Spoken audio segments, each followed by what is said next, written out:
and start. 6, 5, 3, 2, 1, 0. All engine running.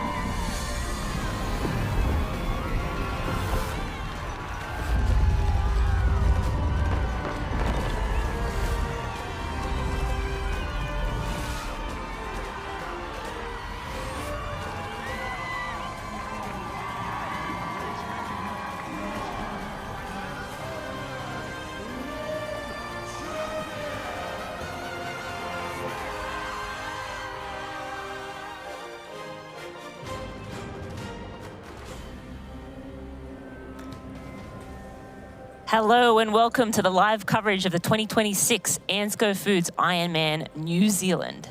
New Zealand, of course, with a rich history in Ironman racing, being the longest running Ironman outside of Hawaii. Today's race kicks off the third season of the Experience Oman Ironman Pro Series, with more than 40 professional triathletes from 15 countries lining up in Taupo, New Zealand today. I'm Marina Carfrae and I'm joined in commentary by Will McCoy. Will, tell me a little bit about what we have in store for today's race. Really, we have so much in store and I just can't wait to get started, as many of these athletes as well will be feeling the nerves. Some of the 70.3 athletes already heading out there. And what is fantastic about this race is that it's a great juncture, I suppose, between a race, a destination race that everybody wants to do with a long history, but also a race that joins the Experience Oman Ironman Pro Series. So athletes that are chasing the Pro Series, and there's a lot of them, get to do this race, bank some early season points, and I guess free up the middle part of their season. So that means we have both Pro Series reigning champions, Kat Matthews and Christian Blumenfeld, here, and they'll all be chasing those two. But the title defence, Regan Hollyoak and Mike Phillips, they'll have plenty of support, both being Oceania athletes, and there's so many other great athletes that we're about to see as well. One of the deepest fields in the 42 years of racing they've had here in New Zealand, and probably the man with the most cheers will be getting out there is Kyle Smith as well, coming back from a broken collarbone, and he is truly a local. Not a local in the sense of, oh, he comes from New Zealand, but a local in the sense that he has a house in Taupo. So, cannot wait to see this one get underway.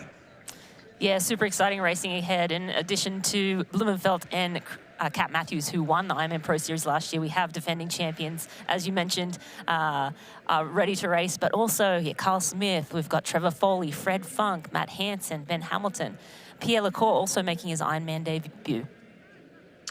Yeah, absolutely. And Pierre Lecour's an interesting one too. He's stepping up to this distance. He's only ridden over 180 kilometres once in his whole life in training or racing. Never swum for an hour straight as well, but he has plenty of potential. And I've heard Christian Blumenfeld mention him a few times as well. Looks like the conditions are going to be pretty fair. There's been a few days in the lead up, really, as you know, that have been very, very windy. So all of these amateur athletes that are tackling this one will be very happy that there's a nice flat swim. At least most of them would, and I'd certainly be one of them. Never like a hard swim, always like a flat swim. Absolutely, and this lake, as big as Singapore, can get true waves on it. So when the wind does blow, it can be just choppy and chaos out there. But today the athletes look to be treated to just an absolutely stunning day. We have athletes racing the 70.3 distance today and the Ironman. So so many athletes down there just lapping it up in Taupo. We see the locals getting out there to support. So it's going to be just a wonderful day. And of course, today's coverage of the ANZCO Foods Ironman New Zealand is made possible by Experience Oman, the naming partner of the 2026 Experience Oman Ironman Series. We thank them for bringing us all the action from Taupo and all season long. It seems so early in the season, Rennie, for us and for the pros. You've heard a lot of them, you know, there was a lot of people who said, yeah, I'll definitely come down to Ironman New Zealand pro-wise, and then obviously winter does what winter does, and it doesn't always go that smoothly, and so we've seen a few people drop off the list. But those who have come down have been talking about how early in the season it is to do a full Ironman when they're looking at getting the 5 scores for the Pro Series. But for a lot of these athletes heading out into the water right now, it's been a long off-season waiting for this big race and the chance to put all of their hard efforts over the Southern Hemisphere summer, or for the athletes that have travelled down a long winter in the garage on the Ruby trainer into effect, and they'll be happy to just get out in the water and get it going. Yeah, you're right, Wills. It is early in the season to be racing a full distance Ironman, and you know, people like Kat Matthews usually does her first Ironman in Texas. So opting to get this score earlier in the year, you know, to free up opportunity later in the year, and possibly, you know, to give opportunity if there is somewhere she needs to course correct. Same with Christian Blumenfeld. I think he has a very busy early season coming up. But here we have the Kona qualifiers graphic, and this is the Ironman, the males who have already qualified for Kona. So in this field today, we just have Rasmus Svenningsson, who qualified in Chattanooga last year, and of course Christian Blumenfeld. He still has his legacy, his 5-year legacy. He only needs to validate, so he needs to finish this race today, and he has that Kona qualifier tied up. So that means there's 4 other slots, so it could roll to as deep as 6th place. Yeah, and this is the list in the female pros as well. There's a couple of names on there from that side. As you look down, there'll be some very happy people that have done the job. Danielle Lewis is part of this field, so the American, she'll be happy to be on the list. And I do believe, is it Fenella Langridge is also Lotte qualified? Wilms. Lotte Wilms, sorry, yep. Yes, Lotte Wilms as well. There she is on the second as well. So could roll down to as far as 6th as well if both of those women have fantastic races today. And Lotte especially is in some kind of form, having already won at the end of last year in Australia by 15 minutes, gun to tape, if you don't mind. So let's see what kind of form she's in. As we see the Wonga out there on the water, we're going to get very closer to the action, and we're going to do so through our people on the ground. Hayley Chura, multiple Ironman 70.3 champion, and 2016 Ironman 70.3 world champ Tim Reed as well. Hayley, over to you.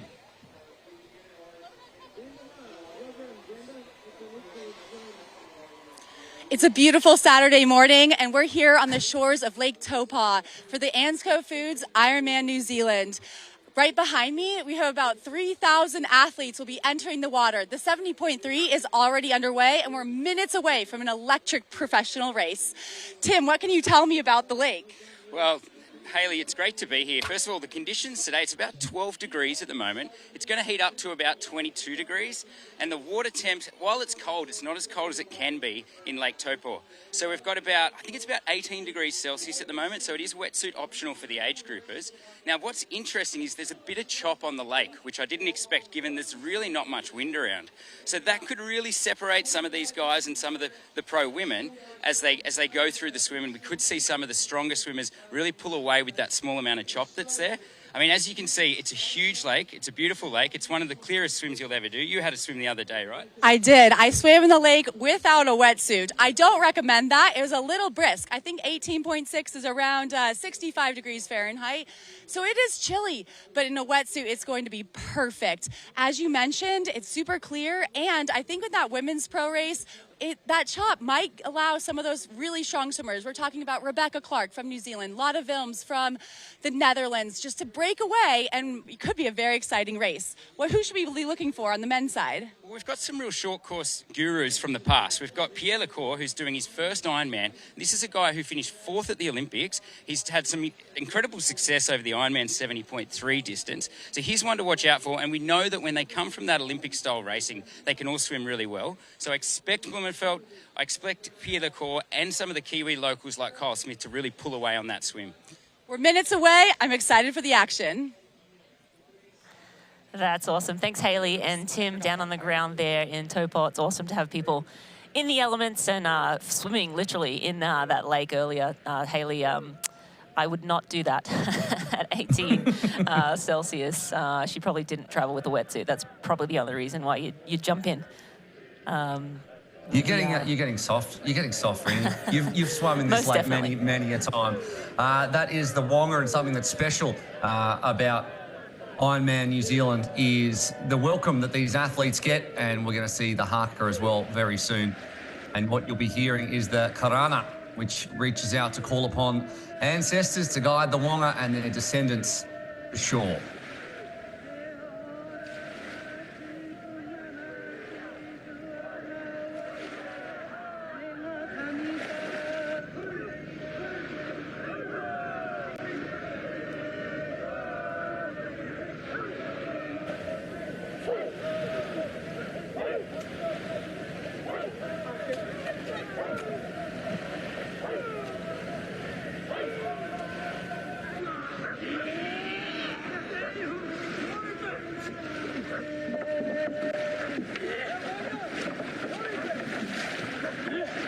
We're seeing the waka land on the shore here.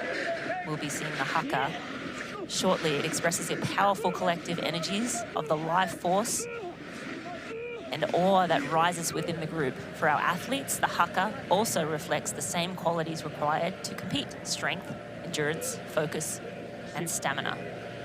It's a way of acknowledging the determination and spirit required to take on such a challenge. Together, the karanga and haka honour the cultural heritage of the Ngāti Tuwharetua, acknowledging their ancestors and welcome all who gather on the shores of Taupo.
Will, that's always goosebumps inducing, right? Like so much energy, so much passion. I love that they do this at the beginning of every Ironman event. We got to see it in that 70.3 World Champs last year, but just a wonderful way to kick off the start of this event and the year.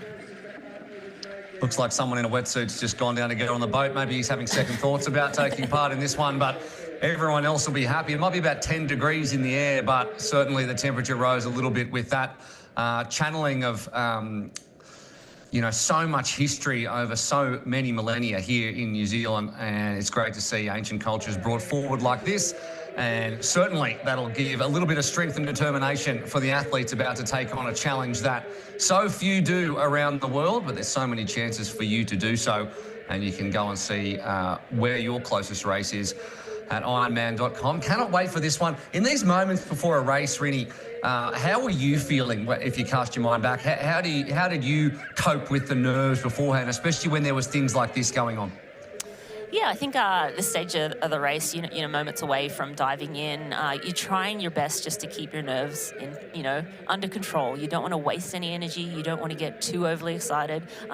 It depended on the race. Some races I almost felt like I wanted to burst into tears. Other races, I felt like I wanted to vomit. But and that's a good thing. You want to be nervous. It means you care about what you're about to go out and take on. But yeah, I mean, nerves come in all different forms and are different from race to race. But certainly an event like that, I probably would need to take myself away from this, because it just might bring up too much energy that I wouldn't want to waste early in a race, certainly in an Ironman event. Yeah, there's sort of like there's like a way to channel the nerves into something positive, that there's energy, but then when there's a little too much, it can be counterproductive. So you see athletes do all sorts of things. Some want to talk to each other, some like to have a joke, some like to sit by themselves, some are listening to music.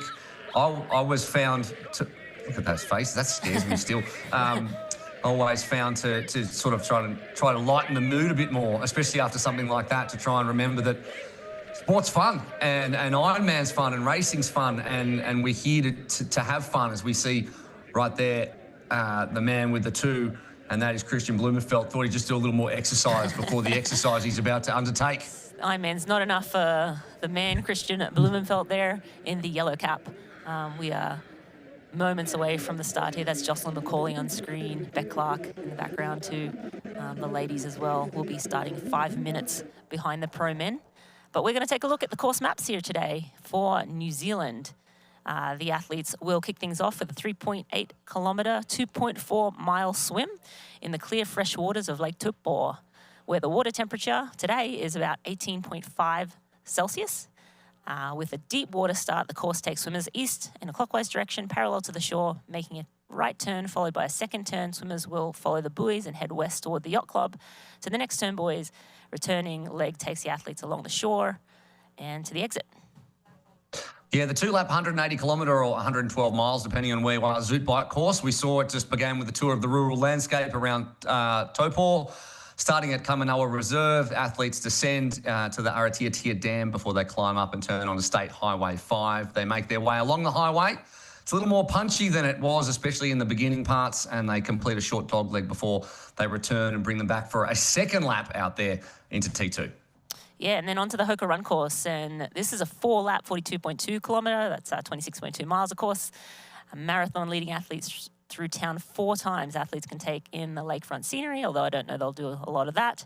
On the pathway out to the 2-mile bay, turn around before returning to town and crossing that legendary finish line.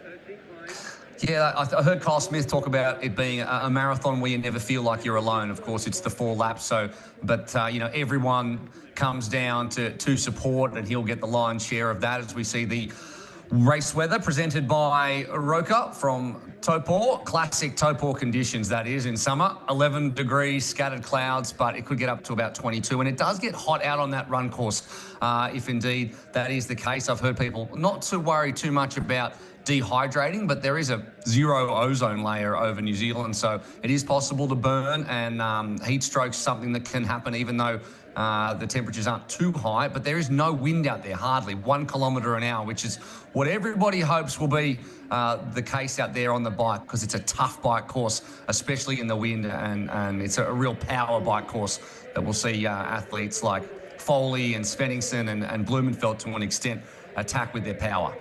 Yeah, Mike Phillips too. A lot of strong bikers in this field looking to make a mark. Carl Smith probably one of the main guys. I sort of listened to an interview with him, and he said that he's going to try and stay calm in this bike course and kind of not be too aggressive. It's his first Ironman event since 2022, so it's been a little while between Ironman races, and he's used to the short course racing. We are moments away from pro introductions.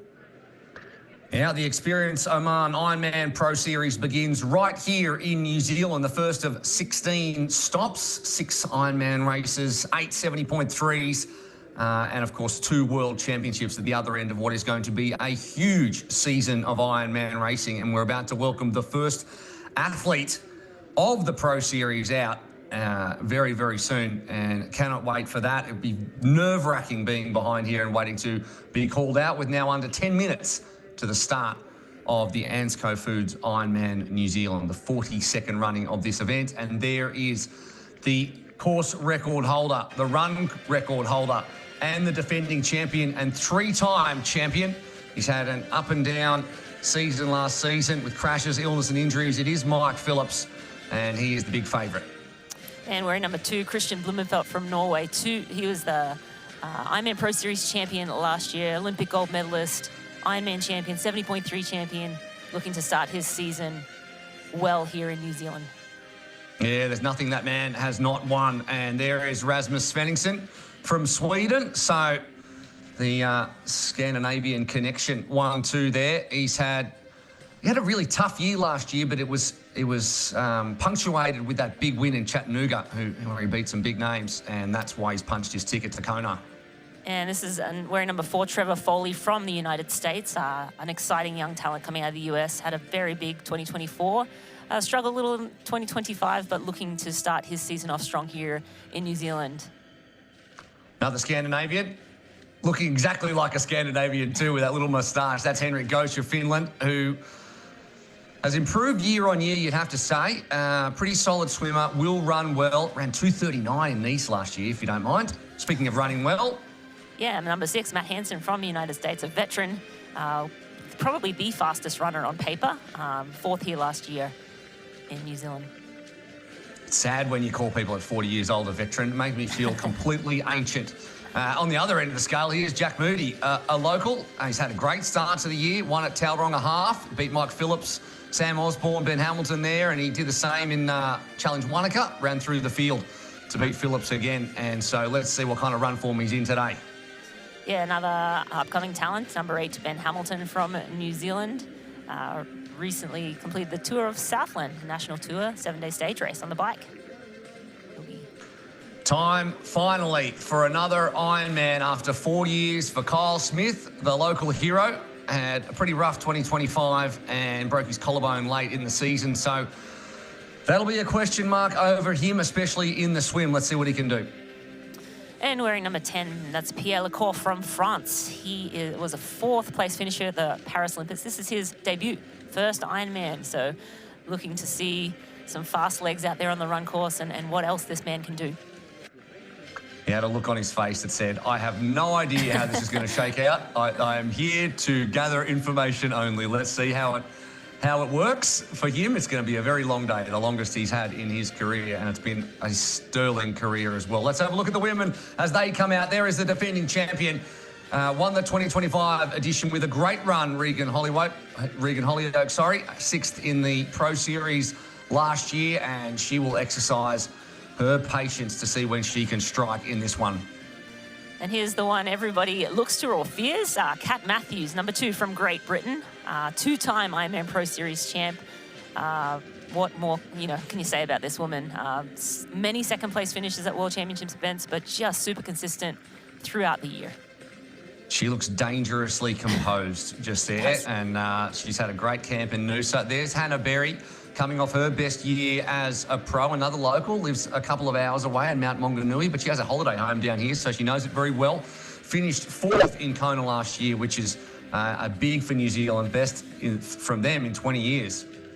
And we're in number 4, that's Jocelyn McCauley from the United States. She's won this race twice, back in 17 and 19. Loves racing here in New Zealand, feels like it's a second home. she's had a bit of a rough off-season too. Caught COVID a couple of times and Couple of things. times. Jeez. Yes, twice actually, yes. A lot of Wilms, there she is. Speaking of, well, she's had a great off-season. In fact, she might not even have had an off-season after winning Ironman Western Australia by 15 minutes and shaking off some health issues of her own. She says she's in great form. And number 6, that's Mercedes Nielsen from Denmark. She had a tough year last year, but she's typically a very solid all-around athlete and usually consistent throughout the year, so looking to start off her 2026 campaign well here as well in New Zealand. Another athlete who'll be happy to put 2025 behind them, struggled with illness last year. Super runner Danielle Lewis, hoping for a healthier year that should see her a challenge for the top 5 in the Pro Series. But when she's on form, she can run. And here is number 8, Nina Duron from Switzerland. She finished 3rd here last year, around 6 minutes down from Regan Holyoke, and she lost that time on the run. So she'll be looking to make amends this year. Gabrielle Lunkers as well from the United States, and she looks happy and ready to go as she joins what is incredible women's field. A lot of women very similarly positioned, so this battle between sort of 2nd and 10th is going to be huge. Yeah, and that's Beck Clark from New Zealand as well. Again, tough year last year, fractured ankle and some illness, but she'll be looking to hard charge in the swim, typically leads most of these swims, and bikes very well too, so looking to put as much space between her and the runners, Tamara Jewett, Kat Matthews, and the likes in this race throughout the day.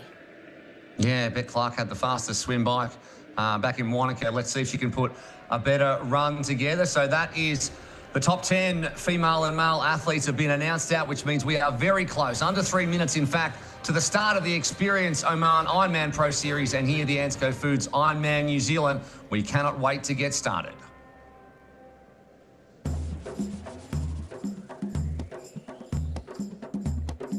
It's the beauty of Oman.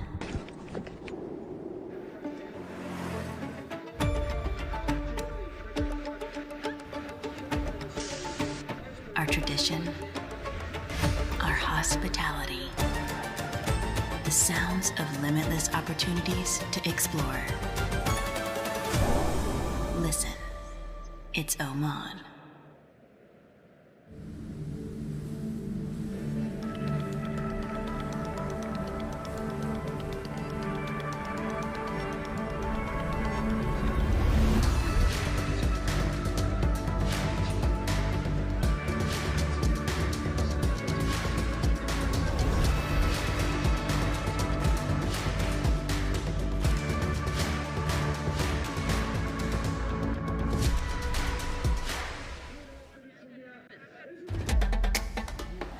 You know, and we know.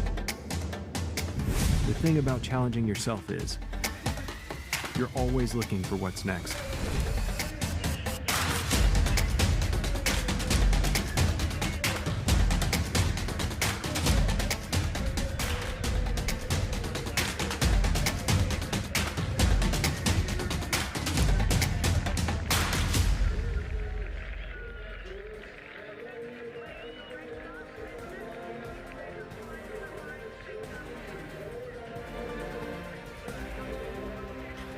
Welcome back to the live coverage of the ANZCO Foods Ironman New Zealand. I'm Rena Carfrey, joined by Will McCoy in studio today. And we have a minute 20 until the athletes start the race today. It is an in-water start. And as we look at that graphic on the side of the screen now, this is ones to watch in the swim. So Mike Phillips will be in the purple cap. We have Blumenfeld in yellow, as well as Fenningson in yellow. We have Trevor Fowler in the light blue, Jack Moody in green, Kyle Smith in light blue as well, Pierre Lecour, the Olympian, in green. We have Fred Funk. We actually haven't talked much about him, but I'm sure we will, in orange. Sam Osborne from New Zealand, he is in purple. And then, I don't know how to say his name, Sosinski. Jack Sosinski. There you go. Thank you. Jack Sosinski, he is in that silver cap as well. I actually misspelled his name on my notes here, so it says Jack Sosinski, and I just hope he doesn't sink. I just think he's a great swimmer. He should be okay. It'd be a bit of a worry if he does. Here are the record times presented by Precision Fuel and Hydration, and we can see some familiar names on that one. Of course, the run course record and the overall record held by Mike Phillips in the men. Chelsea Sodaro set that incredible run. In fact, it's in the top 40 runs ever here. She's the only female in there. Your name's not actually that far behind, to be honest, Rennie, but she set that in 2024, and she also holds the course record. Deep water start for this one as we get close. Deep water start, how do you feel? I hate a deep water start. How do you feel about them, Rennie? Much prefer running. More running, the better for me, Will. If you've got to start the race swimming, then that's probably not the best way for me to start anything in life, to be honest. But yes, a deep water start for these athletes. But, you know, it is what it is in triathlon. You get them all. You dive starts, and we are off. I believe that was the start gun. Oh, maybe they're just getting loaded. I don't know what the smoke is. I think they're just getting loaded. Maybe I think that might be the entire New Zealand army just there. The whole army's turned up for that one. Yeah, I think we're just... Leanne, I think we are off, no? I'm not sure. We'll try and figure out what went on there, but I believe we must be pretty close to start. This looks like an athlete warming up. Yeah, it was a deep water start, so how deep do we want to get? There we go. Here we go, yes. That looks we have a bit not better. started. False alarm. Just False getting you guys on your alarm. I toes. set off half the munitions of the army is gone. Looks a little choppier than what it did about an hour ago when we started getting those live pictures in, Rinny. So, as you said, this is an incredibly large lake, the largest freshwater body of water in the Southern Hemisphere, 33 kilometres across. So it is possible to have ocean-like conditions as the athletes continue to warm up, and there is the two boys there, they'll head out. Getting to those first two turn boys first, or being part of the leading pack, really important. I've heard Christian Blumenfeld mention that a couple of times, making sure he's positioned well, because once they make those two right-hand turns, then it's a long drag up towards the yacht club. It's 2 kilometres straight, so you need to be sitting in a good position. It's very easy to find yourself a little bit back and then see gaps really start to open up. Absolutely, and yeah, talk a little bit about the freshwater versus seawater. Athletes sometimes. We are underway here, Will. This is the pro men's pack right now. We're getting images. Unfortunately, we weren't able to catch the official start of the race, but the men are underway. I'm getting word that this is the men, and the women we were just watching on screen still warming up again. The women are starting 5 minutes behind the pro men, but the men have started. So that smoke we did see a moment ago was the start of the race. A bit of a bummer that we didn't get to see that, but I mean, a lot of racing. And again, you mentioned it, these athletes, and Christian mentioned it, want to get out fast. You want to get out, you want to find your feet, you want to create space for yourself, get around those first two turning boys, and then a long stretch. So if you've established a place or some feet that you can hold on to in that first little section, then it's just a matter of staying focused, staying on those feet, and just holding on for dear life in some cases. So we see the women there, they're still warming up and aligning at the boys. As they say, they start 7:50 local time. The men already that arrowhead forming, so a couple of athletes out very, very quickly, and that means they're going to be able to take those two turn boys exactly how they want to, because in that middle pack there, it's a bit of a washing machine. You can see athletes swimming over the top of each other and trying to find the right set of feet to sit on. And meanwhile, out the front, it's a lot smoother of a swim. So if you can get that good fast start, you can kind of control it from there on. And the best place to be is probably where that red cap is, right on the feet. Right on the feet, yeah, exactly. That's at second position. The first place athlete is working a lot harder than the second place athlete. Looks like a blue cap in first right now. Is that Kyle Smith? I think Kyle Smith out front. He's in the blue cap. Yep. Kyle Smith, a wonderful swimmer, did break his collarbone recently, so the swim was kind of a question mark. He does have an amazing swim pedigree, so he looks to be, just fine right now, sitting pretty in that front, and he does look comfortable right now. And then we have like a red cap second, unless that's orange. Again, it's a little hard to see. It does look red to me, and then green cap as well, so that could possibly be Pierre Lecour, I'm going to guess. would be that Yeah, I green think cap. LaCour coming up on the shoulder. He's doing a world triathlon. He's doing a WTCS short course. Sit on the hip and suck back as much as possible.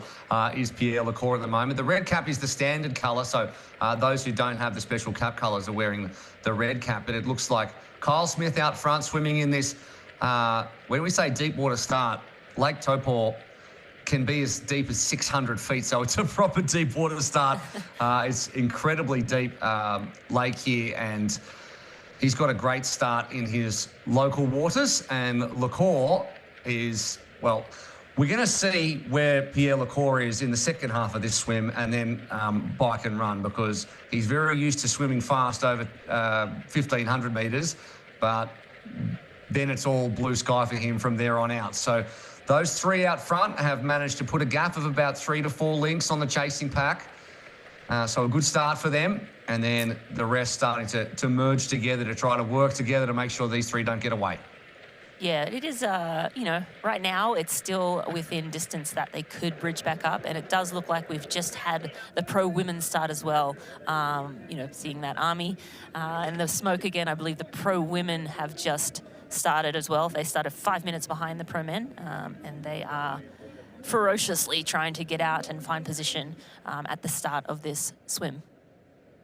Yeah, look for Rebecca Clark, who is, routinely leads out swims. She put together a great swim bike in Wanaka a couple of weeks ago. And then Lotta Wilms is the other one who's in some kind of form at the moment.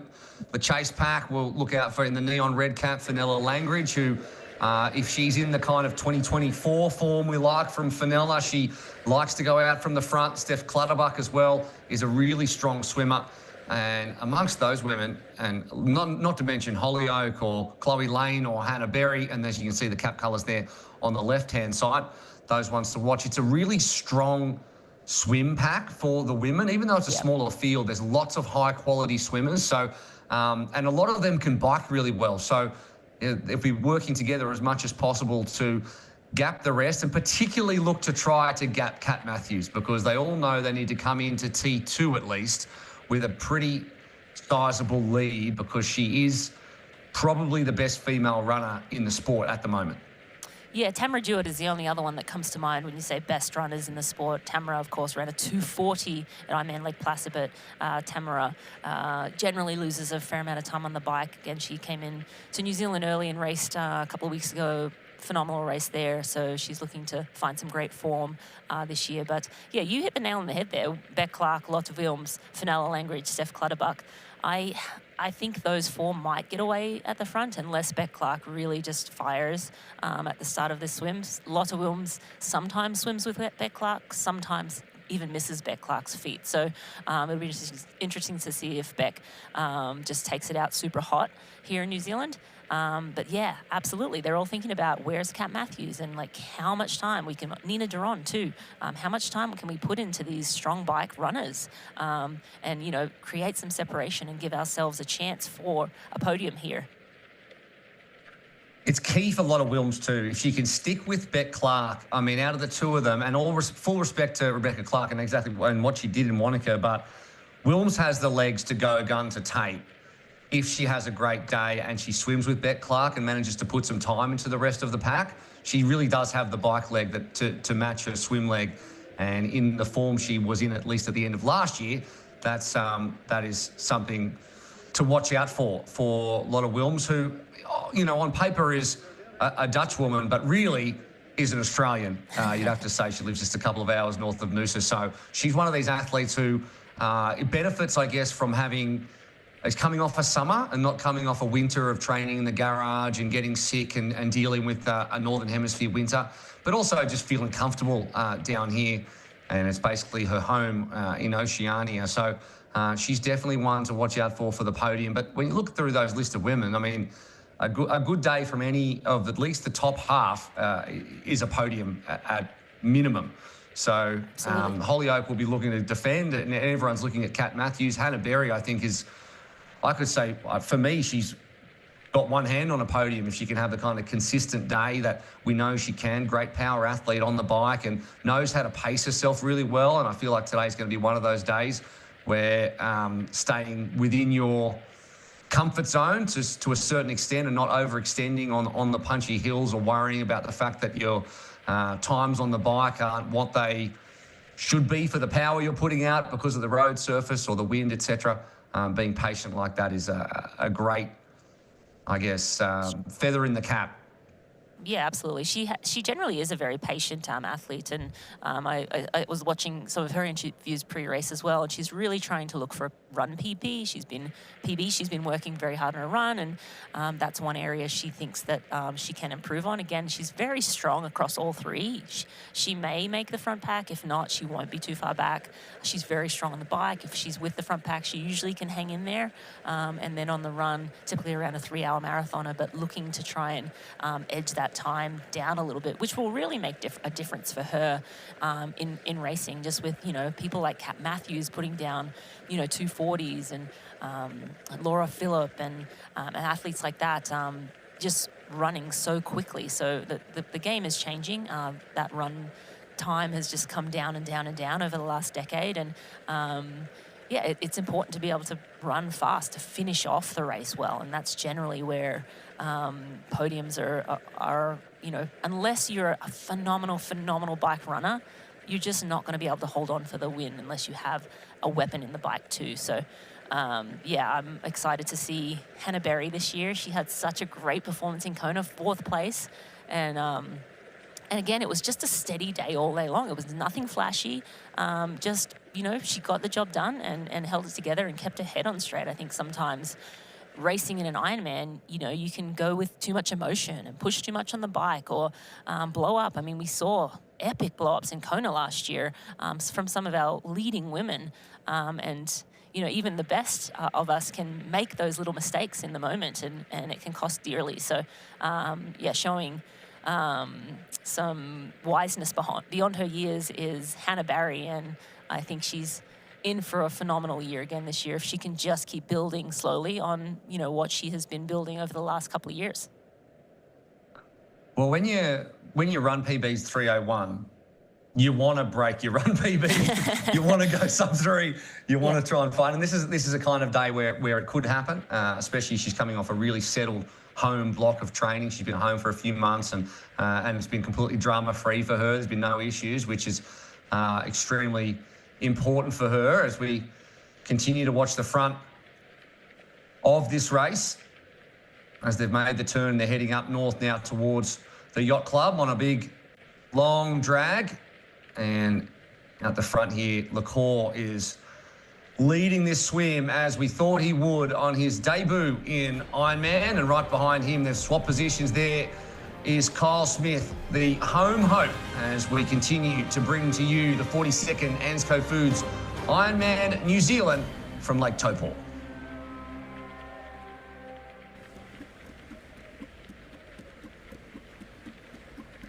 Just do it, be fine. It's breakfast with precision. It's breakfast with precision. Thank you, Poncho Man. Welcome to Breakfast with Precision at Hugo's on the Rocks. I'm Andy Blow, co-founder of Precision Fuel and Hydration, and we are stoked to be the official hydration partner of the Ironman Global Series. Hey, what are you doing on my set? Get a plan for your next race at pfnh.com. Security! It's breakfast with precision. It's breakfast with precision.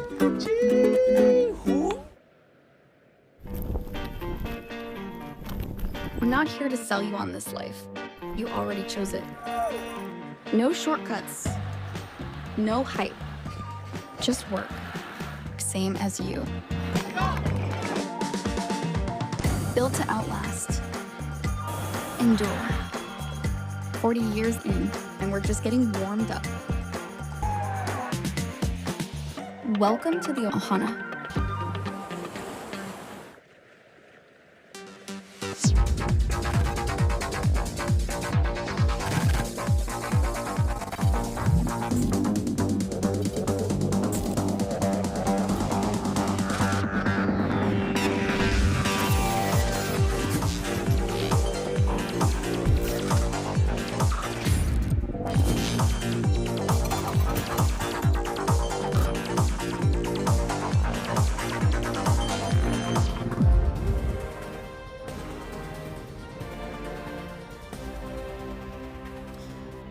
You're watching ANZCO Foods Ironman New Zealand. And we are brought to you by Roka. Find faster with Roka. And by Oman. And by Experience Oman. I'm doing it this one. Come on. Beauty has an address. Endurance has a destination. Experience Oman. I thought we agreed, Rini, that we would share. You were going to do the next two. Well, you see, I wasn't paying attention because during the ad break I was eating chocolate, which I like to do when watching other people exercise. And we're certainly watching a hard swim as we head out north in Lake Taupo. And another look at the start list and the swim caps. If you're following a particular athlete, Mike Phillips, of course, in the purple, he is the defending champion. And it looks to be, the pace is on when they're strung out a little bit like this, but still staying together in a group, which is important as they make the turn around the buoy. Yeah, this should be the pro women turning, yes. I believe, probably the first turn buoy. So there's those 2 turn buoys to start, and then the long straightaway 2K. Personally, I never loved the long straightaways because I feel like this was just a chance for the good swimmers to really stretch out and put in some damage. But yeah, I mean, beautiful conditions here in Lake Taupo. You can see a little bit of texture on the water there and a couple little waves. It looks nice out here, but in that water, I can tell you that would feel pretty rough. And timing of when to breathe and so forth comes into play when there's a little bit of chop in the water. But we'll be looking to see Beck Clark leading the women. She's in the green cap, so that does look like it is her. Lot of Williams. Oh, that's the men's. I think we're blue. back at the men's with LaCour and Smith. I think this is the women. I'm pretty sure this is the women, but we could be mistaken. Sorry. But the same thing. So Beck Clark is in. It's just unfortunate. The best female swimmer is green, and so does the green. And LaCour is in the blue as well. So I'm pretty sure this is the women, Rebecca Clark, because we did just see them go around a turn buoy. And then Lotte Wilms, blue cap, makes sense that she would be sitting. We got green and blue for both. That's the totally. problem. Yeah, that's the problem.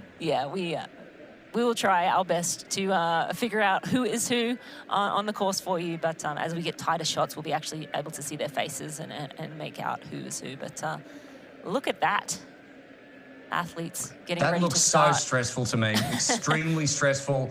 You got 1,000 of athletes out there in the water. It's one of the few mass starts left as well. Deep water mass start. It's always, it's just a bash up, isn't it? I mean, if you're a great swimmer, which I'm not.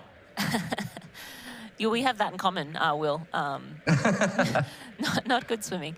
But we're actually going to, speaking of Pierre LaCour, we're actually going to go and listen to a little soundbite that we recorded with him before the race. For the swim, I reckon it's going to be long, like a distance that I've never done before. So this is going to be interesting, but of course it's one of my strengths. So I will be probably in the leading position, and I think it will be fine for me. But swimming for 1 hour non-stop, it would be sometimes at some moment I would be like, okay, I need to think about some stuff to pass it quickly. Yes, I love that from Pierre LaCour. I have to think about some things to pass that 4 kilometres, or 3.8, I should say. It is a long way when you've been racing Olympic distance. A 1,500 metre swim versus a 3.8 kilometre swim, miles difference. So much time for your head to just sort of wander. As we see the lead athlete now doing a little backstroke. Again, I'm not sure. I think that is probably Pierre LaCour doing that backstroke. He said, okay, Kyle Smith, time for you to come around and take a pull. But yeah, great to hear from the Olympian making his debut here in Taupo. Just excited to see what he can do. Yeah, I mean, I think he's excited to see what he can do as well because he makes the transition up. He's kind of trying to temper his expectations on this one as the age groupers start and the water churning with the bodies of so many athletes who are realising their Ironman dream right now out in the waters of Lake Taupo.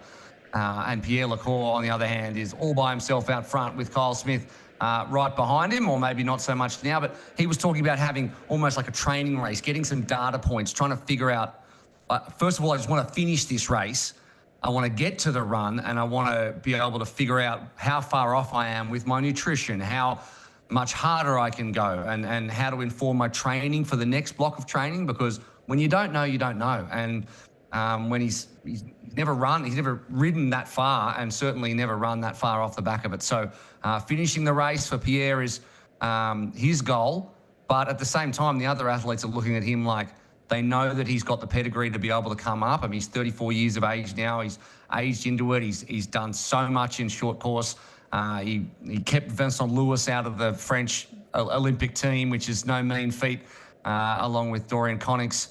And, you know, he's just got such a pedigree. So there's something in beginner's luck, I suppose. I mean, when he's got a little bit less bliss, right? What's that? Ignorance can be bliss, I think, sometimes. Yeah. You don't know what you're in for. You don't know how much it's going to hurt. hurt in that last half of the marathon. And but to your point, you also don't know how much you can push. So, I mean, sometimes you'll err on the side of caution. I certainly did in my first Ironman race, and certainly left some time on the table, but I wanted to make sure I made the finish line. I think above all, in an Ironman, your first goal is to finish. And then there's all the other goals in between. And I think he definitely hinted to the fact that he wanted to be able to run well. So he wasn't going to necessarily go crazy on the bike. He wasn't going to spend too many cookies on the bike to, you know, make sure he could access his ability on the run. But we have Hayley Tura and Tim Reed standing by. I'm going to throw down to them. Guys, what do you have?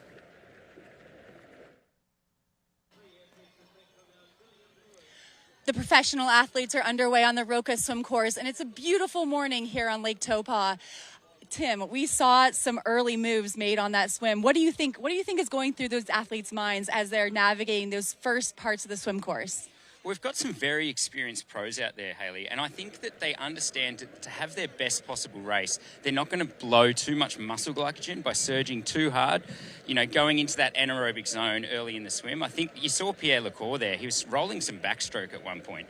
I think that the Norwegians and Christian Blumenfeld have shown if you want to go, you know, 7.5 hours or faster in an Ironman, you can't blow apart the swim. You know, and we're seeing that now. Despite the slight chop in the swim, they're staying together, they're conserving energy, and I think they know that the bike course to come, the Zoot bike course is a rough road. You know, these guys know that if you stop pedaling, you slow down pretty quickly. It's a strong man's ride, and then that results in you have to be very strong on the run. So I think they all understand swimming conservatively and setting their bike and run up is what's going to really set up their race.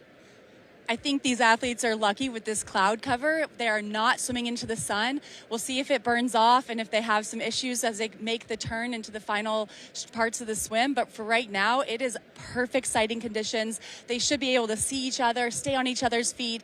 And even though it is a long day, the swim does matter. They want to have a good swim. Psychologically, if you come out of that swim around athletes that you want to ride with, it sets the tone for your whole day. And I'm sure that's what they're thinking out. They're trying to stay on their feet. They're trying to like bridge that gap, and there's still a lot of racing ahead.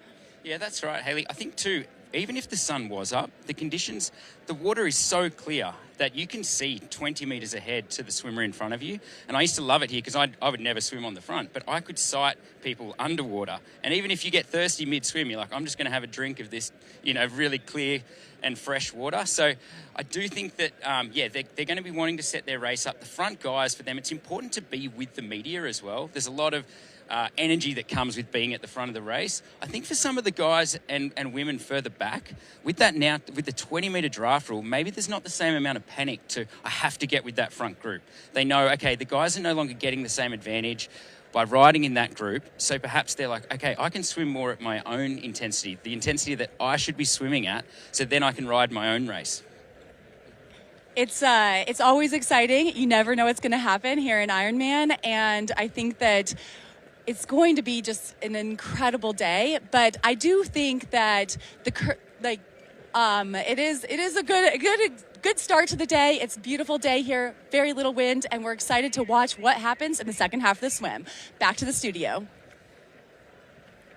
Thanks, Hayley and Tim. I love that Tim brought up the 20-meter draft zone because we're obviously in the swim, but thinking ahead, that is something that will be in, or has been in the minds of a lot of the athletes. They've been talking about it pre-race. This is the first Ironman race with the new draft rules, 20 meters as opposed to 12. That's going to change things around in terms of, just there's more riding solo. And in a race like this, Will, where the chip seal, the road conditions are just tougher, I think it just makes, a more honest Ironman race. And I think we're going to see some athletes sort of separation, certainly in the women's race, and I think as well in the men's race. In a small field as well, we only have 40 pros here racing in Topor. Let's look ahead to the 20-meter rule in a minute. I'm still stuck back at Tim Reed saying takes a drink of the water while he's swimming, just in case he's getting thirsty. And that cannot be true. Surely not. I wouldn't put it past him. I've taken many drinks of the water, but they've all been involuntary drinks of the water. If Tim's not puffed enough to he can just take a quick sip, no problem. Don't do it behind me though, because I'm definitely weeing in my wetsuit. Okay, so that's a 100%. PSA for Tim. Not that he'd ever be behind me, but you're right. I heard Kyle Smith talk about the fact that this race will be the most honest race in recent memory because of two reasons. The first one being the road surface.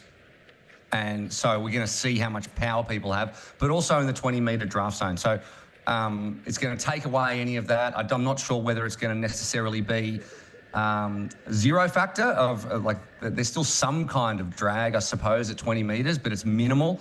But it's more the mental aspect for these athletes who know that now that's what's going to be. So they're preparing themselves for a more lonely day on the bike. And athletes like a Hannah Berry, who are used to and are comfortable with riding alone all day, probably have a less of a mental load to take in with that idea that there's going to be a bigger draft zone and less of a pack mentality out there. So, I mean, where do you stand on this one? Because, I mean, some people have said it's gonna massively help the guys who are coming through fields like Kat Matthews, or, there's a number of different athletes. Some people say it's going to have less of an effect. I mean, where do you stay on the spectrum of this? Because we're about to find out after all these months of conjecture. But before you even answer, kudos to Ironman for listening to the athletes and listening to people and going and testing this and then coming back and being willing to make a change because, as people get faster, the draft zones need to get longer. Yeah, and just talking to that, I will, for people that don't really, follow as closely as maybe a lot of us do. But as velocity increases, so does that draft zone or the amount of drag you pull behind you. So as the speeds get higher, 12 meters becomes, almost less than 12 meters because they're just going so fast. So, maybe, 20 years ago, that 12 meters probably would be similar to a 20 meter now because the velocity was just a little bit slower.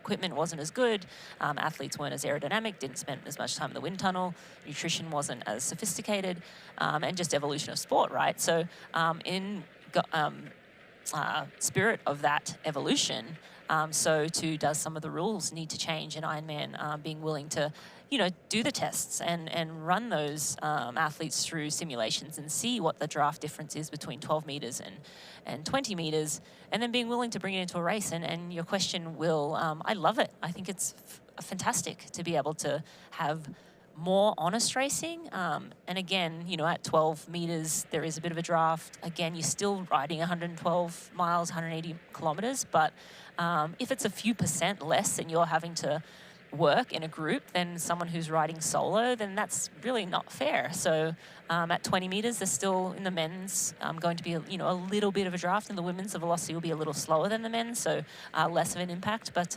yeah, I mean, we're just about to embark on seeing what that means for races. And I think, Kat Matthews is an athlete that'll be licking her lips like, great, strong biker, are generally riding through the field, not necessarily riding with groups, but we have seen her team up with Laura Phillip and Solvi Loveset and athletes like that before. So I think it's a positive step forward, but remains to be seen if it does change anything, right?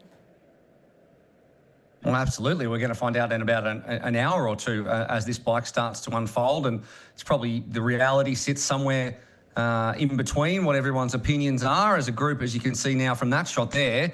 And it's been a little difficult to bring to you exactly who the leaders and the chase pack are, but we can see the gap as they head up towards the water treatment plant, where they'll make 2 more right-hand turns and then back towards transition. You can see in the background there on the right-hand side. And we've still got a group out front in the men of 4 who've managed to, or maybe 5, who've managed to distance themselves from the chasing pack. And we'll try and get some confirmation of exactly who is in there. Yeah, absolutely. And I stand corrected. Beck Clark was actually purple. The graphic has been updated now. So Beck Clark's cap color was not green. It is purple. And this is actually the women. I have confirmation that this is the women that we're following along with now. Purple cap first, purple cap second. That must be Hannah Berry on Beck Clark's feet. So that tells me Hannah Berry is having a great day. And then we have an orange cap. Nope, that might be a red. But some purple caps here at the front. And is that a grey cap, Will, in the front? I don't know if Regan Holyoke. I think my eyes are going. Yeah. Hard to, it could actually be light blue, grey or light blue. So maybe Lotte Wilms may be leading. And again, that makes sense. She came off a gun-to-tape victory in Ironman Western Australia, 15-minute victory just in December. So again, to your point, she maybe hasn't had her off-season. She's brought the momentum, prepared for late-season Ironmans, and just brought it through now. I would suggest to her to maybe have an off-season after this race, or maybe in the near future, and then maybe that's a great way to build your year into the championship season later in the year. But yeah, it's interesting how athletes pick and choose how to set their seasons up. I think Lotte Wilms now in the blue cap, you see her 1, 2, 3, and basically equal 4th. So that's a group of 5 women. I believe Hannah Berry, Beck Clark is in that group, Lotte Wilms is in that group, and I'm not sure who else, but yeah, solid group of 5, and they're away. Yeah, they are away, and that is Beck Clark who's leading. We do have confirmation of that, and then Hannah Berry, as you pointed out, Rini is in second position in that group there, so a fantastic swim for her. She said pre-race that she expected a really hard swim with the quality that's going to be up the front, and she's managed to make that group, which sets her up for a really strong day out here, and not only puts her positionally in a great spot, but also gives her a ton of confidence to be able to, because she's known as a consistent athlete. She doesn't have that one outstanding discipline, whereas when we talk to some of the other women in this group, that they do have an outstanding swim. So to be able to hang on and put the gap that you can see there, which is nothing to sneeze at, that's a big gap now, and working together. This is back with the men now, but yeah, one second, going back for that women's, I was just checking, we didn't see Fenella Langridge, but she is in the red cap. So Fenella Langridge was that red cap, that 5th cap in that group there. But yes, this is the men that we're following right now. Yeah, that we would expect Fenella to be in that group as well. Definitely one of the lead swimmers there. I didn't see a yellow cap for Steph Clutterbuck, unless you did.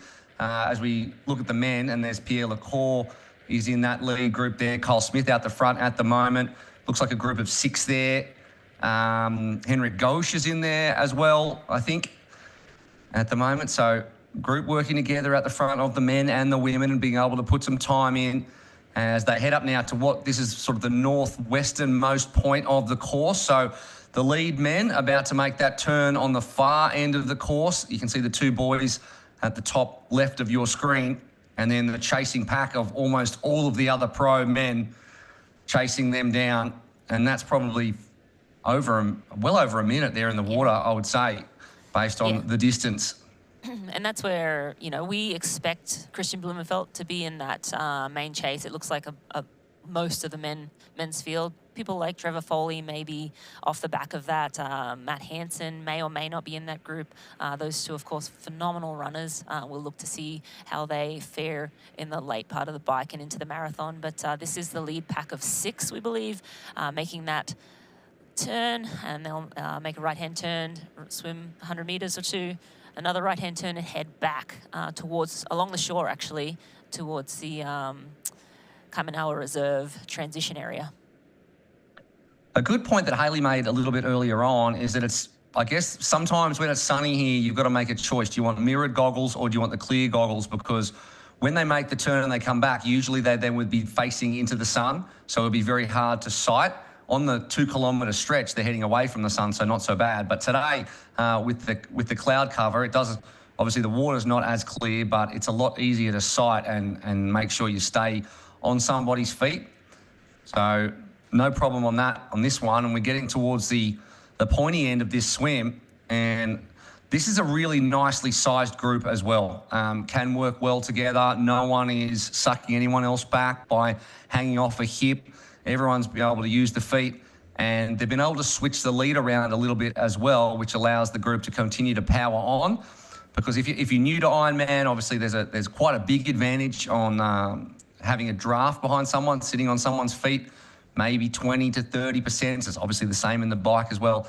There's an advantage, but in the swim, there's no 20-metre draft zone, so you've got to take as much of advantage as you can. And if you can work together in a group like this, you can put time into the chasing pack, and Christian Blumenfeld will be one of those men that is in that chasing pack. So they want to make sure they put as much time between themselves and him, the favourite, as possible. Yeah, and I just put a stopwatch on just beyond that turn, so I'm going to see myself here where that gap is, and it looks to be pretty close to 55 seconds. So 55 seconds, probably out to a minute, maybe just over a minute. Not anything significant, Will. I would have expected to see maybe a little bit more separation. Yeah. But yeah, negligible really when you get, through a transition, fast transition, slow transition, all of a sudden you have everyone together again. I tell you what, I say it's over a minute, and then you put a stopwatch on just so that you can tell me that it's not and make me look bad. We're trying to develop a relationship here, Rinny. I'm trying to help. I'm trying to get as much information to the fans as possible. But we actually have, speaking of Steph Clutterbuck, we have a soundbite from her on the swim. I'm very excited to have a strong front pack of swimmers here. It is always a bit of a pleasure to know that I'm going to have women to work with, and of that group, they're all excellent cyclists as well, so I think it can really play into our advantage. So my only aim in the swim is to stay with the front so that I can hopefully kind of sit on feet, push the pace if we need to make sure that we're getting the gap to the kind of faster runners behind us, and then get out onto the bike and that first kind of 15k really make sure we're cementing our place out on the course to make other people work hard to catch us. We don't want to make it easy. Yes, absolutely. There, Steph Clutterbuck, as we mentioned, very strong field of women. Lucy Charles-Barkley, one of the best swimmers in the sport, obviously not here, but I feel like most of the other key best swimmers are here in New Zealand. So an opportunity to put some damage in on the swim and then work together on the bike and make it hard for the runners. Danielle Lewis, Tamara Jewett, of course, Kat Matthews, who will be chasing hard all day long. I don't believe that Steph Clutterbuck is in that front group, and we've just run a thing saying she'd love to be in that group, but it looks like she has missed that group for some reason. She's a great swimmer, but coming back into form after a less than ideal 2025, I suppose, as we are looking now at the men who are coming back towards transition, and the group there. Yeah, absolutely. That's still the men. working hard. Absolutely. And we had sort of a close-up. I think that's Pierre Lecour. He almost looks like he's doing catch-up. He's in fourth on screen. And Kyle Smith, the one who's the aggressor pushing the pace. So Pierre Lecour happy to sit in. And he did mention he wanted to save energy. He's very respectful of the distance and wants to make sure he's not wasting any energy early on. Smart move. Obviously, phenomenal swimmer, but that is a very smart move. Henrik Grosch is in that group too. And yeah, I mean, strong little group. But again, we're going to look at maybe a minute 15 gap between this lead 6 and the majority of the group. But who's in that group, right? Like, is Svenningsson in there? Blumenfeld, Phillips. It's going to be firepower from the get-go. And then when they get out of transition, what is the gap? The Ruby T1 coming up soon.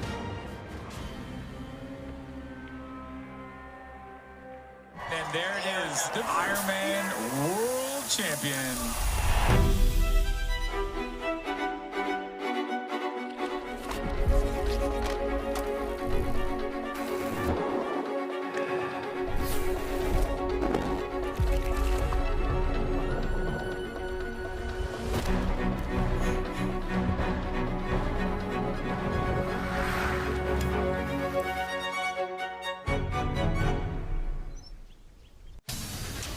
Kicker Run from Wahoo.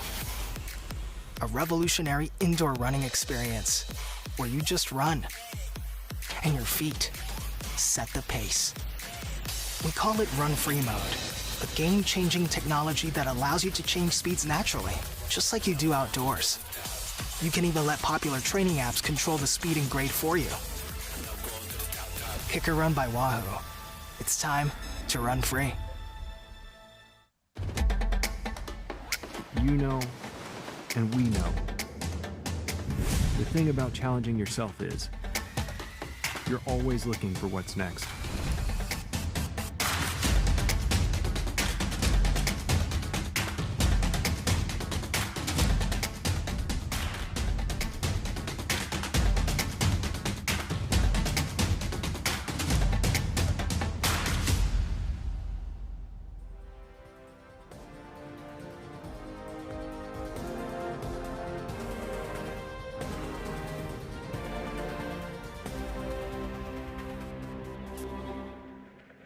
You're watching the 2026 ANZCO Foods Ironman New Zealand live coverage, and we are with the pro men. They are moments away from Ruvi T1. We have Henrik Ghosh in this front group. We have Kyle Smith, Pierre Lecour, and a group of 6. We haven't confirmed the other couple of athletes, but an okay separation. A minute 15 to the second pack. But who's in that second pack? That's what I'm interested to see when we get on dry land here. Yeah, we'll get some timings and we'll be able to see exactly where everyone is at and then extrapolate that out to how this bike is going to play out. There'll be so many key moments in this one. The bike course, really interesting. It takes in a lot of elements of the 70.3 Worlds course from 2024. So it used to be an out and back, but now it's a 90-kilometre loop. And it's a lot of people have been talking about the first part of this bike. So the first 15 to 20 kilometres, there's some punchy little climbs in there. Important to not peak your power out too much, especially on the second lap. So people have been thinking a lot about that first part. On the second lap, I think, is where we might see people in that section really start to blow apart, especially with the road surface and if the wind kicks up as well. But we'll be, there's been a lot of mental energy put into the first part of this bike, and it's starting to approach really, really quickly. And we're seeing Kyle Smith be out the front. He's not at the front right now, but you can see him there on the right-hand side of your screen. I think we're going to pan back out. Maybe he's still out in front. No. But Kyle, a lot of people have been talking about Kyle coming back in after 4 years. He's had a tough 2025 and coming back off a collarbone injury. Whether he stays patient enough to be able to put together a good run at the back end. He's such a good swim biker, and whether he burns too many matches too early, particularly racing here at home with all his family and friends, etc., and taking this one on. Being patient is important, but we have seen him out the front of the swim quite a bit, whereas someone like Lecour, who's a little bit more cautious about the distance and about his efforts across the day, has spent less time out in front, and we've seen him do backstroke a couple of times and invite someone else to come take a turn, and usually it's been Kyle Smith.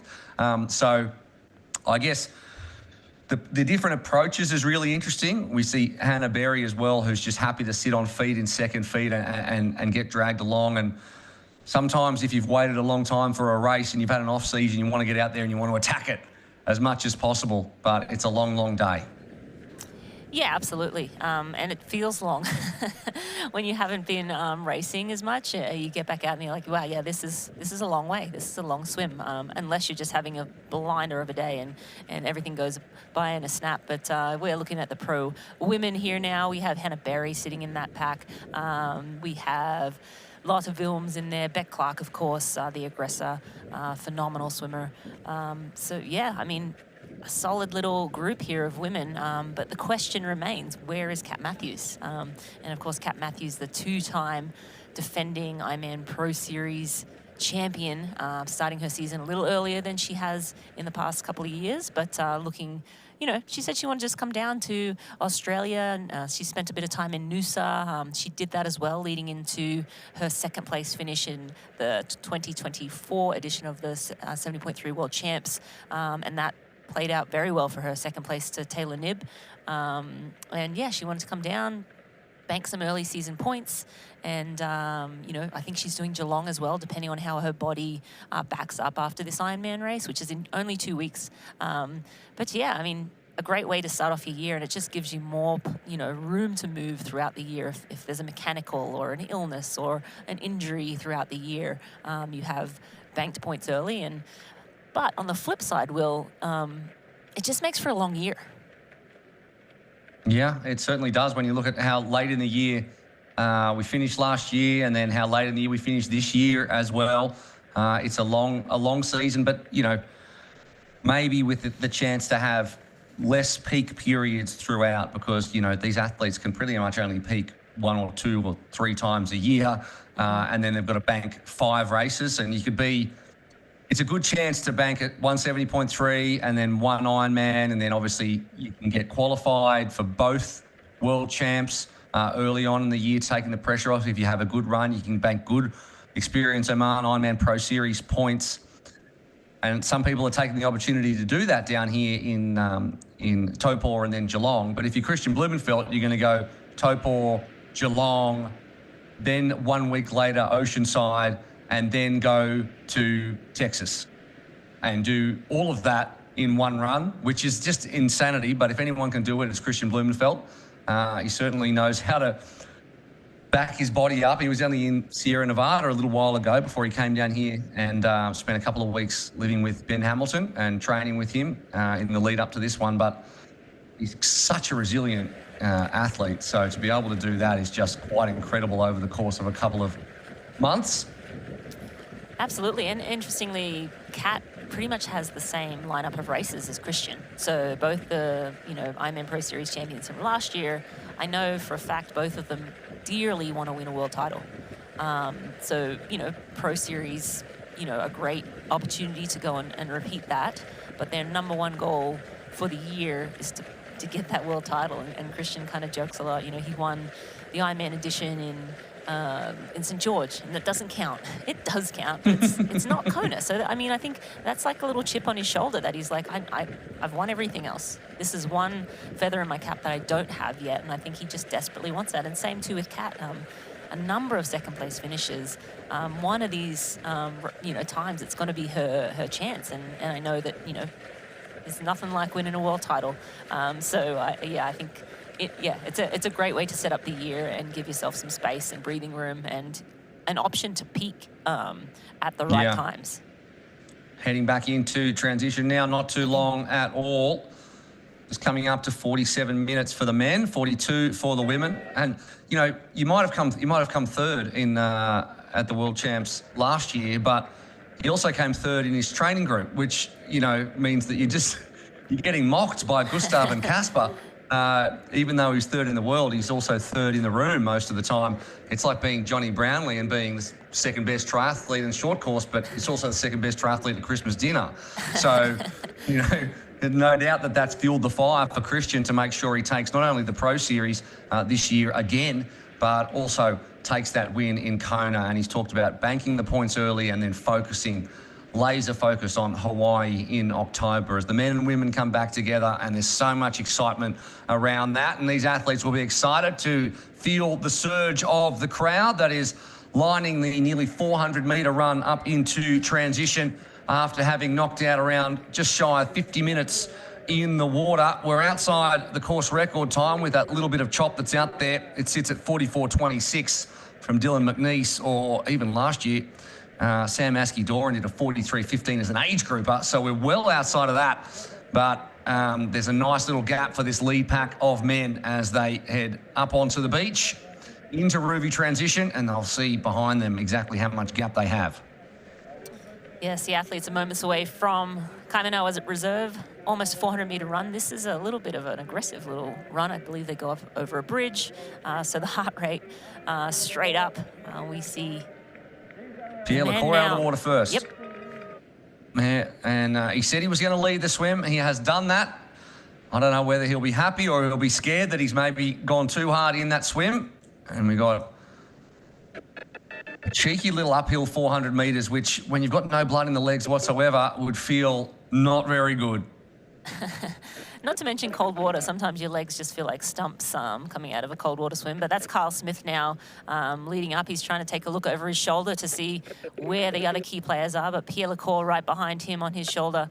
I think Sam Osborne in that group too.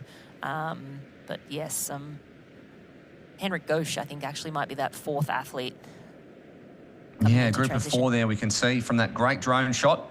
And you can see a couple of flags in the background, a little bit of wind flapping around now as the day starts in earnest here on the North Island, and a long black carpet run up over the top of the road there and down into transition. And now it's really about getting calm, taking a few breaths, and making sure you're looking not backwards, but looking ahead at what is going to be a very interesting and potentially quite tough 180 kilometres out there on the Zoot bike course. Yeah, long run to transition these athletes are facing. And again, you'll see athletes on the side there. The 70.3 did go ahead before, so there are athletes racing the 70.3, so you will see traffic on the course throughout the day. That is Sam Osborne in the green, you know, Kiwi guy as well, but Kyle Smith getting his kit on and zipped up. He looks very good coming into transition there, springy on the feet. And again, you're not really finding much out from the athletes at this point of the race. They're kind of, you know, shaking off, getting the blood flow going into their legs, trying to just, you know, do everything right, do all the little things right.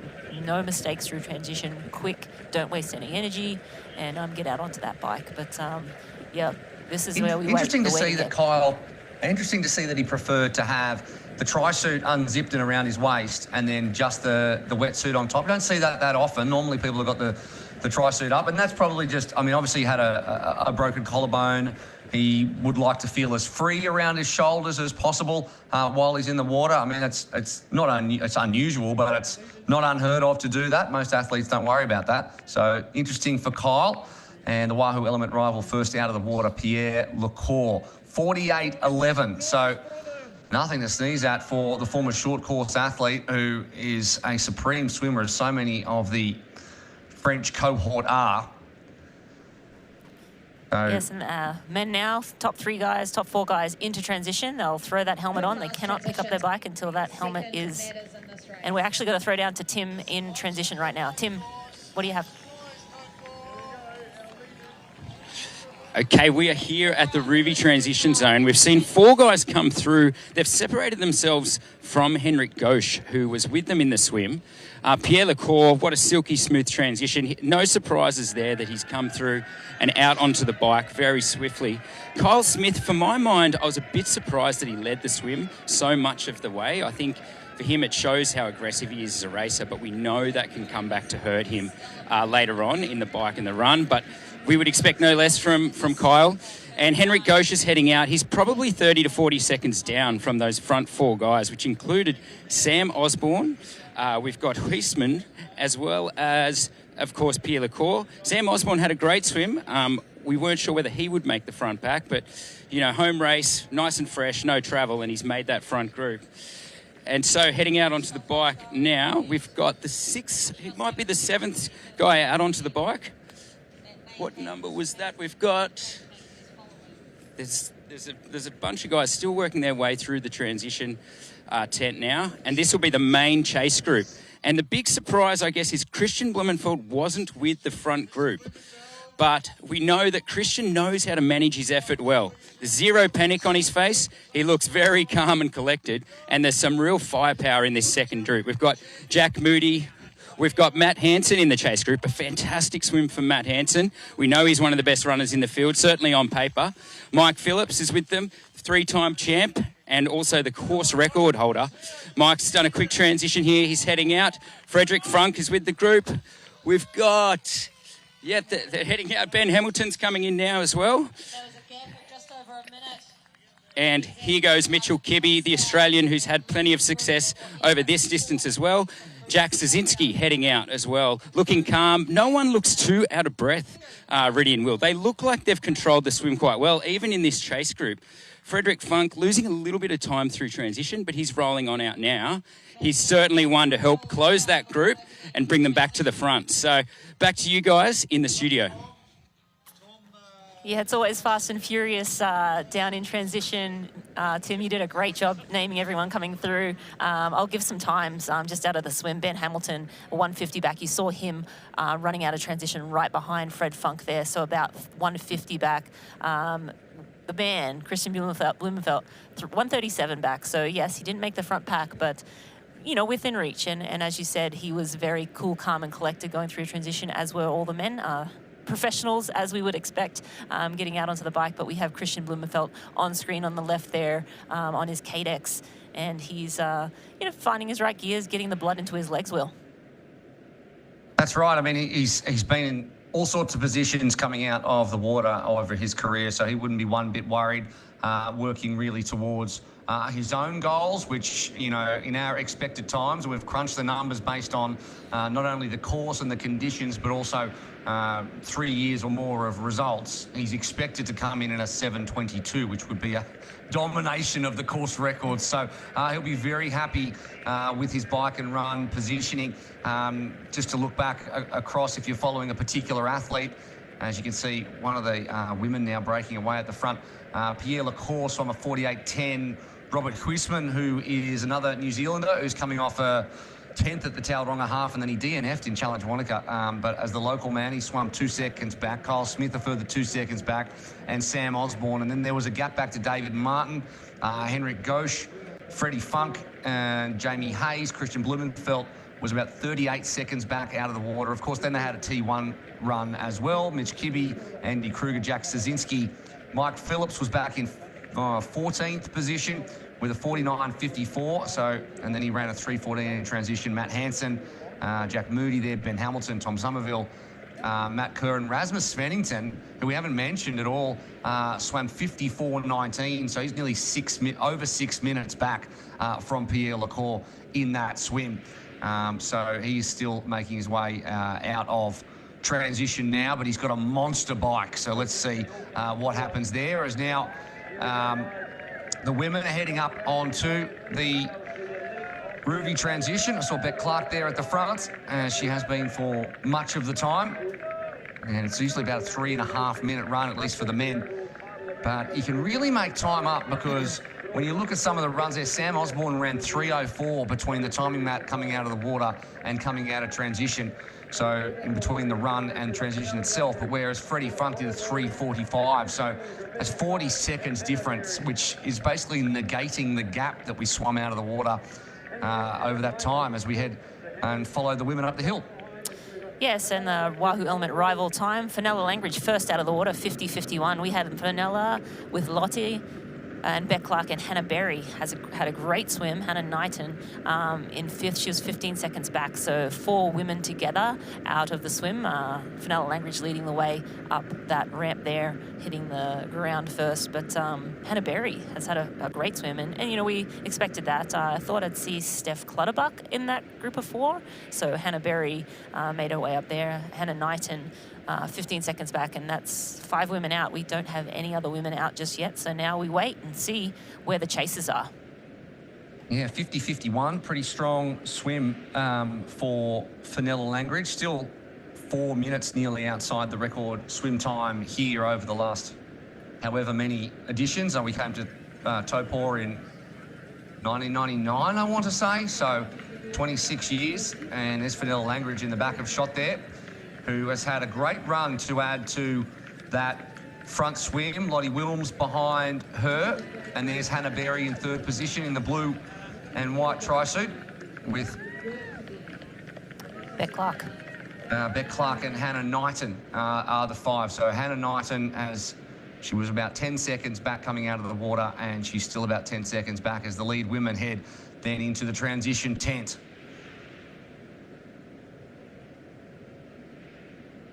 And the athletes will roll into that tent. They'll pull their wetsuits off and swim cap goggles, throw it into that T1 bag, the Ruby T1 bag, grab out the helmets and any nutrition they need, throw it in their pockets, and off they'll go to the bike racks and head out onto the Zoot bike course. But this on screen right now is Kyle Smith and the athletes that they're passing. The 70.3 event is running as well today, so the age groupers out there on course racing the 70.3. We'll see the athletes moving through that field throughout, but back with the women in Ruby T1. It's deeply depressing when you're out there on course doing a shorter race and then someone comes past you doing twice the distance at about 3 times the speed. And it's no good. It's no good at all. But so these athletes are being subjected to that. And you go, oh, there's Kyle Smith. Oh, now he's gone. Kyle Smith's gone. Yep, goodbye. Good to see you for 5 seconds there. It's a really interesting course, this one. Obviously, the 180Ks, 1,400 metres of elevation. And we get to see some of that world's course as we head. We're back on the red carpet there. There's Hannah Knighton, who's still coming out of the transition tent. And we're going to throw down to Hayley in transition. To riding with each other, they've raced together. Oh, start again.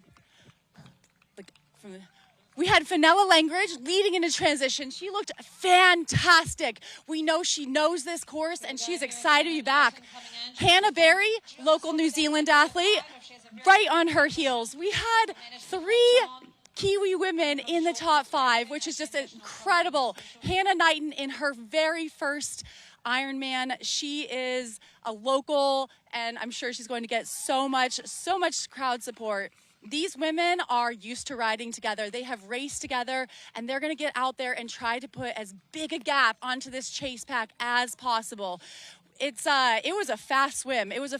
Fenella really drove that swim group, getting in right over 50 minutes, and it's a pretty big gap. I mean, 3 minutes to Kat Matthews. Kat is going to have to work. Hannah, Beck, Lottie, these women can ride. And right now, their #1 goal is putting a gap into Kat Matthews.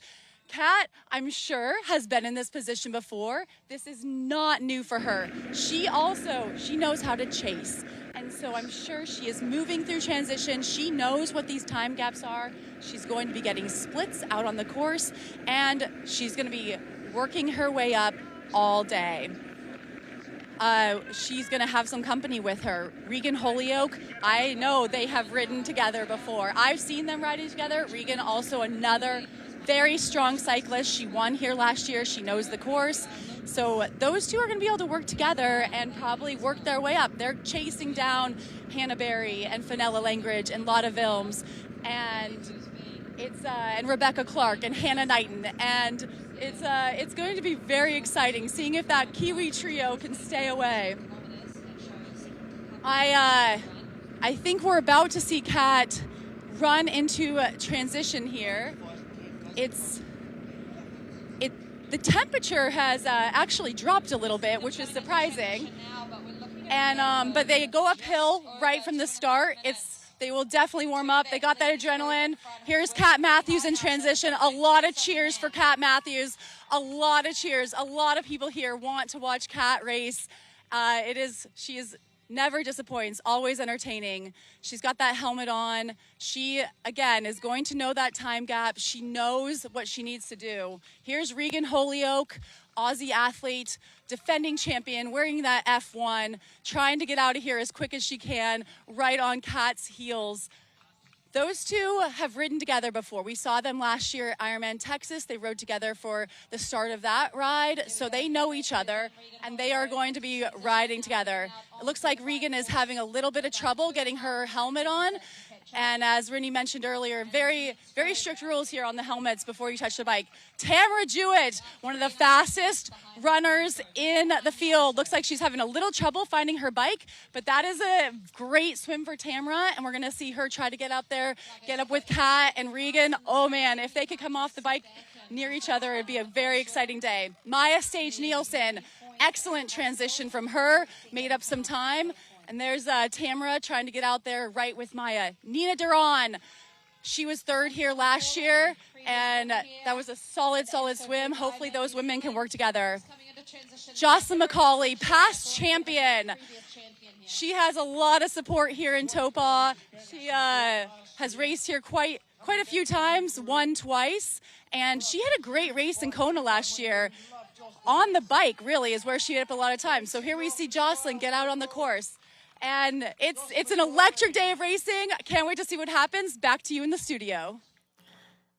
Yeah, thanks so much, Hayley, for that. Yeah, we had those top women come out, and then it looked like Kat out of the swim was about 2:39 down from those lead women. So I heard an interview with her before the race, and she was hoping for around that 2-3 minute mark. So I think this, she would be smiling hearing that split out of transition. I know her husband, Mark Matthews, is on the ground, so she'll know exactly where they are and what needs to be done. Getting out of the swim with Regan Holyoke, that's probably great for both of them. That could be a really good partnership. Again, 20-meter draft zone, so, who knows if they'll ride together or if they'll just, decide to go solo. But good company for sure for Kat Matthews, getting out of that swim there. Tamara Jewett, you said it, amazing swim from Tamara. She sometimes can be 5, 6, 7 minutes down, but getting out really in the mix, not too far behind Kat Matthews, a phenomenal swim, and with Maya Sage-Nielsen in good company there. Of course, Nina Duron, a very good cyclist, and Jocelyn McCauley too.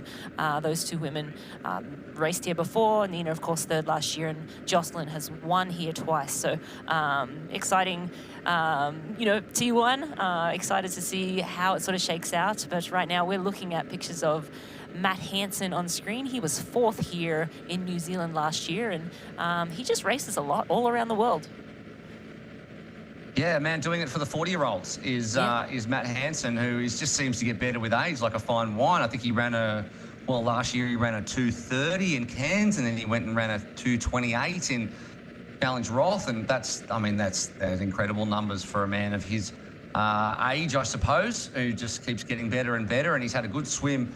And he's right on the 20-metre bumper at the moment. And we saw Sam Osborne as well. This is a guy who's making his Ironman debut as well. We talked a lot about Pierre Lecour's Ironman debut, but Sam Osborne is going up to the full distance for the first time. He won his first 70.3 when he, just a couple of years ago in Geelong, and now he's going up on the back of a 5th at the Tauranga half, and he looked good on the bike there in the green, as did Kyle Smith, and that is Lotta Wilms on the S-Works black bike, who is ploughing up one of these hills. Christian Blumenfeld said he thought the hills would be a little bit steeper, and for the most part they're rolling, but it looks like a decent gradient on that one. She's up and out of the saddle and trying to make sure that she continues to take some speed up those hills, but there is a danger of overdoing it, because then after that you've got a long time in the straight sticks, and you don't want to go too deep too early in this one and just measure your efforts through these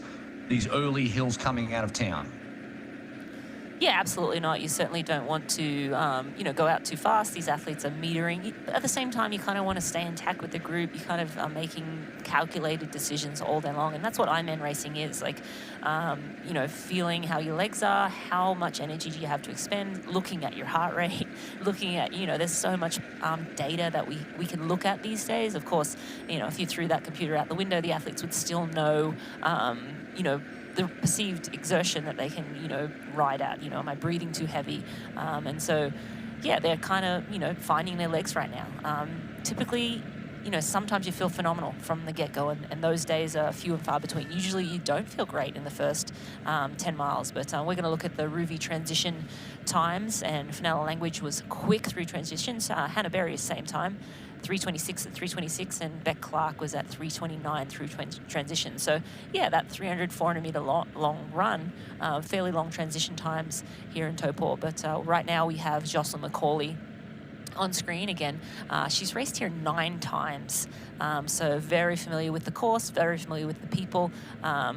Oh yeah, and we will look at the Ruvi transition 1 times for the top 3 fastest men as well.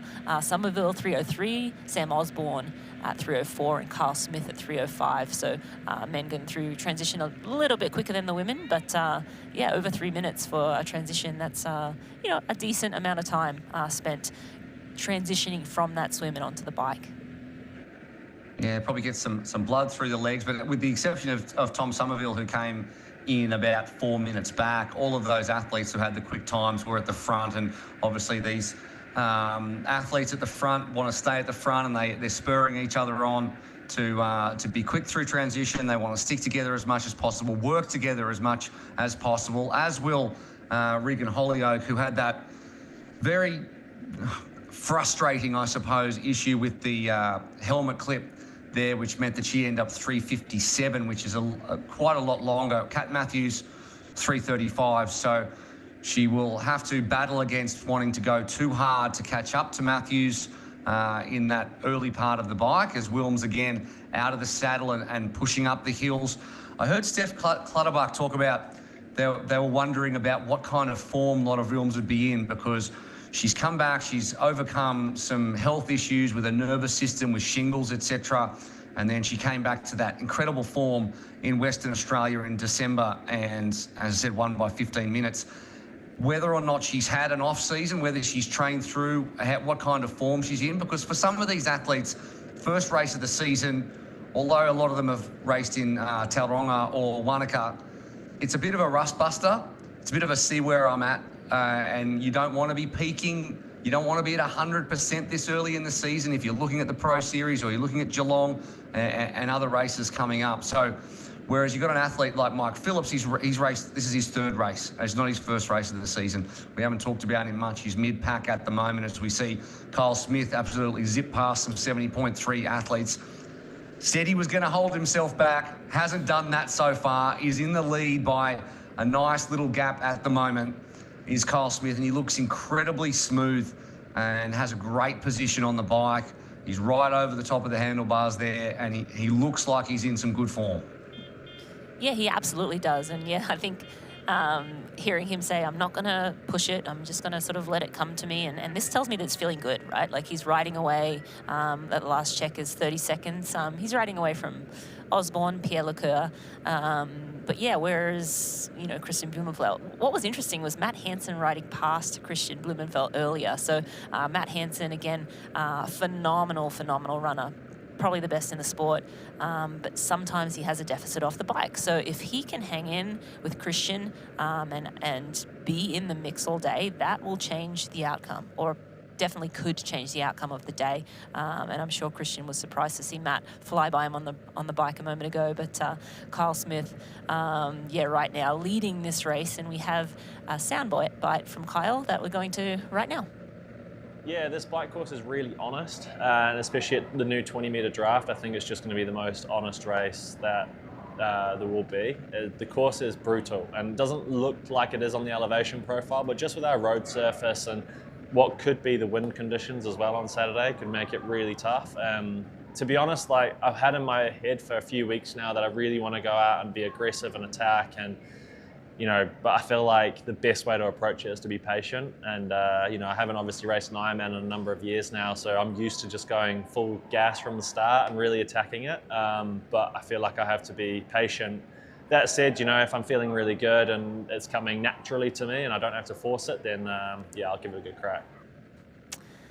So I'm going to be patient, except for when I'm going to be patient except for when I'm not going to be patient, which is the whole race.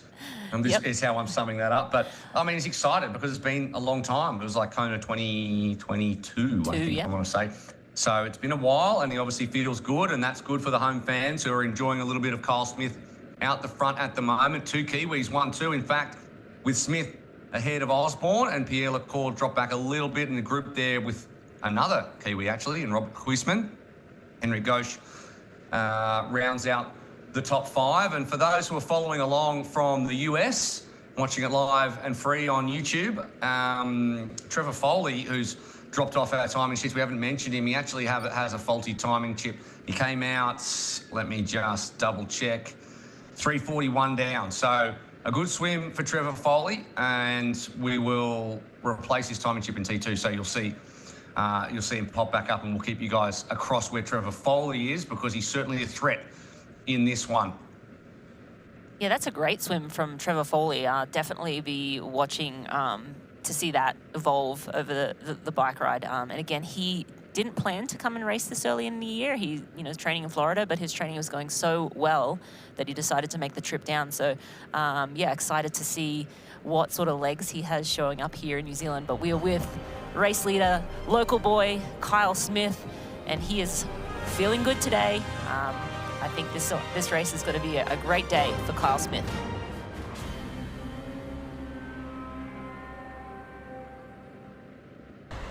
Life is a road full of forks, hills, dips, and roundabouts. And while we don't always know where we're going, we'd like to think of our road as a pursuit of progress.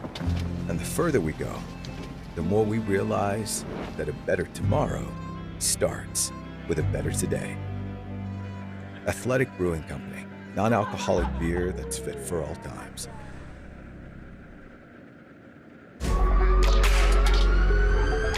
This is where I wanna be.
You're watching the ANZCO Foods Ironman New Zealand, brought to you by Athletic Brewing. Brew without compromise.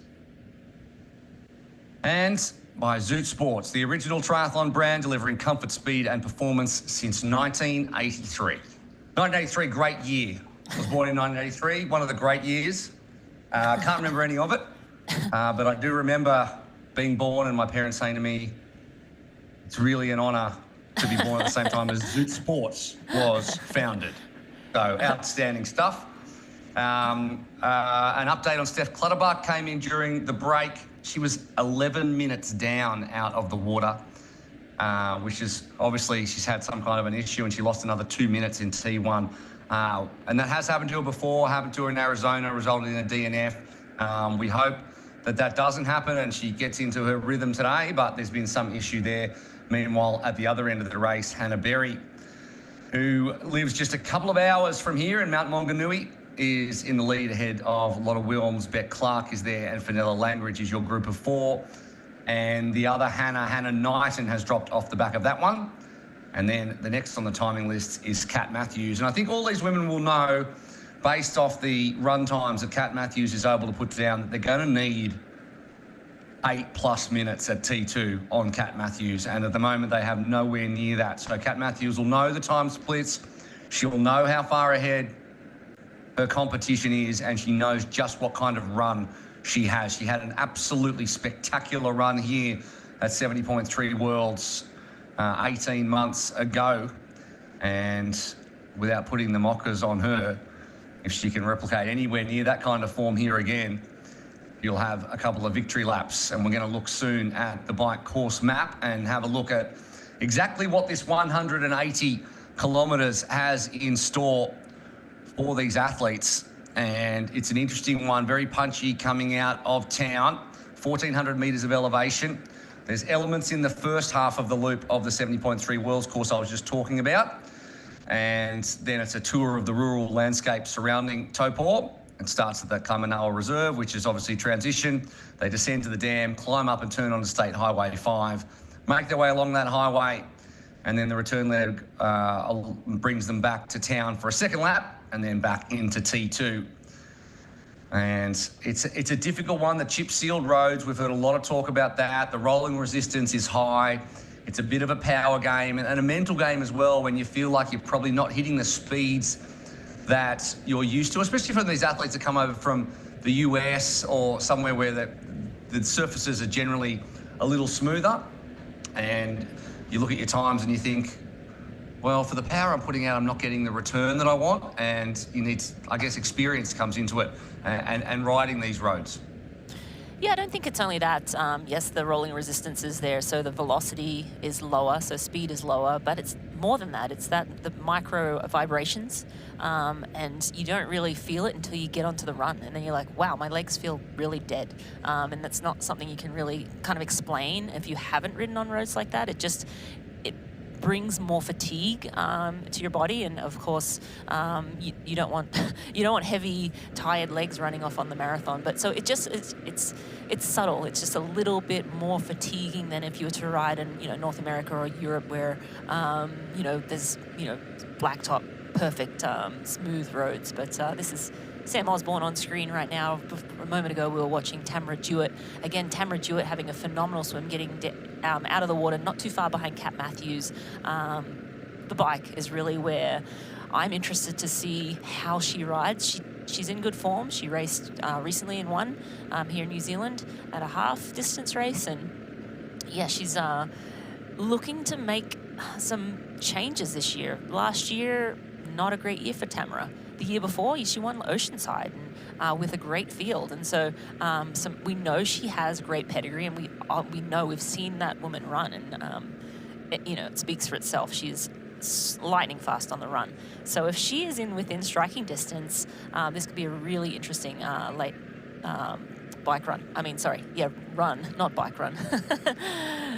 Interesting run marathon at the end of the day. It will be. There's so much still to play out. And that's the first look we've seen at Mike Phillips, who makes the pass in that red Surpass tri-suit that he's been wearing now for a number of years. And he knows these roads better than most.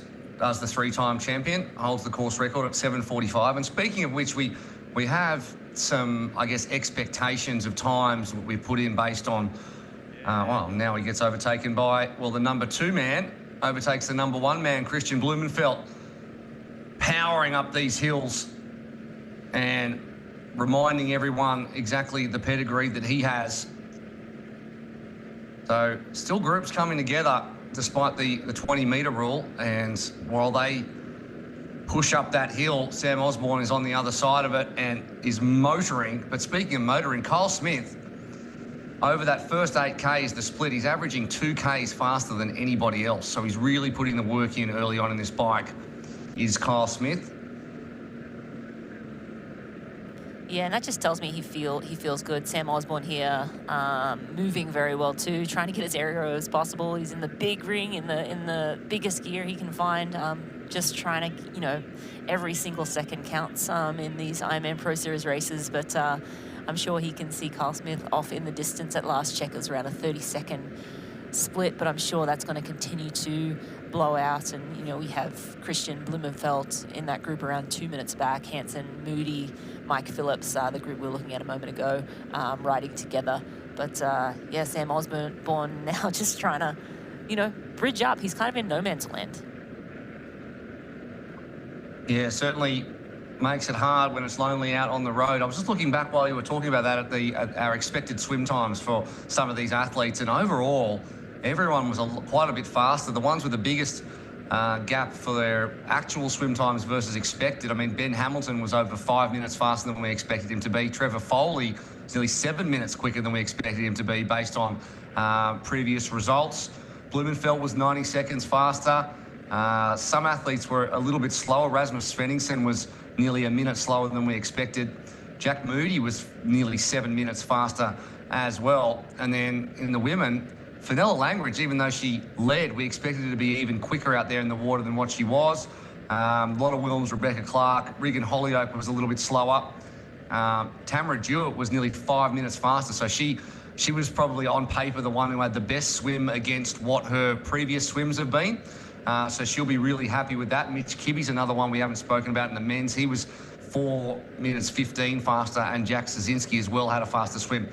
And, not to mention Henry Ghosh, who found himself in 6th position and has now moved up into 5th position. He was 5 minutes faster. So big mental boosts for them, and overall a pretty quick swim based on the field that we have, the conditions that we have, and their previous results. So a lot of athletes who have arrived here and haven't dropped out have come off a very, very strong and very settled winter training block for those who are in Europe, or indeed for the Oceania athletes and the Kiwi men specifically, of which there are 8 in this field, have enjoyed their summer. And now we're seeing the fruits of their labour at nearly 20 kilometres in to this Zoot bike course. Yes, and the start of this Zoot bike course taking in elements of the 72.3 World Championship event we had not too long ago, a little over a year. Phenomenal race there, but definitely some climbs, definitely some grinders, and we're seeing lots of Wilms now just coming up one of those hills. Definitely a very rolling course, and again, the athletes you see on the sides are athletes that are age groupers, and they're racing 70.3, opted for the half distance. I don't blame them. Maybe one lap's enough on these tough courses, but yeah, a beautiful countryside here in New Zealand. Yeah, had the pleasure of racing here myself, and I got to be there for the 70.3 World Champs a couple of years ago, and yeah, nothing but long roads and livestock out here. Well, it's a little different to what it has been in the past, but nevertheless, it's a long, bumpy ride and requires plenty of power. As Wilms has got a head down and into the work now. Yeah, lots of Wilms. Hannah Berry leading at the moment at last check. We'll see what those time gaps are at the next check, but right now have a nice little lead on Kat Matthews and Regan Holyoke, which are the two women we expect to sort of move towards the front throughout the day on the bike. Kat Matthews, of course, the two-time Pro Series champ, and Regan Holyoke, the defending champ here. She was 6th in the Pro Series last year, but this woman, Lotte Wilms, not a great year last year. I think, well, it certainly seems like things are changing around for her. Phenomenal performance just in December at Ironman Western Australia, and she looks great right now. Someone's just sent through a photo of someone's hydration has snapped off in transition, one of the pros, and we're trying to figure out who it is, but someone's going to be suffering out there because someone's dropped their bottles off the back. So we'll see if we can find out who that is. Not the kind of day or not the kind of course that you want that to happen, but what does Lotte Wilms think now? Because obviously Hannah Berry, very consistent on the bike, very consistent across all three disciplines. Lotte, okay runner, but run is her weakness because she's such a good swim biker. Her best run came in Cairns last year was a 3:03. Hannah Berry's as best as a 3:01. We know how well Kat can run. Regan Holyoke's going to come through as well. If you're those two at the front there, you're just thinking about stay consistent, stay inside the zone, don't worry about anyone else behind me. If Kat Matthews comes through sometime on this bike, do they have to react at that point knowing exactly how fast Kat is on the run? If they get overtaken at some point on this bike, which given the current gaps is coming, you're going to have to go past your threshold to be able to hang on to have any chance of staying at the front of this race. And that's a scenario that these women at the front will be praying does not come into reality, because that's the end of the race. Yeah, I think, right now they're riding within themselves. They're looking at their watts. They're metering their effort.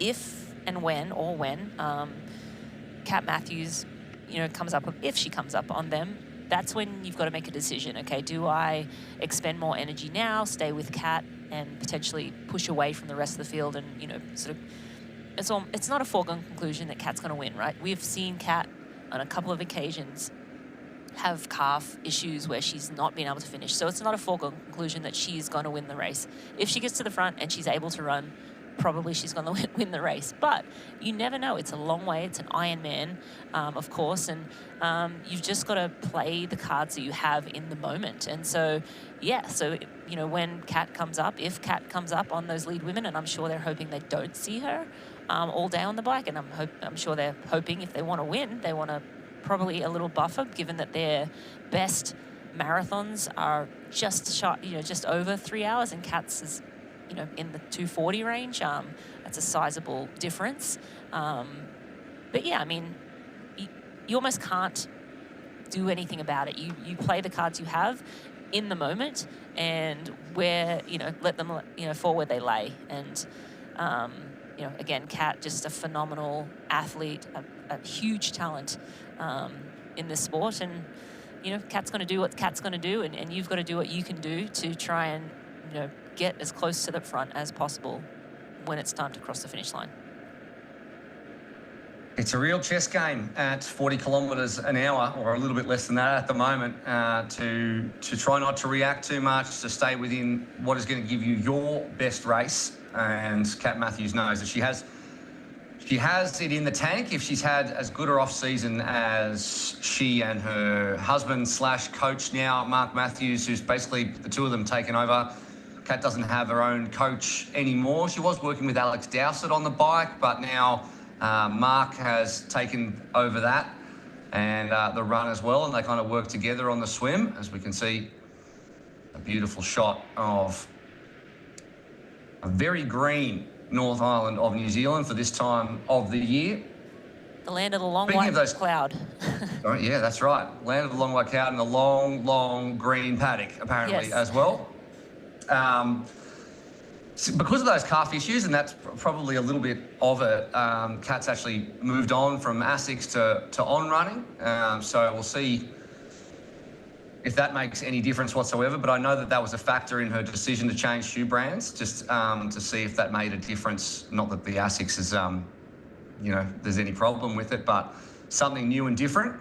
So we'll see her running in the on shoes now for the first time, and she's got a new wheel sponsor as well. So you'll notice that on her bike, when we see it, the wheels are completely black prototypes, and I think she's running 100mm deep front wheel, which is insane if there was 1 kilometre of crosswind. But I think given that there's not too much wind out there now, she's running 100mm deep front wheel. So that's something that's a little bit unusual for this field. As Smith continues, and I'm looking at his average speeds, 36.6 kilometres an hour at the moment. I can't see anyone else that's closer than 35.4, which is Blumenfeld. So, Matt Hansen's riding really well too, 36.2 average. So, still at the front is Kyle Smith, and he's still setting the pace as well.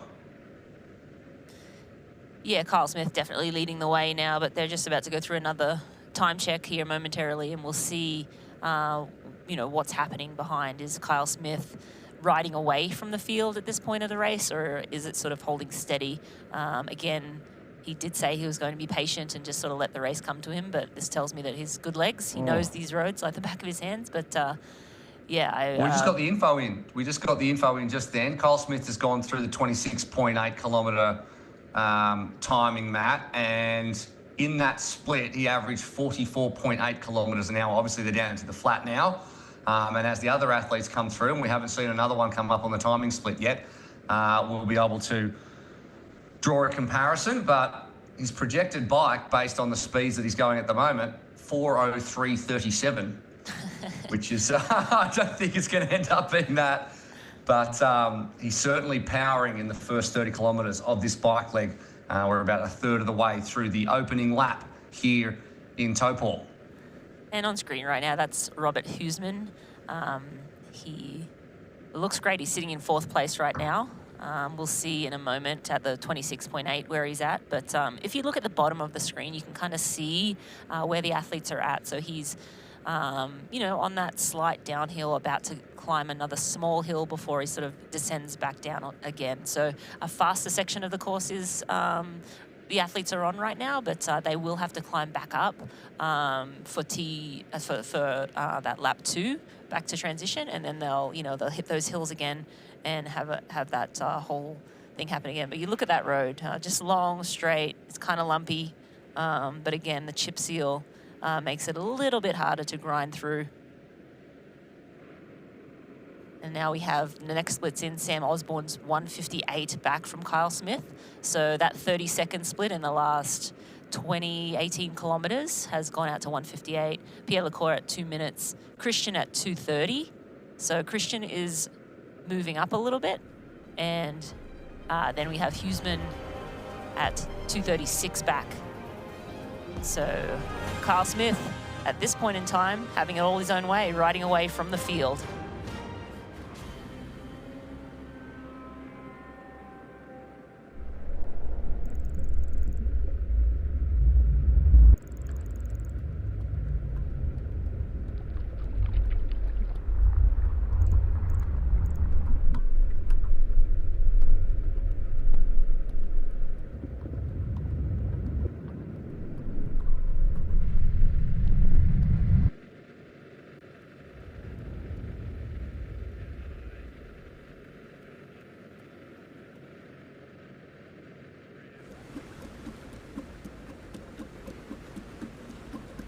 Just do it, it'll be fine.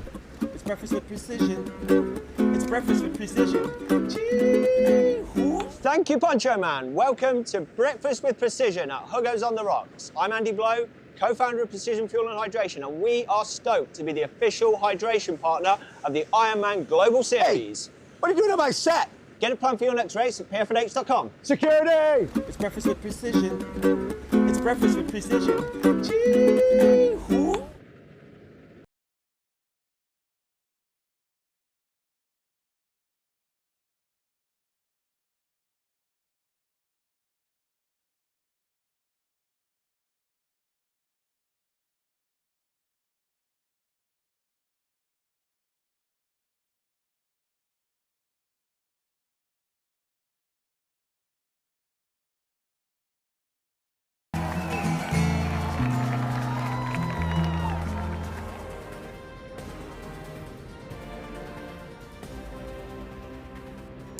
Welcome back to the live coverage of the ANZCO Foods Ironman New Zealand.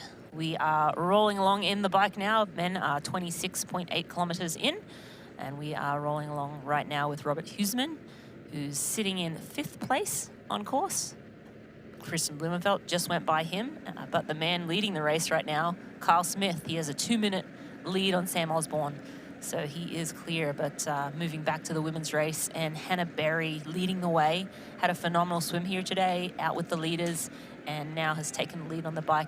This is reminiscent of Cairns last year, Will, if I'm not mistaken. I feel like Hannah had a good swim there too, and got to the front fairly quickly. It looks like her chain's off. So this is really frustrating. Hannah Berry now having to get off the bike.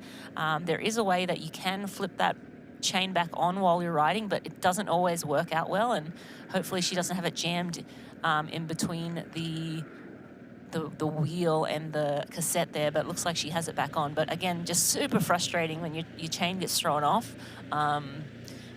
You know, sometimes you can get it back on, but sometimes there's nothing you can do. So frustrating there. She's going to lose 25 seconds just in that. And again, you know, when you're swimming so hard and biking so hard, it's just super frustrating. But here's our first look at Kat Matthews and that large front wheel she has. So Will was referring to earlier that, did you say it's 100 mil? 100 mil, that's right. That's 100 outrageous. A gust of wind will take her into the paddock next door.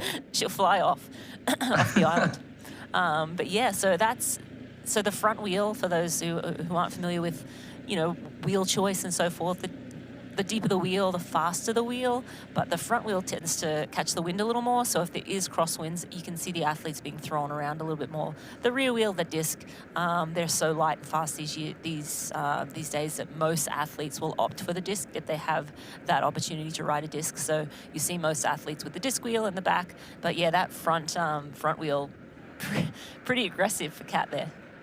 Aggressive, but obviously she wouldn't have done anything without the deep testing that comes with her, I guess, army background, and make sure that everything is dialed in 100% of the time. She's currently 250 back. Lotta Wilms has taken over from Hannah Berry at the lead of this race as Berry continues to try to make up that time that she just lost with that dropped chain, and it's been a fantastic couple of weeks here in Taupo. A lot of athletes coming down nice and early to get settled and enjoy what is such a race that is embraced so well.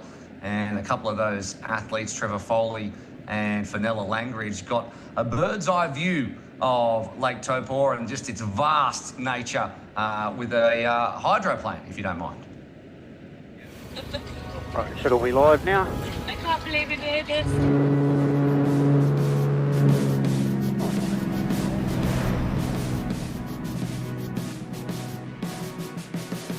Hey guys, Trevor Foley here from the US with Fenella. Hi, I'm Fenella Langridge from the UK. And what are we doing today? I think we're going on a seaplane.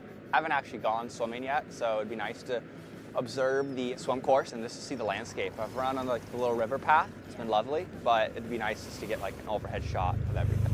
Okay, here we go. Let's go. Yeah, we'll get a good perspective of how huge Lake Taupo is. Apparently it's the same size as Singapore, which is pretty impressive. And our left to right here is 33 kilometres across, which is similar to the English Channel. Wow.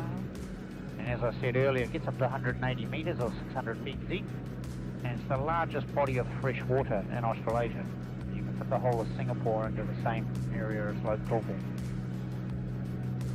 Cliffs off our right wing there are the highest cliffs that border the lake. They're 400 metres or 1,200 feet from the waterline up into the top. We were lucky that it was such a beautiful day, that everything popped. It was blue, it was like bright greens. We were going over these amazing fields of animals that we could see like running around, and then came back over the town where we saw the transition. Oh, the transition is already being set up. We run out on this river path and then back on the road, right? Yeah, so Yep. we run all the way along here till a bit further along to 2 Mile Bay where there's a restaurant, and then run back on the road. Got it. Oh my gosh. Oh my gosh. My stomach. I'm into land. It was such a cool, iconic experience. It was incredible to see Taupo from above. Yeah, great experience there for Nella and Trevor Foley. And speaking of Trevor Foley, I was just looking for him on the tracker. It doesn't look like he was able to get a timing chip in T1. So we'll be relying on people from the ground to get a split for us as we go through. But again, he had a phenomenal swim, and we expect to see him sort of popping up inside the top 10. But again, as we get information, we will share it with you guys, because unfortunately he does not have a timing chip on him at this point. He's going stealth mode. He's ninjaing his way through this course, so nobody knows where he is. No one's going to be calling out Trevor Foley related splits to each other. So he's gone dark. Wait a whereas minute.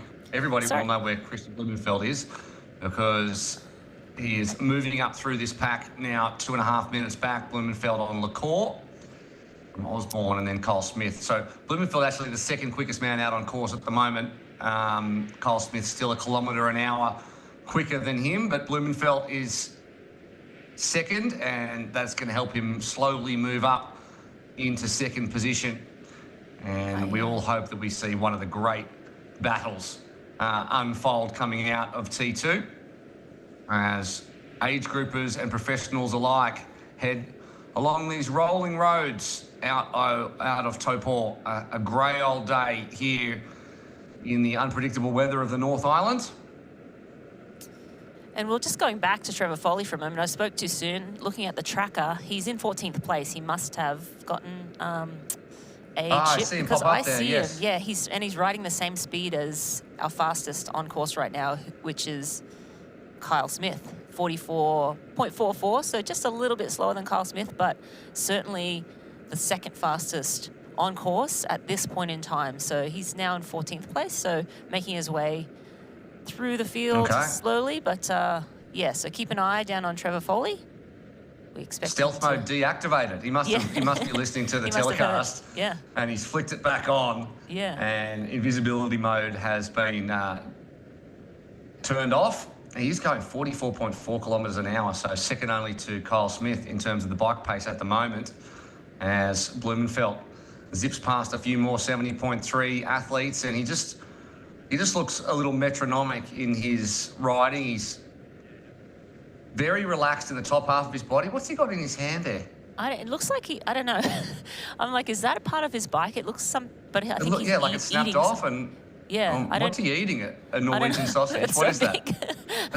I don't know. It looks like something's gone awry there, possibly, or maybe it's just a huge bar. I mean, he needs to. What does he take on 120 grams of carbs per hour? So it's an eating game for Christian and a lot of these athletes. Yeah, but I wasn't sure what he was holding there. It was giving me Jonas Schomburg sort of entire cockpit falling off flashback vibes, and I was just hoping that that was not what it was. But he looked quite relaxed there, but he was certainly doing something, and we'll see if we can get another shot of him back there again and see if he's all right. Hannah Berry, the fastest on the bike in the women's field at the moment, as she looks to make up that gap that she lost when she dropped a chain just before the break. If you're just joining us, the local Kiwi relinquished the lead to Lotta Wilms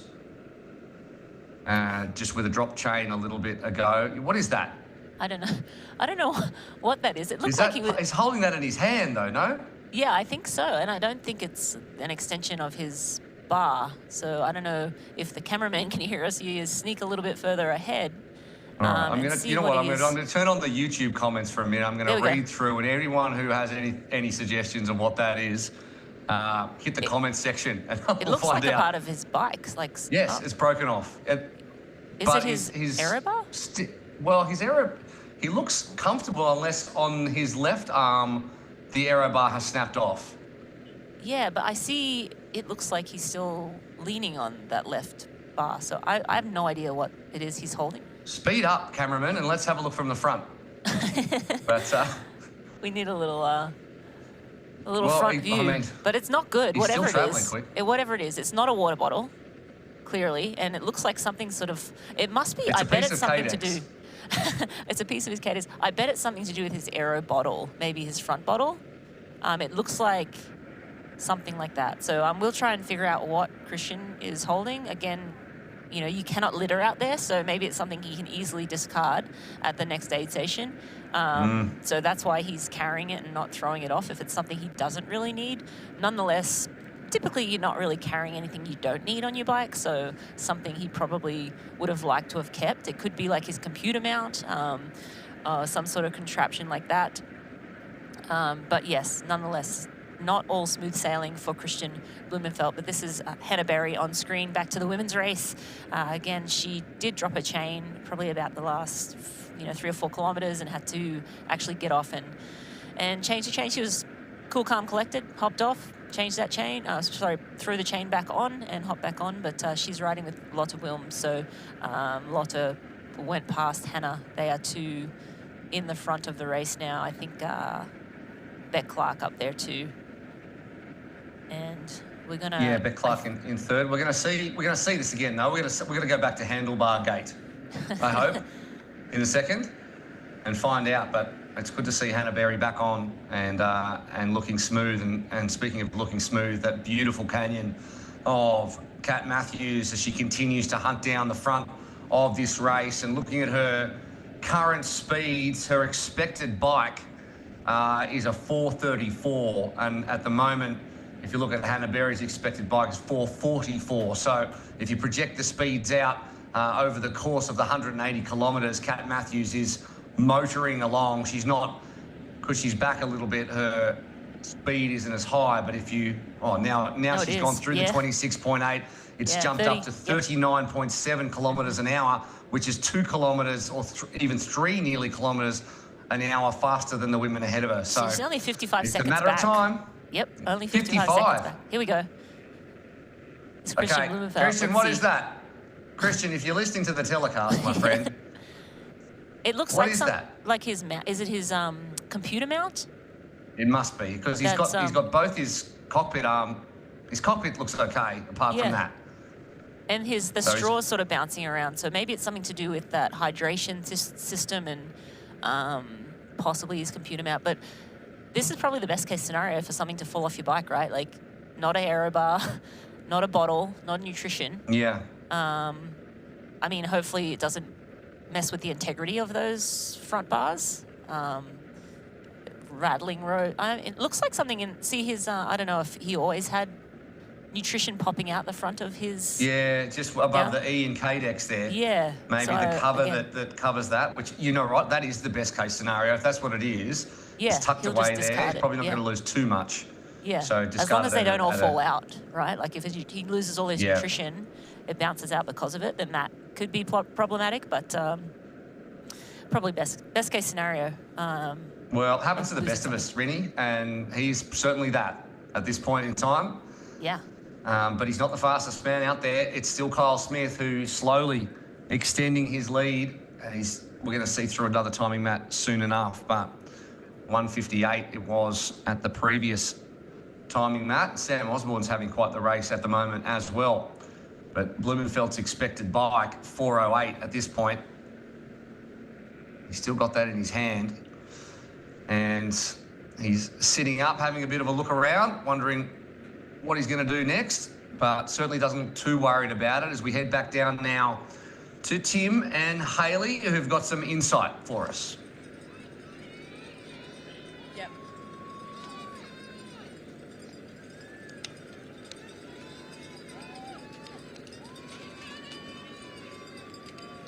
We're here on the Zoot bike course. It's early in the ride. The pros are nearing the first turnaround, but there has already been a lot of drama. Tim, what's happening? Yeah, that's right, Haley. Just when you think, you know, Christian Blumenfeld's in a great position, everything's looking sweet for him to do what he does best, which is probably win the race, his right extension has come loose on his bike.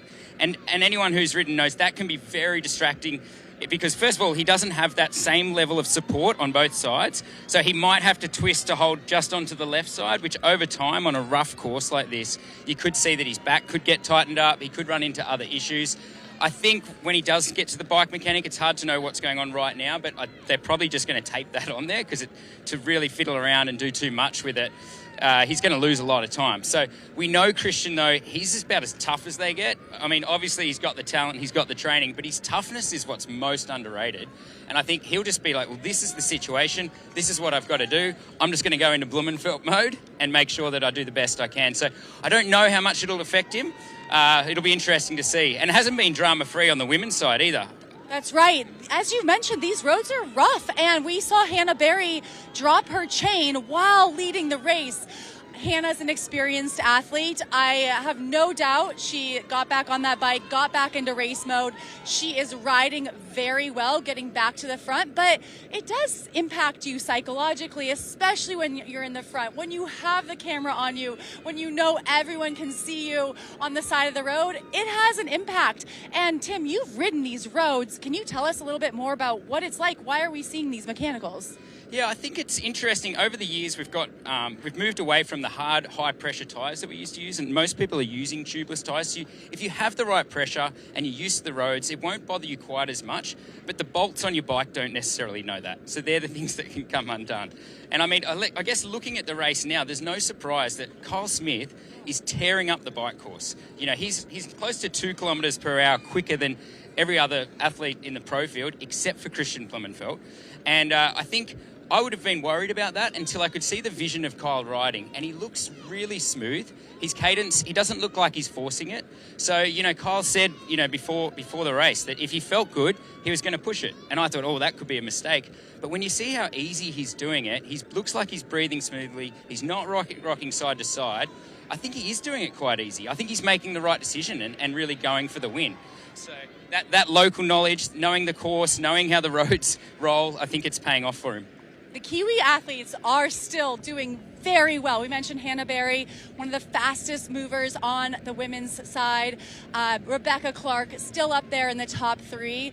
And Hannah Knighton, local legend, still doing very, very well. You've talked about the Kiwi athletes and how they race above expectations often at this race. Yeah, that's right. I mean, coming back here for 15 years, I've learned very quickly that doesn't matter who's the best on paper. The Kiwis will take that paper into the Portaloo and use it. You know, like it doesn't matter. They're always in their absolute best form. You know, Cam Brown all the best in the world would come around Cam Brown and beat them year after year. Mike Phillips would, you know, his season could be a little rocky and then he'd come out and go 7 hours 45 here in New Zealand. I think the fact that the summer period is quite short, it's perfect conditions for training. And we know that when you travel to a race, it does knock a little bit off your performance. You know, every time there's a world championship in Sunshine Coast, we saw Australians and Kiwis go really well compared to if it's in the US or it's in Europe. You see it dominated by the local athletes. So I think we're just seeing that. And Hannah Berry, for my mind, I mean, she was my not even a dark horse, but she just seems like she's in such great condition at the moment. And you take into account that being a local, it's going to pay off for her. Yes, we have no doubt, drop chain or not, Hannah is going to be back in this race. The other big news is Kat Matthews holding steady at about just under 3 minutes back. And Kat, again, is a very seasoned, experienced athlete. She knows what she's doing, and she's definitely taking her time, working her way up the field. But I'm excited. I think Hannah Berry to be this far in the front at this point of the race, and like you said, that Kiwi pride, that New Zealand pride. She has won on this course before, and little hiccup, but that also kind of wakes you up sometimes. I know that when you have something go wrong, you get into problem solving mode and you remind yourself, okay, here's what I'm doing, I'm getting myself going, and there's also a lot of crowd support, and they are going to be cheering extra hard for those local athletes. And I think the drama can just add to the excitement. Yeah, and I guess looking at the series in general, the Experience Oman Pro Series, who do we think is, like, when you look at how they've structured their season, do you think every athlete has come here in peak condition? Or, like for Kat Matthews, for example, why do you think she is racing this race so early in the year? Do you think she's in peak shape? Well, Kat is the two-time champion of the Experience Oman Ironman Pro Series. She has taken home that big paycheck at the end of the year, the last 2 years. We know that's probably her goal. And Kat is a special athlete. She's just somehow able to race so well throughout the year. I know it probably looks easy, but that is incredibly hard. It is incredibly hard to be at your best in March and in October for that Ironman World Championships. I think these athletes are very, very particular about their season. They know what they're doing. They know what their fitness is. And they also want to perform. They want to entertain, and they want to be out there for their crowds, seeing their people and seeing people all over the world and experiencing different courses. So there's a lot of different things that go into it, but I do think several athletes that we see on this start line today are going for those Pro Series points. Yeah, I think so. I think the very top athletes in the world, they're going to race this event, and they might not be at their best, but they know if they can get some really good points early in the Pro Series, that sets up their season to have. They can have that minor injury. They can have a bad race where a technical goes wrong, like Christian's experiencing right now. And we have just heard that the mechanic is actually working with Christian right now to sort out the problem. So we'll see what comes of that. But it looks like we're going to have to get back and see what's happening with Christian. So back to the studio. Thanks, guys. Yeah, we are hearing that the mechanics are alongside Christian Blumenfeld, and it is, confirmation, as Tim, you said, it's his right aero bar that's come off, and he can't really just get rid of it and move on because, surely his gear shift is at the end of that bar, so needs to be able to use it, needs to be able to make sure spending, 150 kilometres leaning more on his left side than the right is, as you say, Tim, going to hurt the back, even if you're as sturdy of an athlete as Christian Blumenfeld is. So they'll work on a plan together and then come in, and if they can't fix that issue with a minimal loss to time, because Blumenfeld surely is stalking the front. Kyle Smith still the fastest out there, just gone through the 45-kilometre timing marker, and over that last split, he was at 45.1 kilometres an hour. So he's actually getting faster as he goes along. Kyle Smith, it remains to be seen how the second, third and fourth hour of the bike is going to be for the Kiwi. Kat Matthews, meanwhile, is just hunting the front of this race. At this stage, according to our stats guru, Graham, is saying she's going to be 10 minutes clear of the field by the time she comes into T2 at this current pace. So she's putting down a marker early on, and that is not what those athletes at the front are going to want. She was 2 minutes and 30-something seconds out, back out of the swim through the last timing map, 55 seconds. So she has just evaporated most of that on Berry, Wilms and Clark at the front. And when she goes through the next timing split at 45, well, anything could be possible. She could be leading this race, and that could be the end of the fight for the front if she continues at that pace. However, you feel like an athlete like Hannah Berry, and certainly Lana Wilms as well, have a couple more gears left. That is the case, and will be able to react or just warm into this one as athletes that have raced these roads so often and so well, particularly Berry, who's put that drop chain behind her and that little bit of drama and just gotten back into her work. And she's a very mature athlete, the way she goes about it. She didn't seem stressed at all during that, wasn't rushing her movements during that, putting the chain back on, because when you drop a chain, as you know, it can go anywhere from a 10-second fix to a real problem. But it wasn't that for her. She lost maybe 30 seconds. But as it stands, the pace on the road is coming from Kat Matthews, the reigning and two-time Experience Oman Ironman Pro Series champion, who will be looking to start off with the full 5,000 points here at the ANZCO Foods Ironman New Zealand. And after that good swim, she's putting in a shift on the bike, Rennie. Yeah, absolutely. Kat Matthews, I expect to be bridging that gap, and I'm sure she sees the women up in front of her right now, and it's just a matter of whether they have the legs to go with her when she does make that pass. But looking back at the men's race now, we see Christian Blumenfeld again. We believe he is getting some help with that bar. We hope to get eyes on that, but we may or may not. He is 3 minutes back from Kyle Smith at last check, so I'm pretty sure that's before he will have had to fix that bar, unless the mechanic is phenomenally quick.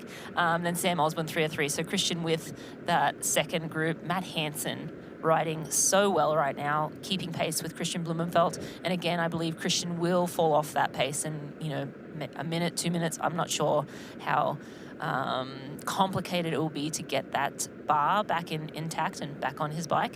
So we'll see at the next time split, I guess, where he's at. Pierre Lecour still hanging in with that group. Again, very dangerous is Pierre Lecour. He is a phenomenal runner, and it's just a matter of will he still be there in the second lap, the end of the second lap. Anyone can sort of fake a 40, 50, 60 kilometers, even a lap, but once it gets to the latter stage of the bike, that fatigue starts to creep in, and remains to be seen if he'll still be there. But Mike Phillips in that group, Mitch Kibbe in that group, Robert Husman still in that group, Henry Gauche in that group, Jack Sosinski, so Jack Moody as well, and Frederick Funk. Frederick Funk has dropped back, so he's 440 back. So that is a group of 10 men riding together, which I'm sort of surprised to see at this. But again, it's early in the bike, a lot of room between now and Ruby T2. But right now, Kyle Smith leading this bike and riding away from the key players. Will he keep it up for the rest of this Zoot bike course?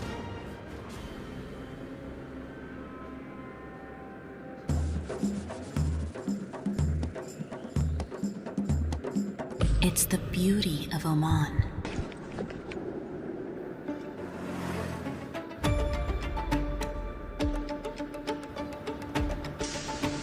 Our tradition, our hospitality, the sounds of limitless opportunities to explore. Listen, it's Oman.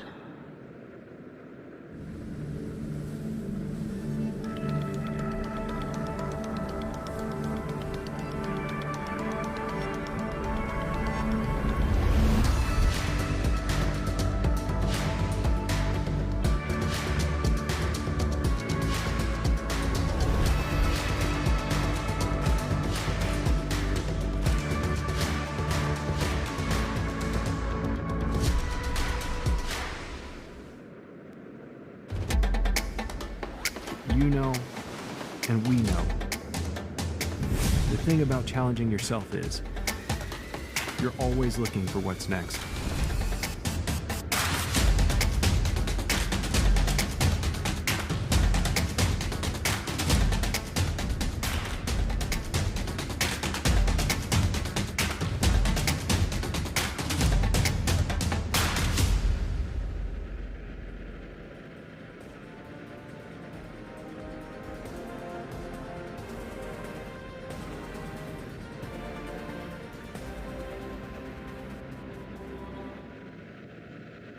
The ANZCO Foods Ironman New Zealand is brought to you by Oman. Beauty has an address. Endurance has a destination. Experience Oman. And by Ruvi, the indoor cycling experience. And just to go back to Christian Blumenfeld, we saw him on screen momentarily there. It was hard to see whether he actually had the bar fixed or not. We are of the understanding that he has not stopped yet, but we haven't had confirmation of whether that's been fixed, not fixed, whether he still has it. So we're going to try and get that update for you guys as soon as possible. But again, we're with race leader right now with no such worries. Kyle Smith knows these roads like the back of his hand, probably ridden them a million times with this very bike. So its bolts are tightened down and perfectly fine on these bumpy chip seal roads. Back to Christian Blumenfeld, and we'll see if we can. It does not look like he has a right extension? I think he still hasn't. Yeah, but where is it? Doesn't look like it's there. I don't know where is it. No, and I just wonder if limited places that he's put it. he does not have it with him. So whether he went through an aid station and discarded it, but that begs the question. I mean, I guess he would have, I'm not sure what his gearing would be, but you can change gears on the base bar and on the extension. So in that case, he would not need to hold on to the extension to be able to change gears. And maybe he's decided to, rather than stop and get it fixed, discard it at an aid station. Again, discarding it on course would be a penalty. So that would not be an option, but you can discard gear at aid stations. So I'm going to hazard a guess that he's discarded it at an aid station and carried on. Can he hand it off to the mechanic for them to come back together at some That's a other good future question, point Will. where he can stop over? That's a good question. I don't know the answer to that question. I assume yes, because neutral I stitched support. you up there. I just assumed you knew Yeah. everything, so I stitched you up. No, you know, I would assume it would be okay because a marshal or a mechanic would be neutral support. So if you handed it to a marshal, it wouldn't be considered littering. But No, I mean, I guess that could gift, a carbon fibre gift. Totally. But I was been looking at the projected speeds out there as we see Kat Matthews. Now let's start with the women then. In that case, yep. Currently at this speed, Kat Matthews is expected to ride a 4:52.51 bike, which is a full. Yes, it's a full 10 minutes or 9 minutes faster than anyone else out on course at the moment, and she's closing in on the lead as it is. So if she can continue this speed, and we know how well she paces, I think she's just behind there. Is that Lotta Wilms up ahead? On the right-hand side, and there's Hannah Berry at the front. So she's kind of moved up to the back of this group. That is Wilms, Clark and Berry. So Matthews is closing in, and she is the fastest out on course by quite a margin at the moment, off the back of a 53.30 swim. So they'll come through the 45Ks soon enough. But visually, it looks like she's erased that gap, and she is travelling faster than the three women in front of her. For reference, Hannah Berry's on track for a 5:05 bike, and Matthews is on for a 4:52. She's so making the pass there, Will. Yep, that is Lotta Wilms. Yep. So And Kat she Matthews has now gone moving past into Lotta second. like she was standing still, and she's going to go past, I think, Clark as well soon enough. So Kat Matthews taking the bull by the horns here in New Zealand, and earlier than a lot of people would have predicted. And she goes straight past Hannah Berry as well. And I think it's hard to tell, but that might be the lead of this race. So Ben Clark was up there in the last splits, but I think that's the front of the race now, and we have a new race leader.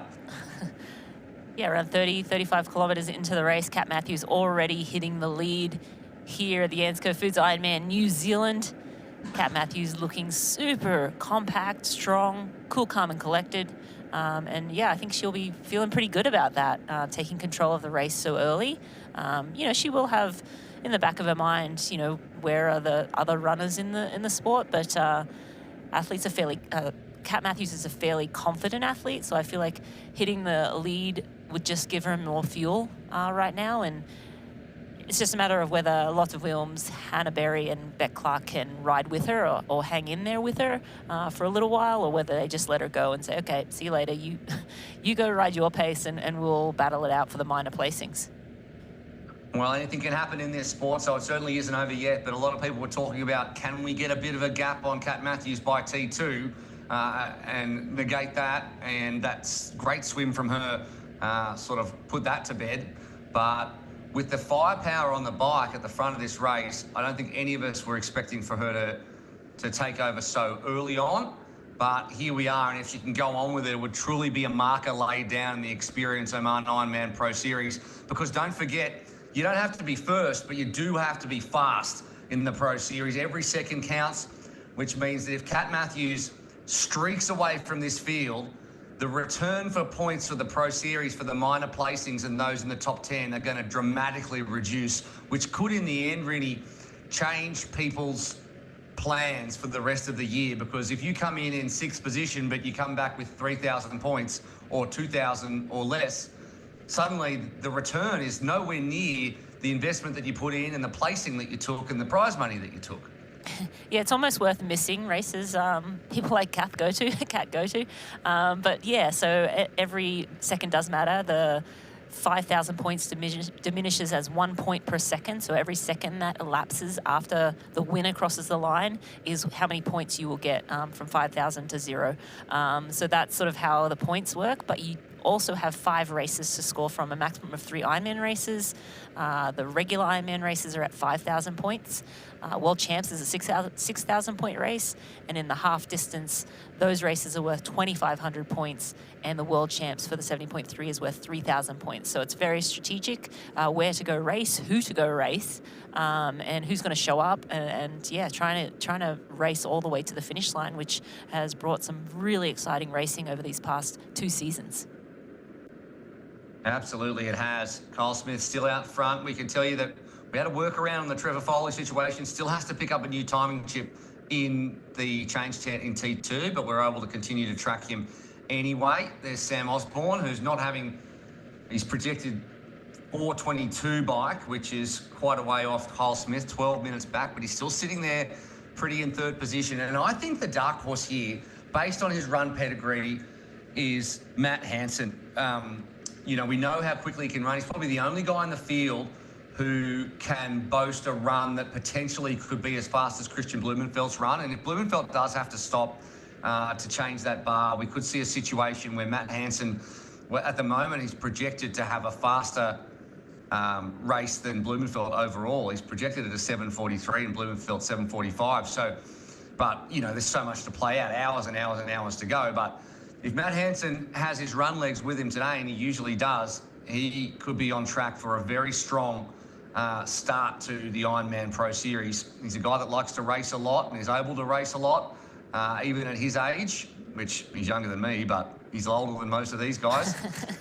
And so let's just keep one eye on the American, Matt Hansen, sitting at 3:06 back through the last split. We'll get an update very, very soon as Blumenfeld continues to stalk Kyle Smith. But Kyle Smith's still fastest out on course and continuing to extend his lead. It's a question of whether he's, and we said it before, whether he's gone out too hard and whether he's got the marathon to be able to hold on, and what kind of gap he requires. In your extremely expert opinion, if he continues this way, and given Blumenfeld's run, taking out the possibility that he might have to stop to have some mechanical help, what kind of gap does Kyle Smith need coming out of T2, do you think, Rinny, given he's probably on paper 10 or plus more minutes slower than Blumenfeld on the run? Well, you mentioned it earlier. It's not just Blumenfeld; it's Matt Hansen too. It's so not, there's no, two it's very not. dangerous men in that chase pack. That's Kyle Smith. But you know, what is Kyle Smith going to run? We don't have a great data point from him because he's done an Ironman 4 years ago in 2022, and he's been doing shorter half Ironman distance races, and so we don't really know what he's capable of. Yes, the bike is his overwhelming strength. Very good swimmer, super strong on the bike, but what is he capable of running? Like, that is a huge question mark, and I don't feel comfortable throwing out any estimations. I mean, I'll leave that to the statisticians. But yeah, I mean, he's looking phenomenal right now. I think he's got to be feeling super confident, and he's clearly feeling good. And as we've been talking about the whole race, he's basically said he didn't want to be aggressive unless, the race sort of came to him. And when it's coming to you and it's clicking like this, you just go with it. And he clearly is going with it right now and putting time into some of the chases. Christian Blumenfeld with that aero bar, is that going to mess with his back? We've seen him have cramping issues in the past, leaning to the left more than both arms. That over 180K on bumpy roads, that can accumulate to something that's not just, soreness. It could be, really devastating coming into the run. So I hope not for his sake, but that's something that I would love to keep a close eye on as we progress through the bike, and certainly when he gets off onto the run. Does he look a little lopsided? Is there some tightness that has crept in just by not riding in his normal aero position, which he's spent countless hours over the past few months spending time dialing in, getting perfect, so that he could come and race here and challenge for the win and get that maximum 5,000 point bonus. But yeah, I mean, it's an interesting race shaping up. Hansen is such a big surprise for me, and he shouldn't be. I mean, the guy is an animal. He goes on easy run and runs like 3:45k pace. You know, that's his, like, I'm going to go run 2 hours at 6-minute mile pace, 3:45k pace. He's just a... Cool, that's a totally normal thing to do. Absolutely, he's a freakish 100%. talent.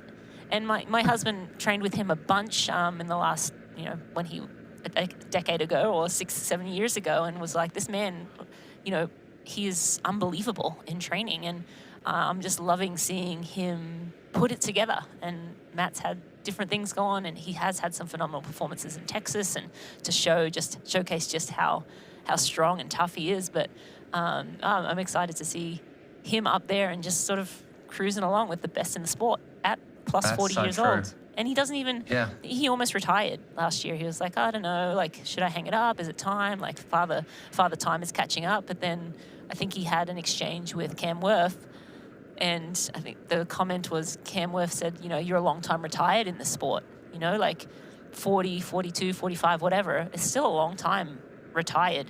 So it's a young retirement, and, why not just maximize everything you can while you still can? And so that sort of motivated Matt, and I know he's got a young daughter as well, and he saw Cam's son on the sideline just going nuts for his dad, and he's like, that's motivating for me to continue racing for long enough where my daughter can see me out here racing. So super cool story. He's old enough, You got to have the kid be old enough to remember Dad when he was the man, right? I get that. I totally understand that one.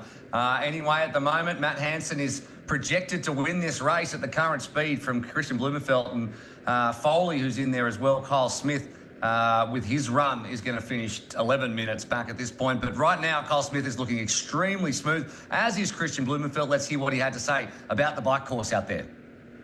I think the bike course is less steep than expected. I thought it would be more like punchy hills, but it's sort of just rolling through. At least on training, it might feel a bit different on race day, depending on the wind.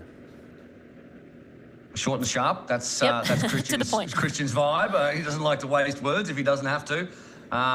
So he's still missing that extension on the right-hand side, as you can see there. He is going to be putting most of his weight through the elbow on the left-hand side. I mean, he's got the cup there at the beginning, but the rest of it's gone, which doesn't seem like a big deal, but over the amount of time you're going to be in the sticks in this race, because there's long flat periods from 40 kilometres basically onwards till 85. It's all flat. And then you've got this kind of drop down into town, and then the rise back out of town, and then another whole lap. It's going to hurt, but he's a guy that's probably in his head, he's thinking, I'm just going to push on. It's not that big a deal. I don't want to give it up. But then potentially he might pay for it. We've seen his ambition outweigh his body's capabilities at times when he has cramps or falls apart.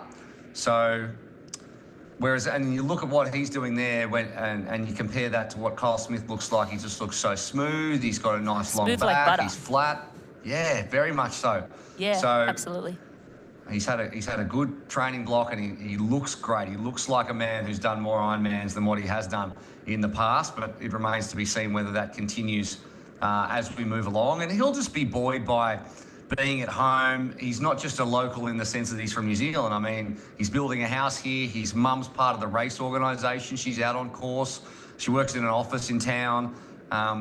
He knows everything about this place. There's nothing that he needs to worry about expecting. Mm-hmm. And you can't really underestimate that. In so many ways, he knows how fast the roads are. He knows where the wind's going to come from and what kind of effect it's going to have. He knows how the day will unfold. And his earliest memories of triathlon of being out here and helping on an aid station. So a real affinity for this race. Yeah, absolutely. And not only that, the crowd support. 4 laps on that run course. He'll be buoyed through to the finish line, with 4 laps. But going back to Christian Blumenfeld and that missing handlebar, it's reminiscent of Solveig Lovseth, our Ironman World champion from last year.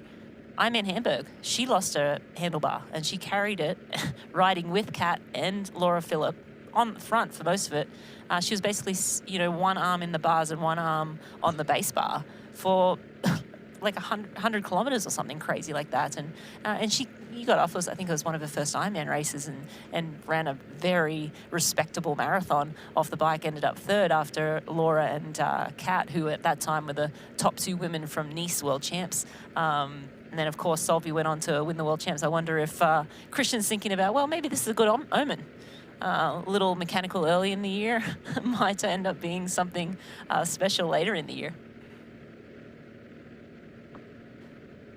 This is true. They're made of something different. The Norwegians, there's no doubt about that. So if anyone can carry on, they certainly can. And this is just one stop on a season that is an opportunity for no matter where you are around the world to enjoy an Ironman. And we all have one eye on the Ironman World Championship, of course, but it's not the only triathlon on the island of Hawaii. Ironman 70.3 Hawaii, which is on the Kohala Coast, is big island racing as well, just a little bit different. And perhaps its best kept secret is it's a bit boutique. So there's a limited field size. You get to ride part of the Kona course. There's not as many people out there, and it offers championship slots as well to the world champs. So a unique pathway, and there's obviously an affinity between those 2 races. So bring your club members, do a group trip to Hawaii, or bring your friends for a relay, bring your family for a getaway, and make sure that they stay on the side of the road and cheer you along. Don't miss it. It's an extra special one, so you can register at ironman.com. May 30, 2026, or just hit the QR code on the bottom left of your screen right now. And just make the decision. The best thing to do is just get inspired right now, make the decision, book the flights, and then worry about it later when the credit card bill comes in. Don't worry about it too much, though. Yeah, don't think about that. But yeah, I think it's so cool that you can qualify for Kona, the Ironman World Champs at a 70.3. That used to be the case at a lot of races. But yeah, it's cool that that is one you can qualify for Kona at. But here are the women, and our question has been answered. Lots of films keeping Kat in her sights, and Hannah Berry too. Hannah Berry seems to be rocking a little bit, so maybe expending a little bit more energy than she was earlier. And look at this. I'm blanking. Oh, is that Regan Holyoke? I think so. I think that might be Regan rolling by all of the women. So Regan rolled up with Kat. We haven't spoken a ton about Regan. We're singing Kat's praises, as is due, from her phenomenal performances over the last couple of years. But Regan keeping Kat in sight as well. Regan, of course, the champion from Ironman New Zealand last year. And she's gone straight past Kat Matthews and taken control of this one too. So we haven't been talking about it too much, you're right, but certainly starting to fire back. 8:51 last year, and she's had just, Regan Holyoke, an incredible start to her professional career. She's won 3 Ironman races on the bounce. She's wonderful in Oceania, and she's continuing that right now. Yeah, that was a decisive move to roll past. No, that's not. I don't think that is her. It's not Regan? Are you sure? No, I'm not 100% sure. I'm thinking no, and I'm thinking maybe that was a pro male that just rode past. Okay, let's. Or an age group male. Sorry, an age group male. Okay. I don't know. We'll go back and look at the timing, but it's certainly not right. I'm hearing now actually it's Sam Askey-Doran. So there you go. She went past so fast that we couldn't even see on our little screens we've got in front of us. Okay. But woof straight past. I was like, that can't. I'm like, well, it did look like Regan. I thought she was in a kit like that, but yeah, that makes more sense. Regan was at last check 40 seconds back from Kat. So yeah, she was going too fast there, surely. Anyway, speaking of Kat Matthews, let's go to a bike soundbite from the woman herself. Yeah, 20 metres. I think that's great. I think especially this course, I think it will be a factor. And in this field as well, I think there's a lot of girls who are biking really quite similarly. And I think the first part of the course, I do think you have to attack it a bit more than you necessarily feel like you want to. And I guess that's what I plan to do, see how that plays out. And then it's really just committing to the grind on some of the flatter sections. But I feel like there's enough rolling here and enough distraction that I'm being 2 loops, like it really breaks it up, like you don't get too bored. So I don't know. I'm hoping that I can get my confidence back of being one of the best bikers in the field. Well, I feel like she might be feeling pretty confident now, moving through the field and erasing that deficit she had out of the swim, the 3+ minute deficit. Now taking control of the race fairly early on. And, you know, she has company, but she definitely is riding strongest on course right now. Wilms continuing with her work, and as we said before, in great form, having won at the end of last season and put some health issues behind her. She's still powering along at currently only a little bit back, 4 seconds in that lead group with Kat Matthews and Hannah Berry. So Wilms, the last start winner in Ironman, and Hannah Berry finishing her season with 4th in Kona. And we know what Kat Matthews did last year, running back 14 minutes to finish just 35 seconds back of Solvi Lofseth for the Ironman World Championship. But that's 2025 now. That's in the past. That's in the bin. And it's 2026 of the Experience Ironman Pro Series. And Kat Matthews is picking up largely where she left off in this one. Scooting past some more age groupers. And that's one of the things I love about triathlon, is that you can share the course with the best in the world when you go out as an age grouper and are enjoying it exactly the same. And it's just as hard whether you're going at 25 kilometres an hour or 40. You're at the peak of your efforts, and everyone out there deserves to be there for the work that they've done. And Kat Matthews certainly does as well. But she can't shake these two just yet. 2 seconds back, Berry, and then 4 seconds back, Lotta Wilms. Beck Clark has dropped back out of that lead pack 20 seconds, and then there's a big gap back to Langridge, who was our leader out of the water about an hour and a half ago, or 45 or more kilometres ago. Maya Stage Nielsen's having a good bike. She had a bit of a tough year last year, so she will be happy that the year has ticked over and she has a fresh start.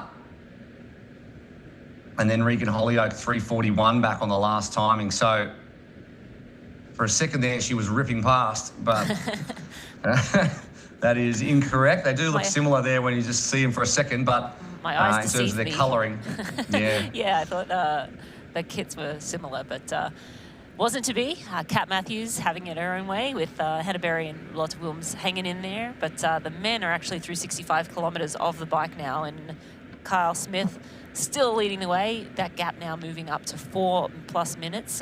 Kyle's still holding around 1 kilometre per hour faster than that second pack. But Jack Szynski sitting in second, Hansen sitting in third, Blumenfeld in fourth, Mike Phillips. Not a lot of changes to this group. All the men relatively together. That next 10 group still riding, but yeah, 4 minutes back from Kyle Smith, so he's edging away. And again, like, this is the numbers game. Like, how many minutes does he need to hold off the chasers? Jack Szynski having a good set middle part of this first lap. He's made some moves up the field and is sitting now in second position, so he'll be very happy with that. He hasn't got a bad run either, so he wasn't too far up out of the water. So moving into second position, Hansen sitting there as well, still at 43 kilometres an hour on the last split. Blumenfeld's dropped back 42.8, and it's very similar through almost everyone except for Trevor Foley, who's the fastest out on course at the moment, and is continuing to close on those leaders. And there is Matthews, who hasn't changed her positioning one bit over the last 30 or 40 Ks, and is looking to try and stretch this field out, and is the fastest on course at the moment still, and leading Hannah Berry and Lotta Wilms, who are holding on just. And we're really expecting this next part of the bike over the next 40 to 50 kilometres to really start to push the field and to stretch out. And once we see some gaps emerge, they could really start to push right out. So Wilms is overtaken there, and then a bit of freewheeling from Berry as she drops back to the 20 metres, so she won't be too happy about that. Yeah, so the race ranger is in effect. You see that little light on the back of the athletes' bikes, and if you guys haven't or aren't familiar with that system, basically there's a little light system on the back underneath that saddle that's mounted before the race, and it will tell you whether you're in the green or whether you're in the orange, and the orange is sort of moving into that, 22 meter zone. But if you're within 20 meters, that light will start flashing red. And if that light flashes red, and the marshal knows that you're within that 20 meters, and you have one choice, and that's to go around the athlete in front of you. You have a set amount of time to get around that athlete. So you kind of have to push on the gas a little bit, get around that athlete and move to the front if you move inside that 20 meters. But if you sit in there and you don't move around them, or you don't move around in the time, that can be a penalty. So it's great for the athletes and great for the marshals, because it's very clear who's sitting in the draft and who is not. And that little system of sort of you're in the green, you're in the orange, or you're red and you need to pass works really well. Let's talk a little bit more about that 20 metres. And I say that because Laura Siddle's just sent me a message as we're looking now at the replay of Wilms making the overtake on Berry as they're watching Kat Matthews disappear up the road there next to the motorbike you can see. And you can see the flashing Race Ranger red on the back of the bike. And Berry has to move back as we move back to the live pictures. But a good point Laura made as she just messaged in was Matt Hansen he's one of those guys that has benefited from the 20 metre draft, because he's such a strong bike runner, but he didn't stand as much of a chance before with the fastest swimmers in the 12 metre draft packs that kind of rolled along. Never really put him in a position to run the way he can run for the win, or less often puts him in that position. Do you think he's one of those guys that has maybe benefited from the fact that everyone has been forced to spread out and are enjoying less draft off those in front of them as we move to faster bikes and require the 20 metres?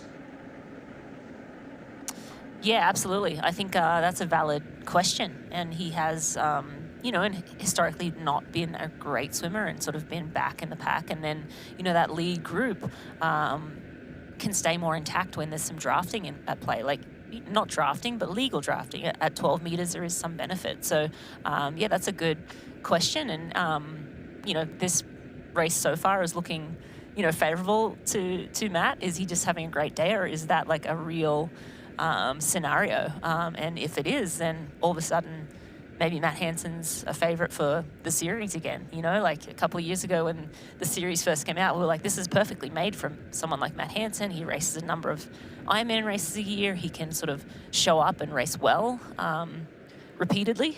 And he didn't really, the first year he certainly did very well, but not as well as maybe he thought or anyone else thought, from his capabilities to just his capacity to race hard and race well year round. So he did have a good swim though this time. So that's true. He's paired that with a good swim, as opposed, he wasn't that far back. So pair both of those things together and suddenly finds himself up at the pointy end, which is awesome. And what a victory. Imagine the Pro Series goes to Matt Hansen. Will be a victory for the middle-aged men everywhere. The middle-aged men in Lycra out there are just going, we're represented by this man who is nothing like us except for in age. And he can go out there and do the job. And that's fantastic for American triathlon and long course, and also for Matt Hansen and all 40-year-olds around the world, which we love. But Kyle Smith's still the fastest. There's no question about that. His average over the whole bike thus far, 43.6 kilometres an hour. No one else is in the 43s. Szynski, 42.6. Blumenfeld, 42.4. Hansen, 42.5. So these guys are all around thereabouts. Phillips the same. Kibbe the same. And Foley, who's coming through the pack. But Kyle Smith is a good kilometre an hour faster on average than anybody else. And the same for Kat Matthews. He's averaging 38.3. No one else is even in the 37s except for Maya Stage Nielsen at 37.0. So a kilometre or a kilometre and a half an hour faster for Kat Matthews than anybody else. And these two women, Hannah Berry and Lotta Wilms, trying to stay on the back. You can see Wilms has overtaken Berry now and is still 20 metres back from Matthews as they head along more of this flat section. But this kind of flat terrain will soon enough, and you can see down the bottom of your screen on the Zoop bike course that we have probably another 15 or 18 kilometres to go, and we're going to start seeing a little bit more elevation back into it. And then at the start of that second lap, we're going to see who's got the strong bike legs and who can really push in before they do it all again. So that's the real question. But Berry and Wilms are just keeping their hand in the deck. They're not folding just yet. They need to be with Kat Matthews when they come to that part, and then they'll see who's got the strong legs. But the gaps are opening up to the others, and it's going to be difficult to find a podium with the quality of these women at the front. Yeah, well, that's the thing too, Will. You know, if they can stay with Kat, the longer they can stay with Kat, they hold off Tamara Jewett and other athletes that could, Nina Duron, that could possibly run through. So, yeah, I mean, it bodes well for them to, you know, hang in there with her. And again, it's not over till it's over. We've seen Kat have some issues on the run in the past, so keeping her in your sights sets up for a record-setting day, most likely, but it also sets you up for a really good finish. So hanging in there as long as possible. It will be a long drag back up to transition again after they hit that 64-kilometre mark. But right now we have Kat Matthews leading this race. Hannah Berry second. Lotte Wilms in third. Beck Clark slipping down a little bit, but still in fourth place.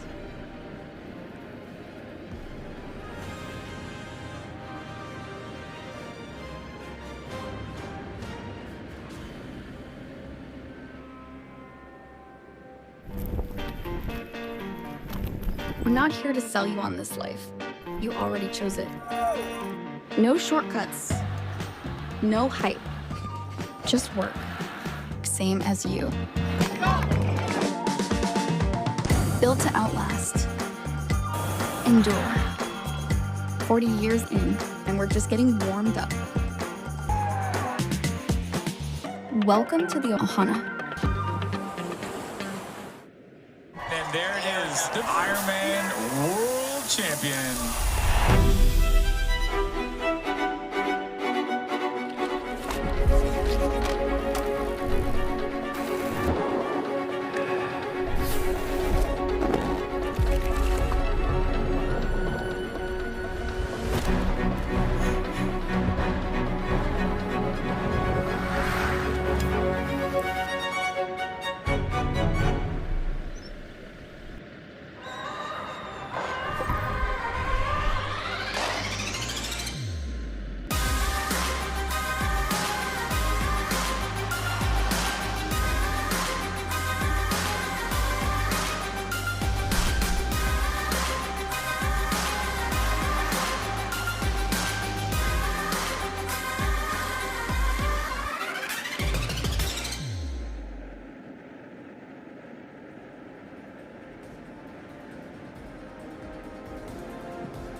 Welcome back to the 42nd ANZCO Foods Ironman New Zealand, and we are looking at the front of the women's race at the moment, and those three athletes you're seeing, Kat Matthews, Hannah Berry and Lotte Wilms, are pushing ahead from the rest of the pack. Beck Clark has dropped back, Fenella Langridge as well. Regan Holyoake, our defending champion, is in the mid-pack. There's a group of women there who are fighting it out for top 10 placings at the moment.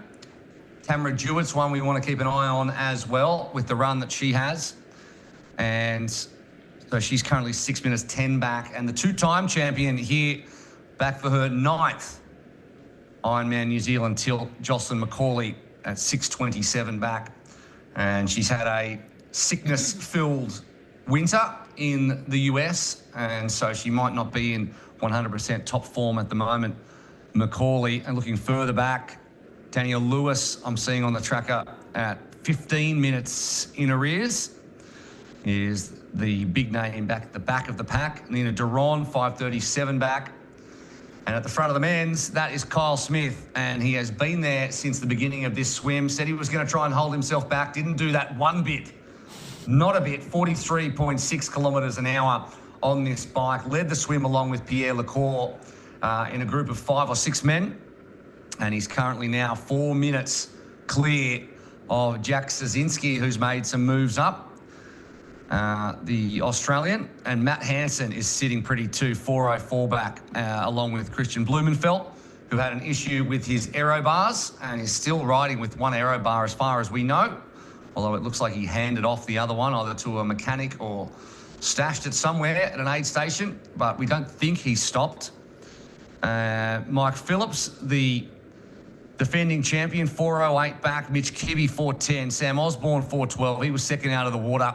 Pierre Lacour, 4:14. So he's in his Ironman debut and finding out just how tough it is. Henrik Ghosh had a great swim. He's 4:16 back. Robert Huseman, he was in the lead pack too, 4:19. Jack Moody, 4:21. Freddie Funk isn't having the bike that we expect. He's a great biker. He's got a massive following in Germany. Sells his own merchandise even, which none of us do. I wish I could say I did that. But if your name's Freddie Funk, you can pretty much just sell your own merchandise because that's your name. He's 5:13 back. Trevor Foley, 5:36. Ben Hamilton here at home, 5:39. And that's your top 14 male athletes. But so a big group basically, and they're all being shown how to bike by Kyle Smith here at home in Taupo. And there he is still looking. And Tim Reed said it well, and he would know. Although he's going out quick, he doesn't look like he's going out quick. He doesn't look like he's pushing too hard. He looks like he's feeling good.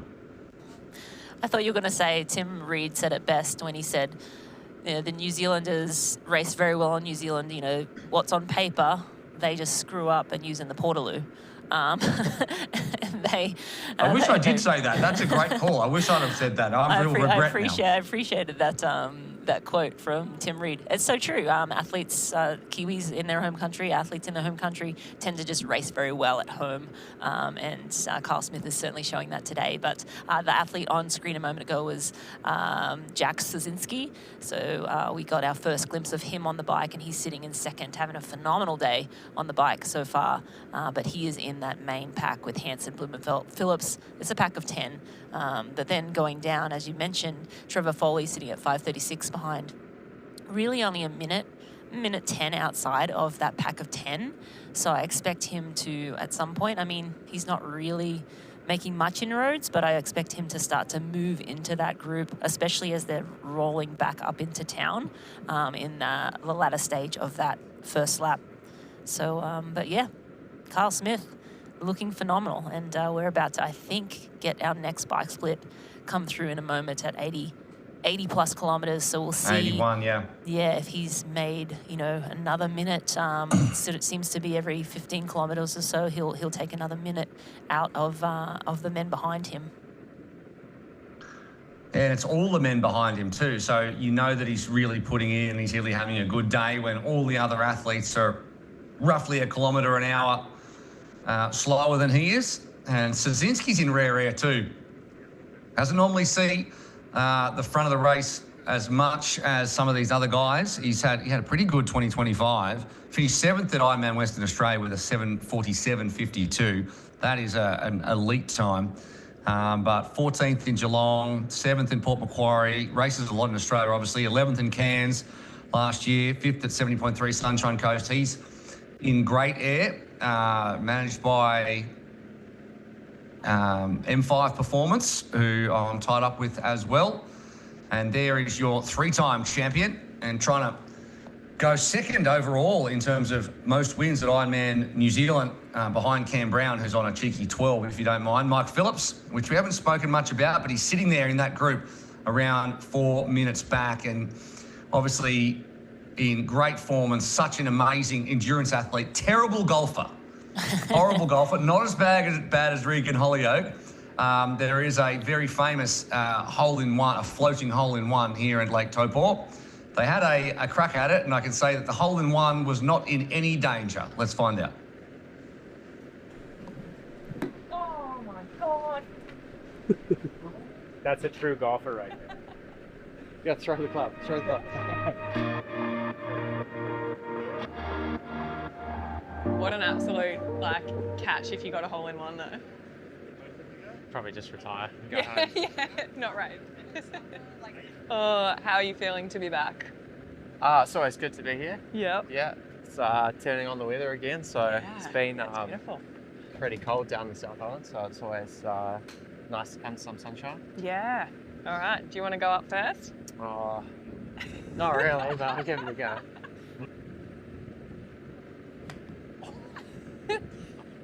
Nearly. Close. Are you feeling any pressure coming back, Mike? Being a local as well? Yeah, I guess it's always like there's a lot of people here watching and friends and family and stuff, so it's always feel a little bit of pressure to perform well here, but it's always so much easier than traveling overseas, so Yeah. definitely enjoy it, and plus the added motivation with the extra people watching is always cool. Yeah. All right, look at the ball. That was a practice. Oh, no. Oh, nice. That was better than my one. Oh my God. Oh.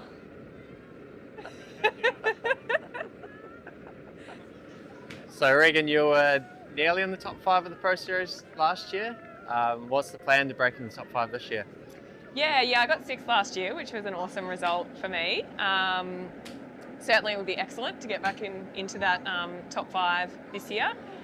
We'll see how things go on the weekend here as to where sort of the race schedule goes for the rest of the year, but we'll certainly be looking at heading over to the States at some time in the year, doing a few races over there and hopefully getting Kona and a Nice qualification, and then can sort of base the year around that, I think. Why am I getting worse? Cut the camera.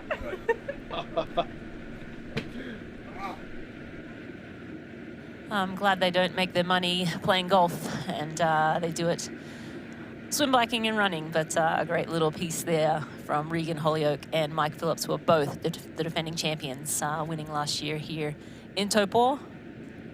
Mike Phillips in that main chase group, and Regan just a little down from these women at this point in time. But we have lots of films on screen now, and she is riding along and keeping Kat in her sights with Hannah Berry. And the longer these two can hold on to Kat, the better it will be for them. They have the firepower of Tamara Jewett behind them, and right now Tamara's 6 minutes back, projected at this point to be around 14 minutes down if they can stay at the pace of Kat Matthews.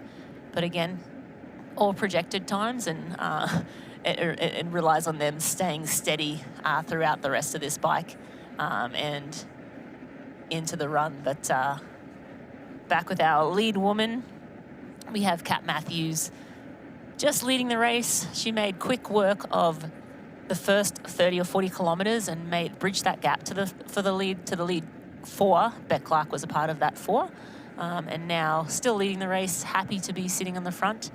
And the athletes now making their way back towards town. 2-lap course here on the Zoot Bike course.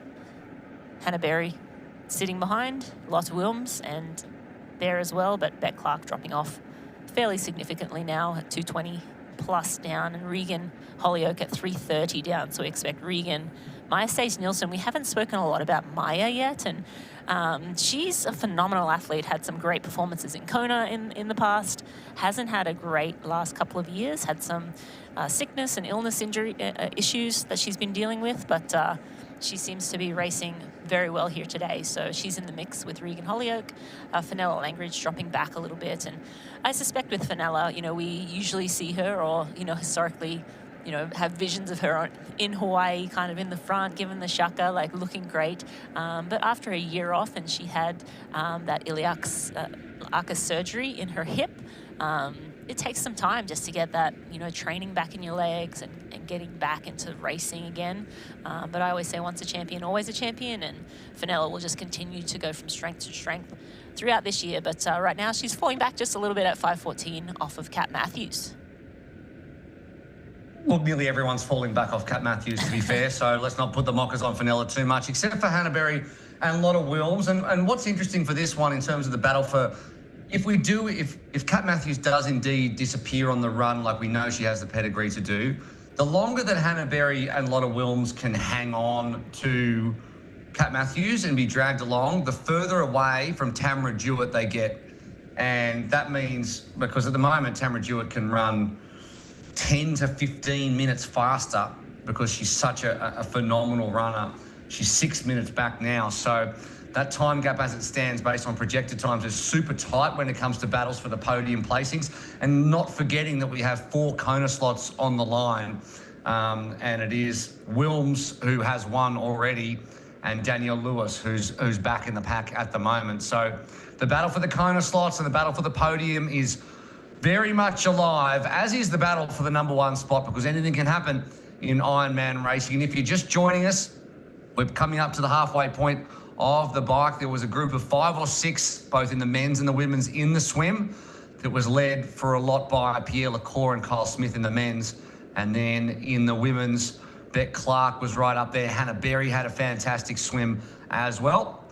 And then coming out of town, Kyle Smith put on the afterburners and he has not taken his foot off the gas since then. And he's a good 2 kilometres faster than most of the rest of the pack. The fast guys are about a kilometre slower than him as well. So he's on another level at the moment, is Kyle Smith, and continues that way as they now seeing a little bit more elevation. And that is Wilms, you can see on the left-hand side of your screen, and Smith on the right. So it's the second lap, Rinny, where we are going to see who is going to have a big race. Yeah, absolutely. As Berry goes back past Wilms, you can see there.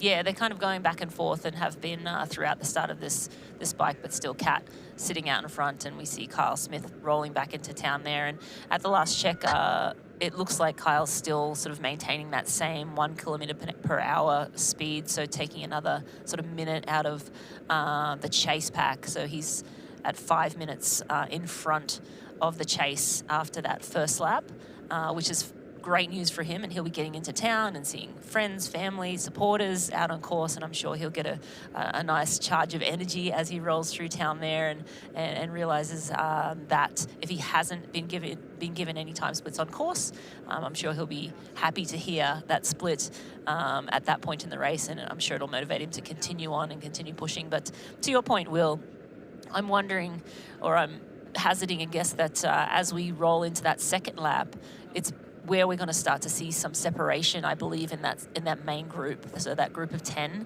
I think as we get into 100 plus kilometers, 120 kilometers, the fatigue starts to set in, and we'll see sort of who really has the legs and who really starts to fall off. And I think that's really the time of the race where people like Trevor Foley tend to start to come through, and athletes like that. But right now, I mean, you can almost throw a blanket over the second place to 11th.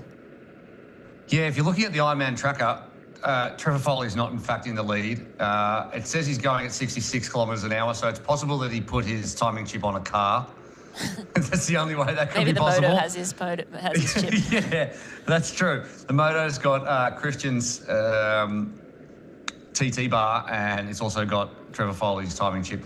Of course, that's not the case. Kyle Smith is, in fact, in the lead of this race, and that is him as he comes back into town through the outer part of Topor, which means he's not too far from beginning his second lap, and that means he's going to climb back out as well. And we're going to see truly how strong he is. So the gap was solid, 2:30, sorry. Trevor Foley's putting it all it's crazy. about 5 minutes. 5 minutes or so from Mitch Kibbe and Jack Szynski. And then you say Hansen, Blumenfeld, Phillips, Osborne, Lacour, Moody, Gauche. They're all sitting there in that big group of 10. You're right, the separation, it's definitely coming. And it should come in the next 20 kilometres, which is the tougher part, or the part with the elevation to see who's got the legs in the second half. And in the women's, meanwhile, well, Kat Matthews is in control. It's a question of how easy she's going on this bike. So she's hit the front, but she hasn't managed to put any time then into Berry and Wilms, who've hung on. But the pair of them have put the trio of them, have put quite a bit of time into the chasers behind them. Regan Hollyoaks now moved up into 5th position, 3:31 back. Beck Clark, 2:27 back. But those three women are working together as much as they can to hold off the better runners who are going to come a little bit later in this race. As you can see, some of the age groupers out there. Good friend of mine's out there in 2nd position at the moment in the 70.3. So Tom, we hope you're going to hold on, buddy. And it's great to see big crowds out too, warming up to about 22 degrees for the run here. And we're going to see some big crowds cheering on their man, Kyle Smith, and Mike Phillips, as well as the other Kiwi man up the front. Meanwhile, Hannah Berry will take plenty of the support. And there is Smith, who makes the turnaround through town, past transition. 90 kilometres in, 90 kilometres to go. Yeah, no, you spoke about the crowd here, Will. I think that's so cool. Down in New Zealand, everyone knows about triathlon, and Kyle Smith himself said that, you know, he started doing triathlon as a kid at school. But we are going to throw down to Tim Reed and Haley, who I believe at the turnaround, and they'll be able to call through that next main pack. Course, the 90-kilometre mark, and this is where things are going to really start heating up, especially because now we do have the sun actually coming out. So Kyle Smith's just gone through. He looks very smooth. He looked calm. He didn't look like he was showing any signs of fatigue at this stage. And we've got a big group of athletes coming through, probably a few minutes after him with the way he's been riding. So exceptional riding from Kyle Smith. I'm quite astonished that the other guys have already lost this much time, but also more astonished just how smooth he looks. And we'll have a good look at the other guys chasing to see whether they're doing it comfortably or whether they're actually really struggling to even get to him right now. So the gap behind, we're looking at several minutes already, and we've got Jack Szynski there, we've got Matt Hansen, we know Christian Blumenfeld's in the chase group. Now, I think the big factor for this chase group is Matt Hansen was not expected to be there. We know that when it comes to some of the best runners in this field, he's right up there. Will riding this well hurt his run, or will we see him be able to put real pressure on going for that win? So yes, we've got now Mike Phillips is also with that group, the three-time champ. He's very good at conserving his energy. He knows how to play these races well. There's a reason he's got the run course record. It's not because he's a better runner than he is a biker. It's because he conserves well on the bike. He knows how to really apply the energy of the day out throughout the three sports. So Mike Phillips, I expect him to do his usual 240 run or quicker. What do you see out there, Haley, with just how the guys are staying together on the bike? Was it expected given the 20-metre draft rule? I think it's expected, but it was also really wild watching Kyle Smith come through. He seemed so calm. You almost couldn't tell him from the age groupers except that he moved through here so quickly.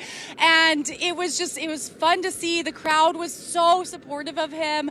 And I think that is very cool for them to see their local Ironman professional leading this race. The men that we've seen come through so far, they looked good. I think when you get to that turning point, that turn, and you get that reset of seeing the crowd, of getting back, of getting through a loop and knowing you've done it once, you just have to do it one more time. There is something psychological about that, about going back out and knowing this is your last time out, that every pedal stroke is getting you closer to T2, and you get a little bit of a glimpse of how big of a gap you have. I'm sure these athletes are getting splits on the course, and when they come in, they're more likely to have a supporter that they trust who can give them a split, who can tell them what's happening, who might tell them about Christian's mechanical. Otherwise, they don't know it. On a loop course like this, you don't always get that instant feedback. So this is a pivotal moment. We might see some people make some moves on this second lap, and it's just going to be really, really exciting going into this lap 2. Yeah, I think with this chase group, we've got Mitch Kibbe, we've got Jack Szynski, we've got Matt Hansen, Christian Blumenfeld, Mike Phillips, Sam Osborne, and those guys are coming up on about 5 minutes down from Kyle Smith. So there's a fair bit of work to do if they want to keep that gap from blowing out further. I think the biggest factor for me is standing here in a black shirt, and I can feel the sun on my skin. Like it's suddenly turned into that New Zealand afternoon sun where you go from, I wasn't really drinking that much because I wasn't hot. And then you can actually find yourself at a deficit for your hydration. Because you're not feeling hot, you don't realise you're still actually sweating a little bit. You're losing fluid through your mouth and the evaporation in the drier climate of New Zealand. So some of these guys might get to 120 kilometres and be like, oh man, I haven't drank enough water. And I've been there over here in New Zealand, it creeps up on you. And the other factor, of course, is the ozone layer and how much more the sunburn plays a role here. It is warm and it.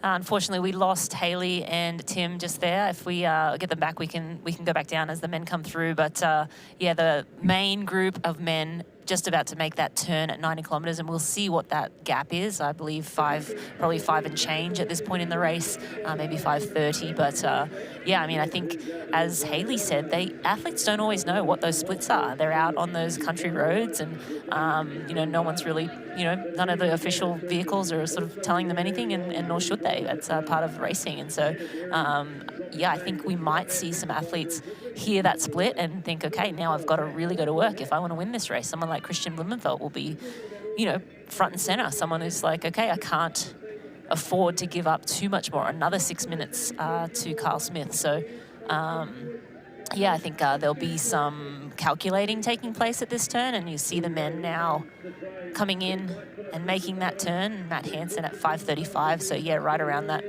5:30 mark. So again, it looks like at that section though, Carl Smith was at 48 kilometres per hour, and this chase was more around 44 to 45. So Carl Smith made real quick work of that downhill into town, and I had reports of him riding over 50 kilometres an hour for a section there. So again, knowing the course and just really putting the pedal to the metal on that section, getting a few extra seconds here and there. But now again, 5:30 is the gap between him and that pack of 10 men, and we just see them now rolling back out of town. But Will, I think, you know, there'll be some calculating going on in the minds of these men now, and I think there'll be some moves being made shortly. Yeah, I think so. And the other thing is that Carl Smith's out of sight, so he's kind of out of mind as well. So there is that to think about. These other guys are looking at each other, and Carl Smith is doing the work out front, and it continues. As we said, Carl Smith in control, Kat Matthews in charge of the women's. We'll be back soon.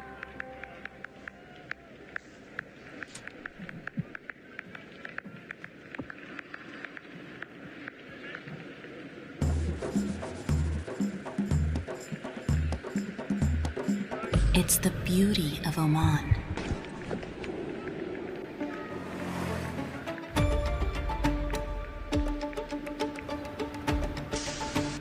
Our tradition, our hospitality, the sounds of limitless opportunities to explore.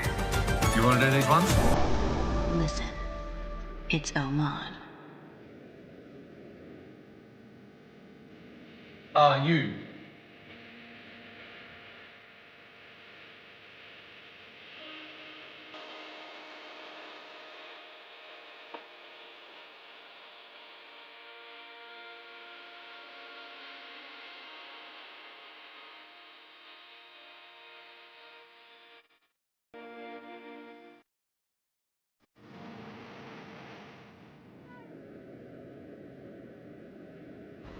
Life is a road, full of forks, hills, dips and roundabouts. And while we don't always know where we're going, we'd like to think of our road as a pursuit of progress. And the further we go, the more we realize that a better tomorrow starts with a better today. Athletic Brewing Company, non-alcoholic beer that's fit for all times.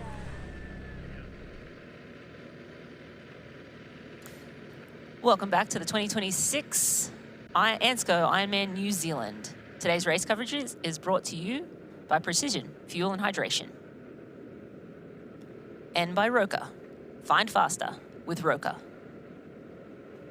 All right, and we are on the second lap of this 2-lap 180 kilometre, 112 mile bike ride. We have Kyle Smith motoring through town. He didn't want to hang out. He didn't want to say hi to his mum, family, whatever. He was in and out like a flash.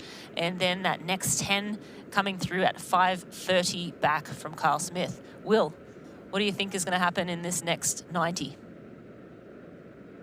Oh, stitch up. Okay, so Kyle Smith will continue doing what he's doing. I think he looks super calm. He doesn't look like he's pushing too hard. If he's going to fall apart, it's not going to be on the second part of the bike. It might be on the run, but I think he'll come in 10 minutes clear at this stage, and a good group together probably in second. When you look at these guys, Kibbe, Szynski, Phillips, Hansen, Funk, Blumenfeld. I mean, this is going to be a run for the ages, I think. At this point, will Kyle Smith have what it takes to stay away?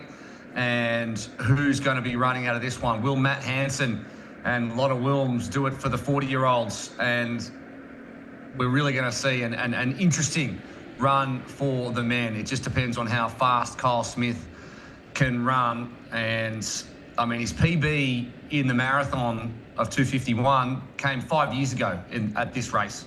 So, got no idea what he can do now.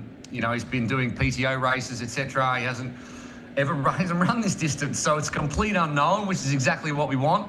Meanwhile, in the women's race, Kat Matthews took the lead 30-odd Ks ago and hasn't been able to shake yet Hannah Berry or Lotta Wilms, who have tagged on to the back of her and are hoping to put some time into the faster runners in this field, with Tamara Jewett probably have got 10 minutes in the pocket, I would say, if she has a great run, and we know that she's capable of that.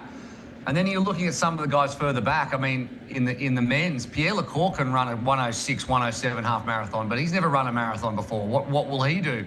And where will he finish? And where do these Kona slots come from? Could be anything.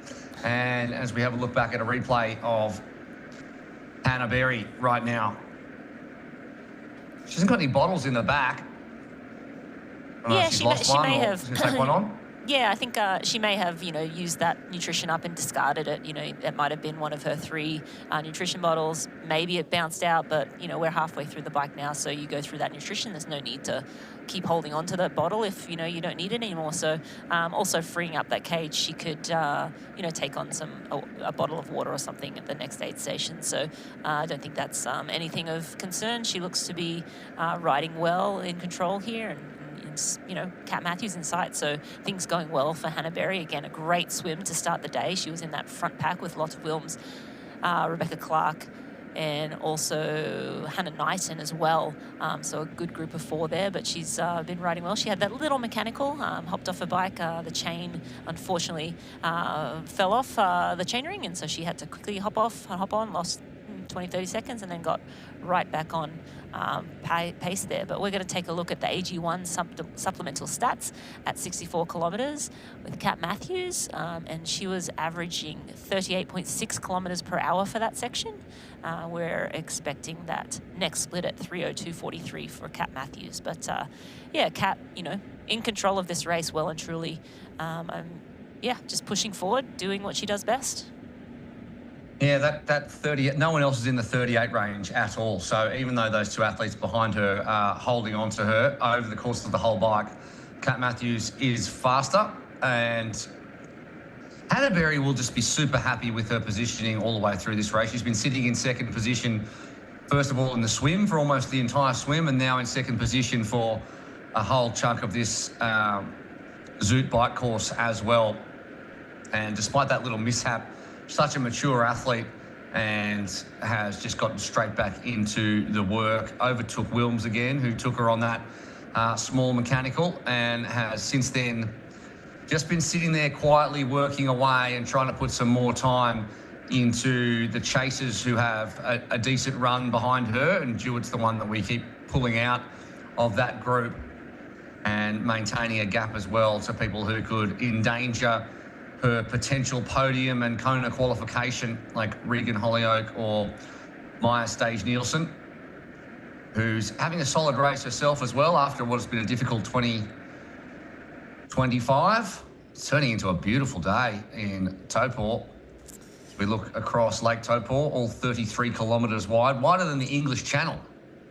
Yeah, that's I nuts. learned from the pilot of the hydroplane that Vanilla Langridge and Trevor Foley took a ride in earlier on. And it looks here like Kat Matthews has let Hannah Berry go around her. I'm pretty sure that's what's going on screen now. So Kat Matthews saying, okay, you guys want to stick with me? You can do some work up front too. So let me fall back, and then all I'm going to focus on is staying within that 20 meters. Not going to worry about, setting the pace. And then we'll see as we creep up to the 100, 120 kilometer mark, who still has the legs to continue to pushing, who's been who's been riding within themselves and who has a little bit left up their sleeve.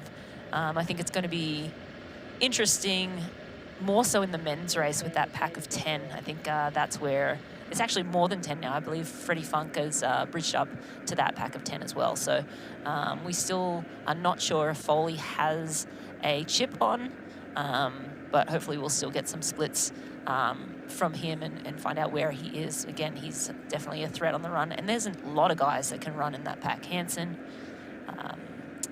Jack Moody is someone we haven't spoken about a lot, and he's had some recent good results, so certainly in form right now, and he's outrun Ben Phillips, outrun a lot of the guys in his last couple of races, so his run is right on point.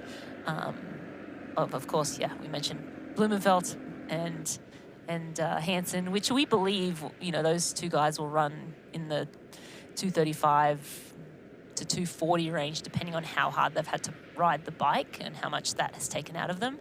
And so then it's just a matter of, Kyle Smith, he's going to need to run, 245 to 249, which he hasn't done before. But again, he's really only done this once or twice, so, and not for a long time. So big question mark over this man, but so far looking really good.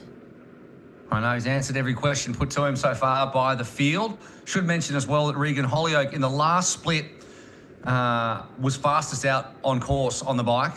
She's back in about 6th position, I want to say. There, 1, 2, 3, 4, 5, 5th position. She's the only one who averaged over 40 kilometres through the last bike split. She's not the fastest overall. Kat Matthews still has that one, but Regan Hollyoak starting to make a move here. The defending champion, 8:51 last year was enough to get the job done, and she's a 3-time Ironman winner and won her last 3 on the bounce. She'll have to go up another few gears if she's to best Kat Matthews at the front of this one.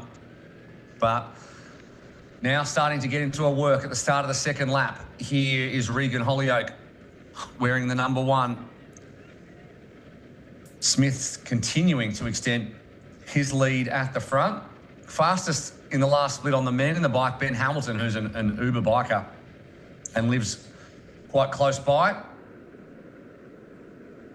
And Look at no one looks better than Kyle, though. No, he's just perched on the front of his saddle there, but he just looks so comfortable. Like he doesn't, stretching out the back a little bit there on this downhill section. You see, you're taking the opportunity to just, at some point you run out of gears if you don't have a 61 front ring on, which is what Christian was talking about putting on prior to this race. But you kind of run out of gears, and it's like, well, I can take this time to take a breather and, maintain my pace, or I can spin out and use a bunch of energy. So he's taking his chance now to take, just a little breather and keep that velocity up. But he knows there's no point in pedaling 120 RPMs and wasting a bunch of energy, because he's not going to get much more speed out of this section of the race. And again, he knows this course so well, so he knows where the free speed is. That's what we call this, when you can freewheel and keep your velocity very high, and he knows where to work hard. So I think that's really paying off well for him and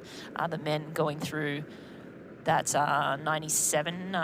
Kyle's already through almost 100 kilometres now, so we'll see that split and whether it's continuing to rise. It certainly seems that way. It just seems like he's going to maintain a kilometre per hour faster than the rest of them, and the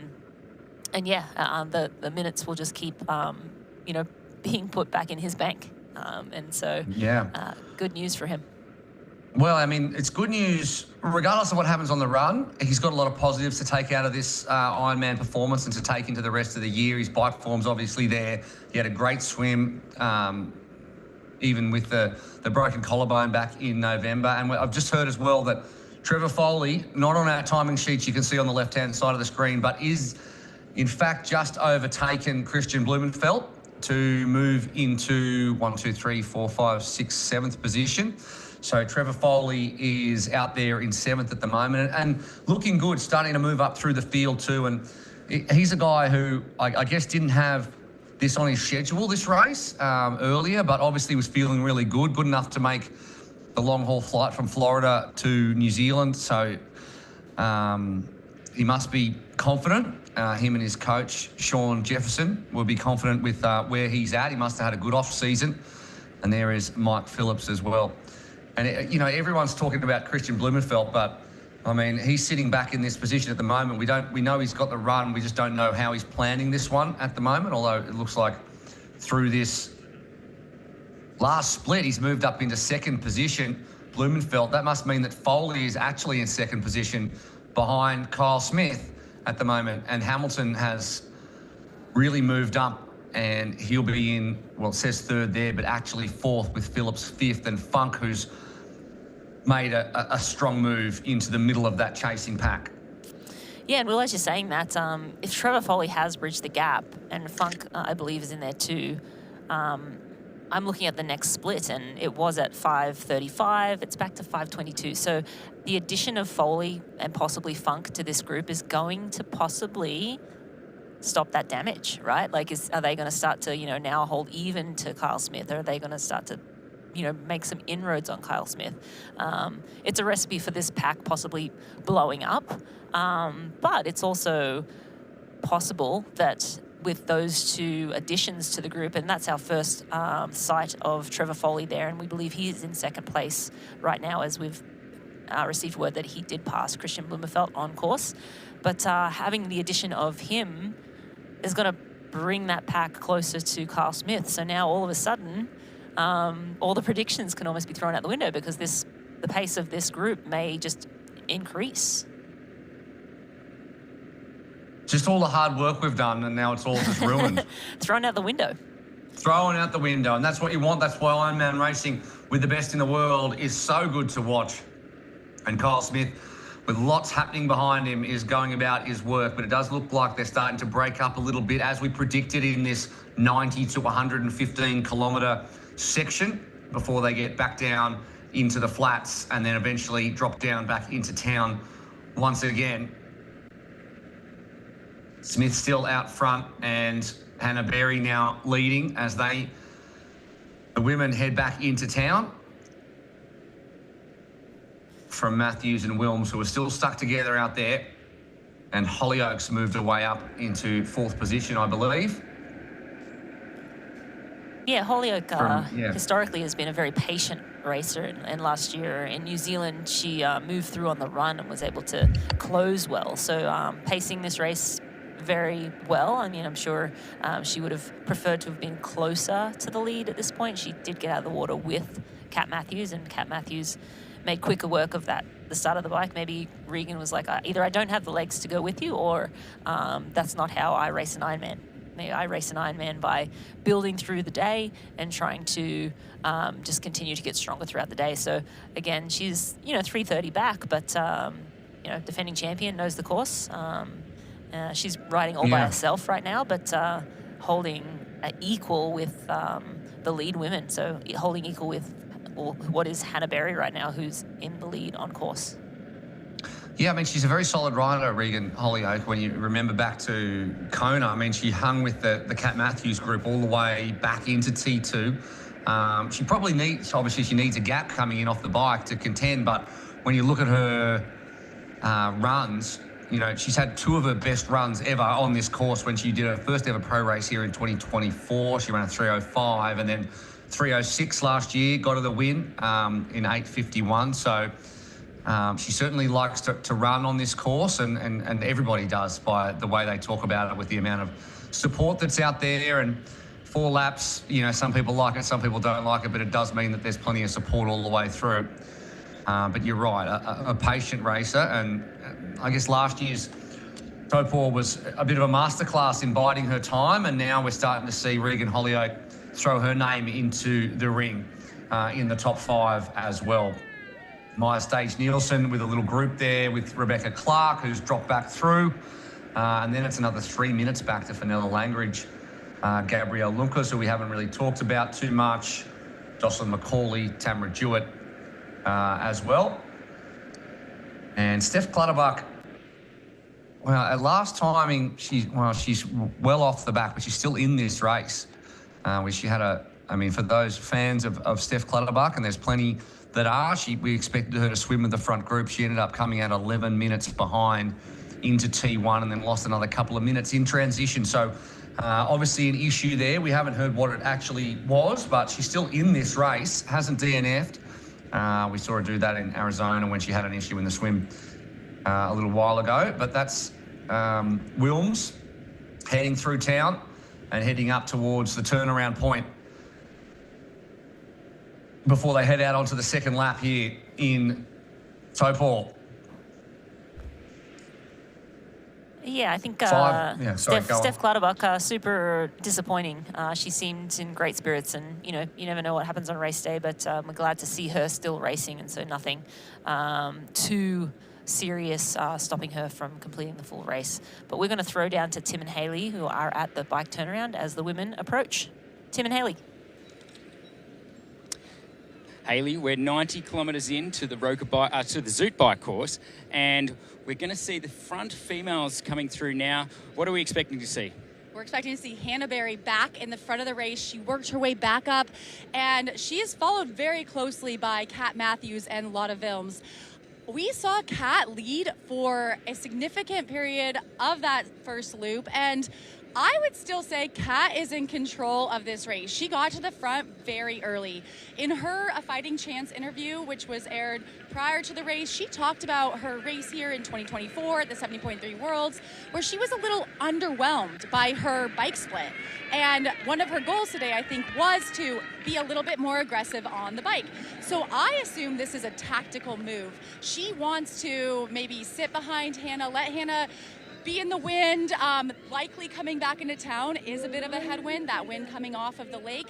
Even though it's not super windy, you still feel it. And even at 20 meters, there is a psychological benefit to being behind. Maybe she got some more calories in, more fluids, and maybe she's planning to make a move on that second loop. I also think one of the big movers we've seen, Regan Holyoke, who is currently in fourth, we have Hannah coming through right now. We'll look at her in the face. I mean, she looks controlled. Her breathing looks calm. I think, Hannah followed very closely by Lotta. Lotta's having an incredible ride here. This is, for her to be riding with the likes of Hannah and Kat is just fantastic, and they're going to head out on this second loop. It's going to be a little less crowded with that 70.3 traffic, and they have each other. That's a big psychological benefit. We're, again, waiting for Regan Holyoke, number 4, to come through here in a minute, and we're really lucky because we actually have Regan's Coach Tim, right here. And Tim, what can you tell me about Regan's training and her strategy going into this bike ride? Yeah, I think Regan came into this, she had a running injury early in the year, and she's built back into her running, so probably not quite where she's wanted to be with her run, but with that there comes opportunity, and she's put in a lot of work on the bike. But this week we had a few things go wrong with the taper, no car at the airport, all these sorts of things, and she did say she felt pretty tired yesterday. I said, Regan, you've really just got to ride your way into this, don't panic early. Use the second lap of the bike. This is when you'll start to come into your own, and I'm really pleased to see that she's kept her head, stayed calm, and seen that. When she got out of the swim, I thought she's a little bit flustered. I gave her a few words of encouragement and said, look, you just got to stay calm and ride your own race, because she puts in more work than nearly any other pro I know. And when you do that much work, you get 2.5 hours into the bike ride, and you're still feeling like you've just started. And I think that's what we're seeing with Regan. All three of the front women, Hayley, they looked like they were all very determined. Mouths weren't open. They looked quite fresh. I'd agree. I'm impressed. As we mentioned when we were talking about the men's race, the sun is out.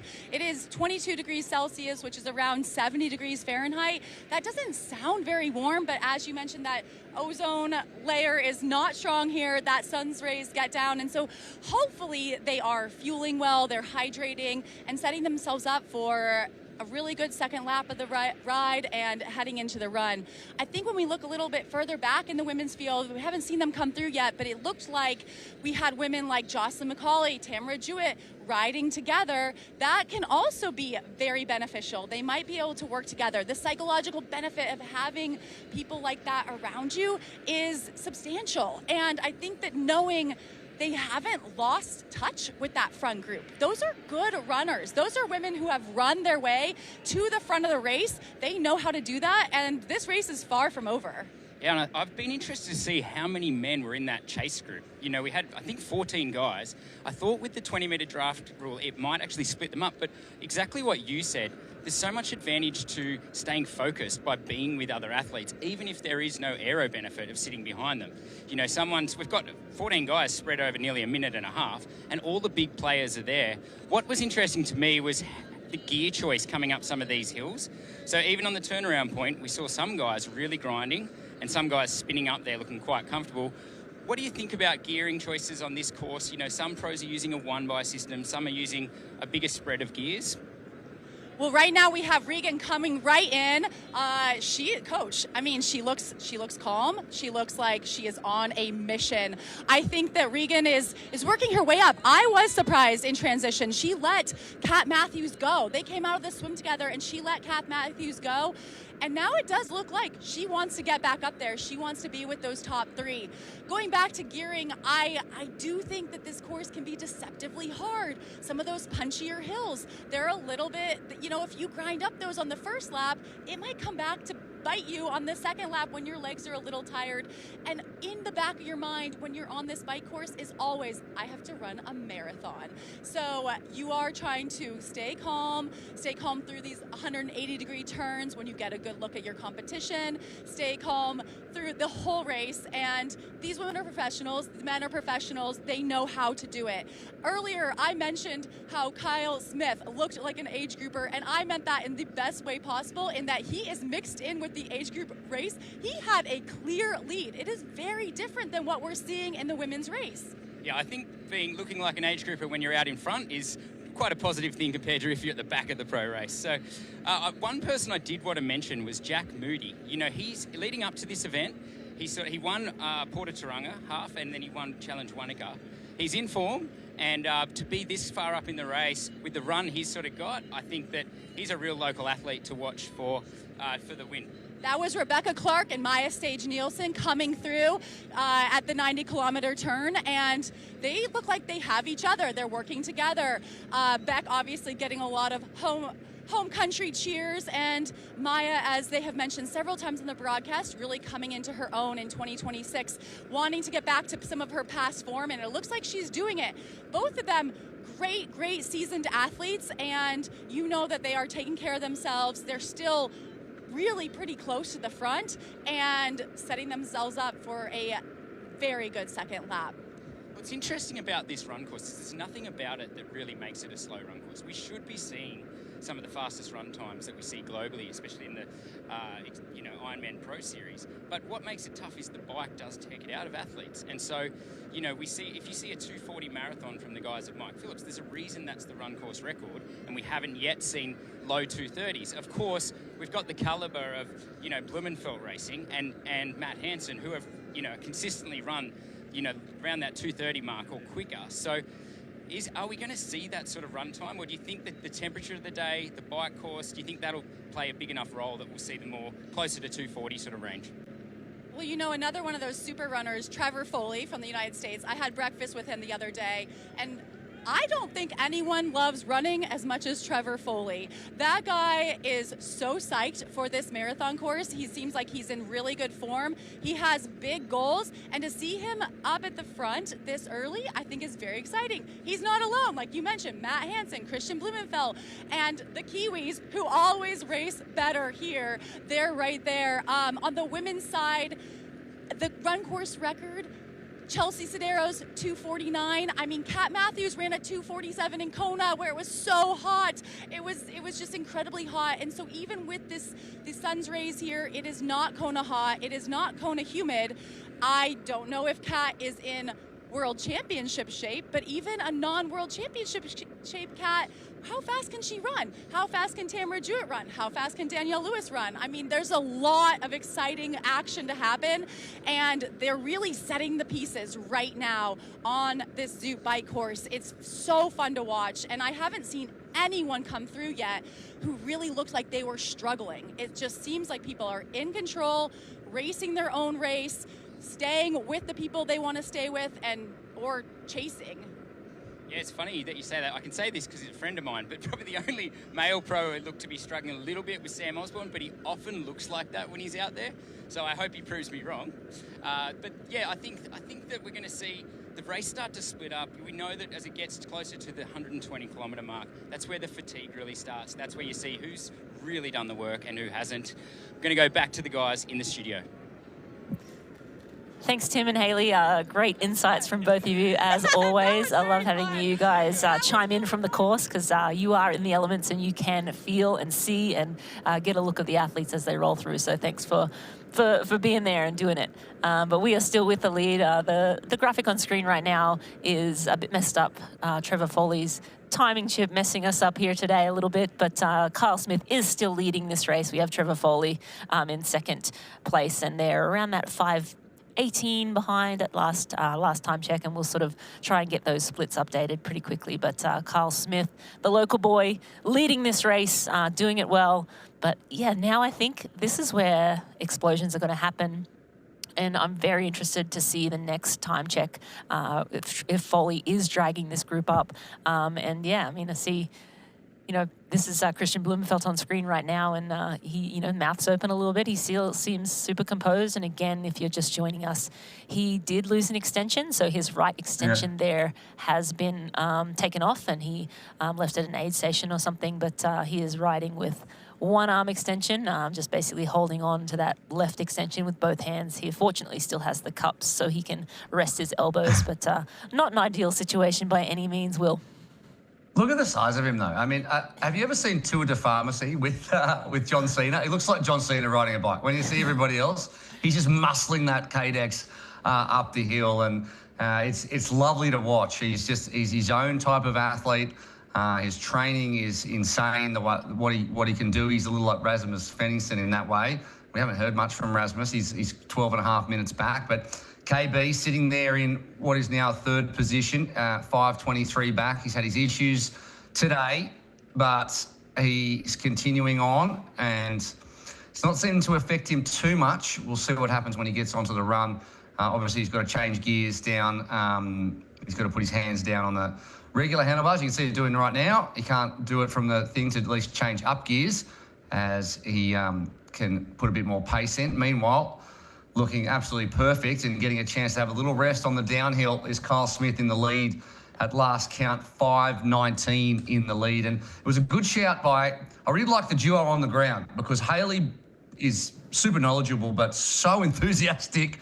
She just sounds like she's having a great time, and the insights from Tim are fantastic. And one of them was, we haven't spoken that much about Jack Moody. Now, he's 5:44 back. His run has come to another level in recent times. Like, he's always a great runner. He won Tauranga for the third year straight, but this time he beat Mike Phillips and Fred Funk, and he did.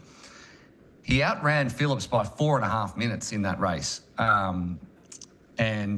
And the same amount of time in the other race, which was Challenge Wanaka, which is also when Phillips came in second. So when you look at last year's Ironman New Zealand, Phillips ran just over a minute faster than Jack Moody. So is it that Mike Phillips's run pace isn't where it was, or is it that Jack Moody has found another gear? Because that's a 5-minute turnaround. So if that is indeed the case, and Jack Moody is in the kind of run form that we hope that he is, he's currently 5 minutes back. So when you look at the guys that are probably going to contend from here with the runs, we're looking at Hansen, Blumenfeld, Foley, and let's put Moody in that list as well. And the unknown being, what kind of a Ironman marathon can Kyle Smith put together, because nobody knows. So there's really a lot to love about the back end of this race, and particularly about Trevor Foley as well. He started out pretty average. When you look back at his splits across the bike, he wasn't great. He didn't have a bad swim, but then he's getting quicker each split. So he's starting to work into this race. Obviously, he came all the way over from Florida, so that's a little bit different. And then equally, Kyle Smith has just slightly dropped back in terms of his pace split to split in this second loop than what he was in the previous 90K. So maybe he's coming slightly back to the field. Maybe the field's just getting into their work a little bit better. Maybe there's a little bit more urgency in the pack. But regardless, we're set up for a great one. Meanwhile, the gap's coming out on the last split at 90Ks for the women's had Hannah Berry 5 seconds ahead of Lotta Wilms, and then 9 back to Matthews. But it looks like Kat Matthews has now taken the lead once again as they head back out of town. and she's someone that has been great to follow. She's had a great little camp in Noosa, and is very happy coming into this one, as her fighting chance video we're about to see suggests. I'm pretty sure most people want to win. It's just whether they think it's realistic. And if it is realistic, then say it. Anyway, let's move on.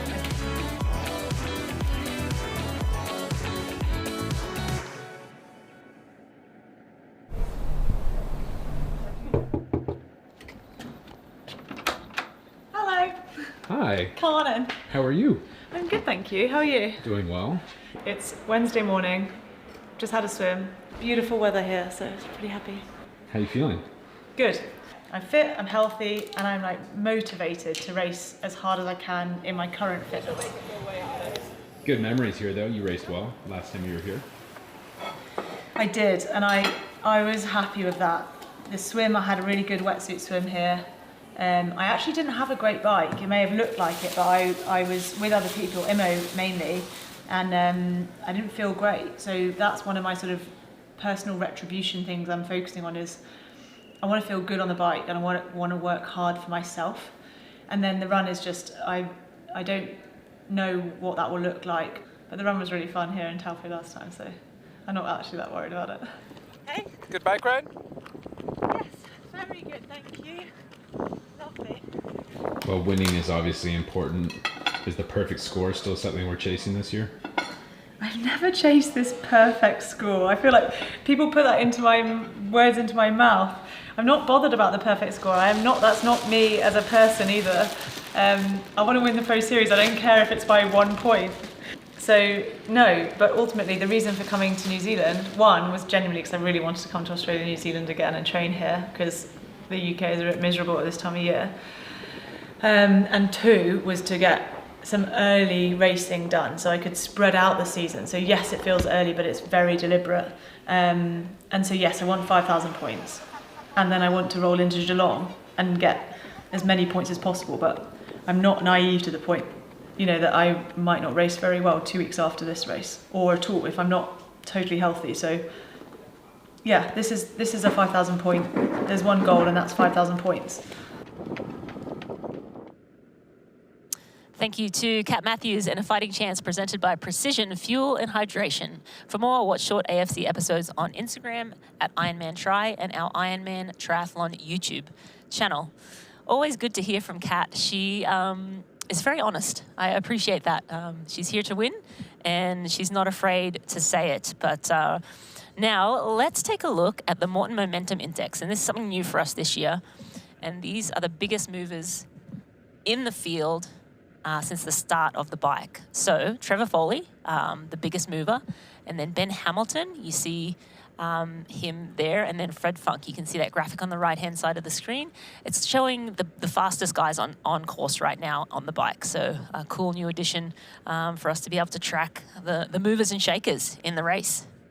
That's cool. It looks like a Morton packet too. It's got a little tab on the left-hand side. It does. Looks it's like perfect. the kind of size of Morton packet that Christian Blumenfeld would drink, and just the amount of gel that's inside it, which is cool, and it really shows the guys that are making big moves, and they're the ones that we're starting to talk a little bit more about, obviously, and they're going to need to too, because Kyle Smith just continues to put the work in. It's going to be interesting to see on the next timing split.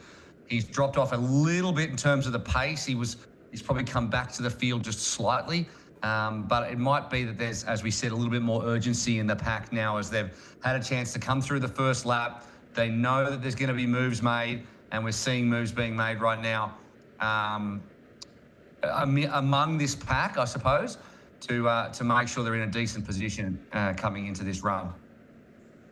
Yeah, absolutely. This is sort of where we, sort of wondered if moves would be made. But yeah, I think this time of the race, the nutrition and the fatigue that or the damage you've done in that first 90 kilometers starts to creep in. The neck starts to get a little bit sore, whether you've had enough calories. And Tim Reed alluded to this as well earlier, just having enough calories, drinking enough water, because it is getting hot. And you could see Kyle Smith there, dripping sweat off his chin, and earlier it looked like perfect conditions, 10 degrees Celsius in the morning, cloud cover. That cloud cover, it looks to still be there, but in town I can tell you, I just got a photo and it's it's blue skies. It's a bluebird day downtown Taupo. So the heat is starting to come up, and if athletes have not taken care of themselves through that first 90, and sometimes it happens. You kind of like, you're rolling along, you don't realize it's been 30 minutes and I haven't had a gel or a sip of water or my, any of my hydration or sodium, and it's hard to chase your tail and catch up. So, typically this stage of the race is where you see the cracks start to form, things start to shake up a little bit. But looking back through the splits, we are 4:30 now. So the time gap looks to be coming down between Carl Smith and Frederick Funk at this point, probably Trevor Foley. Look at his whole kit. I just love everything about this. I love the helmet. I love the kit. I love the bike. You cannot have that set up unless your name is Funk. Like, that is a Funk level setup. Anyone else, I don't want to know about it. Yeah. Freddie can do it though, and he's one of our momentum movers. Yep. And he certainly is moving into this one and enjoying the second part, whereas you look like a guy like Jack Sosinski was in second position not too long ago. He's dropped all the way back out of the top 10, and he's now 6 minutes and 10 seconds in arrears. So lots of movement happening in the middle part of this bike, and the only person who's not concerned about any of it is the man on screen right now. But it came out to remind me, it was over 5 minutes there for a second, and now it's dropped to 4:32. So suddenly it's about a minute that the chasers have started to take out of Kyle Smith. Yeah, exactly. And I think the addition of Freddie Funk, the man on screen right now, and also Trevor Foley, aggressors in this main chase pack. And as you mentioned, a couple of athletes dropping off the back. One, Sam Osborne, Jack Moody, an athlete we were just talking about, great run form coming into this race, putting 4.5 minutes into Ben Collins and such over a half distance. Matt Hansen also has been disconnected to that group. He's now 6:10 down. So dream of seeing Matt Hansen come off the bike with Christian Blumenfeld and running in 2:30s in Taupo, and maybe not going to come to fruition. But again, Christian's still sitting in that pack and seems good. But the other name, Pierre Lecour.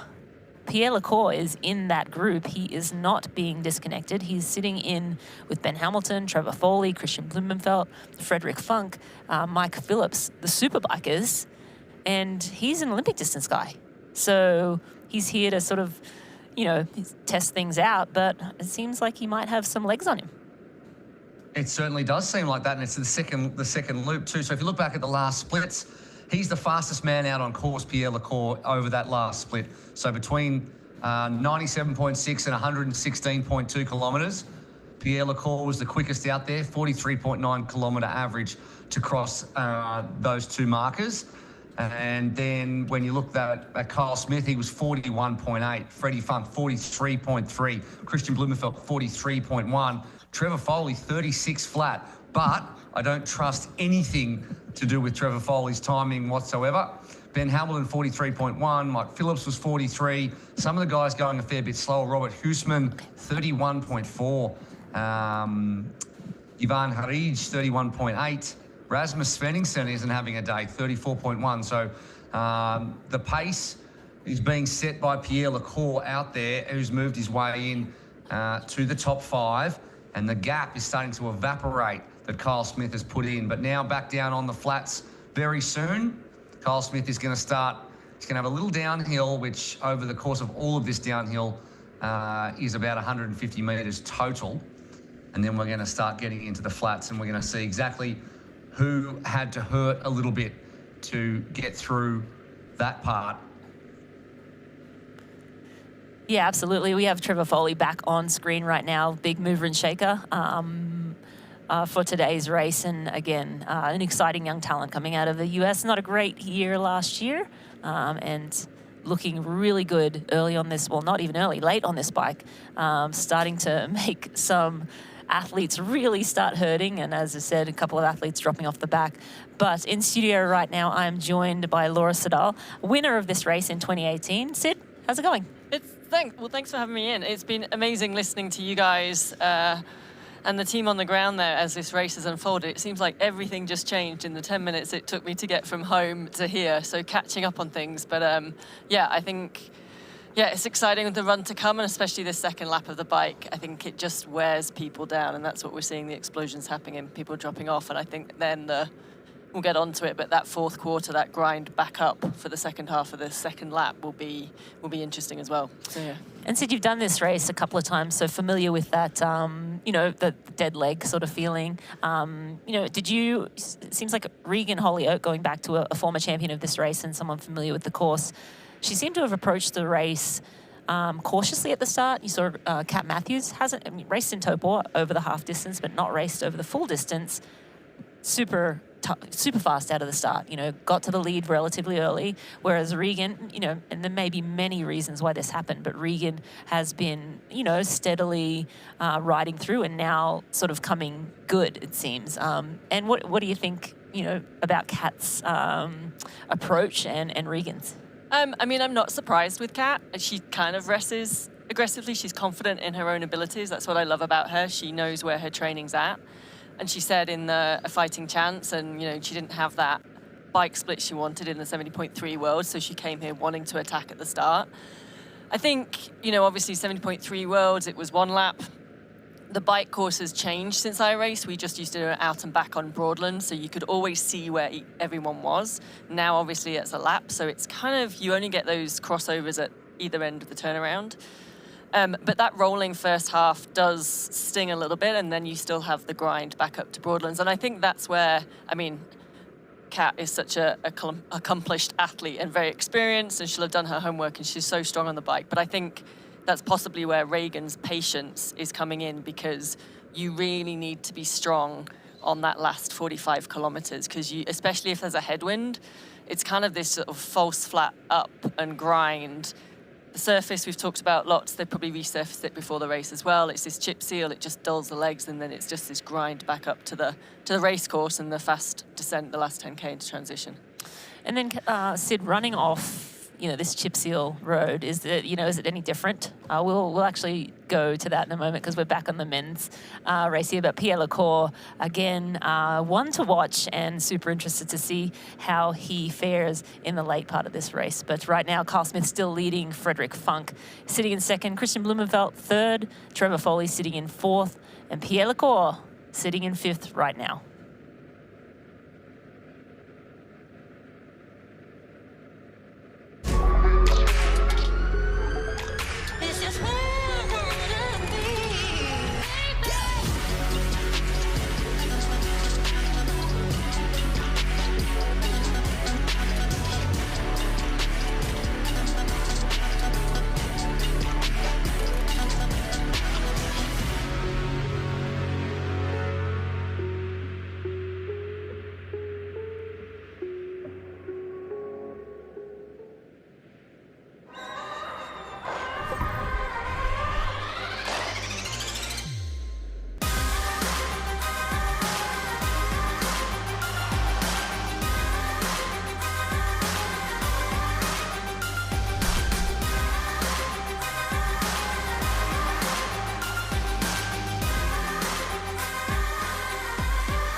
Welcome back to the 2026 ANZCO Foods Ironman New Zealand live coverage. I'm Brenda Carfrae, joined by Laura Sadal here in studio, and we are well into this race now, Laura. Fireworks are starting to go off in some of the men's legs, and I'm sure some of the women's too, but Carl Smith still leading the way in this men's race. Fred Funk, Trevor Foley recently bridged up to that main group of what was around 10 to 12 men. Now that's been whittled down to around 4 or 5 strong, so things are starting to change. On the women's side, we still have Kat Matthews, Hannah Berry and Lotte Wilms riding together on course. Kat, of course, caught up to the front of this race fairly early in, rode aggressively and has settled in now. Yeah, I can't work out, I was surprised or not surprised. Obviously, Kat caught up early to the 2 women, but they've done really well to stick with her. I thought maybe she would get away. Maybe she's just patient on the middle half and maybe attack again. I still think she's probably confident that out of the 3 of them, she's got the run legs on her, even if she's not at her peak run fitness, which we wouldn't expect her to be at this time of year. So I still think she can do a good run off the back. And she is a fairly confident athlete. She's sort of, not shy to say how she feels and how training has been going. And, of course, last time we saw Kat was 70.3 world champs with that unfortunate calf injury that pulled her out of that race. And that was setting up to be a really exciting finish. So unfortunately for everyone, all the Kat fans out there, that wasn't to be. But on all accounts, her training has been going well. That calf, seems to be rock solid again, and so I think there's a bit of both. Like, I'd love to get a little insight into what she thinks right now. Am I like riding easier? Am I like just kind of hanging out and having fun with the women, or am I like pushing pretty hard? And this is the other 2 women have pushed harder as well to stay with her. Yeah, it's interesting. And she said the goal for today is that 5,000 points and the win. Now, for her, it doesn't matter how fast she goes. If she crosses the line first, it's 5,000 points. However, the bigger gap to the women behind is 1 second, is 1 point. So might not mean a lot now, but potentially at the end of the season, depending how that pans out, it could be. And I feel Kat's the sort of athlete that, she just wants that 5,000 points, but she'll always put out her best effort. And she said she wants the best performance for where her fitness is at. The one thing I have a huge amount of respect with Kat is that, like I said, she's very good at knowing where her training is and how that translates into a race. I mean, given, 70.3 world champs and hopefully the calf is good, but if we look back to Kona and that marathon run, and it was so metronomic, and she knew exactly kind of pre-race where that run was going to be, and she just stuck to it. And I think that's what is so unique about Kat. And so wherever that she feels she's at with her run, I think we'll see sort of that same Kat, that sort of metronomic pace. And I think that's just the way she races, right? Like, she's used to going out there running hard. She loves it. She has fun out there. And she said, the run in Topor in her Little Fighting Chance video, the run in Topor at the World Champs, she just had so much fun out there. So she expects it to sort of be the same. And it might not be the same, but Kat, if it's not an easy day, it'll be a hard day, and she'll still push hard all the way through. And one other thing you said was, getting max points, or taking points away from the other athletes by finishing further in front. A lot of the women here are series contenders. So athletes like Hannah Berry was 4th, Lotte Wilms 3rd a couple of years ago, or maybe even 2nd. I might be getting that mixed up. But contenders for the series. So if you're taking points away from them now, it's just going to help you later in the season. That's right. And what I love seeing Hannah Berry up there, she's been in and around for the last few years, but last year I felt was a real kind of breakout year for Hannah. She really stepped it up. But she's just fairly consistent, fairly calm with her racing. I'd love to see her, maybe this is it, take some chances this year and really kind of race. And it might just not be her style. She's just so strong and consistent across the board and sort of patient with it. But I'd love to see her sort of really push in different places to see what that results with the race. And Ironman New Zealand is a great place to do that with it being so early on. So maybe she can go harder and try and stick with Kat on the bike, which is what she's doing. And let's see what happens on the run and just see if that pulls off a great result for her as well. Absolutely. Yeah. Again, just always a pleasure to watch. But we're back with the men's lead here, Carl Smith. And it would be a fairy tale to see this man hold on pretty much from gun to tape. But he's starting to have his lead eaten away. Just tiny bit, but we'll look at the AG1 supplemental bike stats for Kyle Smith right now. And at that last split, he was 3:59.41. That was 42.95 kilometers per hour. In that first 90, he was averaging 1 kilometer per hour faster than that main pack of 10, and steady the whole way, taking about a minute out every 15 kilometers. But in that first sort of 15 kilometers past the turn, it seems like the tides turned a little bit for him. Yeah, I think, as we said, with this being a looped course, you only tend to get eyes on your competitors at the turnaround. So I think that chase group might have seen that lead to Kyle when they came back into town. And also, obviously, with the addition of Freddie Funk and Trevor Foley riding up to that group, and they've just sort of blown through and said, actually, we need to be closer. Kyle is interesting. We don't really know what run form he's in. Yeah. And you guys have been saying it. We know Trevor Foley can run, Jack Moody, Matt Hansen.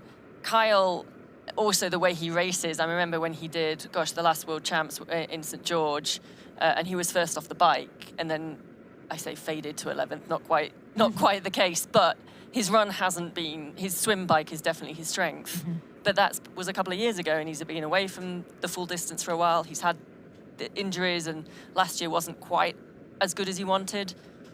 And he's just that unknown. And yeah, will he go out at that same go till you blow kind of mentality, or has he sort of, with the few years of racing experience under him, sort of changed that a bit? Yeah, again, a big question mark. A question mark also on Pierre Lecour. He's a big danger. And I heard Christian Blumenfeld mention him a number of times in the pre-race. And I'm sure Christian's looking around at him thinking, I don't really want him anywhere near me. And I think Pierre's been training a little bit with Jelle Geens.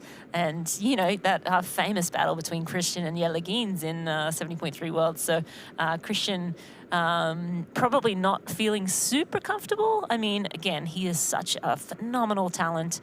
The man has won everything there is to win and will probably go out in there and win again. But it's not going to be an easy feat. Trevor Foley, Pierre Lecour, Kyle Smith with that little bit of a lead. Again, a question mark on what he can do. But Jack Moody as well down there and losing a little time to that pack with Christian in it now. But it's not a foregone conclusion. Matt Hansen as well, we've been talking about all day. Hopefully he hangs in and is within striking distance. But this is going to be, some fireworks in that run and just a phenomenal end to this race. Yeah, it's really interesting. It's going to be exciting for us when they get to that run. There's still that, top 12 is within 7 minutes, and if it doesn't blow out too much in the latter stages of the race, I think that's going to come down to a really exciting run. And then you start seeing the race battles between, so who paces himself well on the run, or who gets overexcited because they're running with X, Y, and Z, and goes out too hard on the first half or the second half, especially like you've been saying,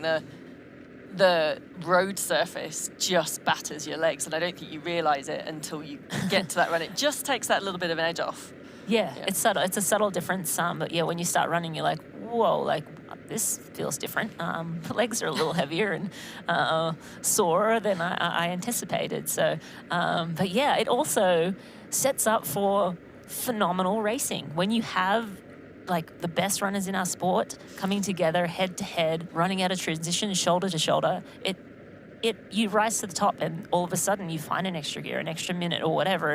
And, in the moment it doesn't feel great, but it allows you to find your potential. And I think that's, it's certainly what it's setting up to be today. Yeah, I mean, think back to some of the great races from last year and how many of that group of 5 or 6 epic battles on the run. And I'm looking at this top leaderboard for the men, and I'm just thinking, if we had, Christian, Trevor Foley, Pierre, put in a Jack Moody, hopefully Matt's in there as well. Even, Mike Phillips, if he's fairly patient on the bike, can you have all of those running shoulder to shoulder and this early on in the season as well? Yeah, and who decides to go out at a breakneck speed, right? Yeah. As you mentioned, it's going to be fascinating. Normally Christian is generally the aggressor. Let's go out 250k pace.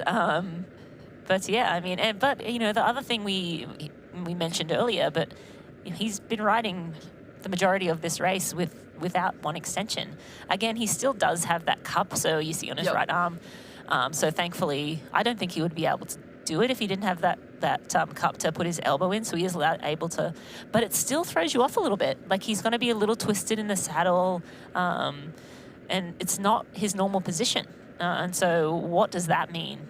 And for these athletes as well, they're so finely dialed in that that slight, it might not look much, it might not seem much, but that over the 180 kilometers, like you said, could just then exasperate into something else. Interesting though, like we were saying about Christian having that mechanical, if you think back to last year, Oceanside, he had that flat tire, did all right by the end of the season.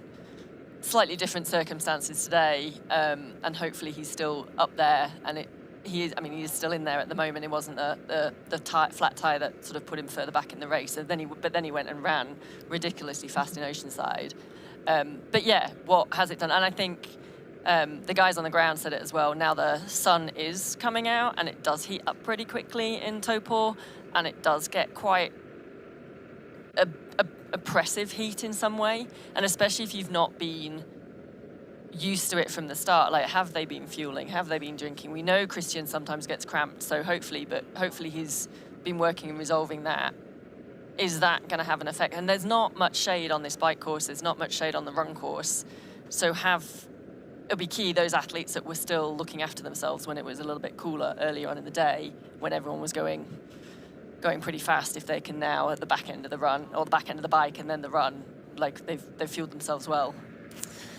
Okay, I'm getting some updates from our statisticians, and it looks like right now KB's predicted to win. So with, all of his run splits in the past and his pace on course right now, with Hansen second, just under a minute down, and on the record last year of 7:45.47, very tight for the top three.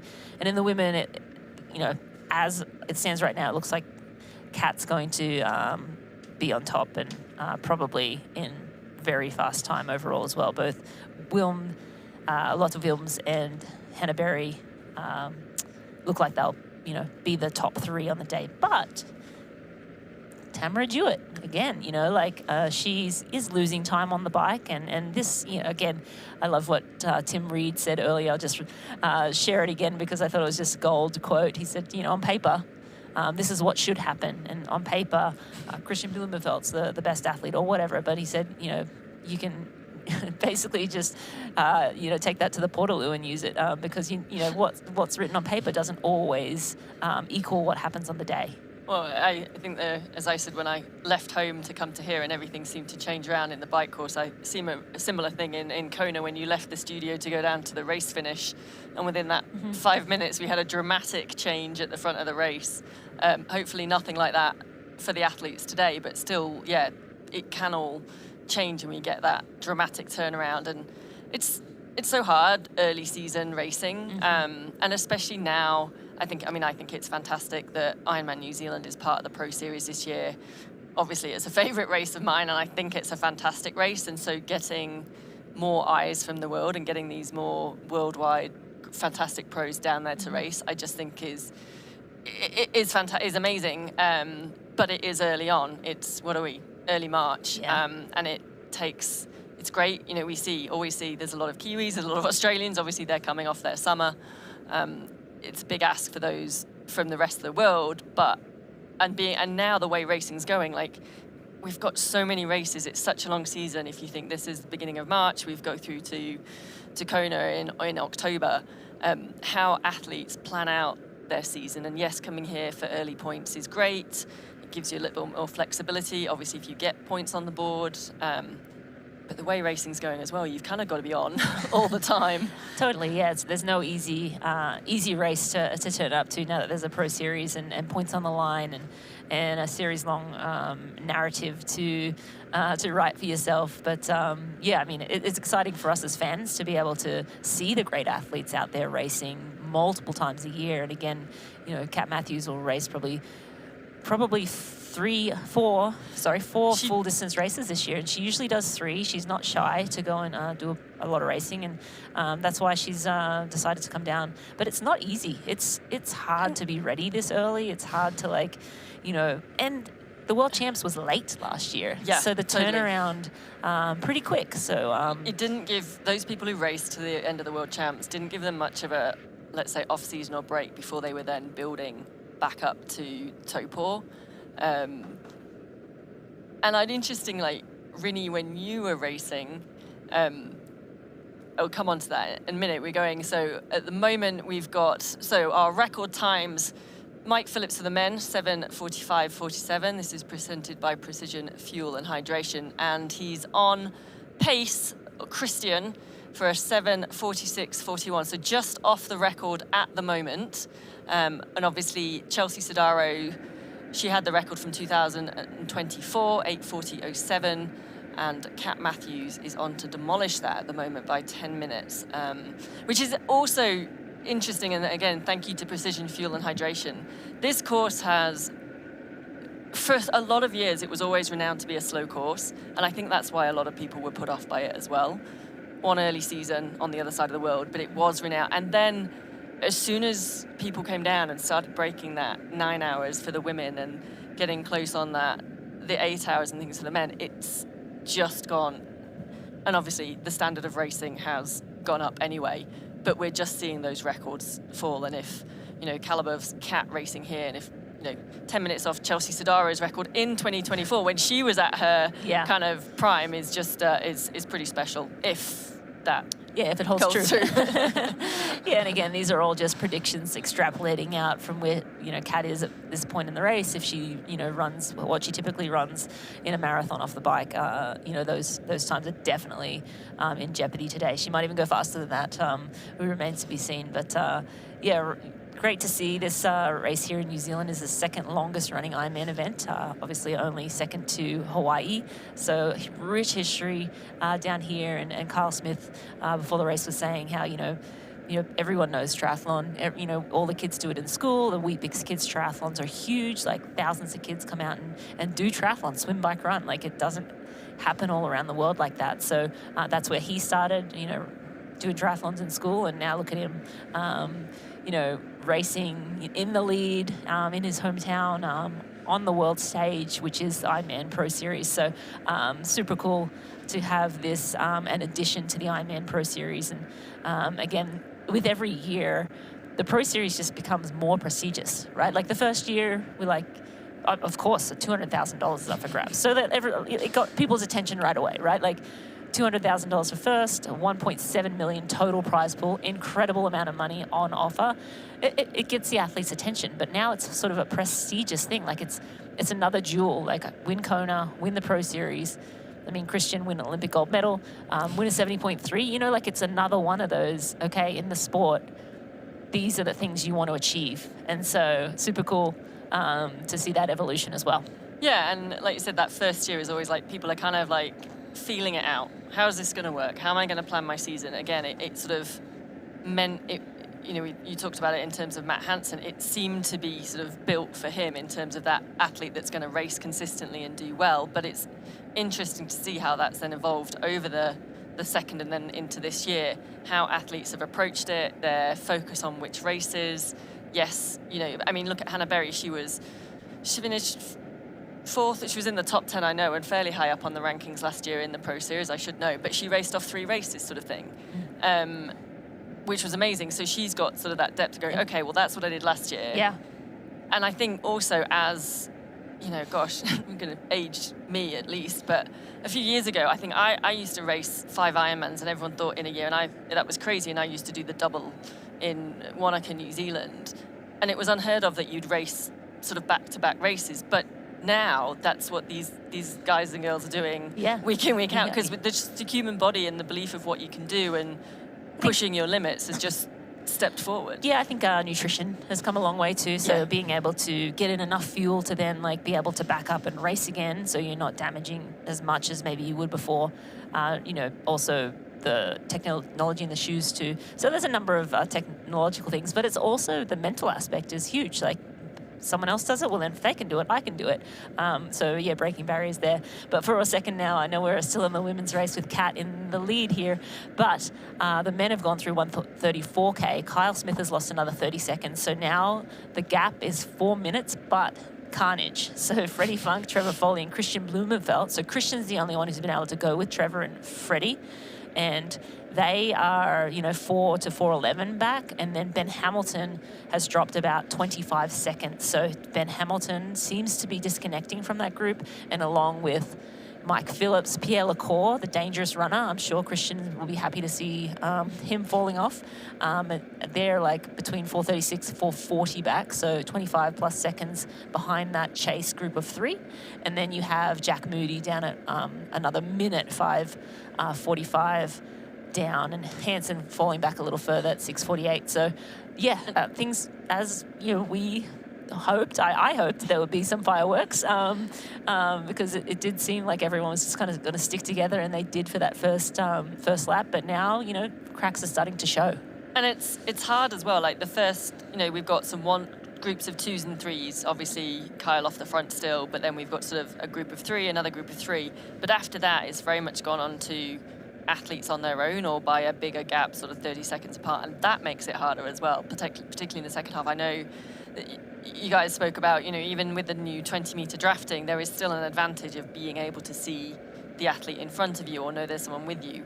When you get cut off and you're on your own, particularly on these roads, particularly if there's that headwind coming back, and you're getting tired because you're 145k into the race, that's hard. Mm-hmm. So I think those, I hope they don't spill out too much because I want to see that running battle, but I think we'll see those gaps, and it'll be interesting to see how much time Freddie Funk and Trevor Foley, 2 incredible riders, can put into Kyle, and if they catch him before the end or if he holds up, but what that gap will be. Absolutely, yeah. And right now we're watching the top 3 women on course: Kat Matthews, Lotte Wilms, and Beck Clark, not Hannah Berry. We've gone back to Kyle Smith. But I did just want to say, someone who's moving very well through the field, very quietly, Danielle Lewis. She's sitting at 11:12 behind, so she's basically riding the same pace and has been since the swim. She's been riding the same pace as the fastest women in the front of the race. That's, right now 34 kilometers an hour. So she is slowly but steadily making her way through the field. And Danielle can run and run very well. So if we at some point get a graphic, I'm sure we'll see her as one of the movers and shakers of today's race because she's lost no time. And again, Danielle Lewis did not have a great swim, but it's, typical for her. But again, a phenomenal runner. And I think with this kind of bike, generally if she's on, she's on. If she's having an off day, you won't see her riding through the field. If she's having an on day, you'll see her riding through the field, and that just keeps happening throughout the race. That's right, and she's so used to being in the position in terms of she'll come out of the water that bit further down. So she's used to having to pace her own race, do her own race on the bike. I think she'll be loving the fact of the 20 meters because it doesn't put those groups together. And like you said, she's just so consistently strong on the bike. And if she can have that strong bike, at the moment, 11 minutes down, that's easily in her ability to run up to potentially podium. 100%, because you think Hannah Berry, Lotte Wilms, they're running. Hannah Berry's fastest run is a 3:01. Lotte Wilms, probably 3:02, 3:05. Regan similar. Yeah. So she's well within podium striking pace right now, and the fact that she's holding steady tells me that she is certainly one to watch. She could, a 250 marathon is not out of the question for her at all. So again, she has to get to the end of the bike. She has to maintain that gap. But that's an athlete that we'll be watching for the rest of this race, and we have been watching since the start.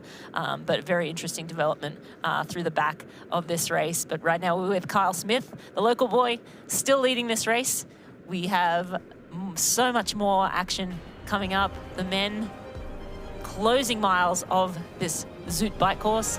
The women not too far behind.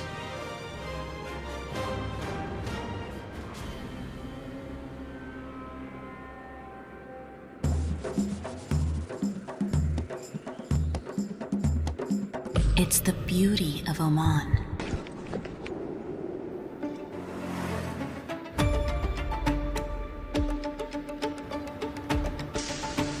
Our tradition, our hospitality, the sounds of limitless opportunities to explore. Listen, it's Oman.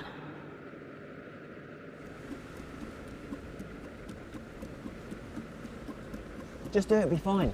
It's breakfast with precision. It's breakfast with precision.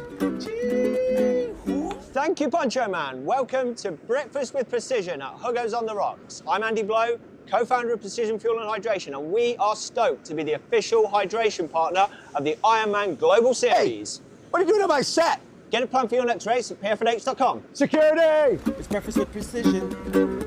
It's breakfast with precision. Gee-hoo. Meet Kicker Run from Wahoo. A revolutionary indoor running experience where you just run and your feet set the pace. We call it Run Free Mode, a game-changing technology that allows you to change speeds naturally, just like you do outdoors. You can even let popular training apps control the speed and grade for you. Kicker Run by Wahoo. It's time to run free.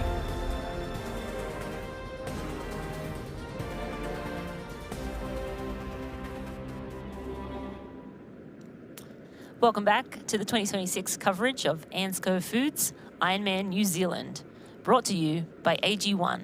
Better finishes start with AG1. And Oman. Beauty has an address. Endurance has a destination. Experience Oman. And we're back with our race leader right now, Kyle Smith. I'm not sure if he's starting to feel a little bit of the pinch or if the men behind him are just starting to really rev up the engines. But right now, Kyle Smith in the lead at 140 odd kilometers into this ride, so around 40 kilometers to go. Freddie Funk, Trevor Foley, and Christian Blumenfeld sitting in second, third, and fourth together on course right now. And then Ben Hamilton, our defending champion, slipping back into fifth place. And he's around 4:36 down. Mike Phillips with him, as well as Pierre Lecour.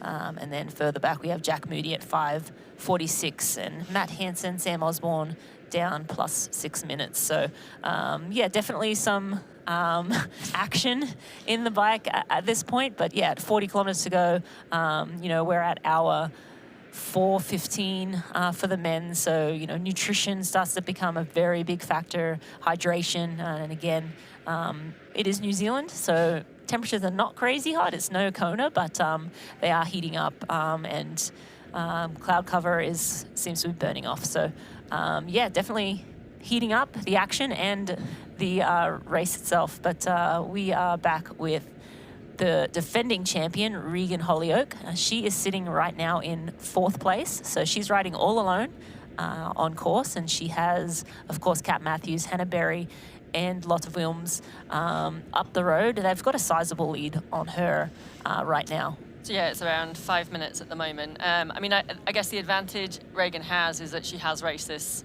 a couple of times. I mean, she's so new to being a pro, but she's had a fantastic couple of years of Ironman wins and racing here, obviously, in New Zealand. Obviously, Hannah Berry knows this course as well, and they'll have that slight advantage in terms of course knowledge of what the second half of the bike in these last sections look like. But yeah, it's a tough position for Regan to be in, but listening to Tim and the insights, she's confident, be patient, knows what she's doing, and hopefully set herself up for a good run.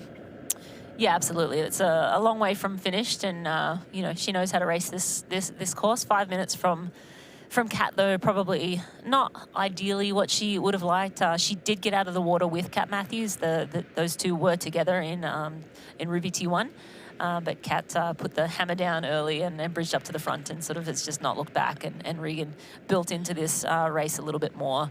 And yeah, as Tim Reed said, you know, maybe she was feeling a little bit tired yesterday, but she works very hard and trains a lot. And so when you've put in all the work, you can just keep feeling strong all day long, and sometimes the day just gets better and better. It's an interesting one, isn't it? And I guess we'll only know at the end of the day how the race turns out, but whether Regan will kick herself for that transition and for not kind of just upping the ante a little bit to stick with Kat. And if she could have stayed with Kat, maybe she couldn't. Maybe it was just, no, yeah, the right decision is to race my own race, and I'll come through at the end.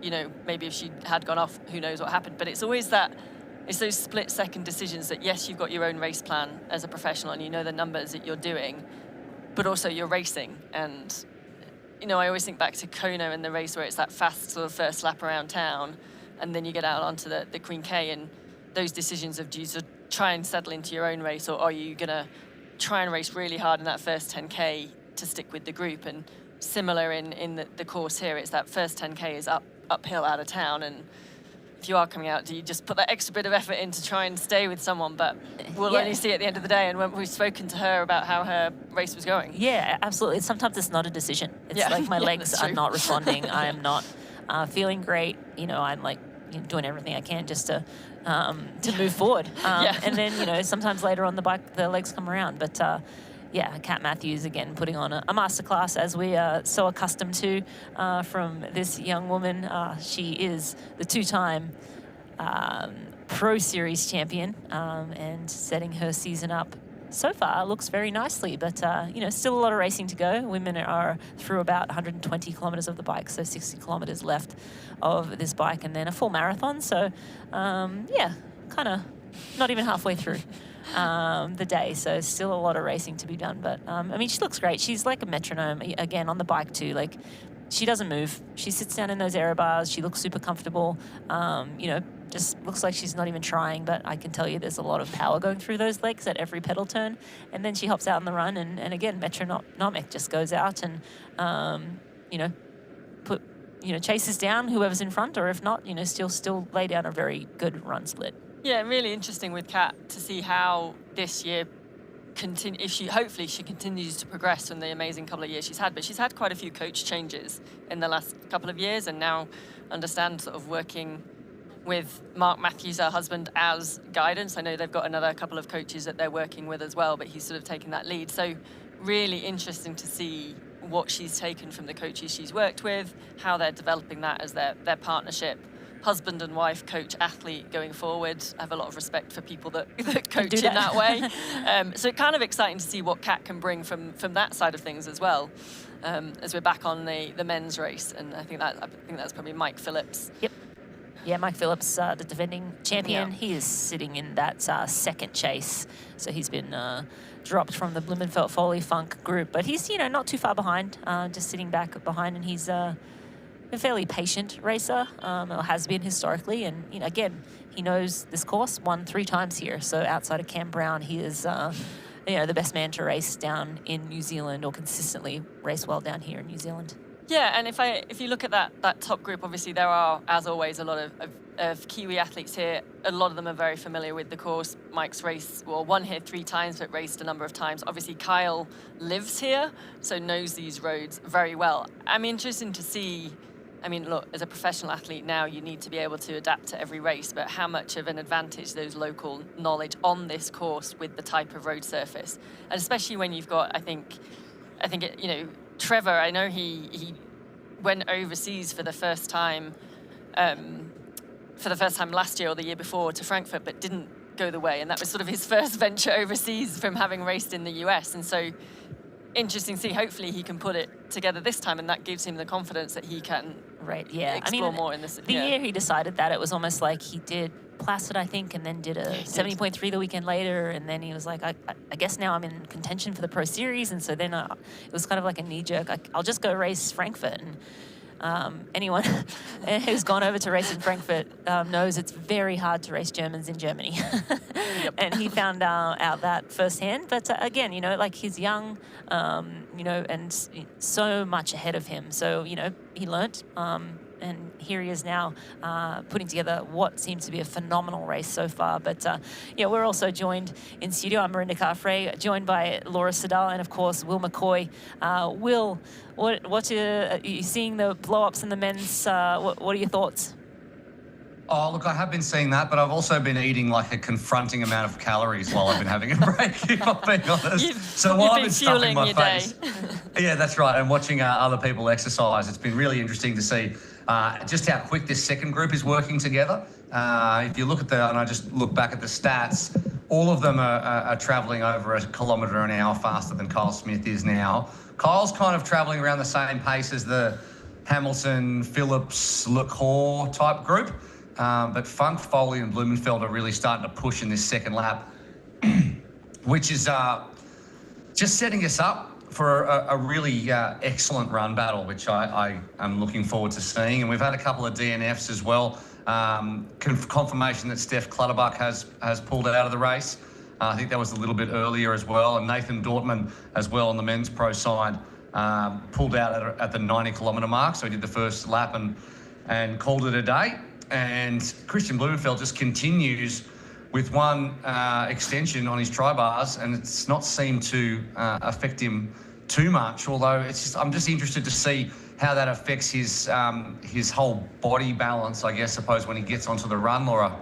Yeah, that's what we're saying. It doesn't look like much of an adjustment. He's still sort of being able to hold aero bars, but these athletes are so finely tuned that slight difference degree, some of those athletes can notice it. And when you're holding that for 180 Ks, what effect that has when you get onto the run, plus just the kind of the vibrational effect from the road surfaces in New Zealand, that also has an impact on your legs and your body when you get to the run. But I think like what we're seeing, I was really surprised and excited to see that big group of the 10 athletes that we had in the men's race on the first lap. But you were kind of missing the Freddie Funk and Trevor Foley, who we know are the ridiculously strong riders. So now seeing them come through that later stage of the race, and this bike course does tend to be that strength-based bike course, and I think they probably got to that turnaround, saw where Kyle was, and said, right, we need to now sort of start putting the hammer down, and that's where they've sort of blown everyone else apart in this second half. And the guys now they're in their last quarter, so they're now on that grind back up to T2 and a slight headwind. The women are still on that sort of, I guess, net downhill to the turnaround, so making the most of that downhill and slight tailwind before they have to grind back up. Let's talk about the women, because, I mean, Berry and Wilms have been stuck with Kat Matthews over the last, since about the 35-kilometre mark. So they've been together for quite a while now, nearly 100 kilometres. In some ways, it's playing into their hands to stick with her and try to gap Tamara Jewett, not so much a Danielle Lewis, who's having a good bike, but to try and put more time into the Uber runners behind to ensure that they're going to get a shot at the podium or Kona qualification as well. Wilms already has Kona qualification, but especially for Berry, who's going for the double qualification over a fortnight. So they'd be happy with that, but knowing that, on the other hand, Kat's got such a high quality run that it might just be a bridge too far for them to be able to stand on the top step at this point. Yeah, I think they'll both be super happy that they've been able to stick with Kat for the bike and what that does to their run. Hopefully not too much damage. I hope they're not sort of playing one of their or lighting one of their matches, so to speak. And like I said, I'd love to see with Hannah, like her taking those risks. And yes, it's the first race in the Pro Series and points are really important, but also being early on in the year, it is a chance to sort of play around potentially with a few options and maybe, race more aggressively on the bike and see what that does to your legs on the run. But I think you're right. If they're hopefully using Kat to get as much distance as they can from those supreme fast runners of the Tamara Jewett, the Danielle Lewis, who we know can run 10, 15 minutes into quality fields, I think Kat will be pretty happy. I don't know. You never know what's going inside the athlete's head. She might be frustrated she hasn't been able to drop them, but I think she'll be quite happy with the confidence in her run, even if she's not at peak run fitness with where she's at or where she's at in the race, yeah. I mean, you've run and won this race. Okay, granted, it was a few years ago now. I'm not going to say how many. 2018, so back when you were, 22 years old, obviously. That's right, yeah, exactly. Of course. So let's have a look into the crystal ball, right, and let's have a look at what's going to happen in the next little while. First cab off the rank. The men's bike record was set last year by Joe Skipper, 4:10.29. Now, the projected times for the bikes at the moment at current paces, Kyle Smith 4:10.51, Foley 4:11.26, Blumenfeld 4:14.13. There's times there about Funk 14. Because they're building into this, do you envisage a broken bike record? Does anyone go better than 4:10.29 based on these guys and the form that you're looking at right now? I think it's Come different. on. Yeah, I don't think so. I'm going to say that. I think it's different this year as well. Well, it's a different bike course, first of all. It's a different bike course, first of all, exactly. So it's very hard to kind of compare the two in terms of records, and the same with the run course.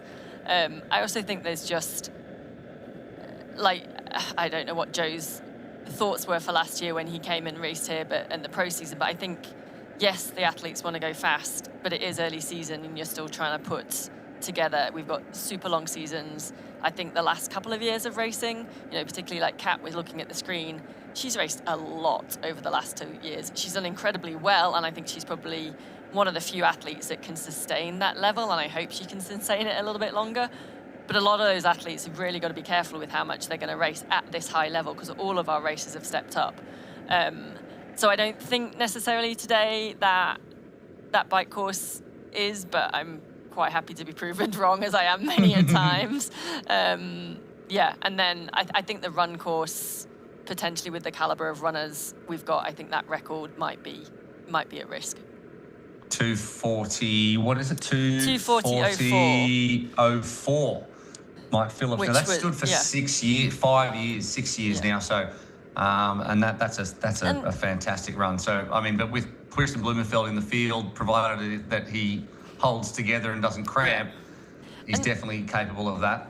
I think this run course as well is slightly deceptive. It looks pretty flat to the eye. It is undulating, and it's quite.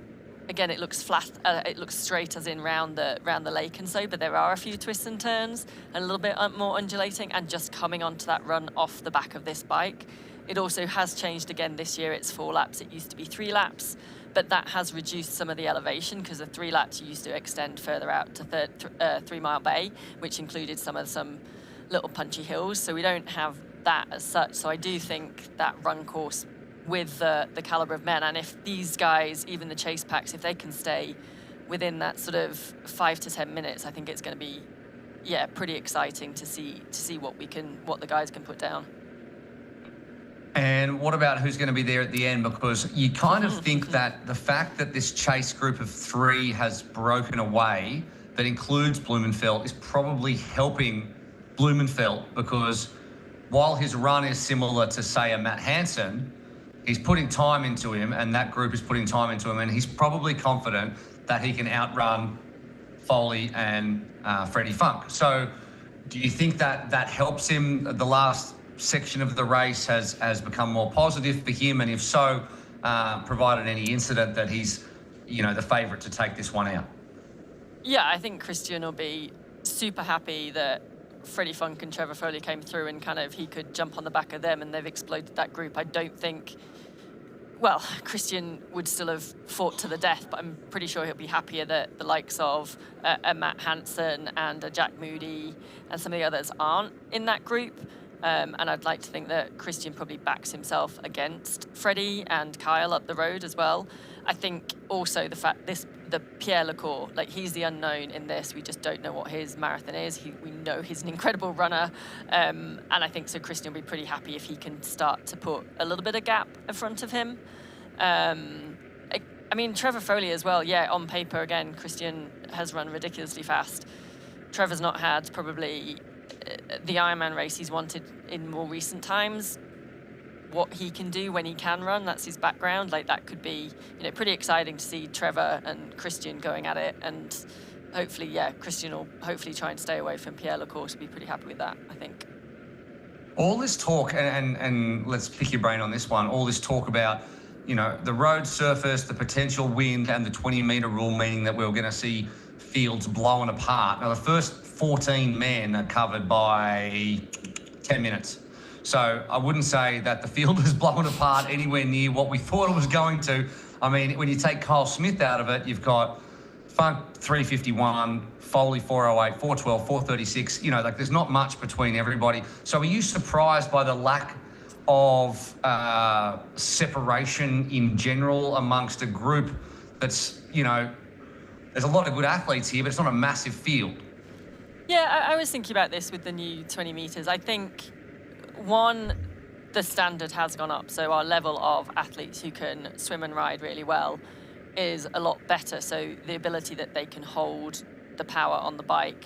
I think also with this course, it's not that technical. There are some undulations in the first half of each lap on the bike, but probably not enough to potentially break it up. Maybe would have thought there'd be a few more gaps with it being that 20 metres, but I think probably these guys and this thing shows they're all such strong riders, and that you can ride at 20 meters. I think the difference we might see is then what effect does that have on the run? So yes, they're at that 20 meters. We haven't seen as many breakup of the groups, but has that taken more out of their legs than what they're used to when they're in a pack at 12 meters? Plus, like I said, the road surface, I think it just, people don't really give it the justification it can do, and the fact that you just tend to go that sort of, you're looking at your power, you're looking at your speed, and I'm just going that 1 or 2 mile an hour slowly, but slower than I would expect to at this power, and that can kind of play mind games as well. So yeah, a little bit surprised on that, but again, we've now seen the groups exploding on the second lap. You know, everyone can ride hard for 90k. It's whether you can then put it together in the second half of the bike and run off well. So that's what we'll, now see the effects maybe of that 20 meters. What's your thoughts? Yeah. Well, nobody cares what my thoughts are, mate. You've won this race. I haven't won it yet. Okay. Yet. I like that. Yeah.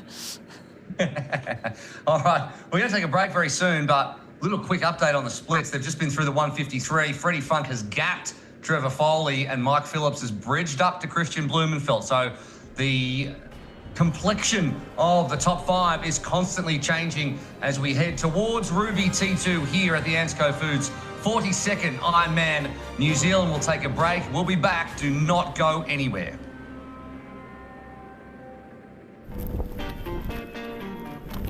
We're not here to sell you on this life. You already chose it. No shortcuts. No hype. Just work. Same as you. Built to outlast. Endure. 40 years in, and we're just getting warmed up. Welcome to the Ohana.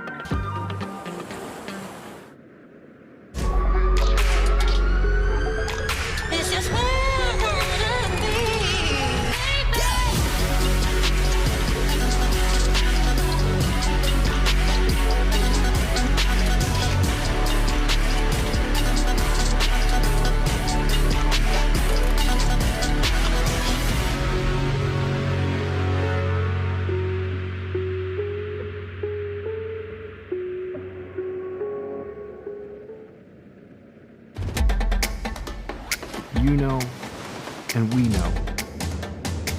The thing about challenging yourself is, you're always looking for what's next.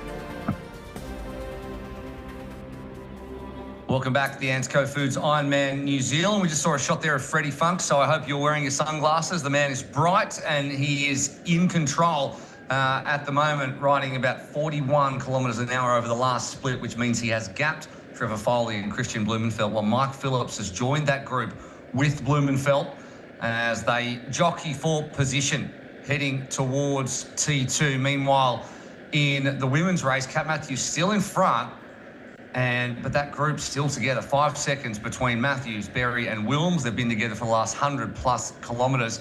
Regan Hollyoaks dropped back to over 5 minutes back, and then Maya Stage Nielsen. So Regan Hollyoak having a lonely old ride out there for the last 80 or so Ks. We knew a few people would, and we posited that potentially with the 20-metre rule there'd be some more lonely rides, although most people have had some company. Hollyoak, not one of them. She is 5 minutes back from those in front of her and 3 minutes ahead of Maya Stage Nielsen. Bet Clark nearly 10 minutes back. Danielle Lewis, as Rini said earlier, she's been pretty solid on the bike so far. We'll get an updated split when she goes through the 1:35 mark. But certainly warming up out there, and some people sort of warming to the task. This is the front of the women's race, as that's Lottie Wilms in that colourful kit, and ahead of her, Kat Matthews, and ahead of her, it's Hannah Berry's turn at the front on a nice empty stretch of road, although Matthews is about to take over. Oh no, that's an age grouper right up there. Matthews out the front. And Wilms is, it's an interesting one because Lottie Wilms, Laura has kind of, she hit form and she had some medical issues during the middle of the year, but then she hit form at the back end of last year and won Ironman Western Australia. And a lot of people's question, well, did she take an off season since then? Did she train through because she had some time off before that? Will she be in the kind of early season rust buster type mode of like not having had a race and is not ready for one? But she certainly seems like she's trained to peak at this one as well, which is great to see just how well she's doing along with Hannah Berry. And considering that she doesn't have a Kona spot to go for, a lot of Wilms is looking very solid in this one. Yeah, it's super interesting now with the Pro Series as well, and obviously this race with it being down in the Southern Hemisphere, and it comes at the end of those athletes that live in Australia and New Zealand at the end of their summer, so it's pretty hard to work out when they take their break. However, someone who I know will be super experienced at that, we are going to throw down back to Tim Reed, our roving reporter on course, who's with Cam Brown, who is the 12 times Ironman New Zealand champion. Pleasure. I've got Cameron Brown here, the 12-time winner of this race. He is the legend of Ironman New Zealand, and it brings me back, actually, my first ever triathlon and Ironman was 2004. I was about 5 keen to the run, and you were finishing for the win all the way back then, and then you went right through to when you were 43 years of age and still won this race. Cameron, it's incredible to have you here. Tell me how much this race means to New Zealand and I guess, some of the history that's involved with it. Yeah, well, it first started in 1985 back in Auckland, and we were there till 1988. 1998, and then shifted down to Taupo, so we've been here since 99. My first race was first in Auckland 97, and then here in 99, and I raced here for 25 years. Lucky to win it 12 times and a few podiums as well. I think I was third to you. You were second. Marino van Nacker was first that day. But it's so much history, so many fantastic names. We've had so many world champions. Tim de Boom, Thomas Hellriegel, Norman Stadler. The list is super long, and to have Christian Blumenfeld here today, Olympic champion, world champion, it's going to be a great race, and excited to see them come off that bike soon. Yeah, absolutely. I mean, to have it as a Pro Series race is something really special. I think being the second oldest Ironman in the world, I think it's an event that really deserves that level of racing here. Of the 12 wins that you completed, was there one that really stood out to you as something special, something where you really overcome some adversity? For me, I was always obviously very inspired by you, but when I heard some of the stories of your victories, I found it even more inspiring. Yeah, I mean, probably the first, 2001, it was a dream come true. As a 14-year-old, I'd gone to watch the race every year and sort of dreamed about competing in it, but to win it, 12 times. And then, there's other times where, the last win at 43 years of age and, to knock off 12 titles was super, super special. They all have great memories from every single race, but I think that first and that last win was very, very special for me. And we know this race is known as a strong man's race, a strong woman's race. Why is that? And with the race that's going on right now, can you see it splitting up even further on the bike? Talk to me about the conditions, why this race really does seem to split the field apart. Yeah, I mean, today the weather is absolutely perfect, so there's no issues there. We have seen in past where the race has been shortened because of storms come through, but today the lake is absolutely glassy. On that bike course, traditionally, you'll get a headwind coming all the way home, so that last 45k can be super hard, but super light wind. But guys are starting to get tired at that 120, 130k mark, so that's where things split. We've seen Frederick Funk take a little bit of a gap. He's trying to chase Kyle Smith, but Kyle is having it absolutely, the local boy, he's having a stomper out there, so if he can come off with a massive lead, then it's going to be tough for those boys to catch. But it's the run is rolling. There's no real flat, so I mean I like that in a run. So it just undulates the whole way. You've got a little bit of flat along that lakefront, but as you can feel, like it might be only 21, 22 degrees, but our skin is just burning now. So that's what even the Australians that have come over here, they've said it's not that hot, but it's just the intensity of that sun. So when you're out there for 8 to 17 hours, it can really hinder you. Absolutely, and I think we see it both in the men's and women's field. Ironman rewards experience, and Kyle Smith took a big break. I think his last Ironman was in 2023. I was worried when we saw him faltering for a little bit there. was he going to panic and sort of throw the toys out of the bath? But it looks like he's kept his head and stayed calm and got back to power. So sort of played defence, got back to it. You can speak to that. Age is a big factor in Ironman and keeping a cool head. Yep. I mean, I'd be worried if I was those guys in that second group. You know, a 4-minute deficit. If it's going to, it could. You know, we've still got a few more kilometres to go, so it could increase. It could decrease. You know, those guys might start pushing some more power, and they're thinking, shoot, we got to close this gap, otherwise we're in trouble. Kyle is a phenomenal runner. He's won here at the 70.3, Taupo race in the past. He knows the course super well. Trains on it every day, so yeah, it's going to be touch and go, I think.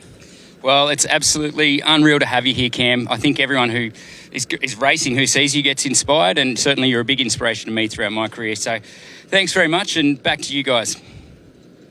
Yeah, thanks, Tim. And always amazing to hear from Cam Brown. I mean, the consummate professional. I remember even when he was racing, obviously, but still now giving back to the sport so much. And I always remember I was lucky to race when Cam was on course and with some of those wins, and obviously inspiring to watch what he was doing and over his career. But I also remember very prominently, he always gave a very good winner's speech afterwards. Most of it can't be repeated, particularly on air, but he was always, and it was in those days where we used to have like an awards dinner the night after, and so a bit of a banquet, which obviously in New Zealand was going to be full of Maori culture, but Cam always gave a great speech. So yeah, great to hear from him and see him out on course supporting still. It really speaks to, and I saw a picture of him as a volunteer yesterday, helping with people setting up and racking their bikes and stuff. And I keep hearing over and over that this is one of those races where people it's embraced by the community more than almost anywhere else. And it really makes it a destination race to go to. And it's a long way to go, but people who come, they tend to come back because there's a real embracing of the race here in Taupo. Is that something that you felt when you made the trip here? Oh, massively. It's such an incredible community. I mean, all of New Zealand, but particularly Taupo, and obviously with the history of this race. When I go, I stay with a homestay family, and I've stayed with them year after year, and they're out on the race course. They're volunteering, or they're just out there cheering. They love having the race in their town, and when the athletes come in and seeing them around and about, and it's constantly curious about training and what people are up to, and they just want to say hello. I mean, that is the New Zealand people and the New Zealand community, but I think Taupo is particularly special, and especially on they work very hard to work well with the local communities, the local groups, the Maori groups as well.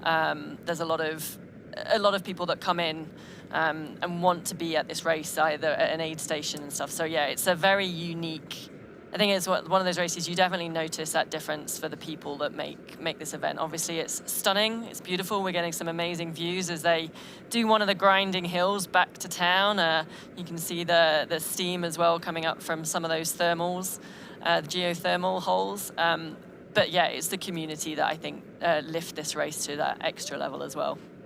Yeah, absolutely. The people of New Zealand, some of the friendliest in the world, and they're enjoying this one absolutely. And it's just one stop on the Ironman Pro Series and a packed Ironman calendar in general. For those of you who are watching right now, watching the gigantic quads of Christian Blumenfeld powering along the green fields of Taupo, there is plenty more races to do. If you're in the US or you want to travel to the US, History's racing into Jacksonville in Florida on May the 16th. Can't wait for this one. The city hosts the first new full-distance Ironman in the US in 5 years, this one. Ironman Jacksonville will deliver urban racing at its finest, and it's proving super popular, so do not wait to register.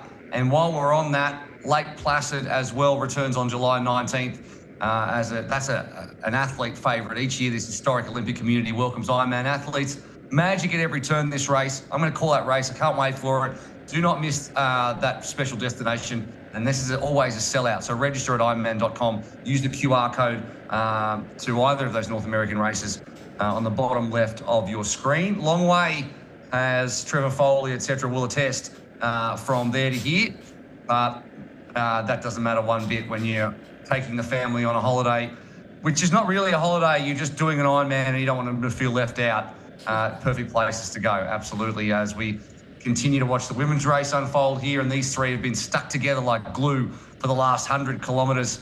That is a lot of Wilms, Hannah Berry, who's making the pass now on Kat Matthews into this turn with not too far to go. And these three are really putting the work in together, and it's good to see. This one hasn't really broken up apart, but they're putting more time into Regan Holyoake, who's lost another 10 seconds. Maya Stage-Nielsen's now over 10 minutes back.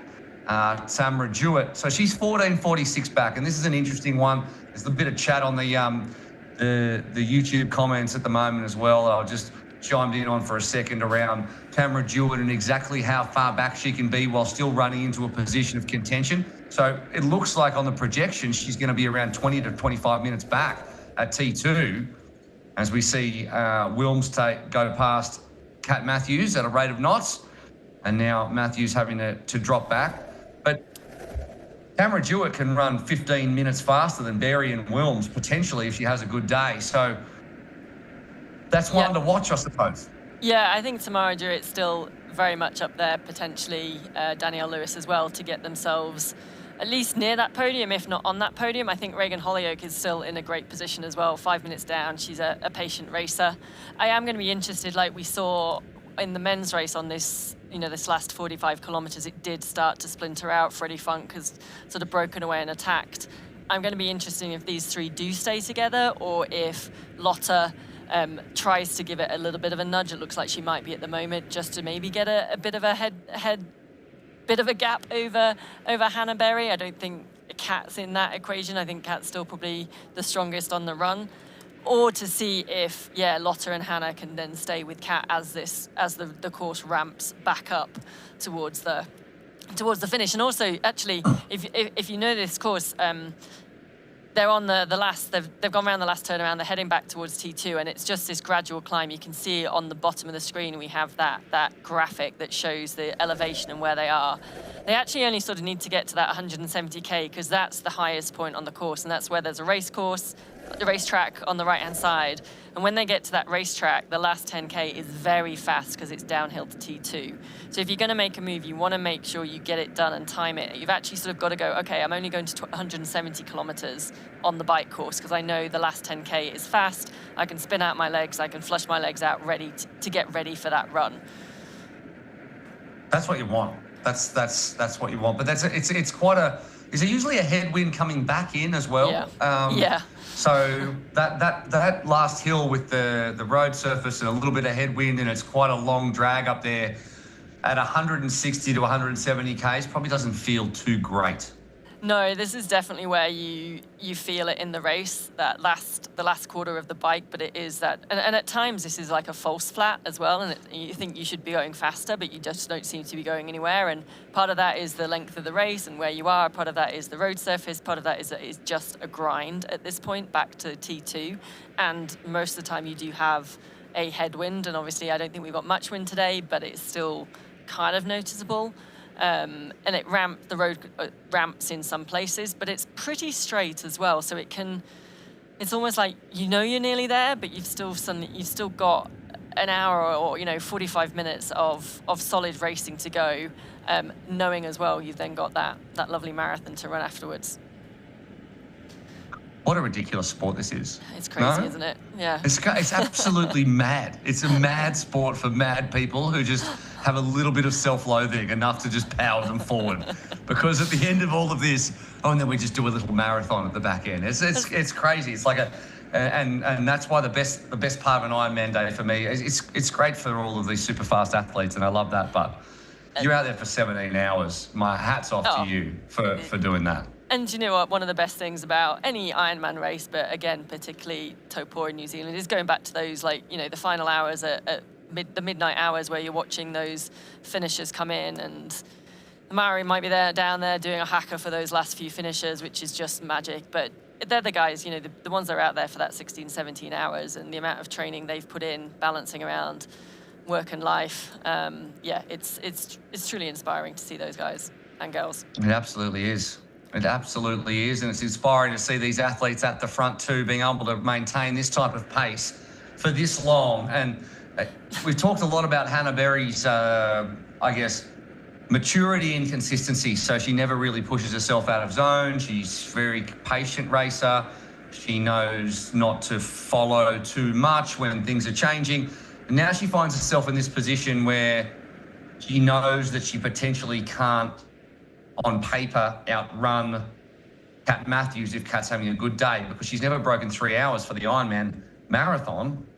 She's 3:01. I know she's been working a lot on that run, but when you look at what that's nearly 15 minutes slower than Kat Matthews' last marathon in the heat of Kona. So what is she thinking right now in terms of her race against Kat? She's just like, I've just got to hang in her and see what Kat does, or I'm primarily looking to make sure that I end up on this podium, or is it hard to stay inside your zone at this point when you know you've got such a weapon runner near you? It's very easy, again, to sit here and from the sofa, and it's something I never did or had the opportunity to do when I was racing. I would love to see Hannah take a risk today and just go after Kat and see how long she can stay with, because we know she is so consistent and she's such a patient racer, and she's just gets the job done and gets very good results in 4th in Kona and the other wins she's had. But I think Hannah's just been getting better and better each year, and now she's got that consistency behind her doing this race. Yeah, the points are important, but it's also an early season race. She's got an opportunity to go, let's take a risk today and let's use Kat and see how long I can stay with her and see if I can stick with her on the run or whatever it is. And I think she's still got a huge opportunity ahead of her, Hannah has, because of her run to really get that. I mean, now you look at what Kat and Laura Philipp are running, it's 2:40 in Hamburg. You know, Kat got the record in Kona. It used to be that getting under, when Rinny was running and she was breaking all the records, but for the rest of us, it was trying to get to that 3-hour mark, and that was kind of the standard for a good female marathon run. Now, if you're not sub-3 and going towards that 2:50, you're kind of getting left behind. So there's a huge opportunity for Hannah this year to kind of progress her run, and it'd be great to see her really give that a go at this race. She knows it well, and to use Kat to see what she can do. Well, it's easy for us to say that because we have no stake in this whatsoever. She, on the other hand, comfortable. She's been exercising for 5 hours, and that she could throw that all away by completely blowing up. But we'd love to see her break that 3-hour mark and come away with a big win for her. And if she can use Kat Matthews as motivation, that's outstanding. So Kyle Smith has just gone through the 170-kilometre mark, so he's only 10 Ks from the finish now. So we will see as the others come through where the splits are at. At the previous 150 3K split, Freddie Funk was 351 back, and then Trevor Foley 424. As you can see, Christian Blumenfeld 428. Mike Phillips had tagged onto the back of that group 430. So there was a group of 3 there chasing Funk, who was nearly 4 minutes behind Smith. Hamilton had dropped back and was with Pierre Lecour. Jack Moody was on his own. Sam Osborne was 10 seconds ahead of Matt Hansen. So that was your top 8 or so over 8 minutes. But they're all about to come through in the next 2 minutes, the 170-kilometre mark, and we'll see who's been making any moves whatsoever. Fred Funk, now we can see, has moved to take 20 seconds further out of Kyle Smith coming in. So Smith's still on track to lead into T2, into Ruby T2, but that's disappearing. Yeah, I wouldn't think Freddie will take that much more time out of him in this last section. As you can tell, Freddie is going up the final climb. There's the racetrack that appears on the right-hand side. Obviously, there's some traffic from the age groupers, but able to get past them. Kyle is already on the descent down to T2, so I'd be surprised if that 3.5 minutes comes down anymore with that last 10K. But he's had Freddie Funk's had a fantastic second half of this bike ride to claw back that time, and has put himself in a really good position. Yeah, he's one of the fastest out on course in the second part. He might actually be. And in fact, Trevor Foley is the fastest. He's had the fastest overall whole bike now from Kyle Smith because he was further back in the swim. So he's actually had a faster bike. So if the bike course record is going to fall, it might likely be Foley and not Smith that breaks it because of the gaps were in the swim. And then Blumenfeld's not too far back from that either. At current pace, Trevor Foley's on pace for a 4:13.21, which is nearly 3 minutes outside the bike course record set by Joe Skipper last year. but it's well within what we expected from Trevor Foley based on his previous results. He was down for an expected 4:16.46. He'll be 3 minutes 20 ahead of that. And we knew he was in good shape. His coach, Sean Jefferson, and Trevor made the decision. Wasn't in his schedule before that, but obviously he was in very good shape, had a very good off-season in Florida, and decided he wanted to bank some early season points for the Pro Series. And why not? It certainly looks like it's paying off at the moment for Trevor Foley, who is sitting in 4th position overall. Blumenfeld's dropped to 5:18 back, so a bigger gap now between Funk and Blumenfeld. Yeah, but interesting that like there's now that group of 3 with Blumenfeld, Foley, and Mike Phillips bridging up. So, you know, we've got Kyle, he's well on his way back to T2, Freddie Funk 3:30 back, and then there's that group of Christian, Foley, and Phillips. And actually, you know, let's take Christian out of the equation because he, on paper, has run a lot faster than the others. But actually, sort of Freddie Funk, Trevor Foley, Mike Phillips are very similar on paper in pace around that 2:40 mark. And Pierre Lecour, we don't know, but it's going to be an interesting race with all of those guys coming off the bike together if they're all that similar pace, and could help them all running together, or could cause for some more excitement later on in the marathon. Yeah, under let's see, 3:33 back Funk, and then there's a 7 and how much is it? Let me do my maths. 4.5 minutes covering Funk all the way back to Hansen, who is in about 10th position. So there's a big group there. Hansen, very, very quick. And Moody sitting in there too at 6:04 back. We know he can run. So there's plenty to play out in this one. But Freddie Funk's an interesting one. He's a bit of an unknown in terms of what he can run, because he ran at 2:41 in Switzerland last year. That's the only marathon he's done in an Ironman. Yeah, he's still pretty new to the Ironman distance, the full distance. So again, exciting prospect. We've seen him over the 70.3 and a half distance. Huge talent, huge ability. Has kind of had some good races over the full and the Ironman distance, and then as with when you're stepping up the distance, still learning and not everything going your way. But I'm excited to see him putting himself in that position, and if he can run around that 2:40, then, you know, that's where Mike Phillips' run course record is, and there's a big group of guys that are running around that. I mean, I'm still think that, okay, Matt Hansen, Jack Moody did drop off the pace in the second lap, but I still think if they're within that 10 minutes, that's still achievable for them to at least get up to the top 5 in the podium. You know, we've normally seen Matt Hansen coming off the bike 15 to 20 minutes down and running ridiculously fast to take himself through the race. So I think, you know, that still that top 10 of guys that are all going to be getting off the bike within sort of 10 minutes is going to make it a really exciting place to watch the run. And also big points on offer for the Pro Series if everyone's close together, because obviously every second equals 1 point. If someone wins by 10 minutes, like if Kat Matthews runs away, the return for coming 5th or 6th is going to be less if she's 10 minutes ahead of everybody than if everyone's close together. So as we want it set up to the fact that whoever has the best run on the day, there's a bunch of people in contention, and it certainly seems like that's going to be the case on the men's side of things. Still 5 seconds across the top 3 women, Matthews, Wilms and Berry, with Hollyoake yet to go through the 153K timing mat.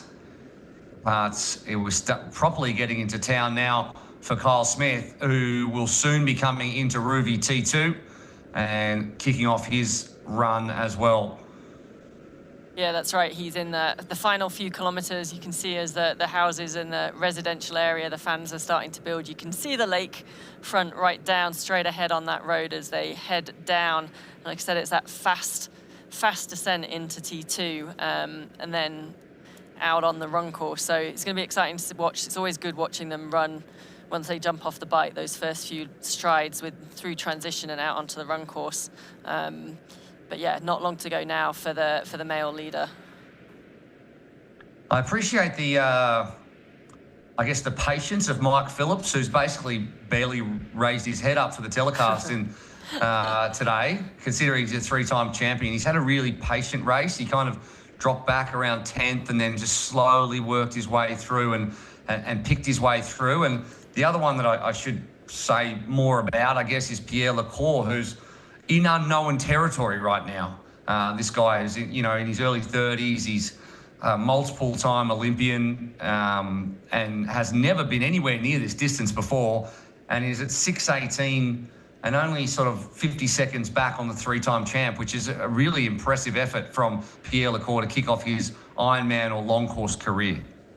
Yeah, that's right. And I think Pierre Lecour, new to the distance, just playing the patient game, trying to learn off the other athletes. I think Mike Phillips is a smart racer.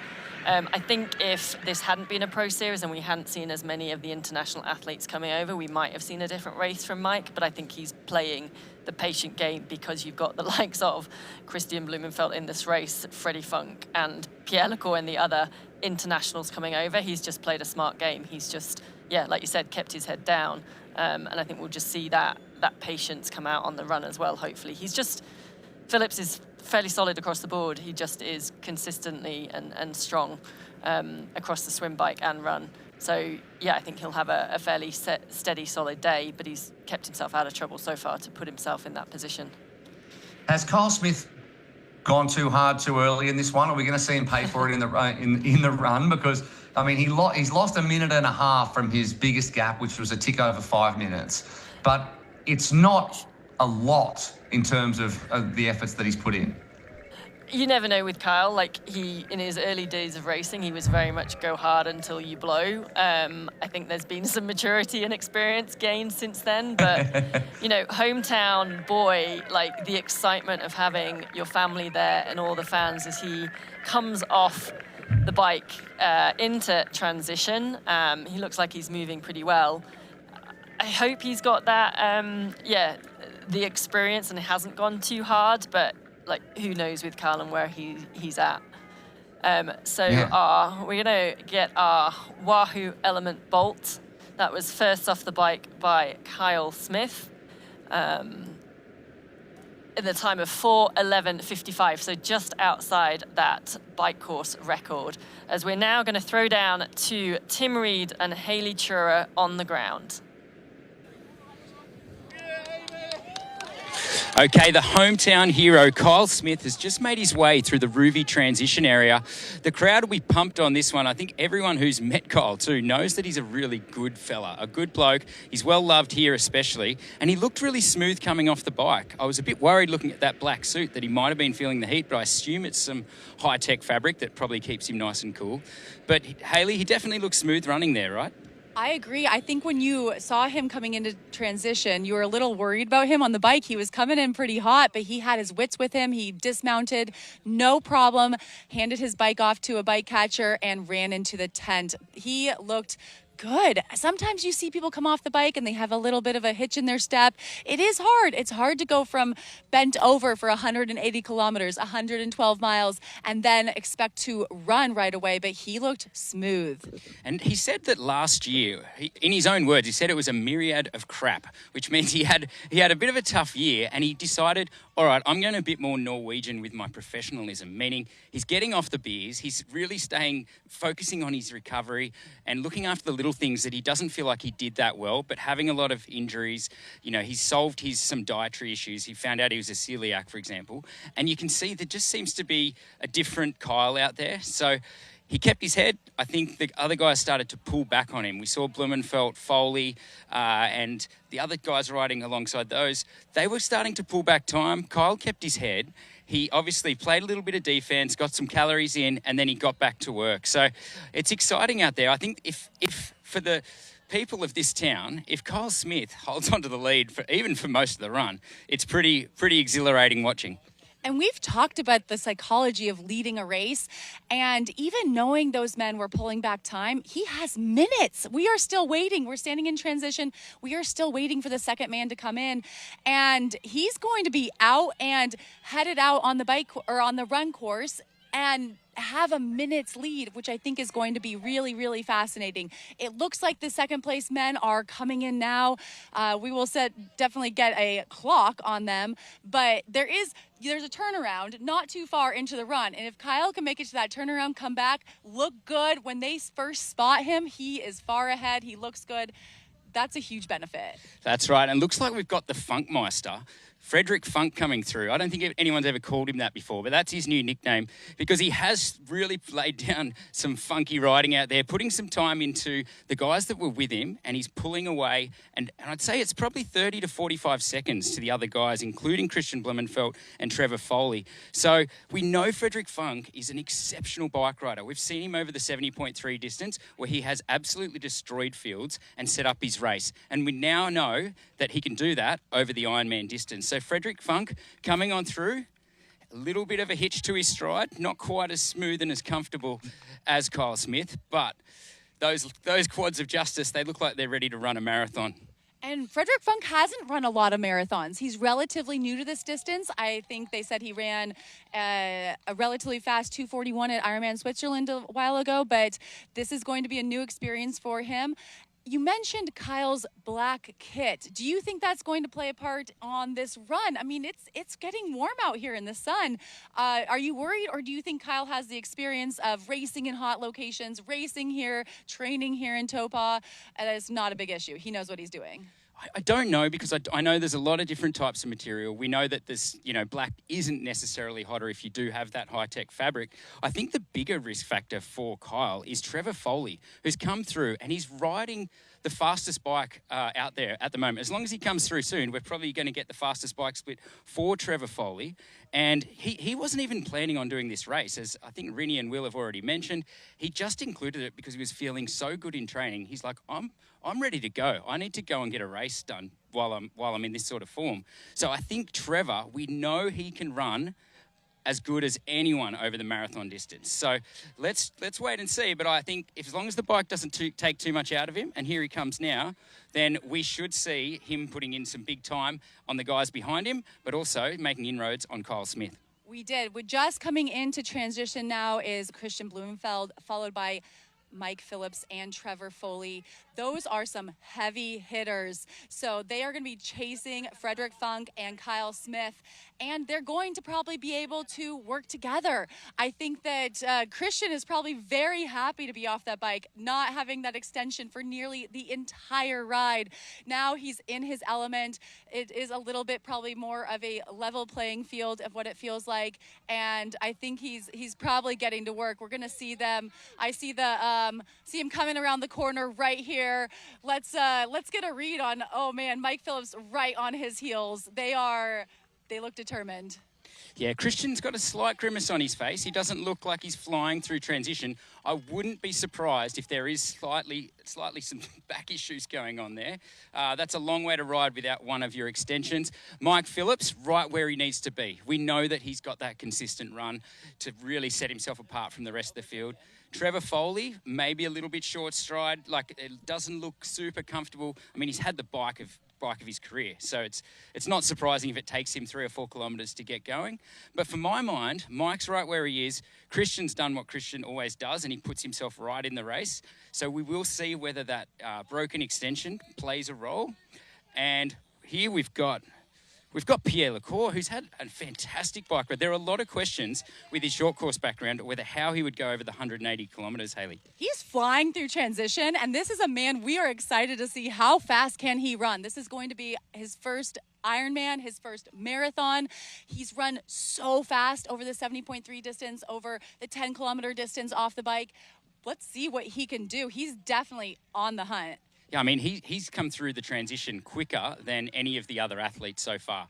So if that's a sign of what's to come, I think everyone should be watching their back who's ahead of him, because that's some pretty rapid movement through the Ruby transition area. So we've got some time now before Ben Hamilton's likely to come through. There's another gap of 1 to 1.5, 2 minutes, but I think we're seeing the likely podium is going to come from the guys that have come through already.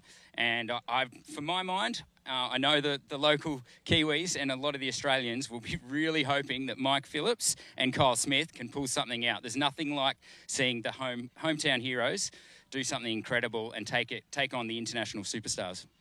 I agree that there's some run power in that front group, but it's also, like we said, a lot of unknowns. We don't know how some of these men are going to do. They don't have a ton of experience, which makes it exceptionally exciting. So we've got Ben Hamilton coming through now. I was interested to hear Rinny say he's just done a cycling bike tour. And there goes Jack Moody as well, one of the guys that, if he gets this right, he's going to be right up there as well. He's been in form. He's won some races coming into this. It's hard to know with the local guys he was racing. He raced Mike Phillips.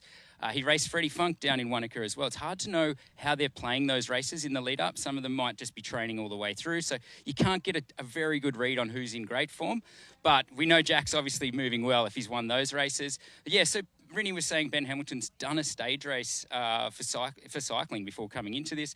You know, Chris Lieto, one of the greats of a decade or so past, he used to do some bike racing coming into these events, and it used to set him up to really lay down some of the best performances in Ironman for back then. So it's interesting to see Ben follow the same pattern.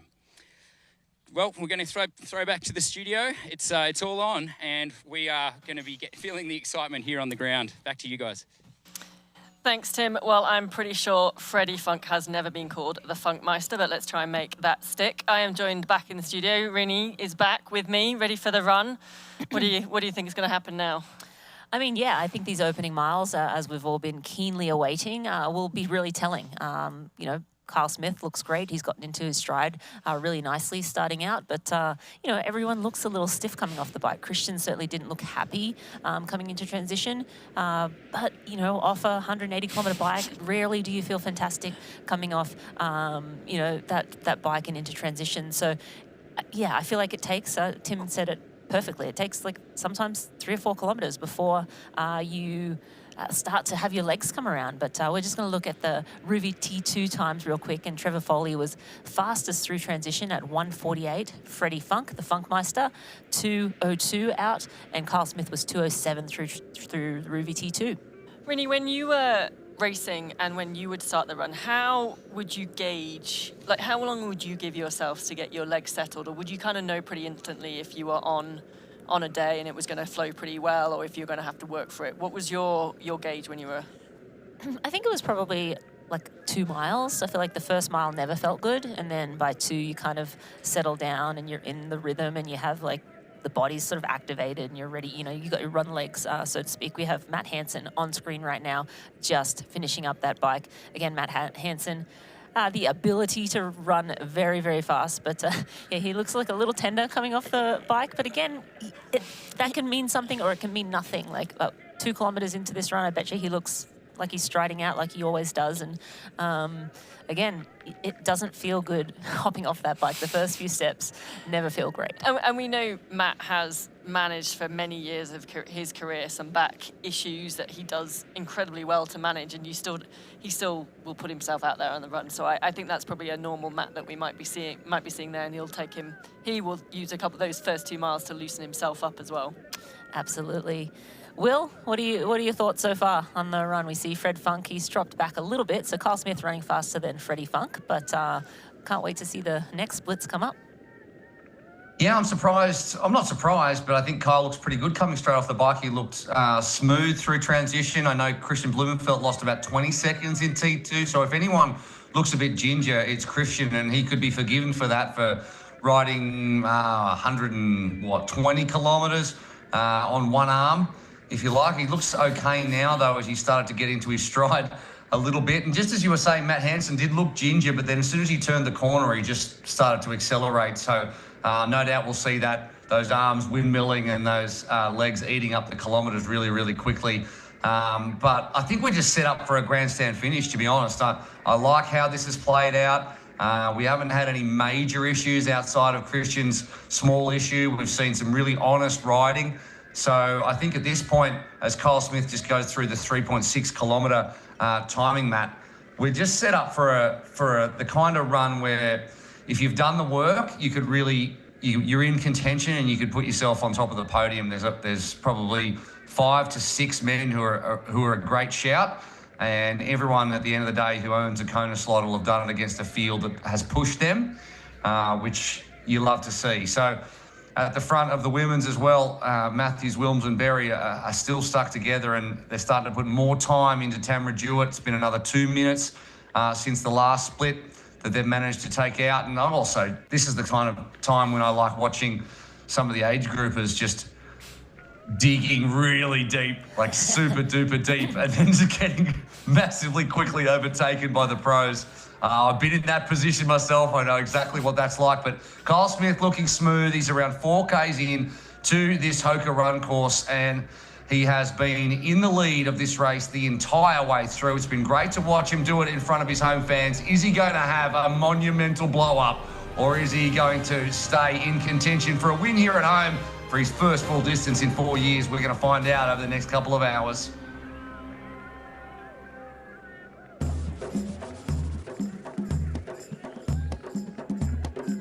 It's the beauty of Oman.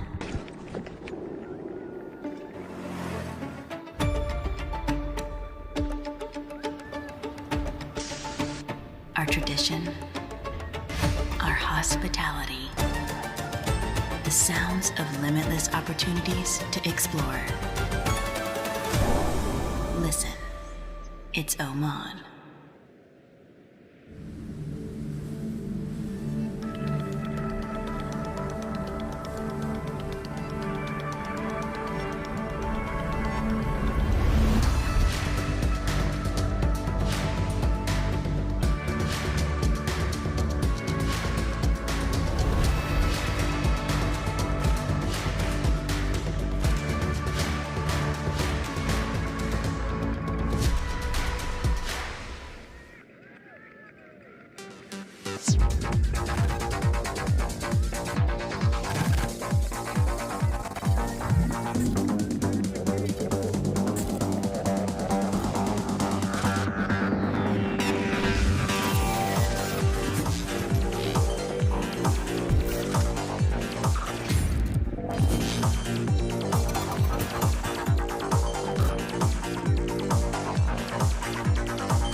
Welcome back to the ANZCO Foods Ironman New Zealand, brought to you by Ruvi, the indoor cycling experience.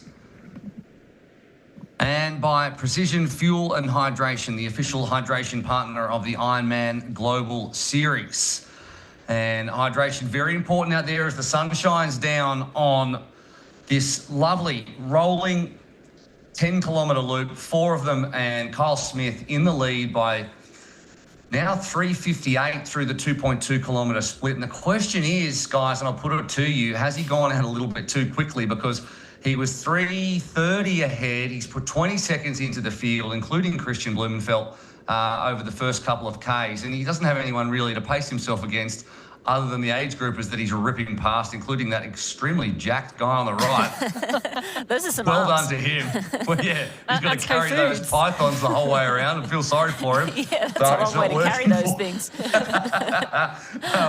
But has he gone out a little bit too hard, Kyle Smith? Because at the moment he's running 20 seconds a K quicker than anyone else. I mean, it's a question that will be answered, right? In the next hour or two, probably in the next hour probably. But yeah, I mean, he looks fantastic. He looks great. He looks in control and calm, but it's a long way to go. Yeah, I mean, I feel like he looks great right now. This is Mike Phillips as well. He's looking really good running there. The defending champ here in New Zealand, but Kyle Smith looks great, and he's putting a little bit of time into the guys behind him. So a little bit of a surprise, but again, opening kilometres, hard to really read into much here. You see Christian Blumenfeld right behind Mike Phillips there, and he's ready to pounce. But yeah, I mean, this race, as you said, it's just setting itself up for just a monumental finish. And I mean, I'm not comfortable to predict anything yet, just because there's so much that can happen between now and the end of this marathon. We're going to actually throw down to Tim and Hayley, who are in T2, probably awaiting the pro women. We're here on the Hoka Run course. Only Kyle Smith has come by so far, and when he did, the crowd went wild. Hayley, it reminded me a lot of when Hayden Wilde came through with the Ironman 70.3 World Championships, where the crowd you could hear him coming from a kilometre away. And what we did see there, unfortunately, was him sort of capitulate later in the run. And I do fear that Kyle Smith is going a little bit too fast in that first portion of the race. He's running about 3:15 per kilometre per pace, while the other guys, Frederick Funk, we've got Trevor Foley, Mike Phillips, they're running a more conservative 3.5 minute per K pace, which I think is more appropriate for a marathon off the bike. So I am a little bit worried about Kyle Smith because, man, I tell you, I really want him to win. But it's we'll wait and see. Hopefully he proves me wrong, but it's concerning how fast he's gone out. We did, just while you were talking, have Frederick Funk come by, and he looks good. Like you said, a little bit more conservative than Kyle, soaking up the cheers, but not quite as many cheers as for the hometown hero, Kyle Smith. It's hard. It's hard in that moment to not go too hard. I hope he proves you wrong as well, but we are setting up for some very fast racing. It does seem like those first two men have quite a gap on the rest of the field, but then people are coming fast and furious. When you know the likes of Christian Blumenfeld and Pierre Lecour, like they are, the best runners in the sport. And if they're going out at 3.5 minute per K pace and someone else is going out a lot quicker than them, the pacing could be a bit of an issue. So I think we're going to see those guys, Pierre, we're going to see Christian, we're going to see them hold that pace for a very long time. And it's a hell of a long way, as we know.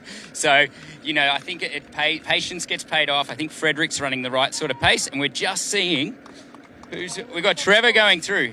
He doesn't look to be running exceptionally fast. I'll have to check his pace soon, but he's moving pretty well. I mean, time will tell how that ride has really paid off for him because he's ridden out of his skin. It's something that we haven't really seen from Trevor, to ride that sort of power over 180K. So we'll wait and see. Trevor has some experience. He's won Ironman Lake Placid. He's done well. And so I do want to say he has a little bit more experience than his 26 years of age might suggest. Right now we are seeing Mike Phillips, the defending champion here, coming through. A lot of cheers for Mike. He looks patient and ready to go. And we're just going to keep things going. But we'll go back to you in the studio now. Yeah, thanks, Hayley and Tim. Some great insights from the ground there in Taupo. But we're catching back up with the women. Nothing much has changed. Kat Matthews having a quick word to Hannah Berry there. Probably let's keep the pace hot. Maybe an encouragement a word here and there. But those three seem to be locked together. Lots of Wilms, Hannah Berry, and Kat Matthews. Kat taking her turn at the front now. Regan Holyoke we had on screen just a moment ago, and she's sitting down at around 5:16 back from the lead, and Maya Sage-Nielsen dropped back to 12.5, but she's right with Danielle Lewis, who's moved up to 6th place right now, and she's at 12:32 back. So Danielle, again, quietly, calmly moving through the field. And the interesting thing is, she's, 6-7 minutes off of Regan Holyoke, and Danielle Lewis, again, can unleash a very fast marathon if her legs turn up on that run course. So a lot of movement possible in this women's race as well. Yeah, that's right. I'm interested to see her then looking a little bit further down. So the time that Tamara Dewitt's just dropped a little bit further back, the likes of Jocelyn McCauley. But as we know, still a long way to go as we get those wonderful aerial views of the run course. And back to Mike Phillips, and he's going along the edge of the lake before he gets onto that bike path that we saw. And as Tim was saying as well, it's not a flat run course. It looks pretty flat on elevation. It's definitely not. It's rolling, and it has got a few twists and turns as well. So it just, some people like it. It's a little bit easier on the legs and finding the rhythm rather than just being that constant flat. But I find it's a lot tougher than people think, especially coming off the back of the bike. And there isn't that much shade, but you do get plenty of crowd support, as we can see. All the locals are out, and obviously all the other age group athletes running as well. So there's lots of cheers and motivation to keep yourself pushing. I was just looking at the splits, and I think Kyle Smith is riding a serious tsunami of home support, because at the moment the splits say he's running 3:27 Ks at the front, and no one else is anywhere near him. So Fred Funk's running 3:54 pace, Trevor Foley 3:51, Phillips and Blumenfeld are locked together at 4-minute pace, as is Pierre Lecour, Jack Moody 3:49, Matt Hansen 3:47. So 3:27. He's got a projected run right now of 2:25. So it'll be next stop London Marathon for. Maybe he knows something we don't know. Maybe maybe he has something up his sleeve. I mean, yes, agree. I think we can all agree he maybe got a little bit excited, but his run legs have shown up. It's just a matter of whether he's going to expend too much energy in this first lap running scared and not being maybe as calculated as he could be. Hopefully, I mean, he has lots of crowd support here. He'll get some splits and see, okay, I'm putting time into all of the big dogs in this race. Maybe I'm a little bit aggressive, but again, sometimes you just got to roll with it. And I hope he can hold on. But yeah, I mean, 2:26 marathon pace is a little ambitious. You can see as well from that. I mean, I know we're just watching Mike Phillip, and it does look like he's going up that slight incline. But that first 5K of this run, there is a little bit of a net downhill as you leave away from like the finishing transition and head down onto the run path where we see Kyle Smith now. So maybe getting a little bit carried away with the slight down gradient as well, not realizing quite how fast he's running perhaps. But I mean, he looks pretty good. So I hope he's got it in control. But you can see sometimes you just have a good day, don't you? Sometimes you just have a good day and you just got to go with it. And I think he said that before. So, if I'm feeling good, I'm going to go with it. And at the very worst, he's going to have done 85% of a really, really good Ironman after 4 years off, no matter what happens at the back end. And he'll learn from this and go into the Pro Series, which I know he's targeting if he does indeed get the qualification here and lock that away. He's going to and get a good points haul, which he certainly looks like he's going to at the moment. It'll be the Pro Series for him, but obviously these things change as seasons progress and things change. But I think he'll be happy with this no matter what happens at the back end. But, he's still got 36, 37 kilometres to go. I think also like the type of athlete that Kyle is, it will mean so much to him to be back racing a full distance and in Topor. And so I think it's almost like he's just going to go and enjoy it for as long as it lasts. And if he gets to that finish line first, even better. But just making the most of racing at home with the incredible support he's got and like riding that high. And the way he races, he likes going out kind of hard and aggressive. But I think he's just going to be like, very few people get the opportunity to race right in your back garden on a big race like this. The second oldest Ironman race outside of Kona, and so I'm sure I think he's just using that to carry him forward. I mean, I feel like he wants this win so badly, right? Like I don't think he's out there just to hold on to the win sort of as long as he can. I mean, I think he's I think he's calculating, he's thinking, but he's excited. And he's like, yes, I've trained for this. I've done the work. This is my home. I know these roads. This is my race. Like you kind of have that mentality when you're racing on home soil. This is my race. I deserve to win here. And so when you sort of go out with that much energy, maybe it's a little bit of a mistake. Hopefully he'll settle down a little bit soon. But you've also got to remember, he hasn't been coming off Ironman racing. He's been coming off half distance racing and T100 racing, and it's just hot. And so it feels really weird to slow it down to Ironman pace. Like he's right now like, this feels easy. This is like easier than what I go through in every T100 race. So it's sort of hard to find that perfect level. And hopefully he'll sort of settle down a little bit and realize, okay, pump the brakes here. I've got a nice lead. I don't need to do anything crazy. I just need to, continue to take on the fluids. I need to, keep checking in with myself. But yeah, we have the defending champ on screen right now. And one other thing I wanted to mention, which we have mentioned earlier in the broadcast, we have 4 Kona slots up for grabs. So not only an Ironman New Zealand championship here, Pro Series points, but 4 Kona slots. And of course, we have, Rasmus Svenningsen is sort of a little ways back. He's the only one who has qualified already, and Christian Blumenfeld only needs to validate. So right now, Christian's in that top 5. Sorry, he's in the top, whatever. He's in the top 5, yes. So the top 4, excluding Christian, so it could roll to 5, I guess is what I'm trying to say. Spit it out, Carfrey. So it could roll to 5 spots. So the top 5 men will be stamping that ticket to Kona, which, yeah, I mean, it's nice to get that taken care of early in the year.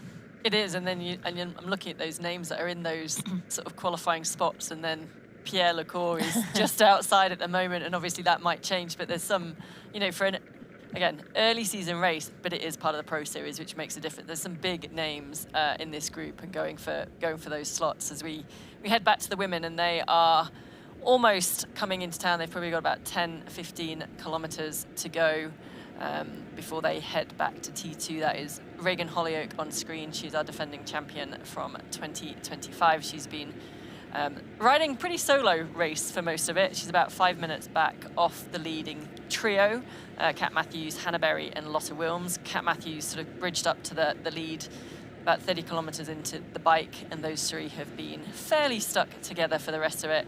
Reagan just playing a really patient game, but in a pretty lonely no man's land, 5 minutes off the front lead and a 5 minute gap to those chasing behind. But that might be the best race for her. Yeah, exactly. Pacing herself and riding within herself, not queuing off anybody else, just watching her own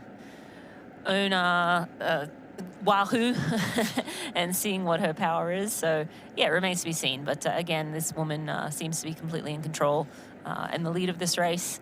And we'll look to see how she looks getting off the bike. But I expect to see her charge off the bike and take control very early.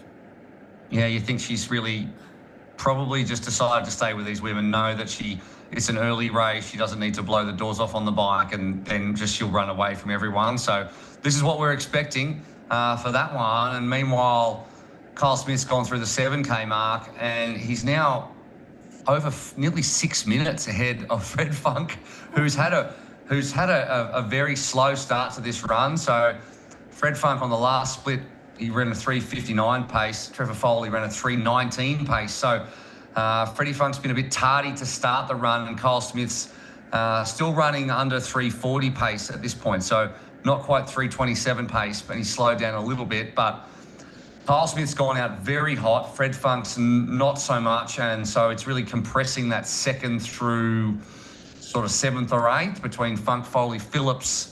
Say that a few times fast. Funk, Foley, Phillips, Blumenfeld, LaCour, and Moody. Speaking of Moody, contention. Speaking of Moody, he's running very quickly too, so he's probably holding around even with Kyle Smith, and same with Matt Hansen. Both of those two guys.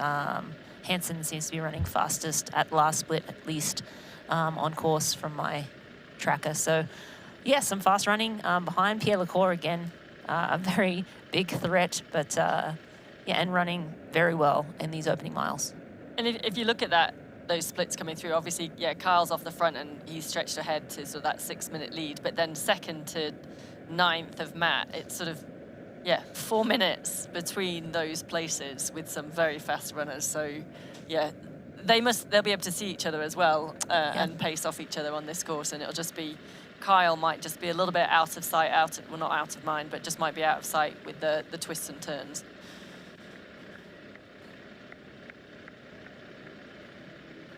And back to the women who are almost at that peak and ready to descend fast into town. Will, I'm going to put you on the spot now.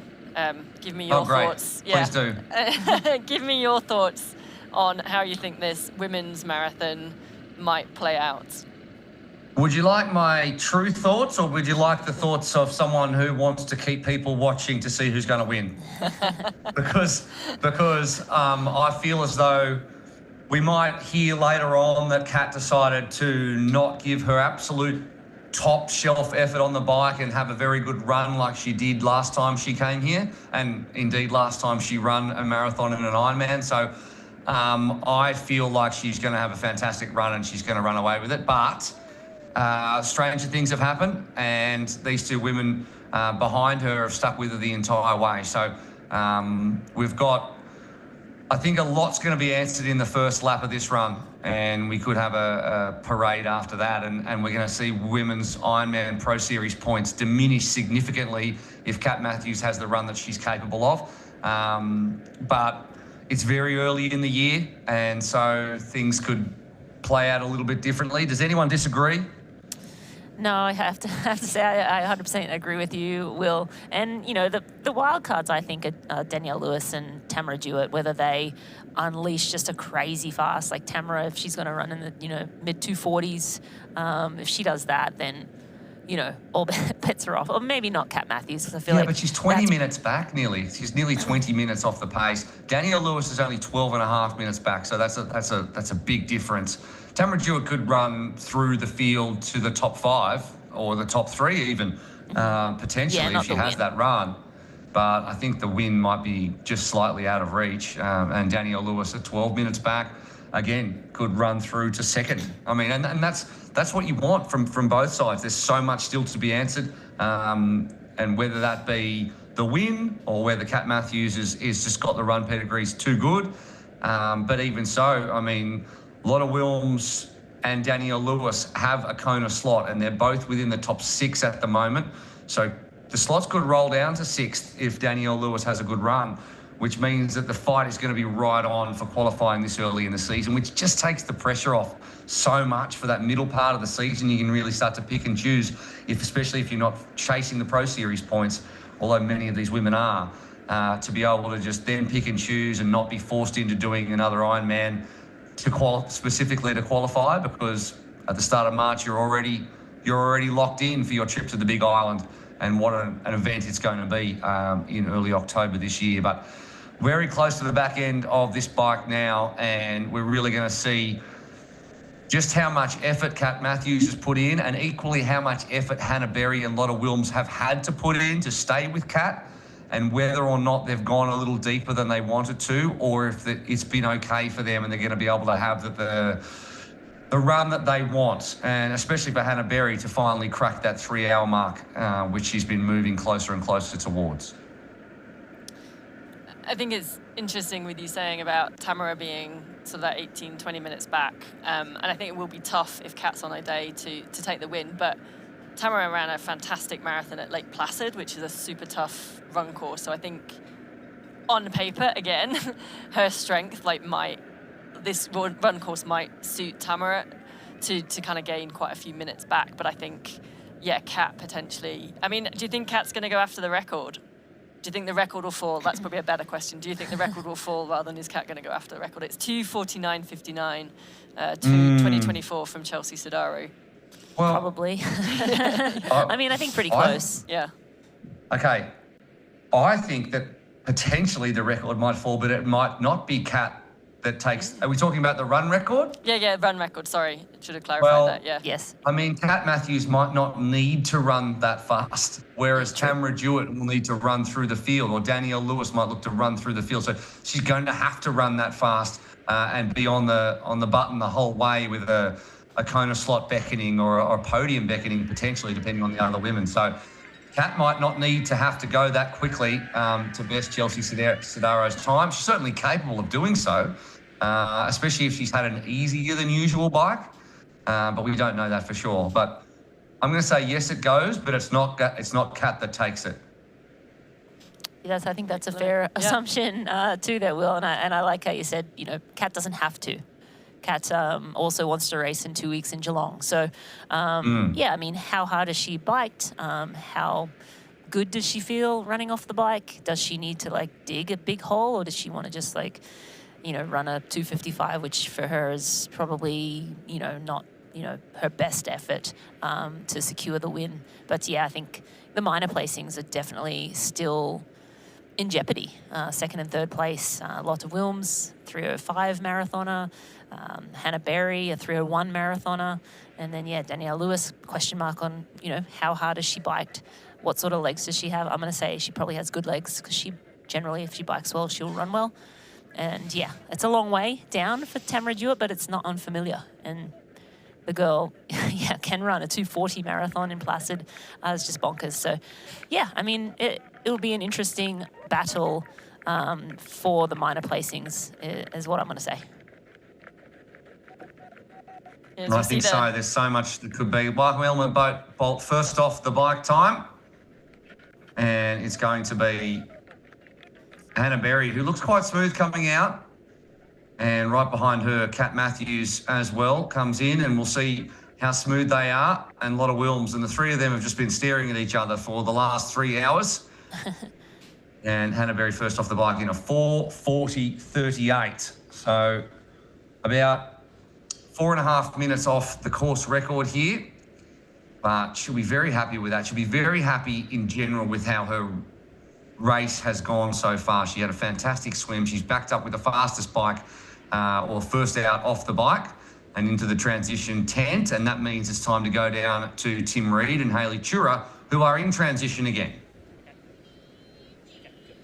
We just saw the top women come through. Hannah Berry running through transition first, leading Kat Matthews and Lotte Wilms. And watching the first two run through, they looked pretty solid. Lotte looked a little ginger in her running, gingerly kind of tiptoeing through, but also that's not unusual for her. And she is a veteran athlete. She knows what she's doing, and sometimes it just takes a mile or two or a kilometer or two to settle in when you've been on the bike for a while. Yeah, absolutely. And they're all very experienced athletes. So there's no panic here. If they do have that tight lower back, if the legs feel like they're not really turning over yet, I think we just might see a slower start from Lotte, and then she'll build into it and probably look totally fine. So we've got, obviously the pedigree of Kat Matthews. This is going to be interesting to see how Hannah goes and whether she tries to go with Kat or whether she runs her own race.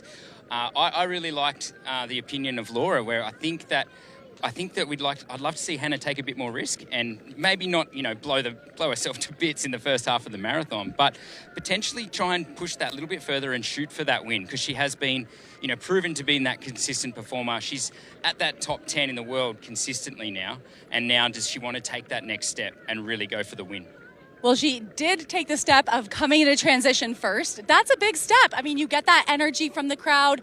You make that statement. You're out on the run course first. You get those cheers.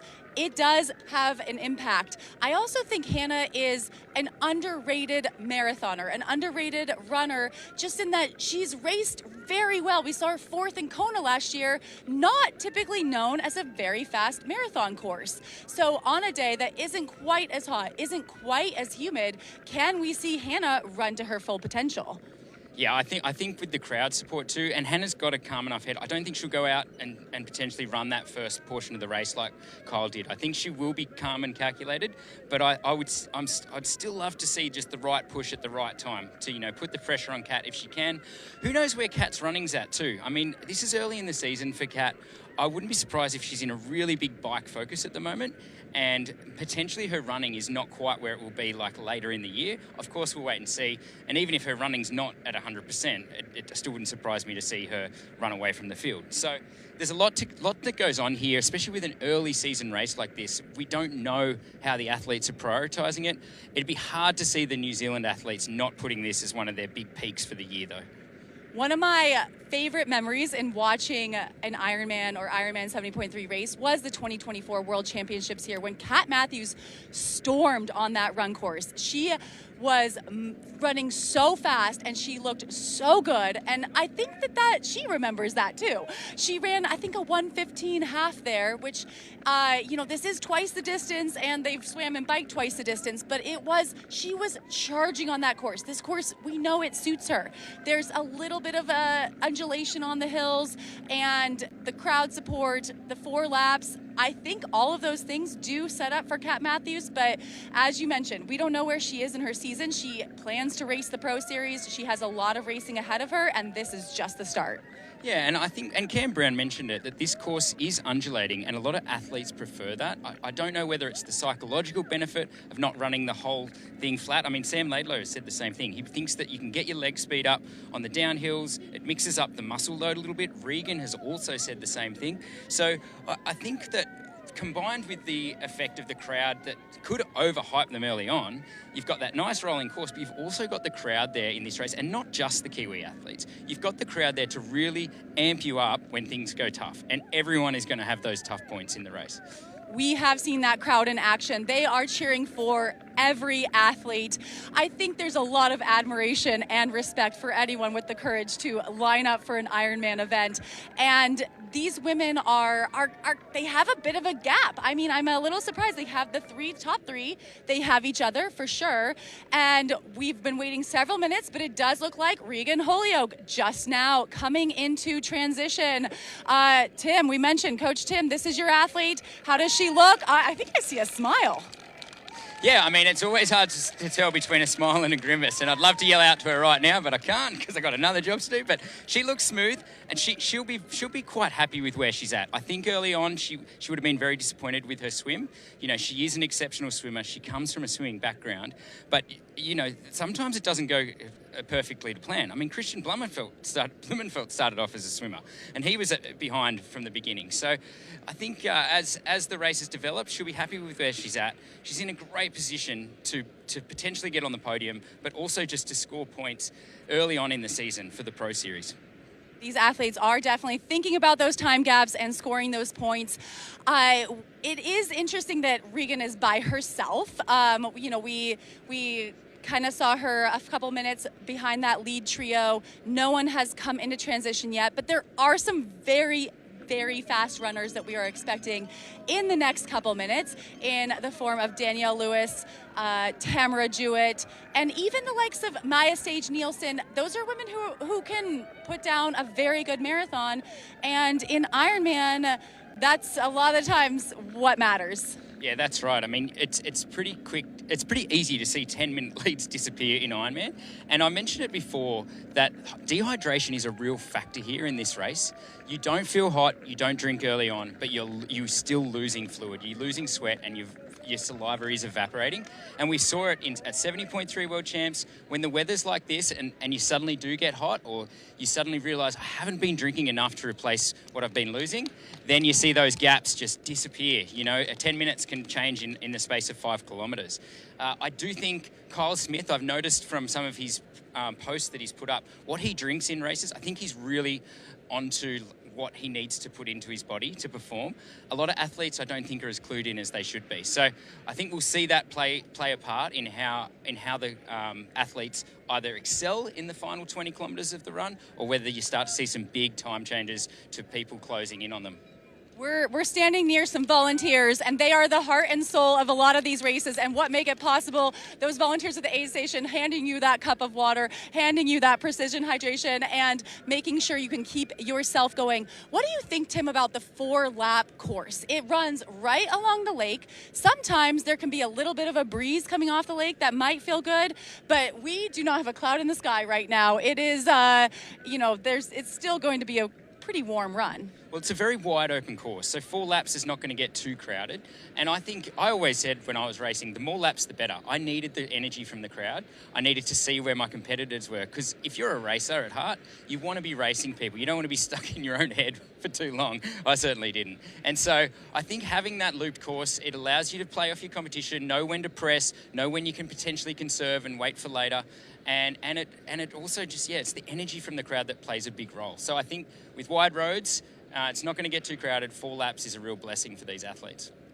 What about the ability to get splits? I think you as a coach, you have Regan out there, and I imagine it's helpful when you know someone you can trust giving you a split, because sometimes you get some sketchy splits out there. You're not really sure if this person knows what they're doing, and a lot of the times when you're racing, your brain isn't working that well, and you're not sure how far ahead is that person really? Am I catching them? Are they pulling away from me? Is the gap too big? And the psychology of that can really play into your race tactics and how you execute. Did you usually have someone that you knew out there on a course like this? You can have them planted. That's right. Sometimes you'd have people to give you splits, and when you knew you were having a bad day, they'd give you a split and you'd be like, I don't want to hear a single split from you again.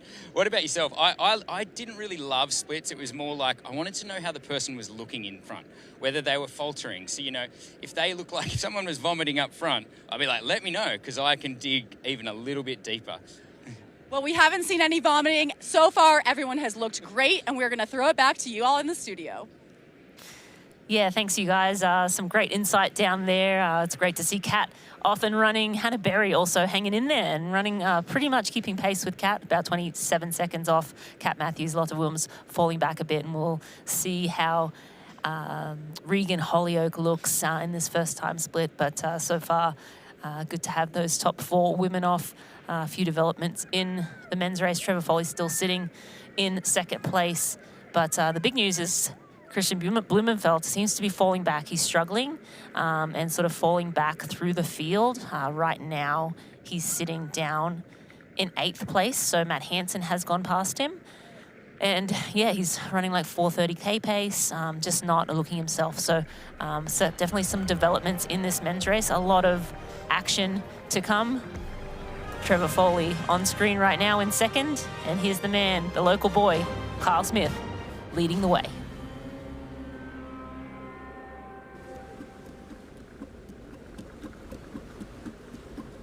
Just do it, be fine. It's breakfast with precision. It's breakfast with precision. Thank you, Poncho Man. Welcome to Breakfast with Precision at Hugo's on the Rocks. I'm Andy Blow, co-founder of Precision Fuel and Hydration, and we are stoked to be the official hydration partner of the Ironman Global Series. Hey, what are you doing on my set? Get a plan for your next race at pfnh.com. Security! It's breakfast with precision. It's breakfast with precision.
Welcome back to the 2026 ANZCO Foods Ironman New Zealand. We are now onto the marathon, and we have Kat Matthews on screen right now and in control of this race today. And, you know, she's in control of the race. You know, her goal was to come down here and win. She wasn't shy about that. But now it's a matter of how many seconds can she take out of her competitors? How many seconds? Because as, you know, we know they're all vying for that Ironman Pro Series, and every second counts. So if she can put a lot of time into the women behind her, which are all great Ironman Pro Series contenders, that's just going to put them on the back foot right out of the gate. So Kat Matthews in control right now. Again, a long way to go, but yeah, just a matter of how hard is she going to run? Is she going to try and take as many seconds back from her competitors as possible? Or is she just going to secure that win? Will? Well, she's running about 10 seconds a kilometre faster than Hannah Berry. 10 points a second. 10 points a kilometre. Yeah. That's it. 10 seconds, okay. But the big news, and you alluded to it beforehand, was Christian Blumenfeld.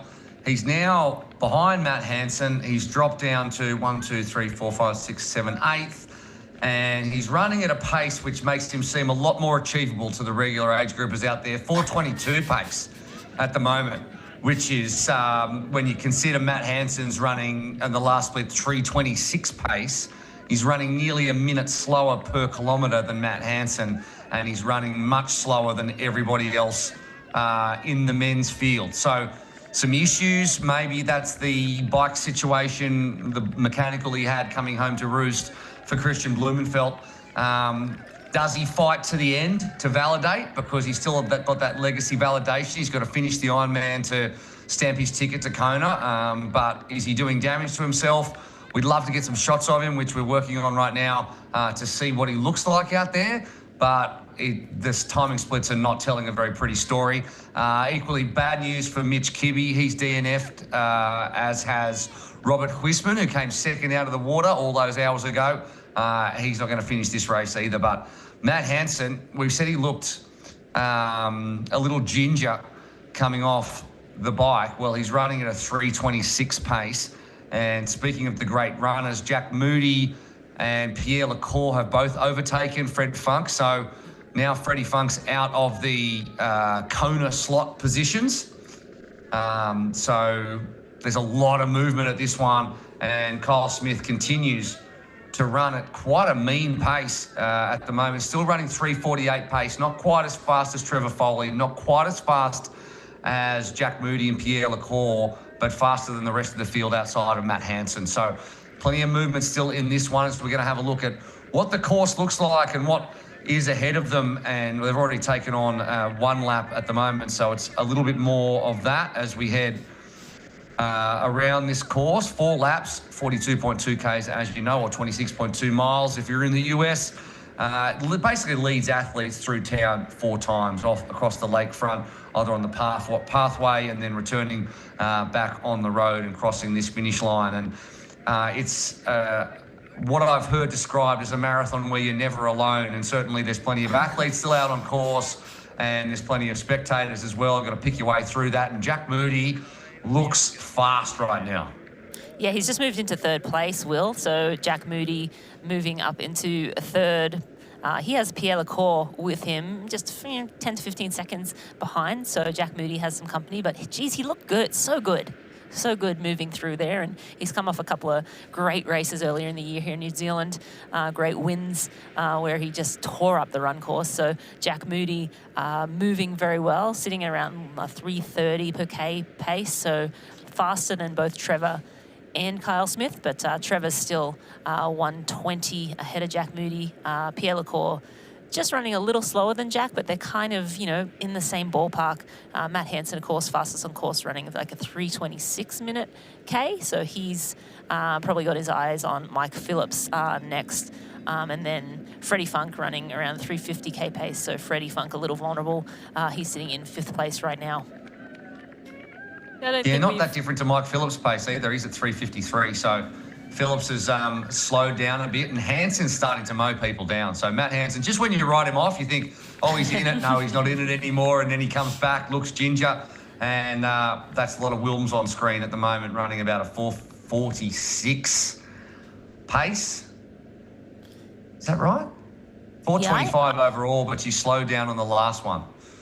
That might be incorrect, but the whole run overall, Kat Matthews running 4:10, Hannah Berry 4:16, Lotta Wilms 4:25, Regan Hollygoat 4:28. So we can rely on that. But sometimes in the first few kilometres, the split times don't settle in. So we've got to kind of wait until about 5 or 7 kilometres before we see the true paces of people. But Wilms looking okay, but not looking in the same postcode as Kat at the moment. Yeah, and Hannah Berry actually hanging in there really well so far. And again, we're sort of splitting hairs. Is the first couple of K of the race, and we just talked about, sometimes it takes 3 or 4 K to find your legs and find that rhythm. That's Kat Matthews, I believe, on screen right now. You tell that beautiful run style from a mile away, but yeah, she's still heading out on the lake. Again, in control of this race, and just the question mark is, how much does she want to win by? How many points does she want to take away from her competitors? And what's her motivation now? Like, okay, you're in control of the race, of course, hopefully all, stays solid, no calf issues, but course records? Do you want the run course record? I mean, things like that you look to take in as motivation. Or do you want to just sort of get the job done, get those 5,000 points banked, and then, think about recovering and getting ready for Geelong in 2 weeks' time? I feel with Kat as well, she loves to run. And she always says that she just loves the run. And so it's always something that I think she's just going to go hard at. We've got, by contrast, not contrast, but Lotta Wilms on screen now, doesn't look as comfortable, and I saw her holding her side earlier. I'm not sure whether it's nutrition down there or if it was a stitch, but Lotta on the whole is so consistent and just will kind of look the same the whole way through, and it's just the different style that's her pace, how she, if you're looking at styles, let's look at Matt Hansen, how he runs and things. So yeah, she doesn't striker. Yeah, exactly. She doesn't look quite as comfortable as I'd say Kat and Hannah if we get more visuals, but she's just so consistent when she runs Lotta, and she'll be steady across. Yeah, I'm trying to think of a way, guys. Sorry, I'm trying to think of a way to put this delicately, but I can't. So I'm just going to say, confirmation from out on course. We have our watchers out there, and Blumenfeld just spewed everywhere. So he's brought up his lunch on course. He's not doing well out there at the moment, so he's looking a bit unwell. It's not the first time this happens quite a lot. I was going to say that's not the first time. He's done pretty well off the bat, but yeah, it doesn't. No, he's not. Yeah, his times also do not reflect someone who's having a good time out there at the moment. Still running about 4:22 pace on the last split. So we'll try and get some more information. But yeah, Oh, geez, that's Matt insult to Hansen. injury. Yeah, That's it Matt is. Hansen in the Look at him background there. You go. can see that run. That's he's such a strong. He's got like a. You can spot him a mile away. But he's He coming looks up like on he's Mike running Phillips. on the moon with less gravity. Like one of his, like he's about to take bounding off. along like an antelope. I always love the number of messages that Matt gets about from people saying, "Oh, if only you just changed your style and you'd run so much faster." And I'm like, well, I think it's running pretty well at 2:28 is I think his best is for the marathon. But yeah, very unique and recognizable style. I think that was Tamara. No, it can't be Tamara Dewitt. That's a bit too soon yet. But coming into Danielle transition. Lewis or I think that was Beck Clark actually just rolling into transition there. So Beck Clark, one of our early leaders, one of the first women out of the swim. She's down at 17:30 back now. Danielle Lewis is already out on the run course. We're waiting her first splits, but Danielle Lewis at around 13 back from the lead, and she's around, well, still a long ways out from the podium, but Lotta Wilms is that last spot on the podium right now. Regan Holyoke, of course, in 4th place, ahead of her too. So, this will be an interesting last 15 kilometres, I think, because some of the firepower is from a little ways back. Danielle Lewis and, of course, Tamara Dewitt. Again, she's going to be around 20 minutes back, but again, not unfamiliar for her, and it depends on the cracks that form up at the pointy end. But, I mean, this woman, no cracks in her near future. She looks fantastic, again, in control. Hannah Berry sitting, just a minute behind, but I think that's great for Hannah Berry. Like, you said you wanted to see her, like, go for it, and she's mentioned before the race she'd love a run PB and break that 3-hour mark, at that magical 3-hour mark, and this might be the day for it. I mean, if you're setting out at a similar pace to Kat Matthews, then you're certainly setting yourself up for a fast run, and I think it's going to be a very fast run from her today, a big PB. Yeah, I think so, and I hope so. I really hope to see her get that run that she wants. And some of the, you want all the athletes to have their best day, and it's just the person who has their better day that comes out. But you kind of, in here watching, but also out on course, you just want everyone to lift their game and have that game. So I really hope, Hannah, especially, again, hometown or home country, lives not too far away, can have that great day as well, as we have most of our athletes out on our Hoka run course now. We're visuals on Lotta Wilms, who is 3rd place at the moment, but lots more running still to come, and we will be right back after this break.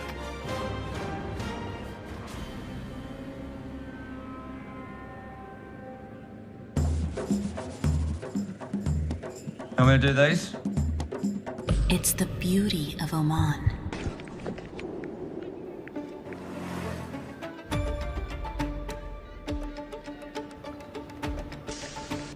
Our tradition, our hospitality, the sounds of limitless opportunities to explore. Listen, it's Oman. Coming out of transition now, Steven.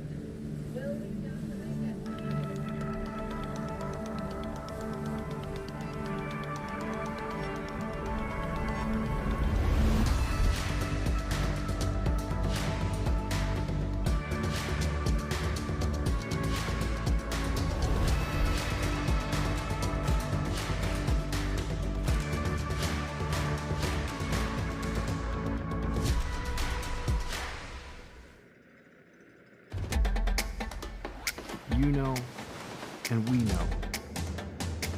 The thing about challenging yourself is, you're always looking for what's next.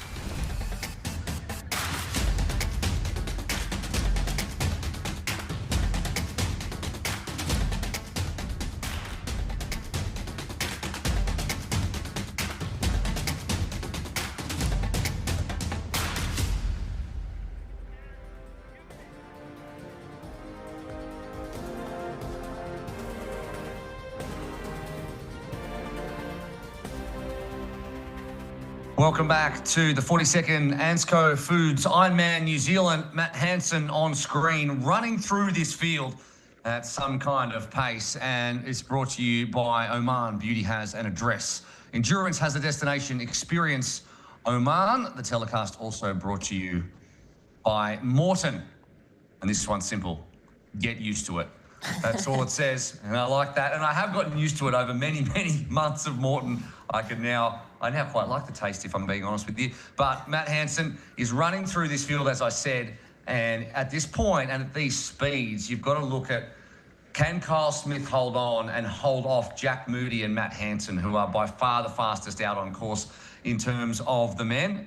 And Hansen capable, as Laura said earlier, of a 2:28. He ran in Roth, he ran a 2:30 in Cairns in the heat, and it's much more conducive to a fast run, the conditions that we've got now, as he bounds along. Meanwhile, Kat Matthews, she just ran a 3:32 split on her last split. Admittedly, she's going downhill, but that makes her the second fastest person running out on course in men or women at the moment. Kat Matthews, who is about 16 seconds per kilometre faster than Hannah Berry through the first 5Ks. So Matthews into her work, running away as we predicted a little bit earlier on. And the question now is, can Kyle Smith hold off Moody, LaCour maybe, and Matt Hansen? And Pierre LaCour also moving at quite the clip, 3:39 pace compared to Frederick Funk's 3:54. Kyle Smith 3:48, Ben Hamilton 4:02, Christian Blumenfeld last split 4:45. So something is significantly wrong for Christian Blumenfeld, who now has to battle his way through the last 27 kilometres to validate his spot for Kona, and forget at this point about potentially taking a race win here or taking a decent haul from the Ironman Pro Series points, and he'll have some thinking to do. Rinny ahead of Geelong in a couple of weeks' time. His plan is to do 4 races in 7 weeks, I think it is. So this is not a fantastic start for him. Part of it mechanical. We don't know how much, but at the moment he's running 4:45 pace, which is, not what we want. Yeah, absolutely not. I just saw a glimpse of him, and he was looking better. So, is this run the result of that mechanical issue and sort of riding skewed on his saddle with the extension that broke? If you're just joining us, Christian Blumenfeld basically rode 150 kilometres with one extension, which is never a good thing in an Ironman race. But he did also just bring up his lunch, we were politely told. So he's having some nutritional issues, and also, possibly some, just not feeling great off that bike either. So, he's going to have to battle through. He'll get it done to validate. But yeah, you're absolutely right. Now, he was planning on, of course, like any optimist would, winning this race, taking home 5,000 points and banking this one, putting it in his back pocket for the year. And now, does he need to look for another Ironman to make sure he gets 3 great scores? That's something he'll sit down with his team after this race and figure out. But we have Mike Phillips. He's a defending champion on screen right now. He's sitting in 5th place right now. He's running around a 3:30K pace at last split, but Matt Hansen's already gone by him, and Matt is in 4th place right now. Kyle Smith definitely visibly looks like he's slowing down. So that pace that we saw on that first lap, as you hinted, maybe a little hot, maybe a little bit too excited. He doesn't look bad by any means, but he definitely is slowing down ever so slightly. You can see that fatigue starting to build up, and he's feeling it, Will. Yeah, he absolutely is, and why not? He's pushed really hard all day, and the question is, how much can he hang on, because he has a battery of high-quality athletes coming up behind him, and there will come a time when he'll be able to feel them behind him a little bit more. We can see a big stretch of empty road at the moment, so he's all on his own, but still running, sub 350 pace, although he might have dropped off just a little bit more. Pierre LaCour's looking pretty strong too. There's a lot of Wilms who doesn't look as comfortable, but never really does when you're comparing it to a Kat Matthews or whatever, or someone who really enjoys the run. Tamara Jewett's out there on the run now too. She's fastest over her whole run thus far, although she's just getting into it, running about 3:43 pace. So almost everyone now out on the run course. We're still waiting for Maya Stakes Nielsen, Fenella Langridge, Nina Duron, Rhiannon Hughes, Jocelyn McCauley, Hannah Knighton, who was up there in the swim early, but Kat Matthews just looks really, really strong, and we've used the term metronomic a couple of times, and it applies to her bike, but it also applies to her run. I mean, she just looks the same at 35 Ks as she does at 5 Ks, and you know that she's working within herself, and within herself has been enough to win every Pro Series thus far, you know, and it looks like it's a good start for this to continue. And if she does run away at this pace and continue, we keep saying it, but for the effort that Hannah Berry's put in, or the effort that Regan Hollyoaks put in, or these people that are chasing the Pro Series, they're not going to see the points that they want with 1 second that you're back. Every second that you're back, taking another point away from your total, and if someone runs away with it, you might finish second and lose a lot of points. But she's asking, well, she's even had time to tell people out on course to keep going. She said, hey, no, you don't need to move for me. It's your race too. You can stay on course. So, yeah, I think smiling. She knows she's in control. She's feeling good, clearly. So, yeah, I think she looks fantastic. And, I mean, this woman, every single race she puts her name on, she shows up and she races well, and she just puts together solid performance after performance. It doesn't matter if it's March or if it's December.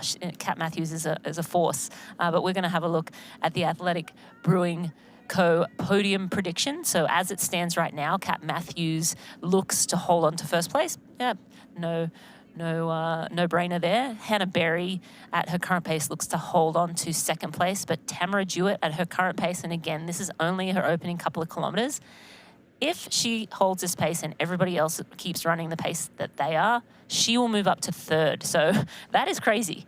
21 minutes down, and they're still predicting that if she holds the pace that she's come out in, she will move all the way up to third place. So that's a pretty crazy stat to look at. We kind of predicted it a little bit too, based on it. She's just such a high quality runner. She's a little bit too far back to contend, but we talked about her for the podium. So we'll just give ourselves a little pat on the back, and the podium predictor says that that's exactly what's going to happen. But it is a little bit sometimes not conducive to the whole race when you've gone the first 3 or 4 Ks. It's on paper, right?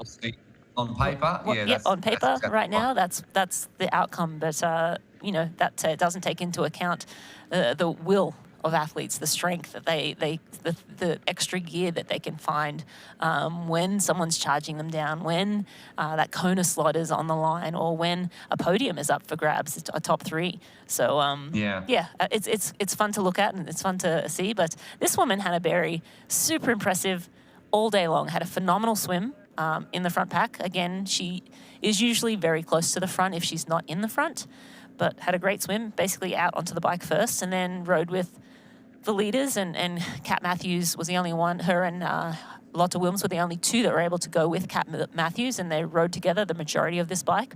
And she's not losing that much time to Kat Matthews. And Kat Matthews, one of the best runners in our sport. So Hannah Berry running really well right now and looks just great.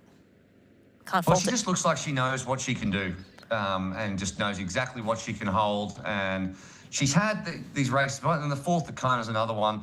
She didn't get dragged in to the fight in Kona, and then people fell down around her, and then she found herself in 4th position, which means that she doesn't necessarily get the screen time that the rest of them get, but she can just work within herself and know exactly how to run to the conditions, and she knows these conditions here too. So, and that is why she is where she is, which is currently a minute 43 back through the 7K marker on Kat Matthews, and having gapped now Lotte Wilms by about 80, nearly 90 seconds. Regan Hollyoaks 7:45 back, and Danielle Lewis 14:23. Tamara Jewett 21:24 back, and is forecast for a podium prediction based on the pace she is now. That's incredible stuff. Kyle Smith through the 17K mark, and there he is, and he's 5:16 ahead of Trevor Foley. Jack Moody 6:51 back. And if you look at, and I'm just looking at the last split times now, he's going through an uphill section, so it's a bit, I guess, unreliable, but a lot slower through these sections. Overall for the whole run, he's running 3:42. Jack Moody through the first 15 running 3:30. So at this point, Moody is eating into that lead. Matt Hansen, meanwhile, for the whole run thus far, the first 15K, he's averaged 3:24 pace, which is not bad. So, no, not bad. Man on a mission there, Matt Hansen. And Matt, had a great swim today. He set himself up with that really good swim out with the main group of men and not too far off the lead, and then just hung in there through the 90 kilometers, through maybe 100, and then just started to drop off a little bit. But again, set himself up for success with the swim at the start of the day. Yeah, he's on one, Matt Hansen. Hansen, Moody, Foley, it's LaCour, Smith, all have a legitimate shot at winning this race. And that's really what we want to see. Kyle Smith dropped off the tracker for a little while, but he's back on now, and everything is back under control. Fred Funk, his last split was 4:32, so he's dropped right back after a really strong second half of the bike. And now up the hill goes Kat Matthews. She gets a bit of encouragement along the way, and that's Mark Matthews on the side there. I don't Mark, know who's just yelling at her. I just saw that he just finished like a meat pie, and now he has the gall to yell at his wife who's running up a hill. Probably a few beers too, and now he's yelling at Kat. Slow down. Yeah. We're He's gonna like, race again in 2 faster. weeks. Yeah. No, he kind of threw his head up, hands up in the air. I bet he was telling her, just chill and just enjoy. Go out there, take the win. Don't need to prove anything. But again, she's taking seconds away from her competitors. And, this race is by no means over. She is still in the first lap. Maybe when she's got a 5-minute lead, she can relax a little bit, but she seems to feel good. And we've seen these two so many times have little domestic disputes on races. And obviously, all is forgiven at the end of the race. And he obviously only wants the best for her. But very stubborn woman is Kat Matthews, and if she's feeling good, she's going to go for it. Well, why wouldn't you? Why, Yeah. if you're within yourself and you're in no danger of blowing up, then do what you want to do, I think is the answer to that one. At the moment, Matt Hansen, I'm looking at his pace. It's insane. He's on track for a 2:25 marathon right now. So surely he has to slow at some point, because that would be a 3-minute PB. Yeah, so 3-minute PB. I think he's running faster than an open marathon. He did CIM marathon a couple of years ago. He just added it on to the end of the year because he hadn't raced enough triathlons that year. He didn't run as fast as he wanted to, but I think it was right in that wheelhouse there. So not unfamiliar territory, but after a 180K bike and a little swim in Lake Taupo, yeah, maybe a little hot, and we do expect him to slow, but still, man on a mission, and yeah, go for it, Matt. A podium is up for grabs here, and who knows, first place could be an option too. I know, as this all comes together too, there's big points on offer for all of these athletes. So the men who decided not to come down here, thinking that maybe Christian Blumenfeld was going to run away from the field and the Ironman Pro Series points wouldn't be as lucrative as they could be. At the moment, it's set up for a grandstand finish, so there'll be big points all the way through the field for the top 10. Christian Blumenfeld, I can say, after that little vomit that he's had, and anyone who's had a late night at the pub and had a vomit and felt better immediately after, I think the same thing's happened to Christian Blumenfeld, who's just put in a 3:27 split for the last one. So, and I've had a couple of text messages saying as soon as he was sick, the tummy settled and he's back into his work. So Christian Blumenfeld, don't write him out completely, but he has dropped significantly back from the lead of this race.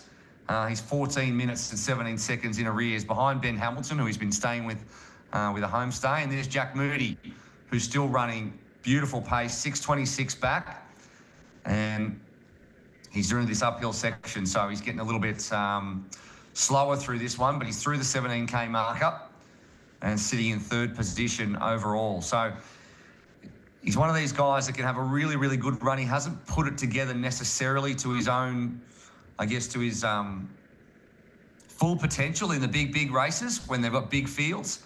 But he's got some high quality running form at the moment. A DNF though for Henrik Gauche, who we haven't talked about a little bit. He's the latest to have had to pull out of this one after the 11.5K marker. The number 5 out there, Henrik Gauche. Another DNF to add to Mitch Kibbe, Nathan Dortmund, Robert Huisman, who have all ended this race, along with Steph Clutterbuck. As we're going to throw down now to Tim Reed and Hayley Chura, who are going to give us an update from out there on the run course. Here we are. The Hoka run course is heating up both figuratively and literally out there. Starting with Kat Matthews. How's she looking? I mean, I'm surprised that the gap is not actually bigger because she looks so smooth. We saw her come through, and she looked like she was chasing down Kyle Smith. It was one of those things where Kyle's a lap ahead, but the excitement for both of them was palpable. We're seeing Kyle come through right now. He is about to finish his second full lap, I think, head out on his third. I think this technically goes into his third lap. How do you think Kyle looks? Yeah, I mean, Kyle's holding up really strong. I think we really start to see whether people have paced it well or whether they've overcooked a little bit. You see that around the 25-kilometre mark. So he is slowing a little bit. Trevor Foley's definitely making up time, but he doesn't look panicked. He's still running smooth. That black suit doesn't seem to be bothering him.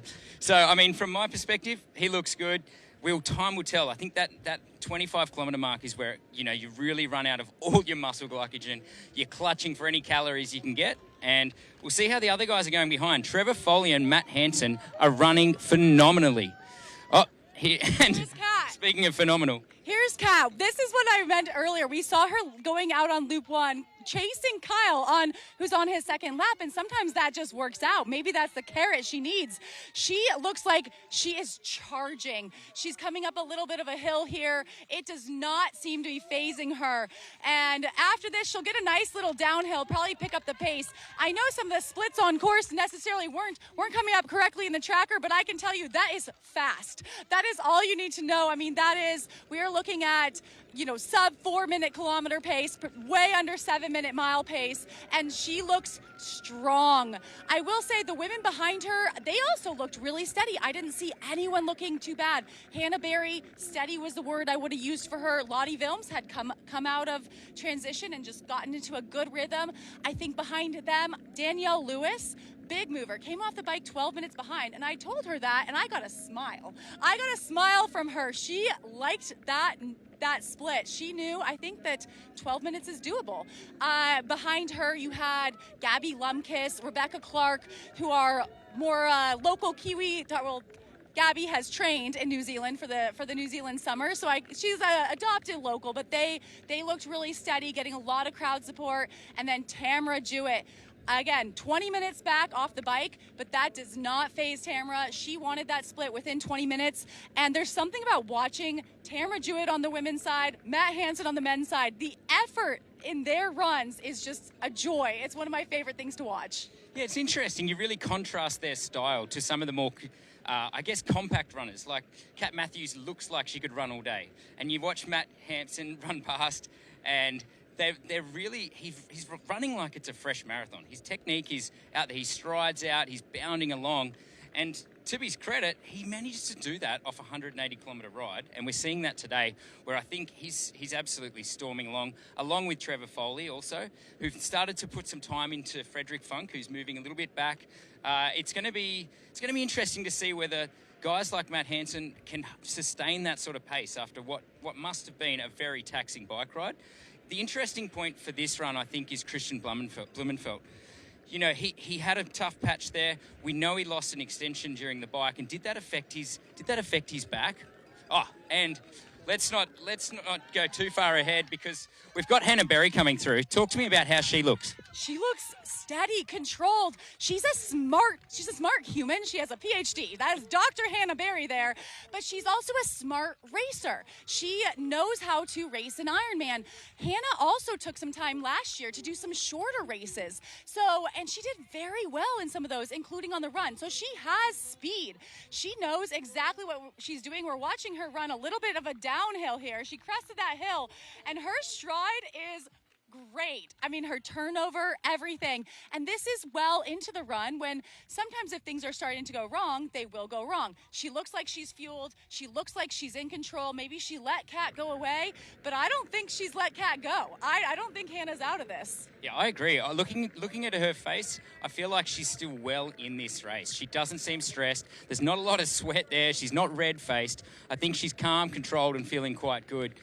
And we've got Trevor Foley coming through now. Now, obviously, a fantastic bike ride, and he's closing the gap quite well. I don't know if he's closing, but he's certainly not losing much. You know, he's going to be extremely proud of his decision to add this race to his schedule, which wasn't planned. And, you know, that can go either way. You can add a race in without really having it on your schedule, and it can backfire big time. But for Trevor, it doesn't seem like it's backfired. I think Trevor is a taller athlete, so sometimes his turnover doesn't look as fast, but he is moving fast. Great to see him running in second place for the men. And here we have Lotta Vilms in third place for the women. Another taller athlete who maybe doesn't have that turnover that we saw from Hannah Berry, but she's moving very well. Lotta, you know, shout out for the over 40 women, the Masters women, and she is 41 years old and still contending for a podium right now, in podium position, had an incredible ride, and another very smart athlete. She's been in this position before. She knows what it takes to get through these next 3 laps of the run, and hopefully she's fueling, keeping herself cool, and just enjoying having that moto with you, having that hype of the crowd, that knowing that you're in that podium contention as you come through. I mean, that's a real thing. Yeah, absolutely. And back to Christian Blumenfeld. So we saw that obviously he didn't have an extension for most of the ride, and so he might have put his back out a little bit. For my take, he also seemed a bit sick at the press conference leading into the race.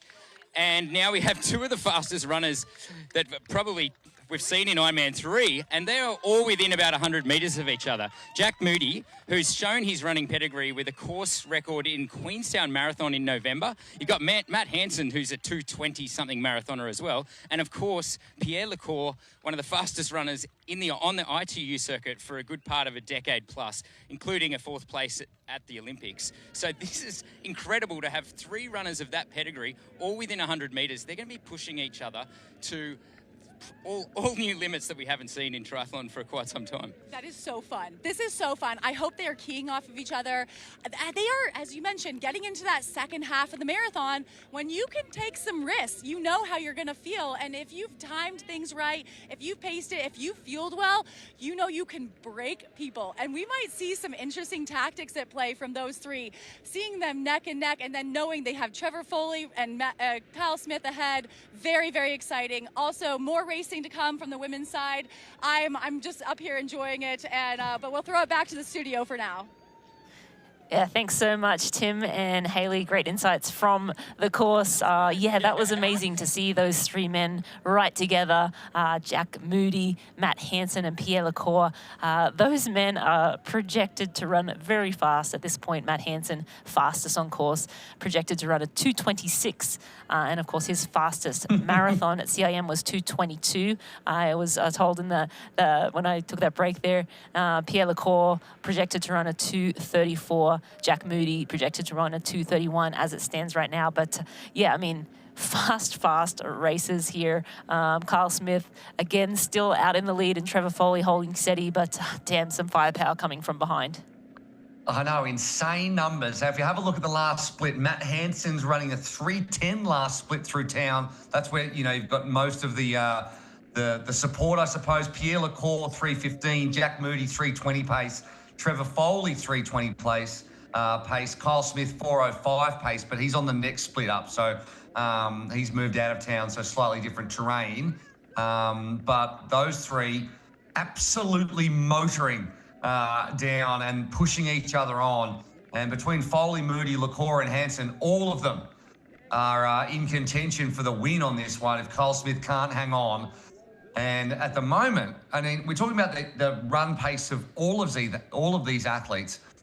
The current run record was set by Mike Phillips, and it's stood since 2019. It's a 2:40.04. At the moment, on current paces, as we head into, I guess, the middle 20Ks of this marathon, 10 people are on track to break that record. 10 men, which just shows you exactly how fast it is being run, and the Morton Momentum Index is telling the story. Matt Hansen, he's moved up 5 places. Moody up 4 places. And down the bottom, that's, I can't quite see that name. Is that Ivan Yarij? That's correct, yep. Yes, right. Sorry, I've got a bit of a fuzzy screen here. He was running 3:05 pace just a little while ago, and he's moved up into about, I want to say, 13th position, past Jack Szynski. Ghosh obviously was a DNF, past Andy Kruger as well. So they're your fastest men out on course who have really made the moves. And we've seen people like Freddie Funk, who was our Morton momentum mover on the bike, drop back quite significantly. Christian Blumenfeld has slowed down again after an initial burst of pace. And once he gets through the 19K mark, we'll be able to give you an updated split on where he is. He's still in this one, but he's gotten a little bit slower again. He's at least 5 kilometres back on our leader, Kyle Smith, who's still 4:19 ahead of Trevor Foley. So it could be guns to take for Kyle Smith. It's still not out of reach as he sort of moves past the halfway mark of this marathon. He's still, I mean, he was 3:30 at one point. He moved out to about 5:50 ahead with a really blistering opening 10K, and he slowed down a little bit since then.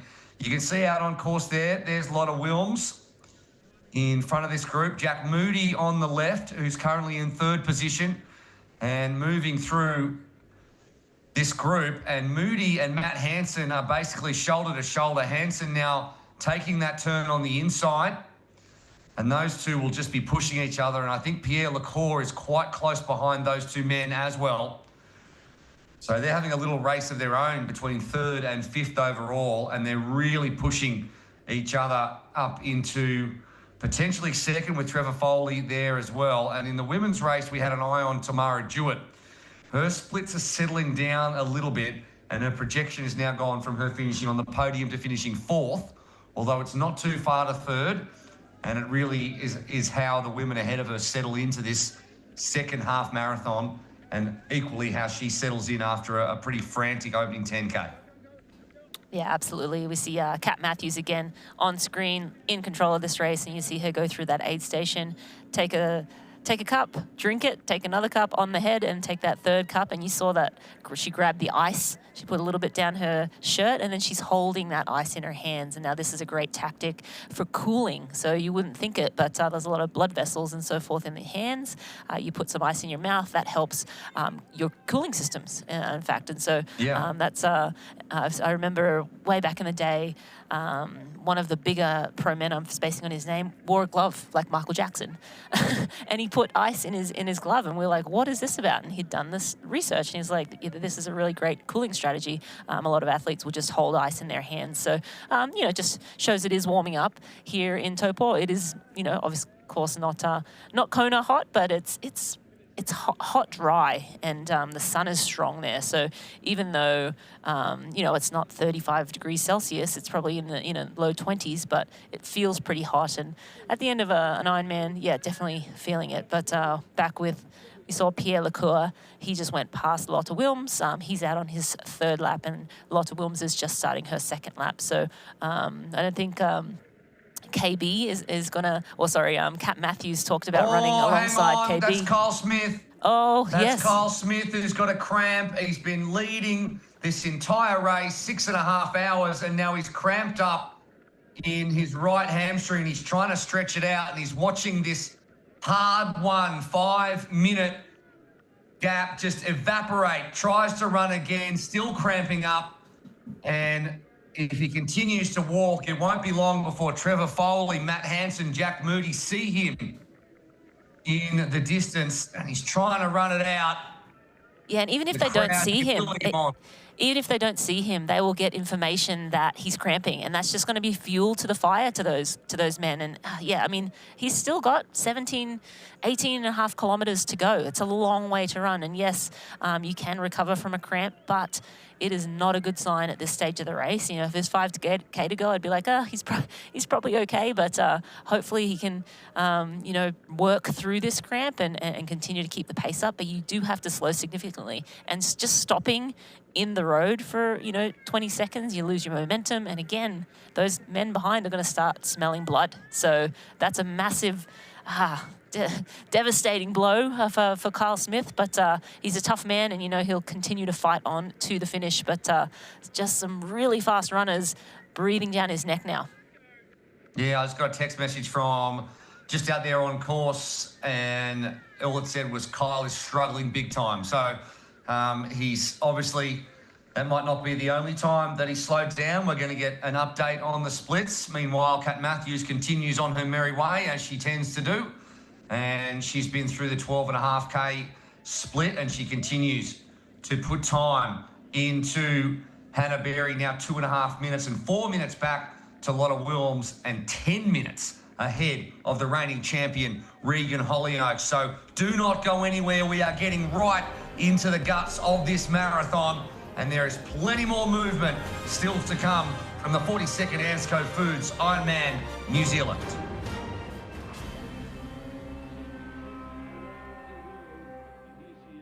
And there it is, the Ironman World Champion.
We're not here to sell you on this life. You already chose it. No shortcuts. No hype. Just work. Same as you. Built to outlast. Endure. 40 years in, and we're just getting warmed up. Welcome to the Ohana.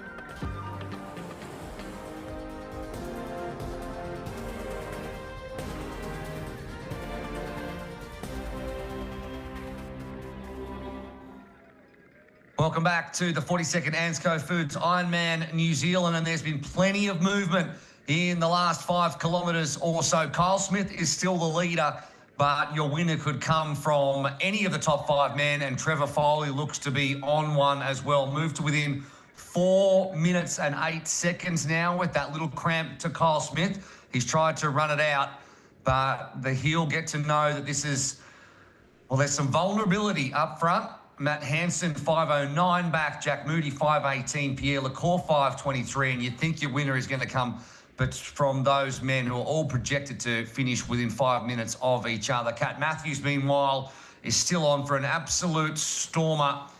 She's looking good for sub 8:30, if you can believe that, which would break the overall record by, let me have a look, 10 minutes, if you don't mind. At this current pace, which is a huge chunk. Good to see Kyle Smith back running again, and still with the Athletic Brewing podium predictor at this pace is on for the win, with Matt Hansen overtaking Trevor Foley for the podium. But that is on current pace, and if we know anything about current pace, it's changing all the time. Can go right out the window real quick with a cramp to the hammy. So we'll see how Kyle manages that. Again, he's moving well. From last take of him on screen. But Trevor Foley, again, a man on screen right now and running really smoothly. But Matt Hansen just looks so strong, and no stranger to Ironman race, and knows how to pace. So, you know he's going to crush all the way through. But, yeah, always good to see the podium predictors. But, again, they can go right out the window. Yeah, so we always say, oh, no, we'll read it out. But we reserve the right to then change our mind later on as commentators, and that's exactly what we've done on that one. But certainly Foley's showing some, I guess he's delivering on what has been a lot of promise. He really came in 2024 and showed that he could be one of the best athletes on the circuit, and with that 3rd place at Lake Placid. But then he tried to chase the Pro Series, and it didn't really work out for him, and took a bit of a mental toll on him, and then he DNF'd his first race in Texas last year. Crashed in Kona. Crashed in Kona as well, and then moved back home from Boulder to Florida a few months before the end of last year, and then finally found his groove there, and obviously it's paying off big time right And now. Will, this is for our Foley. And leaders. There's our two leaders out on course together. Yeah. Yeah, so Kat predicted that maybe she'd get to run with KB for a little bit, but nope, not KB today. Kyle Smith. So Kyle Smith just Not about run to run. with, run away from. I think Is they'll what be I think running you meant to say. maybe together. Who knows? I mean, of course, Kat is a little bit fresher with the legs, 10K less than Kyle Smith into the race. But yeah, it's cool to see the top man and top woman overlapping right now on the course. Kyle still with about probably 15 kilometres to go. But Kat, 27, 26 kilometres. So He's not looking great, though. He's not really picking up the legs at this point. Kyle Smith, he's just been passed by Kat Matthews, and Trevor Foley I think is she's just hunting in him. front of him, actually. I think he's just sort of, I don't know if he'd already passed her before or if she's just dangling. I don't know. I think that gap looks a little bigger than it did on the shot just a minute ago. No. Yeah, I I agree don't with want to that. do him. I don't want to do him dirty. Do him a disservice. No. I don't want to do him dirty. There's Foley. So last split, yeah, we'll see. His last split was 4:55 in Cat. I don't know if that's correct. 3:14. I don't know. That might not be at the same sort of moment, but yeah, that might have taken into account that cramp as well. So Yeah. you stand on the side of the road for 20 seconds. That's gonna do some damage to your split time. Well, we'll see when we see the shot again and what the gap looks like in terms of their relative pace. Kat Matthews, the leader of the women's race, by over 2.5 minutes now. And there is Kyle Smith, who is the leader of our men's race and has been since the outset. In fact, from 100 metres into the swim, he was up the pointy end, and he has continued in his quest to not just win the ANZCO Foods Ironman New Zealand, but take the lead in the Pro Series and win it gun to tape if he does indeed take the victory. But he's being run down by the Americans, Trevor Foley and Matt Hansen, and Jack Moody and Pierre Lecour in the mix as well. Mike Phillips has dropped to about 8:19 back, so our reigning champion, another Kiwi, and it does look like Kat Matthews is extending that gap on Kyle Smith. Not that this is a race, but it is a race. It kind of is in the moment. Yeah, and for our German viewers, bad news for the German viewers. Something we never want to read out: Fred Funk DNF. So unfortunately, for the Funkmeister, which is apparently what his nickname is now, made me feel dirty even just saying that. Not good news for him. Had a great second half of the bike, hasn't been able to put the run together today, and he's only his third full distance race. And Will, as I look down the splits where the men are 325K, Trevor Foley now at 240 back from Kyle Smith. Matt Hansen 322, so Matt Hansen's still making inroads on Trevor Foley, now only about 41 seconds back, and Pierre Lecour at 343. So again, not much between those three men, and now they're taking chunks out of Kyle Smith. So Kyle Smith still in the lead, but certainly not. Things are not looking favourable for him at this moment. Well, he's lost a minute. He's lost 90 seconds over one timing match split, so that's a huge, and that includes stopping for the cramp. But overall, over 2.5K, that's a massive difference. And Trevor Foley will be getting close enough to hear where Kyle Smith is if he can't see him yet, especially when they come back into the more populated parts of the course. And Kat Matthews, meanwhile, has put another 30 seconds over the last split into Hannah Berry. She's on course for a course record, which will get her in trouble at home tonight with Mark Matthews wanting her to slow down, but she won't care one little bit because she will have put a marker down and said, I'm going to win 3 Experience Oman Ironman Pro Series race overalls in a row, and I'm going to do it my way, which is to take not only the top points, but... and you know what? Mark Matthews will bask in the reflected glory of coaching Kat to such a dominant win as well, there's no doubt.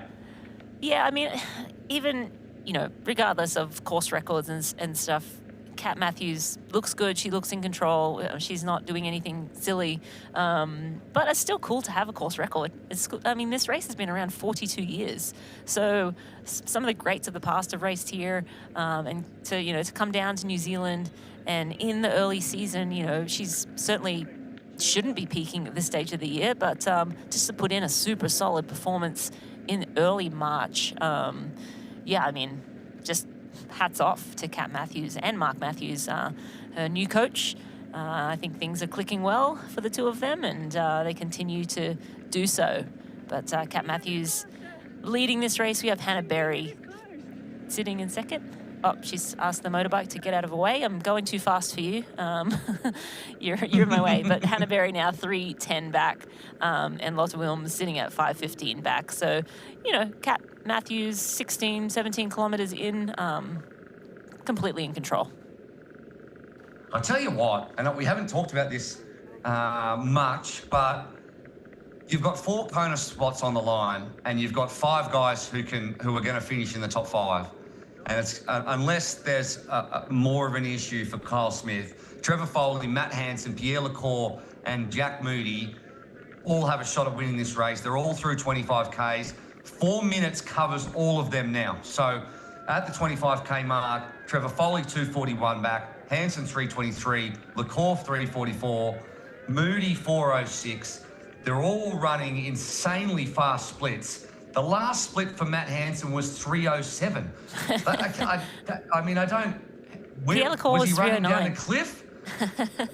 Just free falling down. Was he downhill. falling? I can't fall that quickly. That's terminal velocity for me. So for these guys, and the times that are further out than that. I mean, Mike Phillips in his last split was running a 4:34. That's a previous split, so obviously the terrain's a little bit different as Foley continues to run time into Kyle Smith. But 4 into 5 doesn't go. So one of these guys is going to miss out on a Kona spot because the only person with a Kona qualification is Rasmus Svenningsson, who hasn't figured in this race too much, although he is starting to make time up through the field. He's 15 minutes back. And Christian Blumenfeld, who's just trying to get his way to the finish line at this point to validate. So one of those men is going to miss out on a Kona spot, having put in so much hard work. But it may be Pierre Lecour, but regardless, Pierre Lecour, on his debut at this distance, will know that he belongs here, given how many question marks he had coming into this about how hard he should go and what kind of training he should have done. He's going to end up with a top 5 in his Ironman Pro Series debut in a pretty strong top 5 field. Absolutely, and not far off the win, right? The win is within his grasp. Make a few adjustments, maybe cycle a little harder or find another 30 seconds or a minute on the run, and all of a sudden you're on top of the podium. So he's done a lot of things right. I think that's what he should take away from this race, and he may well win the whole thing. We don't know yet. We still have a decent amount of running to go. 15 kilometers, so an hour, a little less than an hour in this race. So yeah, still a lot of things can happen. But I think he's going to take away from this that I belong here. I can do this. I can race with the best. I know what it feels like. I know what it takes, and this is what I'm going to do differently to go even faster next time, regardless of today's result. Absolutely. There's actually, if you tune into the Ironman Instagram, we're filming that exact moment when Mark Matthews was talking to Kat Matthews, and he said, "You're by far the fastest on course. You can choose how to do this now. You look great, by the way." So we were stitching him up when he was saying slow down.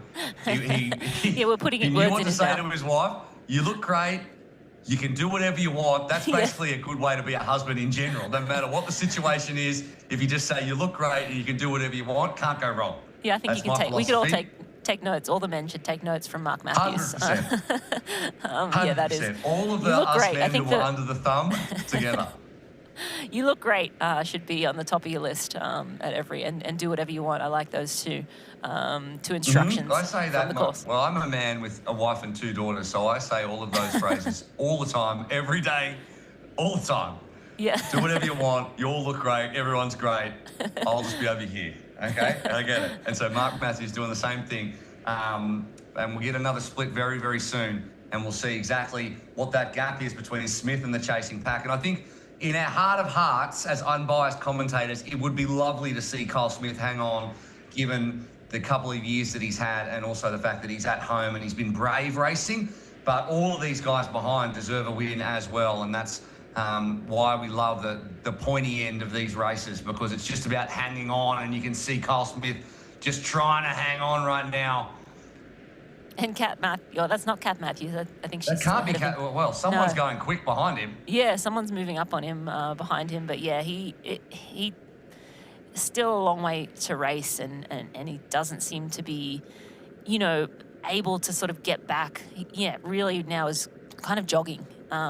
Yeah, and one of the telltale signs is sort of when they kind of like wobble in and out, and I sort of noticed it on the last lap. He almost sort of kicked one of the witch's hats, as we could call those things. You guys call them cones up there in North America, but I saw him sort of knock one of those, and that sort of tells me that, you know, he's not firing on all cylinders anymore.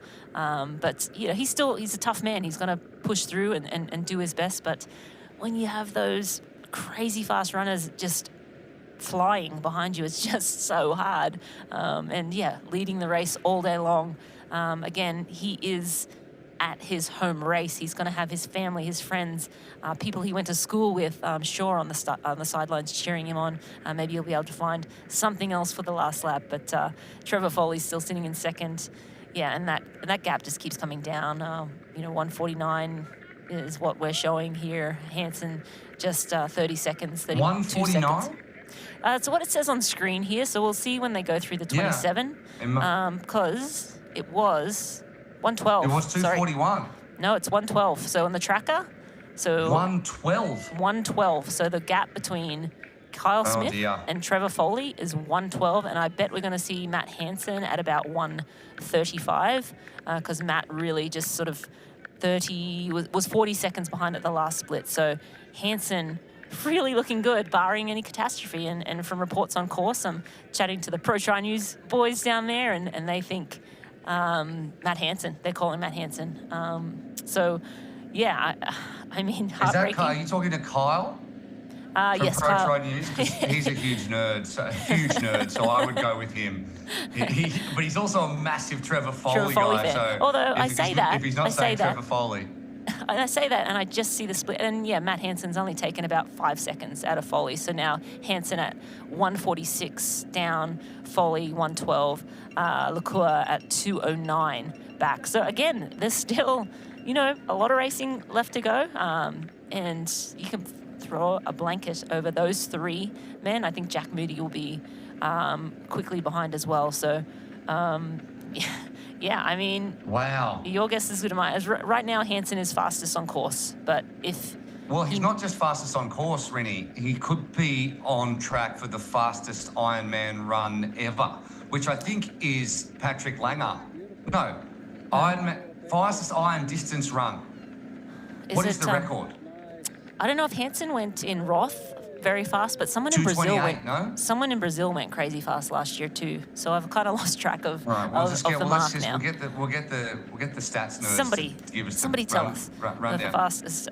He's on track for a 227 at 25 k's. He's on track for a 227. Has anyone run faster than 227? Sound off in the comments, because that is a rapid running. Yeah, and so there you go, 112, 146, 209, 252 Moody, 741 Mike Phillips. So we can basically pick from the top 5 guys, but pick who you want. Depends where you come from. Are you French? All right, one of the nerds has come back with maybe a Manuel Macias. Did he do, was it 226 Macias ran in Brazil? Whoa, Matt, come on, man. You can do it. Bring it back to Oceania. But so, and the nerds on course, as you call them, bring up a very valid point. This is just Matt Hansen racing his race that he does every Ironman. He's used to riding by himself, and we have a 20-meter rule now. So he's used to having to have the wind in his face all day long and ride on his own, and he's used to having to run off a very hard bike because there's no one. He's not able to ride with the main big pack of men, but with a 20-meter, and obviously we talked about it earlier, that good swim he had, like putting himself in that position early where he could access further up the field earlier. And yes, he did fall back in the last 90 kilometres, but he just set himself up beautifully. And then, yeah, he's finishing it off and showing that, yeah, this is what I have done for the last decade. I run fast off a very hard bike. And, yeah, I mean, it's not over yet, but he is looking very good right now. 2:26.50, Manuel Macias in Brazil last year, and then Matt Hansen in Roth last year. He also has his Cairns run from last year's 4th fastest ever at 2:30.21, and just some guy called Casper Stornes in some place called Nice at some place called the World Champs ran at 2:29.25. So they're all faster than Patrick Langer in Roth in 2023. So he's on track for a 2:27, but, you know, there's still 15, 16 kilometres to go, or maybe a bit less than that now. And there is Trevor Foley, who remains in second and is also running extremely swiftly up this hill. As we're going to have a look at the Athletic Brewing podium predictor, and it has Matt Hansen with a victory from Trevor Foley, and then Pierre Lecour, who'll pick up a podium on debut. Here comes the change for the lead, though, as Kyle Smith has completely fallen apart and Trevor Foley takes over as the leader of this race. Smith just didn't quite have what it takes to hold on. He's led this entire race 7 hours, and now Trevor Foley takes over. Gives himself a slap on the cheek. Wake me up, I'm dreaming. I'm winning this race. Yeah, I mean, when he booked this flight down, I'm sure he dreamt of this. This is what, you know, I believe I can do. You have to believe it before you can achieve it. But yeah, you know, and hats off to Kyle Smith. I mean, leading right onto the bike, and then throughout that whole bike ride, he put down a very fast first 90, which, you know, may paying for that now, but and then lost a little bit of time in that second 90, but solo all day long. And, you know, he respects the competitors. He gave Trevor Foley the knuckles as he went by. He's like, look, you go do it, brother. I don't have the legs. Respect for you know, racing hard, and you're the better man on the day. I really respect that kind of camaraderie, and I love to see it on the race course. But yeah, Kyle Smith, you know, he'll learn from this race again. He hasn't raced an Ironman in such a long time, 4 years. So, you know, he'll take, you know, this lesson back to the drawing board and sort of figure out what he needs to do differently next time. But again, right in the mix in a very competitive field with some very fast runners, and, you know, on a different day, he wins. You know, just never know. This is maybe a Trevor Foley or Hansen or Lecour day, or Moody even. So yeah, it is what it is. That's racing, and that's the beauty of it. Yeah, but how good of a day, though, for Kyle Smith up to this point, having been 4 years. As you say, you're going to learn from this, but it shows that he belongs here, and not just belongs here, but he can excel at this distance after, you know, experimenting with other distances in the last couple of years and dealing with that as well. I've got to say, though, I mean, Trevor Foley might be in the lead now, but he's losing time to Matt Hansen. There's still plenty to go as well. And it's USA 1 and 2, or it will be very, very soon, when Matt Hansen goes past. And he's come down here to Oceania, and he has very much enjoyed his time here. And there is Matt Hansen going past Kyle Smith. So now it is USA 1 and 2. And he is that big bounding stride like a gazelle on the savannah, compared to Kyle Smith behind him, who's shuffling up the hill. He just looks like gravity doesn't quite have a hold on him.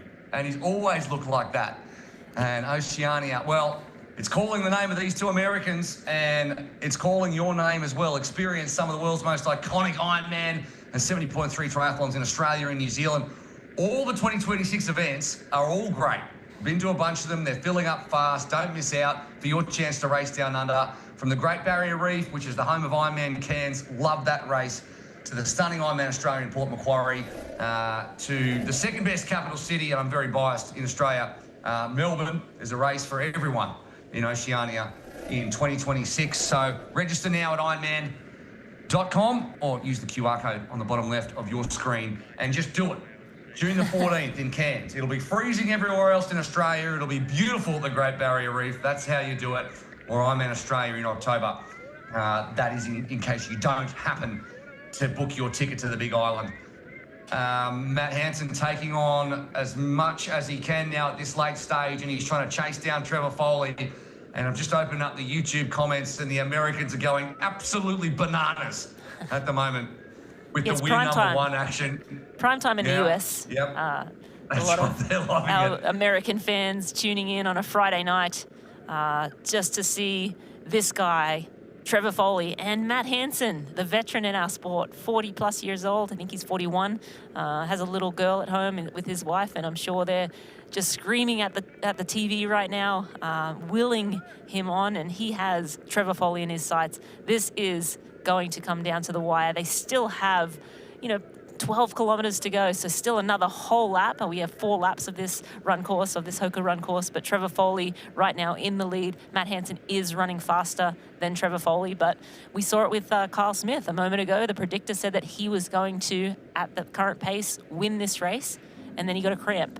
So it can happen to anyone at any time. Who has managed their pace well, who has managed their nutrition well, and who will be this year's ANZCO Ironman champion?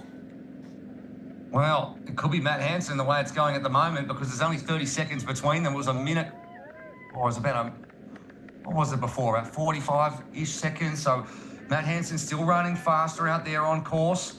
Pierre Lecour's going to move his way up into third, and we're a little bit guilty, Rinny, of forgetting about Kat Matthews because she's just doing what Kat Matthews does. So in the background, Kat Matthews is now 4 minutes ahead of Hannah Berry, who still looks really, really smooth.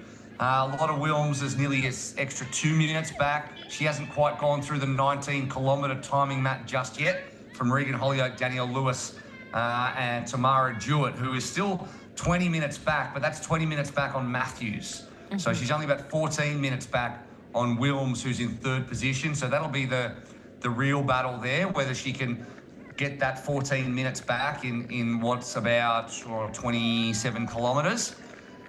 But Matthews just keeps moving through, and that guy in the background was like, oh, I just let Kat Matthews run past me, and she's like, hurry up and join me. Yeah. She's enjoying this run very much. She is, and we're going to actually throw it down to Tim and Hayley, who are on course. We're here on the Hoka run course. For 7 hours, we watched Kyle Smith lead this race, and now we are anxiously awaiting the arrival of our new race leader, Trevor Foley, in the men's race. Tim, did you see this coming? I mean, I can't help but feel very sad, and admittedly I did see it coming, especially with the pacing early on in the run. I think Kyle Smith has all the tools to win this race and probably win it in a course record time in the years to come. But, with these disappointments, becomes a lot of learnings, and I'm sure he'll make some adjustments. But I mean, you've got to also give it to him. It takes real courage to race out front like that, and it made the race super exciting, and who knows, it's still not over yet. So we've got Trevor Foley, who's taken the lead, took the chance in coming over here off the back of not really having it planned in his season, and what a gamble.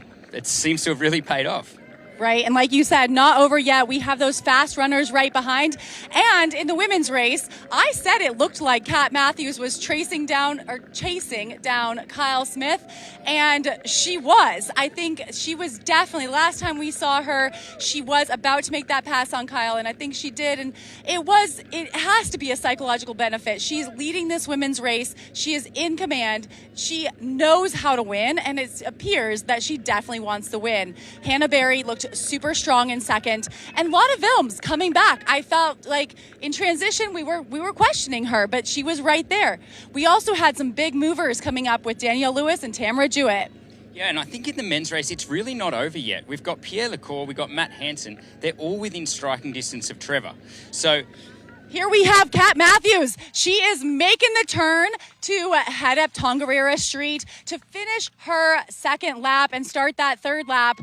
Kat looks incredibly in control. She is pouring water on herself. She is drinking water. She looks like she's been here before. She definitely charging up that hill. I think Kat Matthews, that is a course in Ironman running there. Yeah, I mean, she's going a lot quicker than a lot of the male pros. I mean, she's really year we see certain pros just raise the bar of where Ironman racing is at, and Kath Matthews is proving to be that athlete, especially on the run course. So amazing work. She doesn't look flustered. She doesn't even look that hot. She just looks like she's going about her business in a robotic style. Right, and she's going to make a little out and back loop here, and then she will be able to go back and see where everyone else is. Again, a big, big advantage to know that you're headed out on the next loop while everyone else is still headed in. Okay, and coming up now, we've got Trevor Foley, the leader of the men's race, and it's, like you said, it doesn't look like he's running that fast. He's got quite a long stride, or there is the chance that perhaps he is starting to feel the pinch a little bit, and Matt Hansen, who's absolutely flying still, could have him in his view and be trying to make the push. Oh, we can already see Matt. This is way closer racing than you would normally see this deep into an Ironman. Matt Hansen striding out, always looking like he's in a sprint finish, and I think that he looks like he's probably feeling a bit better than Trevor does. I feel like Matt Hansen has dreamed of this moment. He loves chasing people down, and he is on the hunt. Okay, we're watching him go through his aid station. He just grabbed a cup from legend of the sport, Cam Brown, and now he is striding up this hill.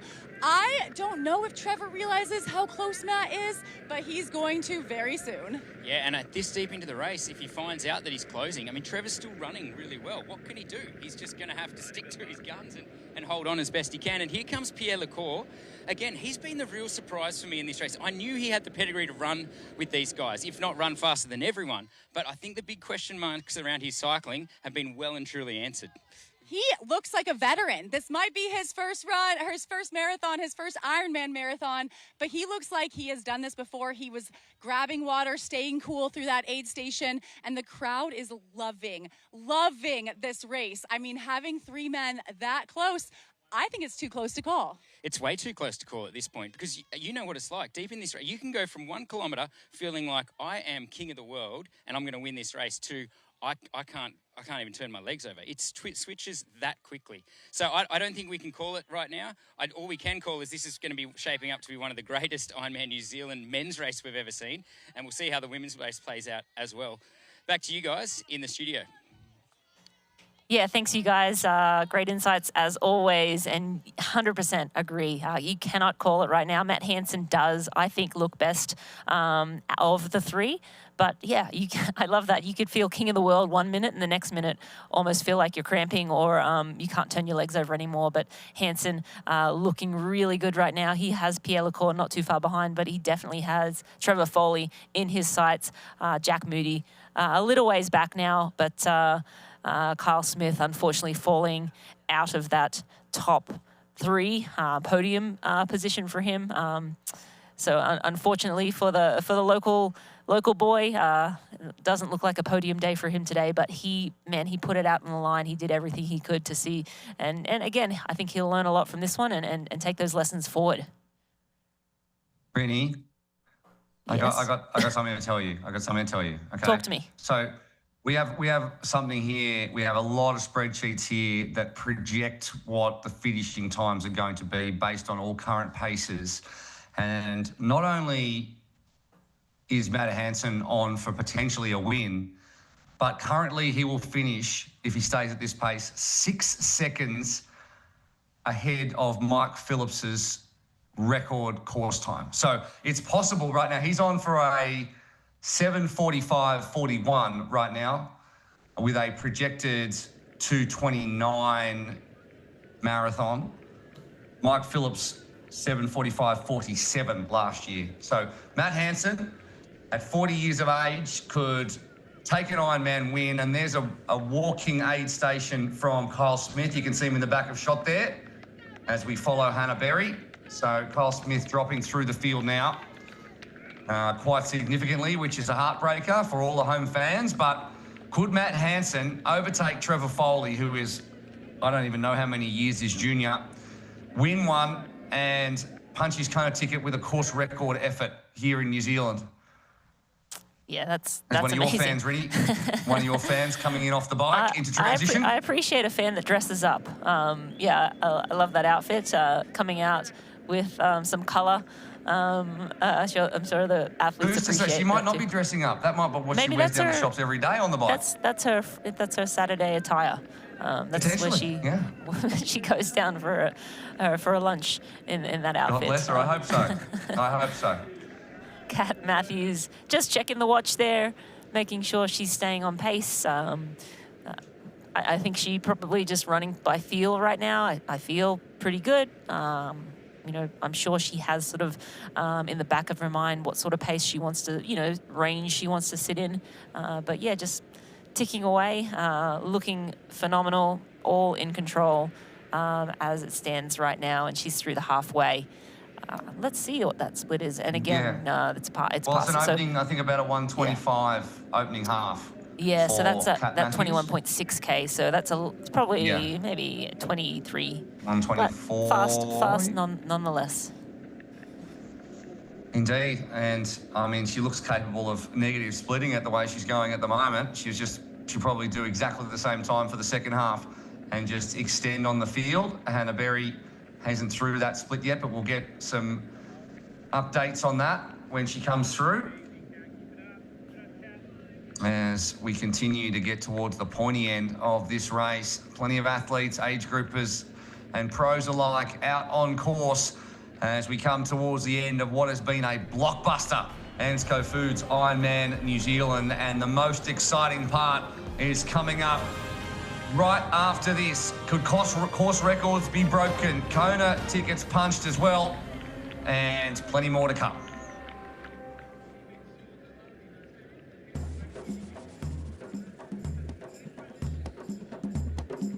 It's the beauty of Oman.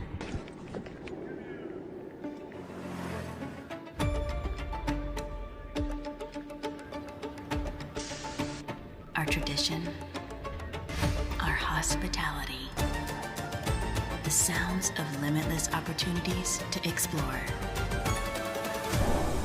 Listen, it's Oman.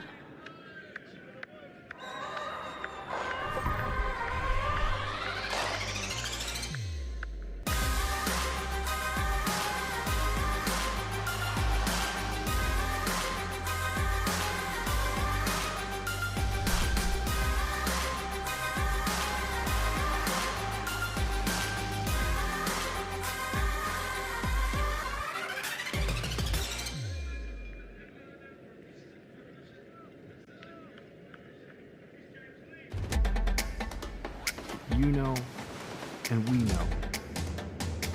The thing about challenging yourself is, you're always looking for what's next.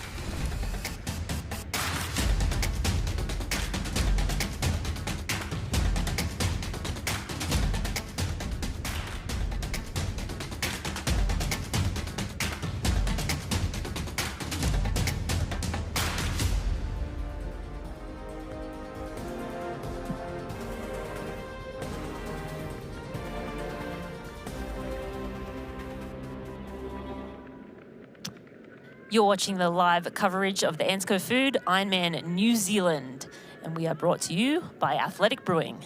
Brew without compromise. And by AG1. Better finishes start with AG1. I'm Rita Carfrey, and I'm joined in studio by Will McCoy, and we are at the business end of this race. We have two Americans in first and second. That is Trevor Foley, currently leading this race. Matt Hansen on screen now in second place. Only seconds between these two men. They have around 10 kilometers to go in this marathon.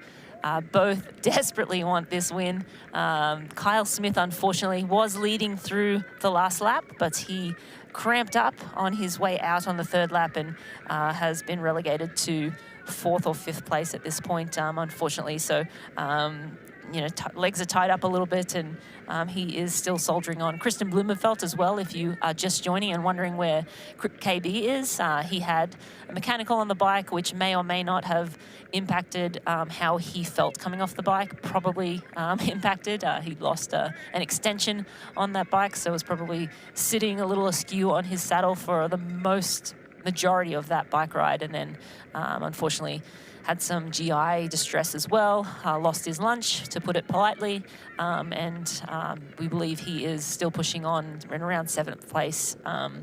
He just needs to get over the finish line to validate, but again, those Ironman Pro Series points, he'll still get some of those points, but not as many as he would have hoped for at the beginning of the day today.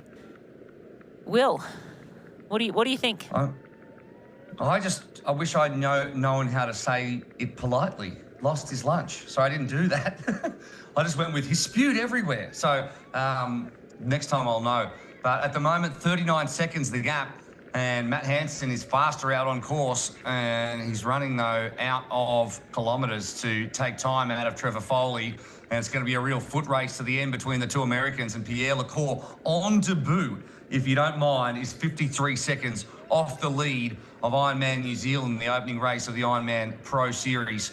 That is incredible stuff. 4:16 the gap between Kat Matthews now and Hannah Berry, with Lotta Wilms at 7:01. So 01 and Regan Holyoke, the defending champion, 15:21 back. And there is Matt Hansen with his unique running style, just eating up the kilometres. Pierre Lecour. That's Pierre Lecour right behind him. Yeah, so those... 14 seconds it was at the last split. And I think it's going to be a little bit less now than that. Yeah, it does Significantly look like less now. Yeah, Matt Hansen is slowing. You can see that stride slowing, but Pierre Lecour now within meters of Matt Hansen. So, you know, I wonder whether he's slowing, Matt Hansen, or Pierre Lecour, who has been cautious because he just wanted to make it to the end of this race, is now realising he's within 10 kilometres. He knows how to run 10 kilometres, and he's like, okay, now I'm back in my comfort zone. I can put the pace up a little bit and still get home in one piece. Well, or whether Matt Hansen's dropping off just slightly. Yeah, I tend to think Matt Hansen might be dropping off because Trevor Foley is also moving away from Hansen. So we can look at the last splits. And yeah, Hansen has been fastest on course all day. Last split was 4-minute K, whereas Foley was 3:55 and Lecour was 3:56. Yeah, so Hansen just slowing ever, you know, the minute we say Hansen the veteran, you know, he's not going to slow down, this happens. So, yeah, again, not willing to call anything. And, you know, you saw Trevor Foley go past Kyle Smith and sort of slap himself in the face. He's like, wake up, brother. This could be your day. This could be a massive performance, best Ironman or best race of your life. So, and it's, you know, 8 kilometers away at this point. So, just a life-changing performance, possibly, and it's happening, right? Like in front of our eyes. No matter what. Yeah, no matter what. Yeah, even if, you know, and there's the pass. There's the pass. Lecour is now the man who's looking to track down Foley I keep wanting to say Axel Foley, but that's Beverly Hills Cop. I've got to go say Trevor Foley. But I might call him Axel from now on if he's open to a new nickname. Probably not old enough to even remember that. But you're right. I mean, if you look back over the 2025 results, in 2024, he had 3 good wins at 70.3 distance. Trevor Foley has never won an Ironman. DNF'd in Arizona last time out. Did come 3rd in Chattanooga, and the race that was won by Rasmus Svensson. But this is a Pro Series race, and he is about to get a little bit of encouragement from a smiling Kat Matthews, who was having a great solo run out there. So your 2 race leaders are in shot once again. Last time we saw this, it was Kyle Smith and Kat Matthews, and Kat was going past Kyle. Now Trevor's going past Kat, and he's 1 lap ahead.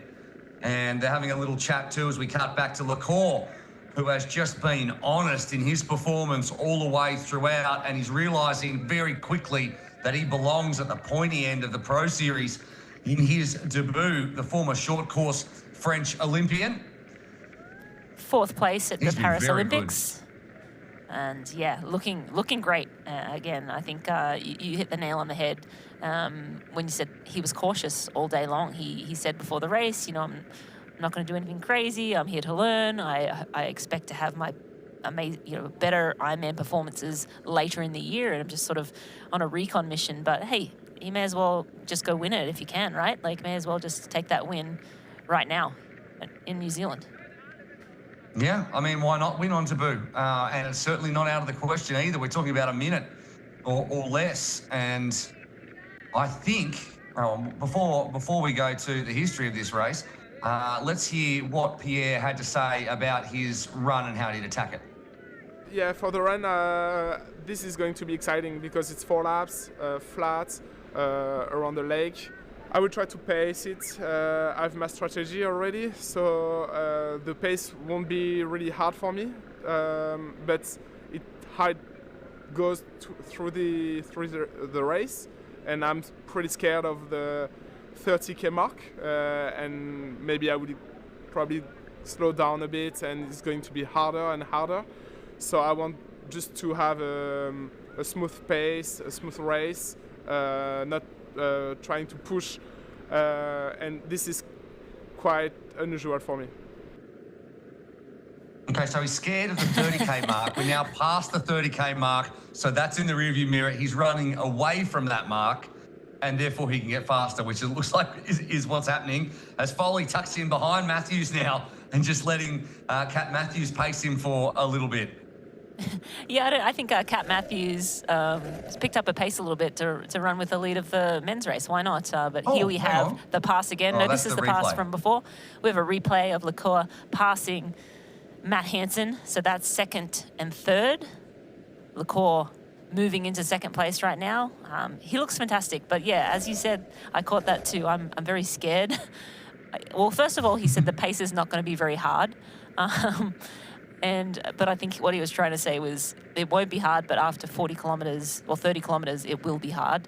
And I'm scared of the 30-kilometre mark. But again, he's paced it beautifully.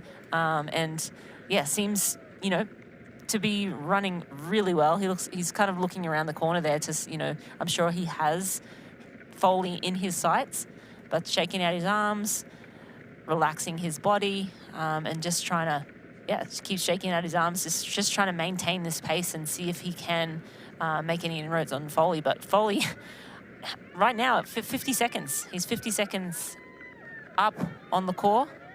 And at last check, Lacour's taken back about 3 seconds in the last 2.5 kilometres. Not much in it, no, Will. It's not much. Not so much. Someone needs to find another looks gear. Good. Look at Kat Matthews here. This is just so cool to see Kat Matthews. Has she just decided to speed up to stay with Foley? She's just decided to speed up to stay with him because she can. And there was a cool soundbite before the race, and she sort of thought it might be. We might get to hear that soundbite from Kat. We're going to go to a run soundbite from Kat Matthews. Yeah, I had a really good run here in Taupo Worlds. I haven't really thought too much about it because it was so positive and fun. I just assume that that's what it's going to feel like on race day.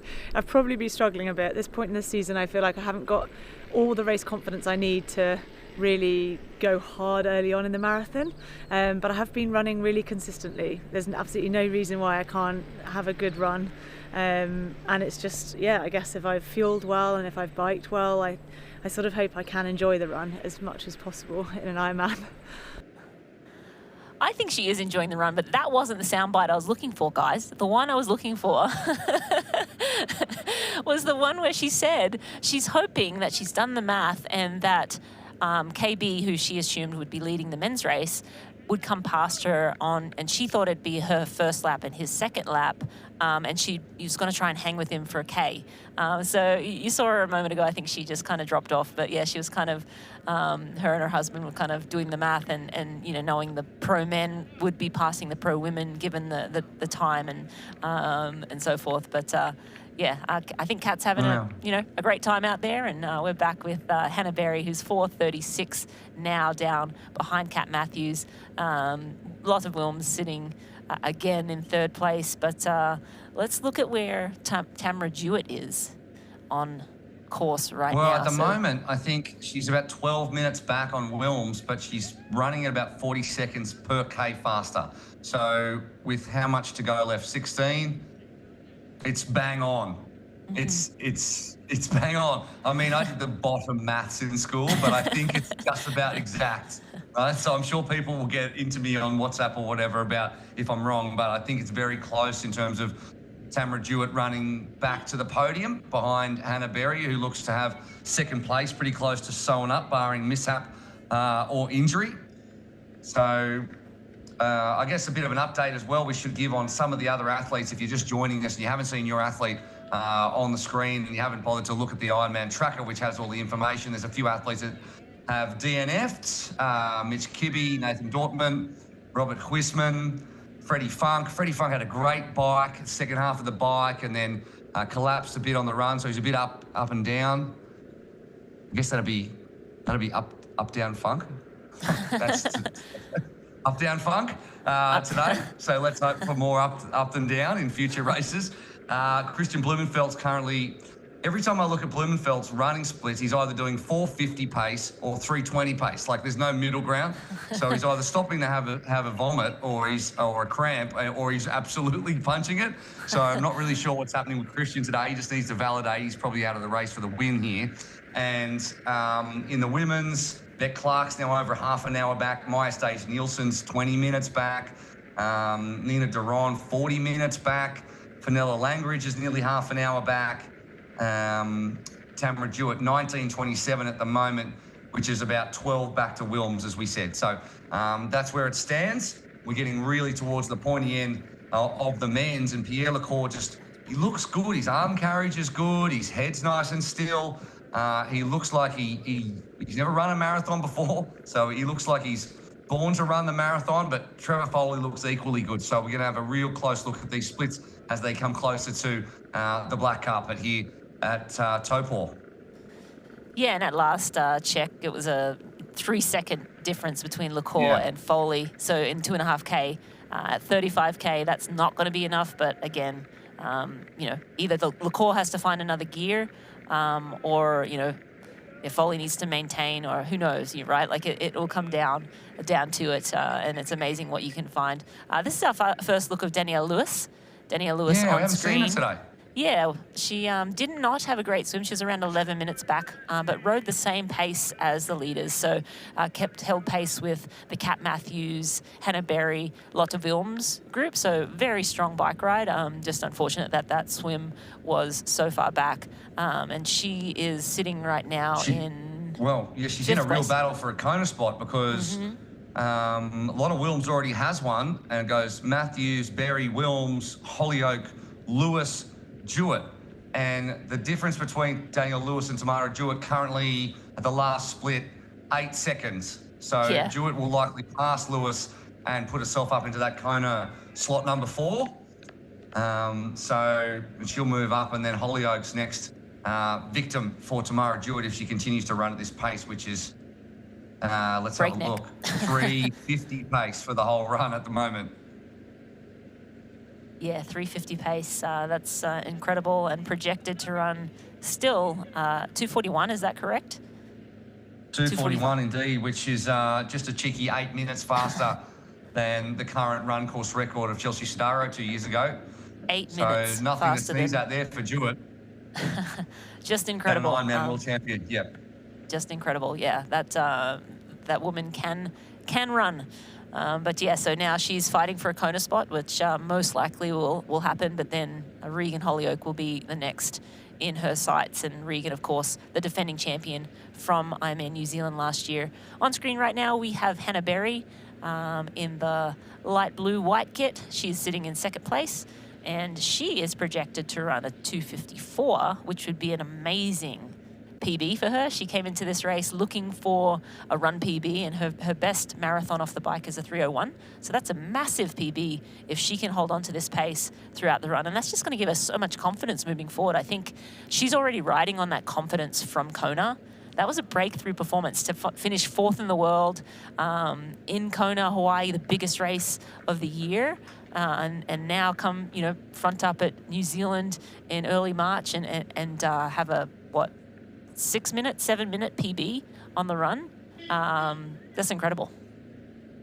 Yeah, that's a huge PB for her. And in some senses, Kat Matthews, who's comfortably in the lead right now, is somewhat of an outlier. And finishing within 5 minutes or 6 or 7 minutes of Kat Matthews is a very, very good result for any other athlete, such as the quality of Matthews. So, and just as like I heard Trevor Foley say, at some point pre-race, what is what was the exact words? How far back do you think is respectable to Christian Blumenfeld when we're thinking about Christian Blumenfeld being the winner of this race, which obviously hasn't happened? There's another question, is how far back is respectable to Kat Matthews for the women's field? And at the current gap, this is more than respectable for Hannah Berry, and indeed also for Lotta Wilms, to be fair, to potentially stay on the podium. But with Kat being in the form that she's in, 5 minutes is what it is right now, is a very respectable gap. And forgetting all of those gaps, a 7-minute PB is a huge boost at the start of the season for Hannah Berry.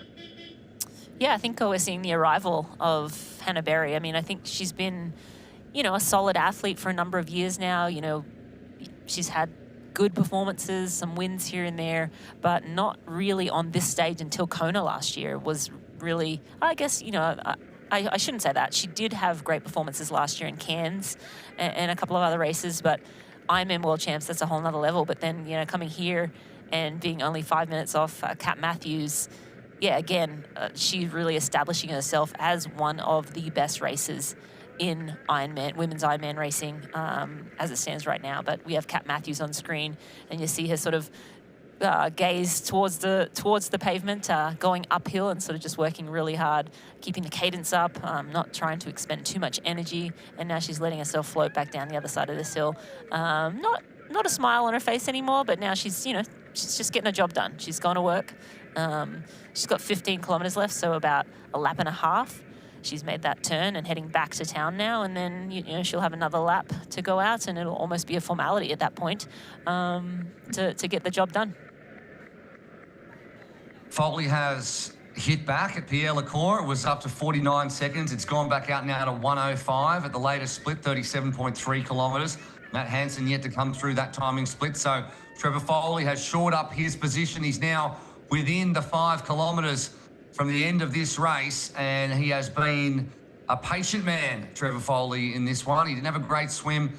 He's worked his way through on the bike, and then he has just been really consistent on the run. And in a run-heavy field full of really fast guys, he has shown, well, this is without a doubt his best performance, and he is going to be potentially the leader in the Pro Series in this one at a race that he wasn't even scheduled to do until a little while ago. So when you know you're fit, just go for it. And that's exactly what he's done. It's paid off. Yeah, and I don't like to disagree with my co-commentators very often, but I think he had a good swim. I think he had a good swim for, what Trevor has done historically. I might be forgetting, to be fair.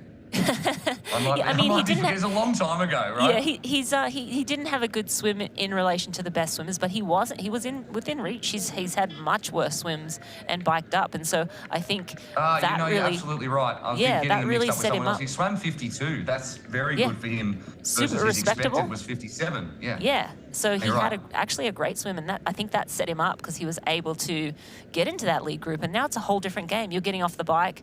Obviously, Kyle Smith was up the road, but you're getting off the bike with shoulder to shoulder. And, you said it. He's like, what's respectable to be behind a gap from Christian Blumenfeld? Forget about that. You got off the bike with Christian Blumenfeld and all of the other favourites for the race. And now, he's putting together a phenomenal run. So it shows that he didn't overbike. He biked within himself, what he was capable of, and now he's running to his abilities. And again, this young talent is just the start for him. He just needs to continue to improve at the rate he is, or even just race at the rate he is, and he'll be in the conversation for any win at any big Ironman race. Absolutely. And I mean, when you look back at his 2025 run form, for example, I think when he was third in Chattanooga, he ran a 2:49, and here he's on track for a 2:37. So that's an entirely different stratosphere that he's found himself in this one. And Matt Hansen and Pierre Lecour potentially are going to run quicker than him. So he's going to outrun some seriously good runners here, and he's going to be super happy with how he's finished this race. And you're right, with how he started it as well. When you look back at actually what his swim times were, I was getting a bit mixed up there, and in fact, he had a really good swim. And there's Lecour, 1:05 back. He's going to be so happy with how this shook out for him. He's going to be over the moon. It's going to be well beyond his expectations. in a debut Ironman, coming in with so many unknowns. And as we said earlier in the telecast, I mean, he said that he'd never ridden, he'd ridden 180 kilometres in one go once in his life. So that's just incredible to be able to put down what will probably be a 2:37 flat-ish marathon off the back of a second time ever riding 180, and let alone 180. I bet that 180 was not even in the bars. I bet it was just a long ride back when he was doing short In the road bike. Yeah, in the road bike. So, and that's a whole different beast. So I'm not sure when he exactly did that, but second in a Pro Series race is rare air, especially for a debutant. Yeah, well, I guess there's one thing that's probably going for him. He's not overtrained going into this one. The famous saying goes, you're always better to be undertrained than overtrained. And I think LaCour, he hasn't done the bulk of his Ironman preparation yet. So yeah, he had fresh legs and speed to go with it. But yeah, so many questions and sort of the unknown. But he, as he said earlier, he's answered a lot of those questions. But yeah, Trevor Foley storming towards home now, probably around 3.5 kilometres left. Yeah, I mean, he still looks great. It did look like LaCour was going to come up on his shoulder, but those splits are sort of going back the other way now, and Hansen's still hanging out sort of a little ways behind LaCour, but those three, you know, within 2 minutes, that's bonkers. After racing for, 7.5 hours, to be within, 2 minutes of the win, yeah, that's great racing. That's what we love about the sport. That's what we show up for, right? Yeah. Like, just it Well, could have absolutely. been Just shows, any one of those guys on their day. Yeah, how fine the margins are, considering they all come into this having had completely different winters, completely different kinds of training, and at this high level just shows you how fine the margins are of getting it right or otherwise. And Pierre LaCour came here, he said, to collect data points to figure out how to train for an Ironman. Well, I gotta say, whatever his guess was on how to train for an Ironman was not too far away, whatever training he's been doing. So he looks so strong to finish this one. If anything, he'll probably say he might have been able to go a little bit harder early doors on the bike. But right now, you can see he's digging deep. He's got a grimace on his face, but he's been cautious and it has paid off. And when we come back, we are going to see some winners here at Ironman New Zealand. It's been one heck of a race and there's a little bit more to go. Life is a road full of forks, hills, dips, and roundabouts. And while we don't always know where we're going, we'd like to think of our road as a pursuit of progress. And the further we go, the more we realize that a better tomorrow starts with a better today. Athletic Brewing Company, non-alcoholic beer that's fit for all times.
Welcome back to the 2026 coverage of the ANZCO Foods Ironman New Zealand.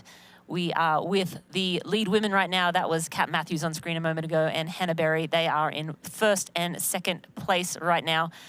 They are on their third lap of 4. So still a little ways to go for the women, but we are minutes away from crowning our men's champion. And right now we have Trevor Foley leading the race. We have Pierre Lecour in second and Matt Hansen in third. And a very tight race. Throw a blanket over those three men.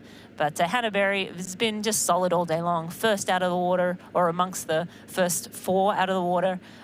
Stayed with the lead all day. Kat bridged up to her and Lotte Wilms.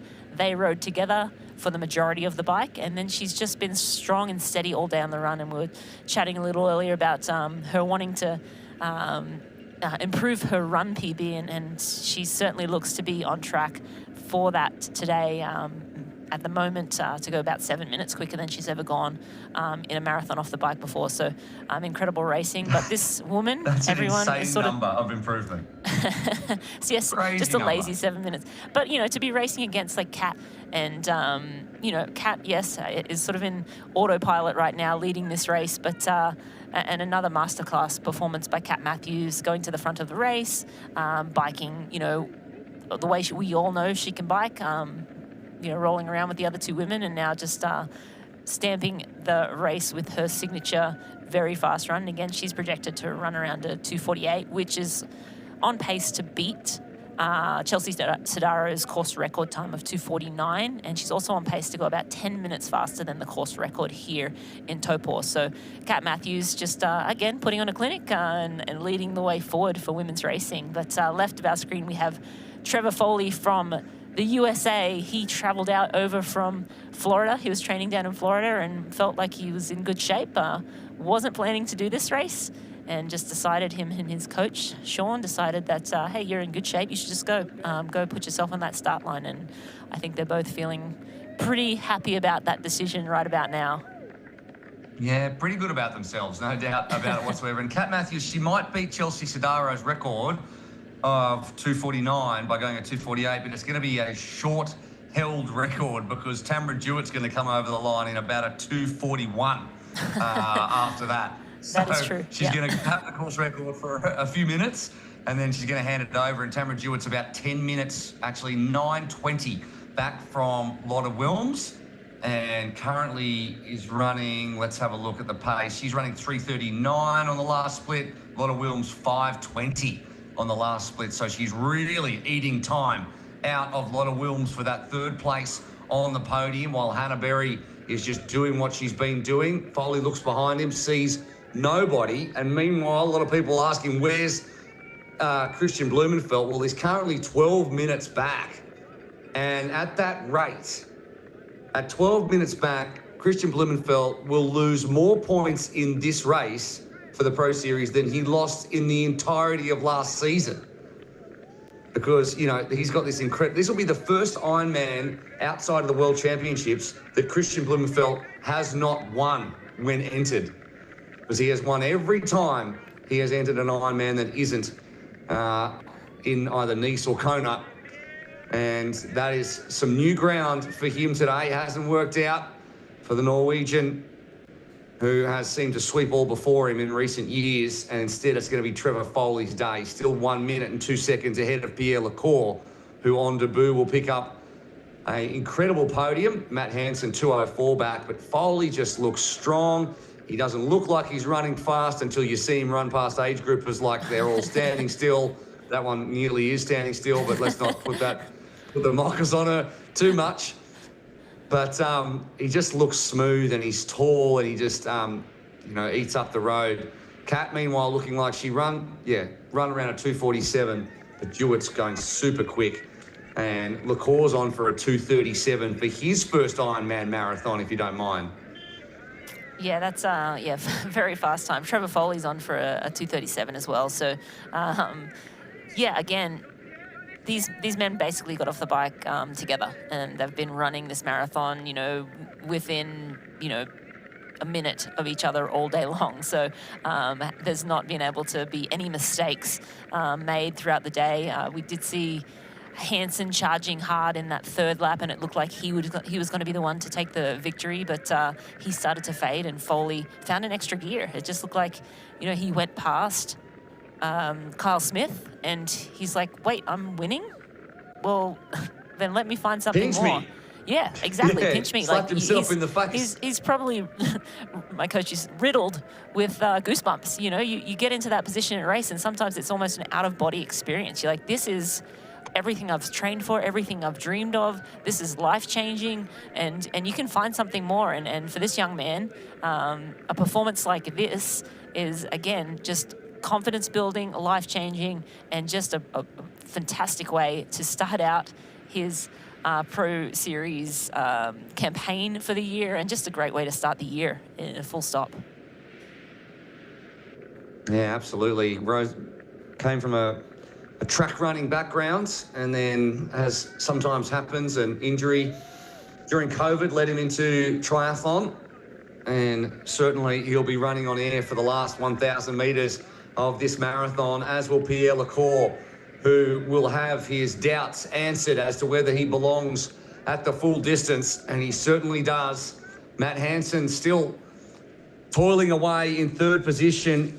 He'll add another podium to a reasonably long resume of high-quality events over so many years, and he still has what it takes. Jack Moody, 3:27 back. Mike Phillips, a further 5 minutes back.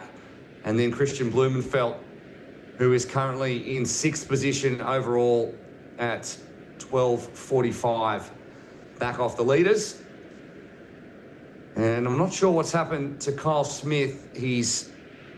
Rasmus Svenningsen's gone through the 37.3K mark, but Kyle Smith hasn't gone past that timing, Matt, yet. So I'm not sure what's happened with Kyle Smith. We'll see at some point after the men are done that we might be able to get a camera back on Kyle. And I hope that he's okay out there. Oh, he's right there. No, that's Foley. Yep, Foley's right there. It was just another black tri-suit that's unzipped all the way. It's just, yep, and so, yes, Trevor Foley has made the turn now.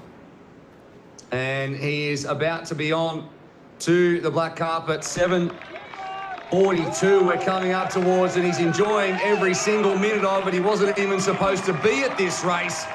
He knew he was fit. He'd had a great winter's training in Florida. He makes the trip here, and he's your Ironman Pro Series leader. He wins. Trevor Foley takes the win at the 42nd Ironman New Zealand. What a breakthrough performance for the American.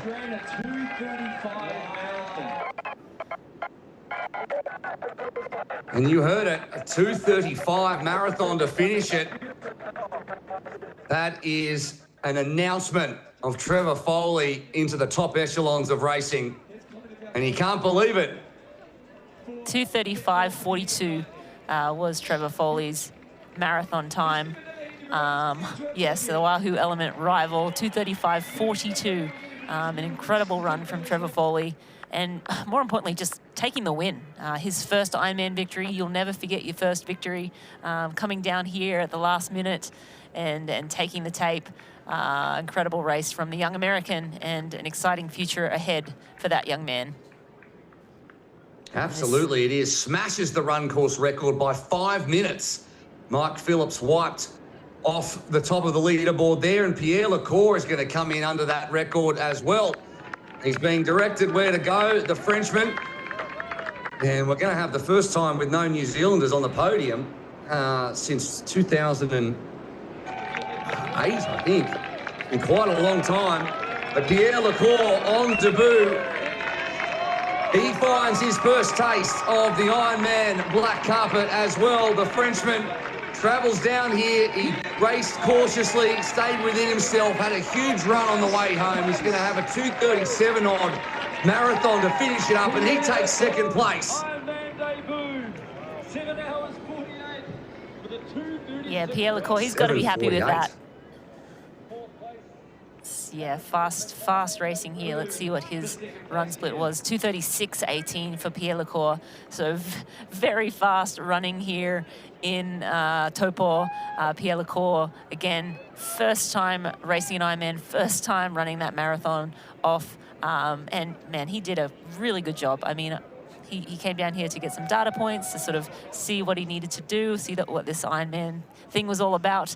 And yeah, whatever he's doing, I think he should just keep on doing. But the Olympian from Paris, 4th place in Paris, and now 2nd in Ironman New Zealand, and excited to see what else we have coming for us with this young man joining the Ironman ranks. Yeah, 143 off the win in the end. Punches his ticket to Kona, as does Trevor Foley, as will Matt Hansen, who isn't too far away from crossing the line and making it 2 Americans on the podium with Pierre Lecour in the middle, and the pair of them trading notes as they do after these races. And it was just a real honest battle between these two men who have both got an extremely bright future now over this distance. And this is one of those days, and Trevor Foley is just in disbelief that it all comes together perfectly. Had a great swim, as we talked about a little bit beforehand. In fact, more than 5 minutes ahead of his expected time. As we go back to Hannah Berry, who is just looks exactly the same as she did early on. She's on track now for a 2:56.27, which is still a 5-minute PB. So she slowed down just a little bit as we head up towards the 30-kilometre mark. So she's just about on her 4th lap, as Matt Hansen, who was in danger of taking the lead a couple of times, slowed down towards the end of what was going to be just about a record-breaking marathon. He crosses the line at 40 years of age on the podium again, and he has given absolutely everything to this one. And he has earned a spot in the top 3. Absolutely, and again, that top 3 very close together and just racing each other all the way to the line. 3:55 back. Jack Moody almost caught up to Matt Hansen there, so Hansen had a rough last lap of that course. Jack Moody doesn't look too pleased, and it's hard to be the 4th place man, that first athlete to miss the podium, and so close to all day the action, and just didn't quite have it at the end of the day. 2:37.39 marathon for Jack Moody. Again, all of these guys, 2:34.49 for Matt Hansen, just smashing the old run course record from Mike Phillips. 2:34.49. So for a second there, Trevor Foley held the course record, and then he got it snatched away from him with a 2:34, which is relatively tardy in Matt Hansen terms. That's 6 minutes outside his PB, so really needs to step it up a bit and stop jogging with a 2:34. What an incredible run from Matt Hansen. He just continues to amaze. An absolute legend of the sport. And there's another one right here in Kat Matthews, who has 1 lap to go now until she banks a huge haul of 5,000 points and a really, I guess, a relieving Kona qualification, and also just to start off with the maximum points this early in the year is just a big sigh of relief. Yeah, I mean, it's certainly not, a formality, a foregone conclusion coming down here to New Zealand early for her. She was prepping up in Europe. She spent some time training in Noosa as well before this race. But yeah, I mean, she was the overwhelming favorite going into this race, but you still have to do the thing. You still have to, do the 2.4-mile swim. And she did have a solid swim, and then she put down a great bike ride to sort of take control of the race early. And then, put the afterburners on the run as she does. So, yeah, again, a masterclass performance from Kat Matthews, as we've come to almost expect from her.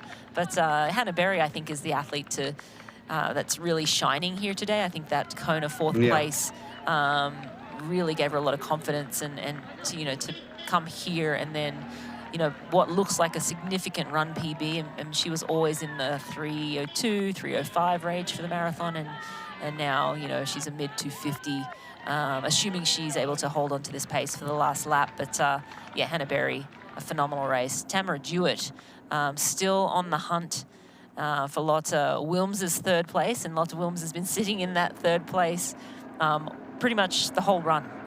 Got off the bike in the top 3 with Kat and Hannah Berry, and has been, steady all day long. But Tamara Jewett, when you run, as fast as she does, you just never know, right? Like, she's on pace for a 2:40. 43:30. Yeah, so it's always, if you're a low 3 hour, then 20 minutes all of a sudden is not that long when you have Tamara Jewett in the field. So Tamara still on pace right now. Well, it's going to be very close between her and Lotta Wilms at the end of this race. It will be tight. Let's hope for a sprint finish just for our own excitement. And it's interesting when we talked about the 20-metre draft zone, we talked about it ahead of time, we talked about it during the bike, and now we look back on it after we've seen the top men in the run. And the question was, you know, will a 20-metre draft slow down running?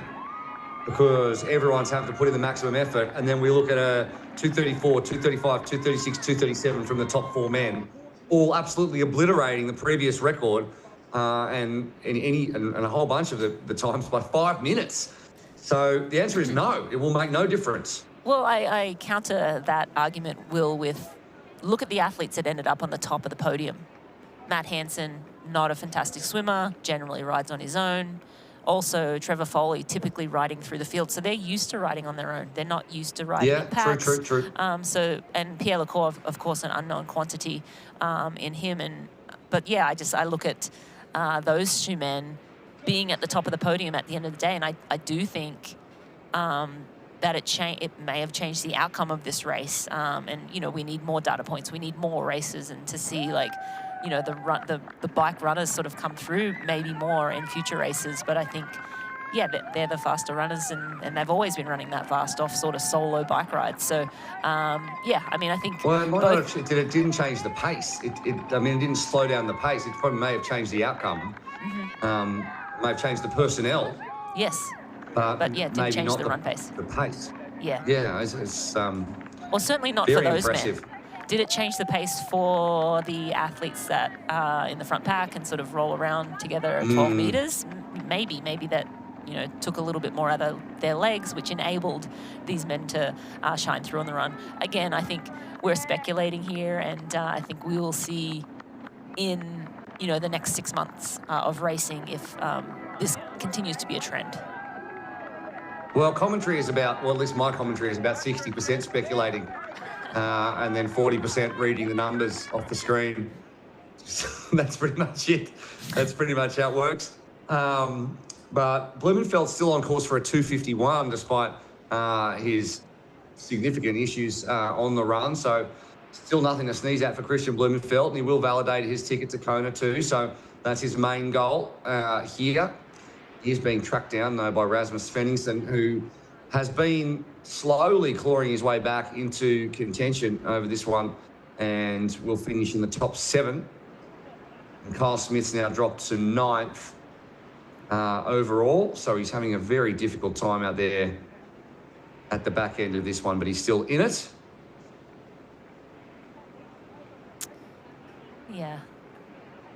Absolutely, and Christian Blumenfeld, of course, just needing to get off over that finish line to validate his qualification. But you said it earlier, you know, 12 minutes back, that's more points than he lost in the whole season last year. And I just wonder, we're going to go straight down to Tim Reed at the high price recovery zone now. On your completion of a 70.3. And here we go, everyone, hands for you, Ironman New Zealand, Trevor Foley, congratulations. You must be absolutely ecstatic. A breakthrough moment in your career?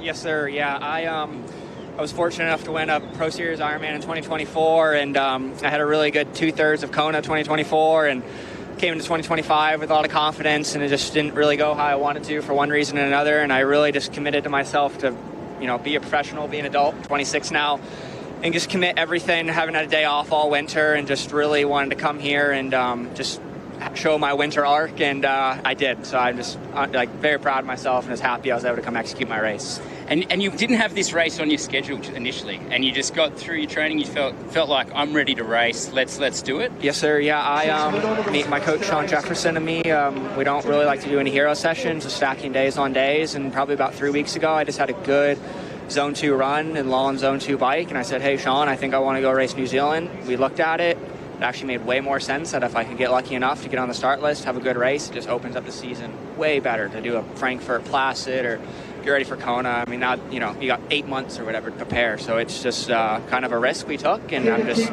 so glad we took it.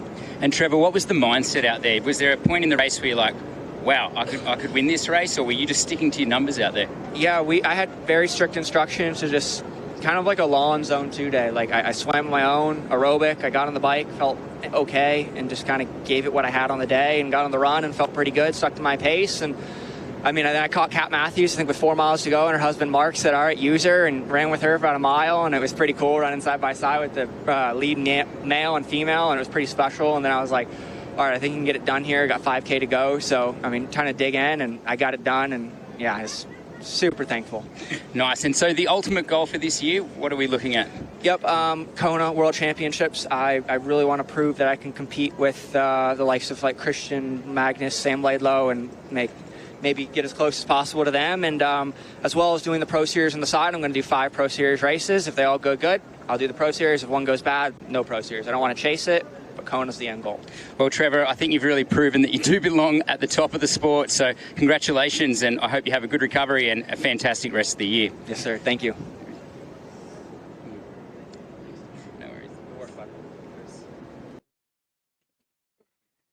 Okay, we're here again at the Hyper Ice Recovery Zone. We've got Pierre Lecour, an incredible debut over the Ironman distance. Talk me through it.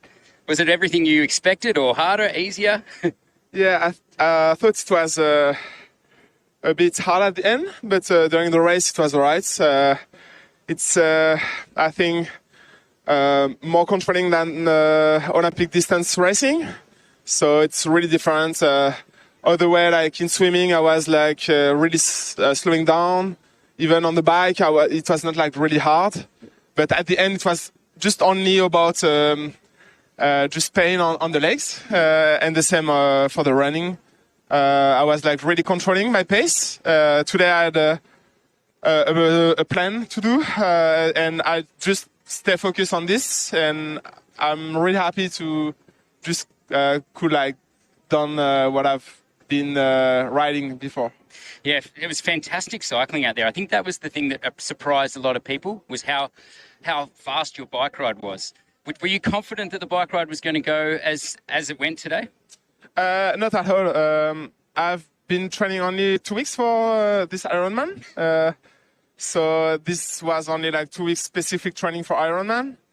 But I've done a 70.3 race before in January. So yeah, I think I was more confident to stay around with the watts, because I think for me it's much easier to stay like at this pace. But yeah, I was quite surprised to be not too far from the leaders.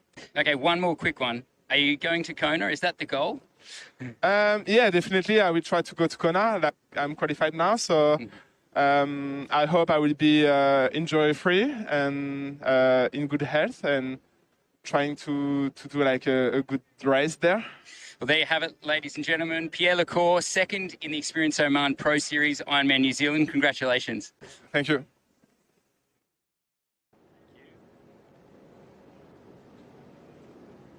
Yeah, you too. And we're back again. Matt Hansen at the Hyper Ice Recovery Zone, the interview zone. It's fantastic to see you here at 40 years of age, Matt. You've done it again. You've done what a lot of people didn't expect. Talk me through your race. Yeah, it's a little bit of a bittersweet day. To get within 30 minutes of the lead and then epically blow up at the end and just hold on for dear life for the podium is always a bit frustrating, but I didn't have a great year last year. I think it was the only year of my career that I didn't have a podium. So to start off this year with a podium and get quite a few points in the Pro Series, definitely a good way to start the season. So yeah, I'm a little bit bummed, but at the same time, I'm definitely a confidence builder going into the season. I mean, you can't deny that performance was absolutely world class. So, Matt, with the 20-metre draft rule, I think people were expecting, oh, this will really suit Matt because he'll come from behind in the swim. But then you actually came out really well in the swim. Yeah, I definitely had a good swim. It packed up a lot more than I thought it would. It was kind of comfortable out there. I don't know what was going on.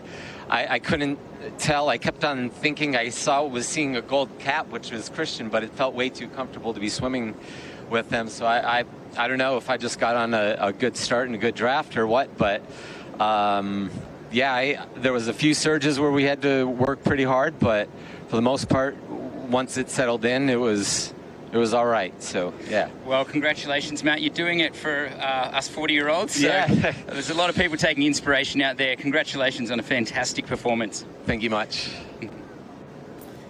Yeah, thanks, Tim Reed. Matt from the Hyper Ice Recovery Zone down there. Great to hear from the top 3 men. And a fun little fact I just received that Trevor Foley is the first American to win since Tim DeBoom back in '99. So, yeah, it's been a little while between wins here for Americans.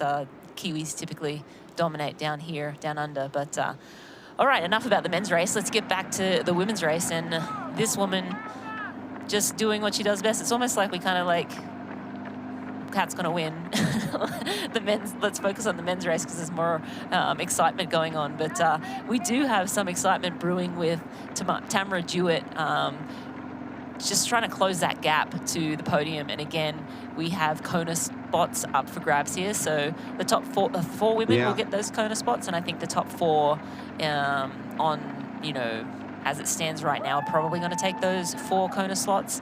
But yeah, Kat Matthews on her last lap, she's still on her way out along the lake. She'll make a turn, and then she'll have that nice, there's a bit of a, I guess there's a hill up and then a nice downhill into town, and be able to roll through town one more time and then go enjoy that finish line. And, you know, her and her husband, certainly Mark Matthews will do more than his fair share of beer drinking tonight after the race. But again, yeah, Kat Matthews, just, I don't know what more we can say about her. We're singing her praises all year long last year, and again, she's opening this year with another phenomenal performance. She doesn't look as happy as she did early in the run. You saw some smiles and chatting to the amateur athletes as she went by them, but now she's sort of just all business. And left of your screen here, you see Hannah Berry, and again, another breakthrough performance for her. Great to see her just progressing as an athlete, race after race.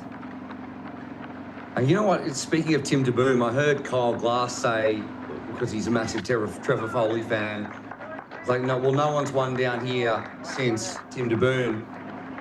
And also, no one's won Kona since Tim DeBoom is an American man. So Trevor Foley to do the double, the post-Tim DeBoom double.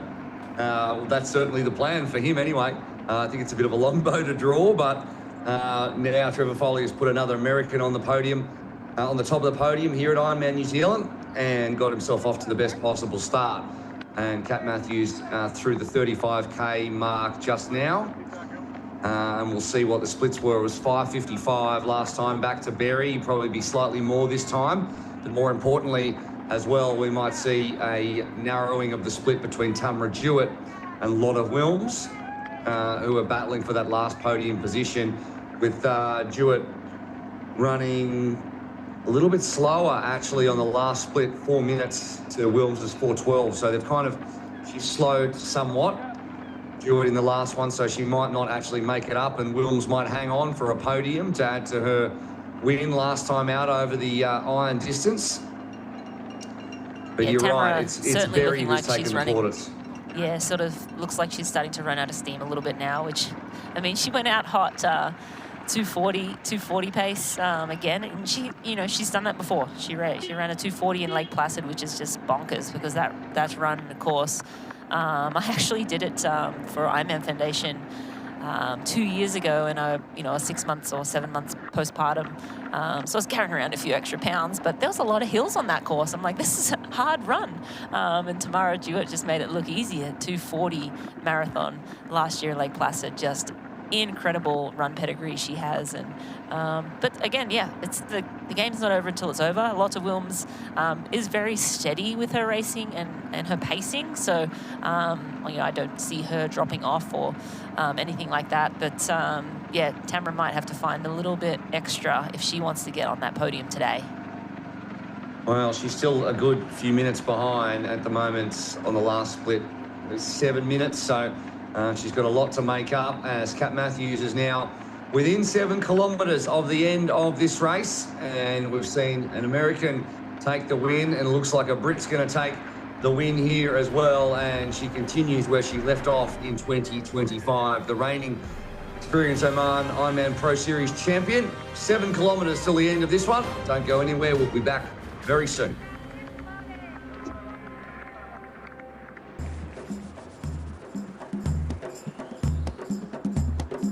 It's the beauty of Oman.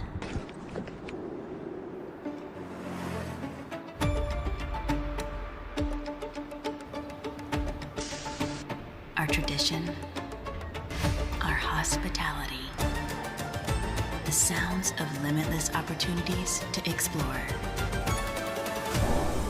Listen, it's Oman.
You're watching the 2026 ANZCO Ironman New Zealand, ANZCO Foods Ironman New Zealand.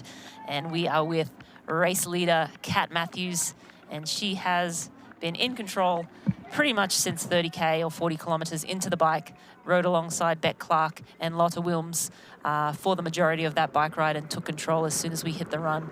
But we are moments away. She has about 6 to 7 kilometers left before she gets to break the tape and grab those valuable 5,000 points to kick off that Pro Series with a perfect score. But Lotta Wilms here, she's been sitting in third place this whole run, holding steady all day long, and she's come off that Ironman Western Australia victory. So I mentioned before those 4 women, but it's actually 5 because Lotta has got a Kona spot already. So there's 4 slots available. Lotta already has hers, so it will roll down to 5th overall. So that would be down to Danielle Lewis. Danielle Lewis. That's correct, yes. So Danielle Lewis would be snatching that last Kona slot since Lotta Wilms already has hers. But I'll tell you what, though, it's not a lay down, though. It's a fight between her and Regan Holyoake, who is only 30 seconds behind, I think, concentrate on the difference to the leader. So we'll get an update on that soon and see whether there's still a fight for that last Kona qualification slot. Yeah. But Lotta Wilms has had, a very lonely old run. Hasn't really seen anyone that since she left T2 and Hannah Berry and Kat Matthews gapped her a little bit. No one's kind of come up behind her or managed to threaten her too much. With Jewett, the only one really.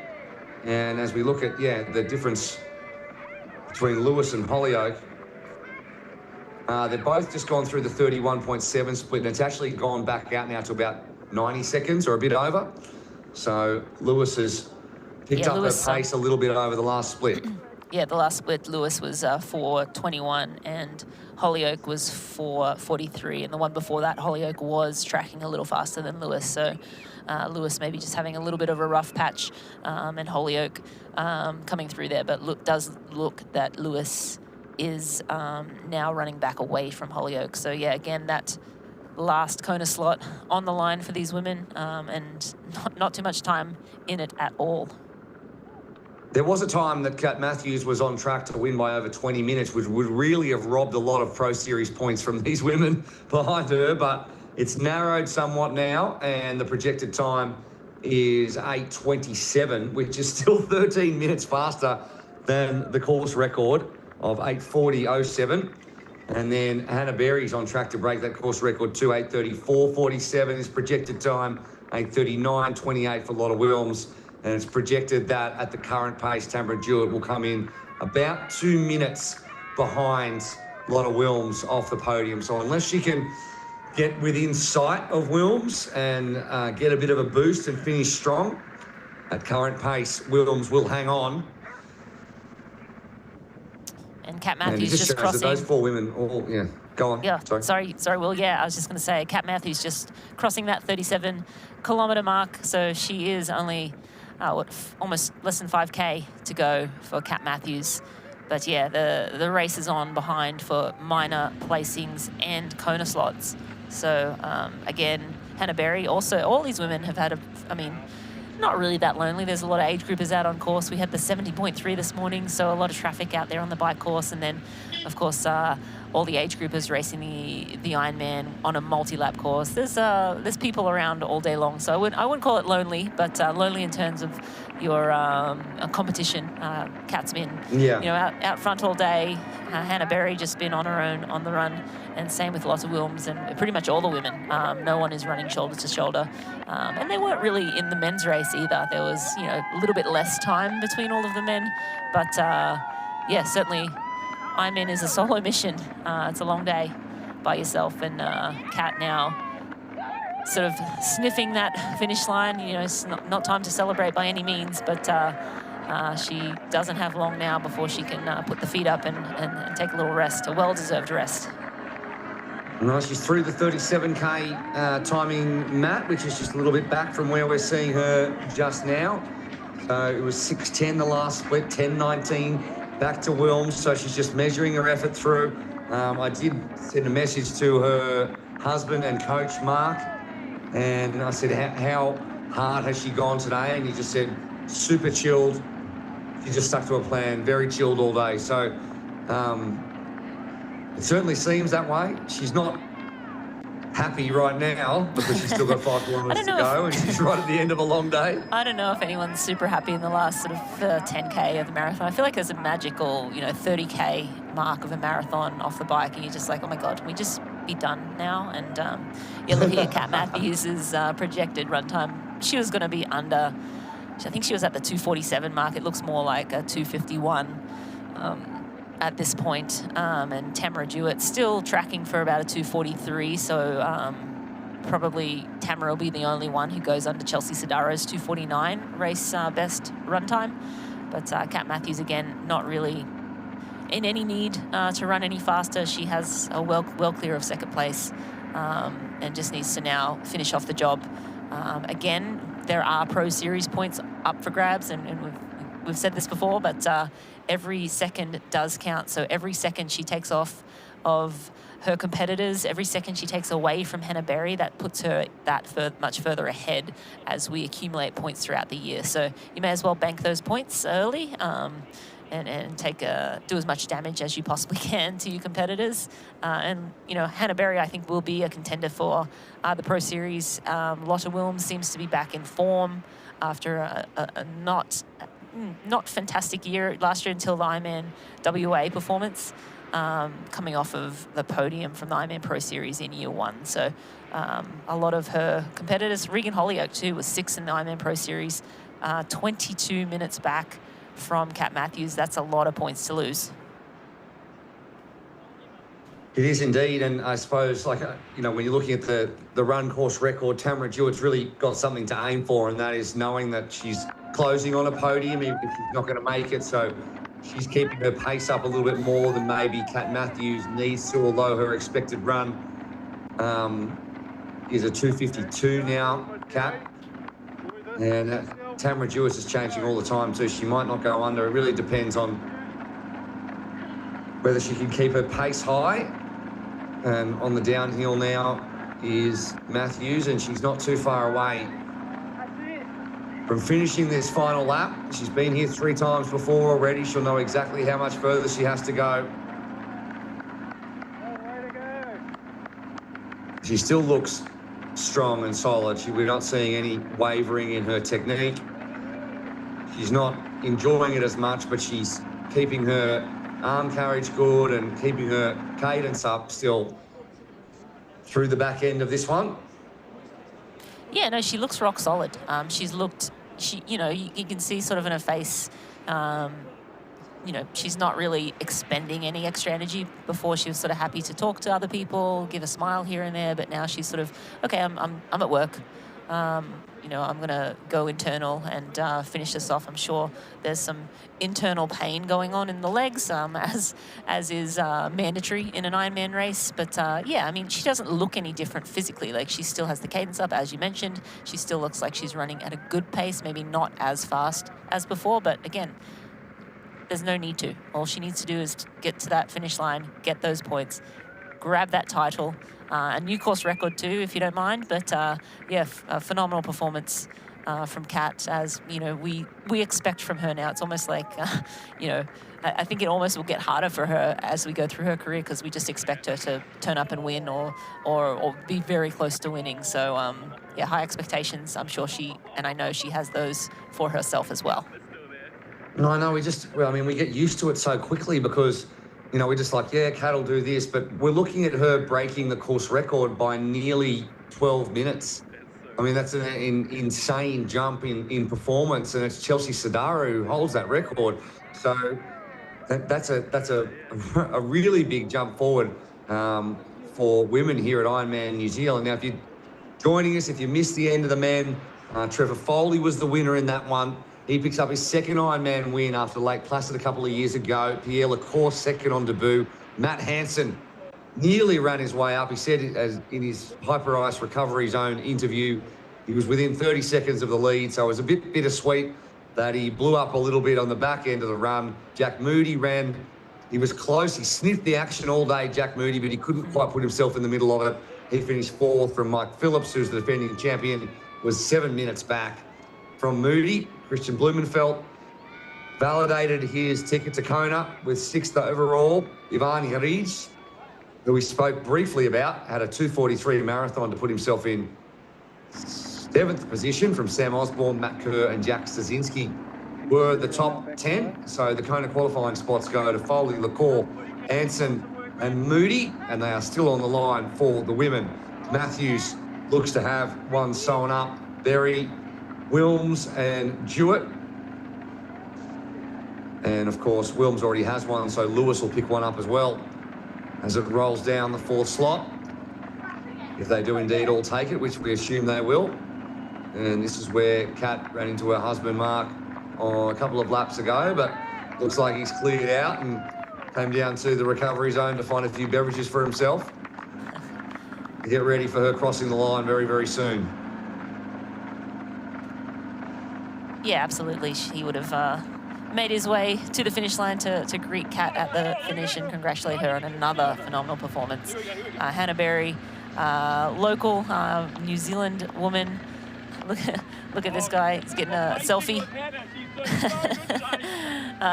Hannah doesn't want a bar of it. There's no smiles at this point of the race.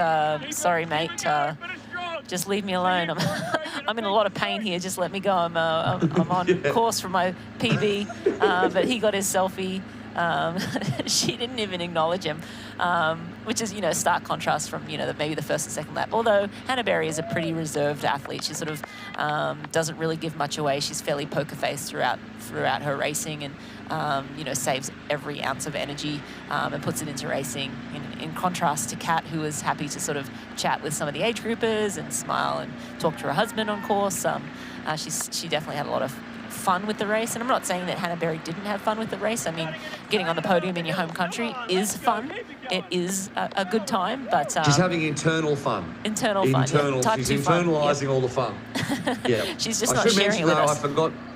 I forgot to mention Danielle Lewis already has a Kona slot, so they'll roll down one more because both of the women who are qualified are in the top 5. So Regan Holyoake will pick one up as well at the moment, and she's well ahead of Gabrielle Lumkas. So Holyoake will qualify, Jewett, Berry and Matthews, and Wilms and Lewis already Kona qualified. So the full roll down to 6th as Kat continues to get some encouragement from those still out on course. Yeah, I must have amnesia. Danielle Lewis, of course, and Lotte Wilms already stamped their tickets. So the women's Kona slots will roll to 6. Cozumel, I think. And Lotte got hers. Well, it's been a long day.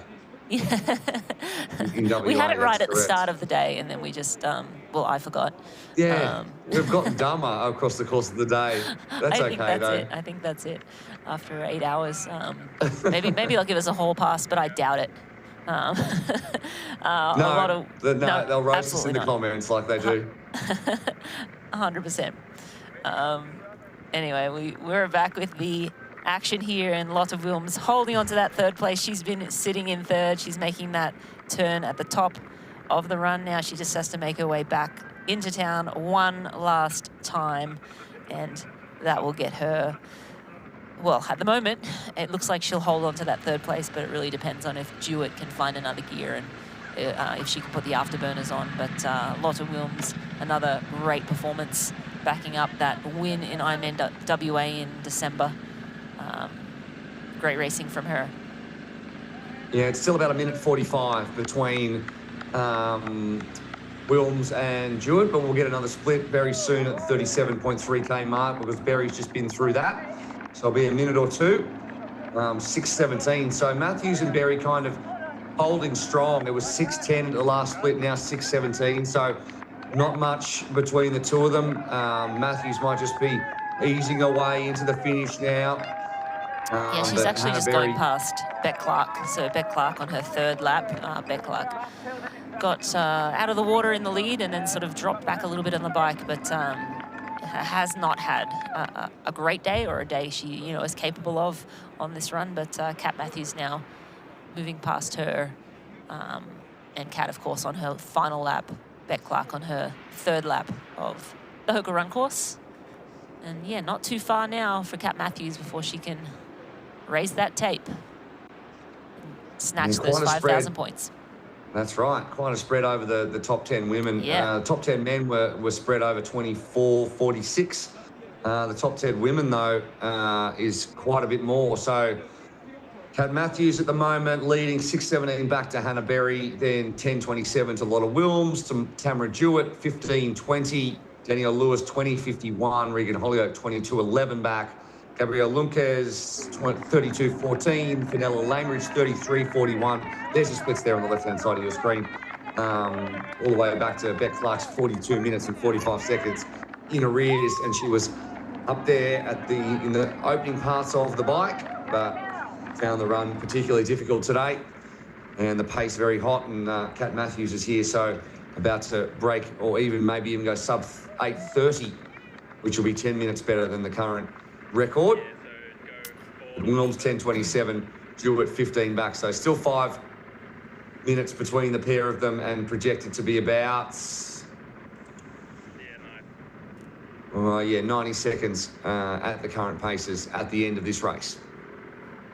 Yeah, and speaking of course records, the men's course record did not fall today, so not necessarily a fast day. Kat Matthews just putting together, or either the men's course record was a little harder than the women's course record, or Kat Matthews just again putting on a masterclass performance and lowering that course record time by 10 minutes. My gosh.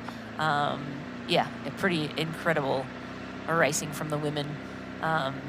Yeah, again, I can't speak highly enough of Hannah Berry racing just super well all way around, and excited to see her with a new run PB, and now she's a 2:55-ish 6 runner, and not a 3+ hour runner, so that puts her in the mix at any race she does. That, but she's actually now projected for a 2:58.24, so she started to slow down a bit.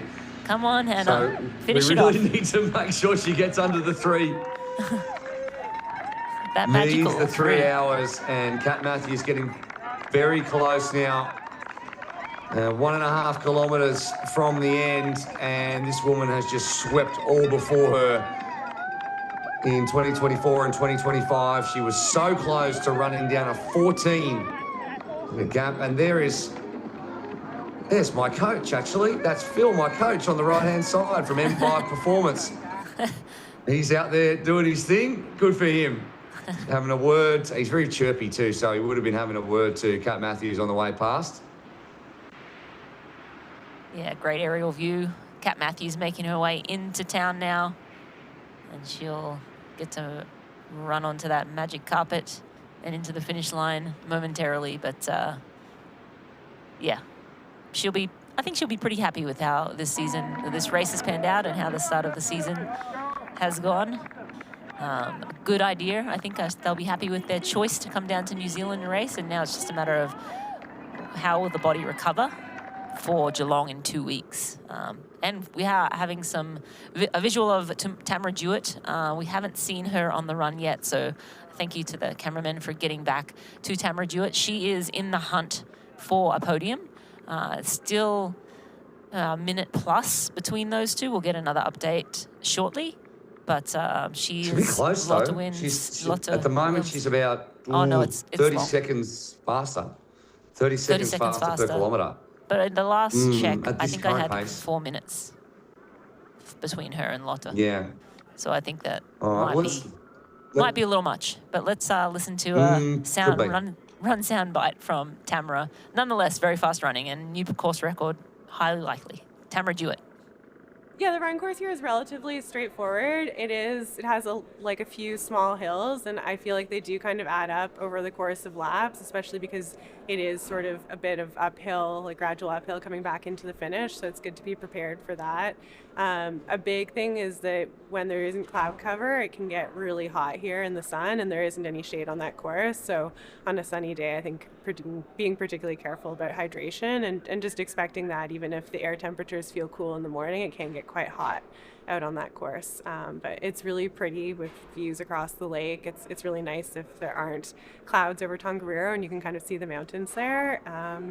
And yeah, you'll get a good sense of it doing so many laps. So that's always helpful, I find, just knowing where all the aid stations will be as you go through the race. From seeing them, it's one thing to see on a map. It's another thing to see it as you go through it. Strategies for me, often if I'm facing a bit of a time gap, I have to spend a lot of time at the start of the run reminding myself that the gaps look maybe bigger than they are. They can look really daunting, but it is time that you can make up with a good run. And I'll often remind myself as I go along to just sort of reset my form. So sort of picking those knees up a bit, really pushing off the ground quickly and just doing a little form reset here or there if I feel like I'm struggling a little bit.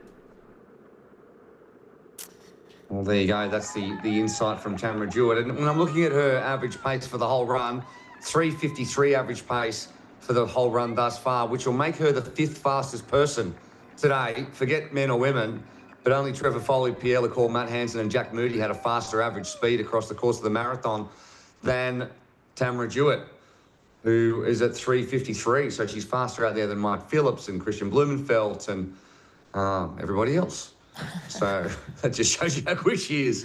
Incredibly fast average pace across the course of a marathon. Yeah, and that 20-minute deficit from Lotte Wilms has been whittled down. I don't know that she will make it onto the podium, but to run through and snag that Kona spot into 4th place, nothing to be ashamed of. And again, a great way to start the year, getting some Pro Series points early, and she'll go on and try and build on that throughout the year. All right, after all of this, we see whether Kat Matthews can turn in a sub 8:30 performance, which would wipe 10 minutes off Chelsea Sodaro's course record and lay down a serious marker for the 2026 Experience Oman Ironman Pro Series. She's on track for an 8:29.42. And in fact, Hannah Berry and potentially Lotte Wilms might all go under the previous course record. So fast racing today in both the men's and the women's. Good conditions. And we saw some pretty fast swims.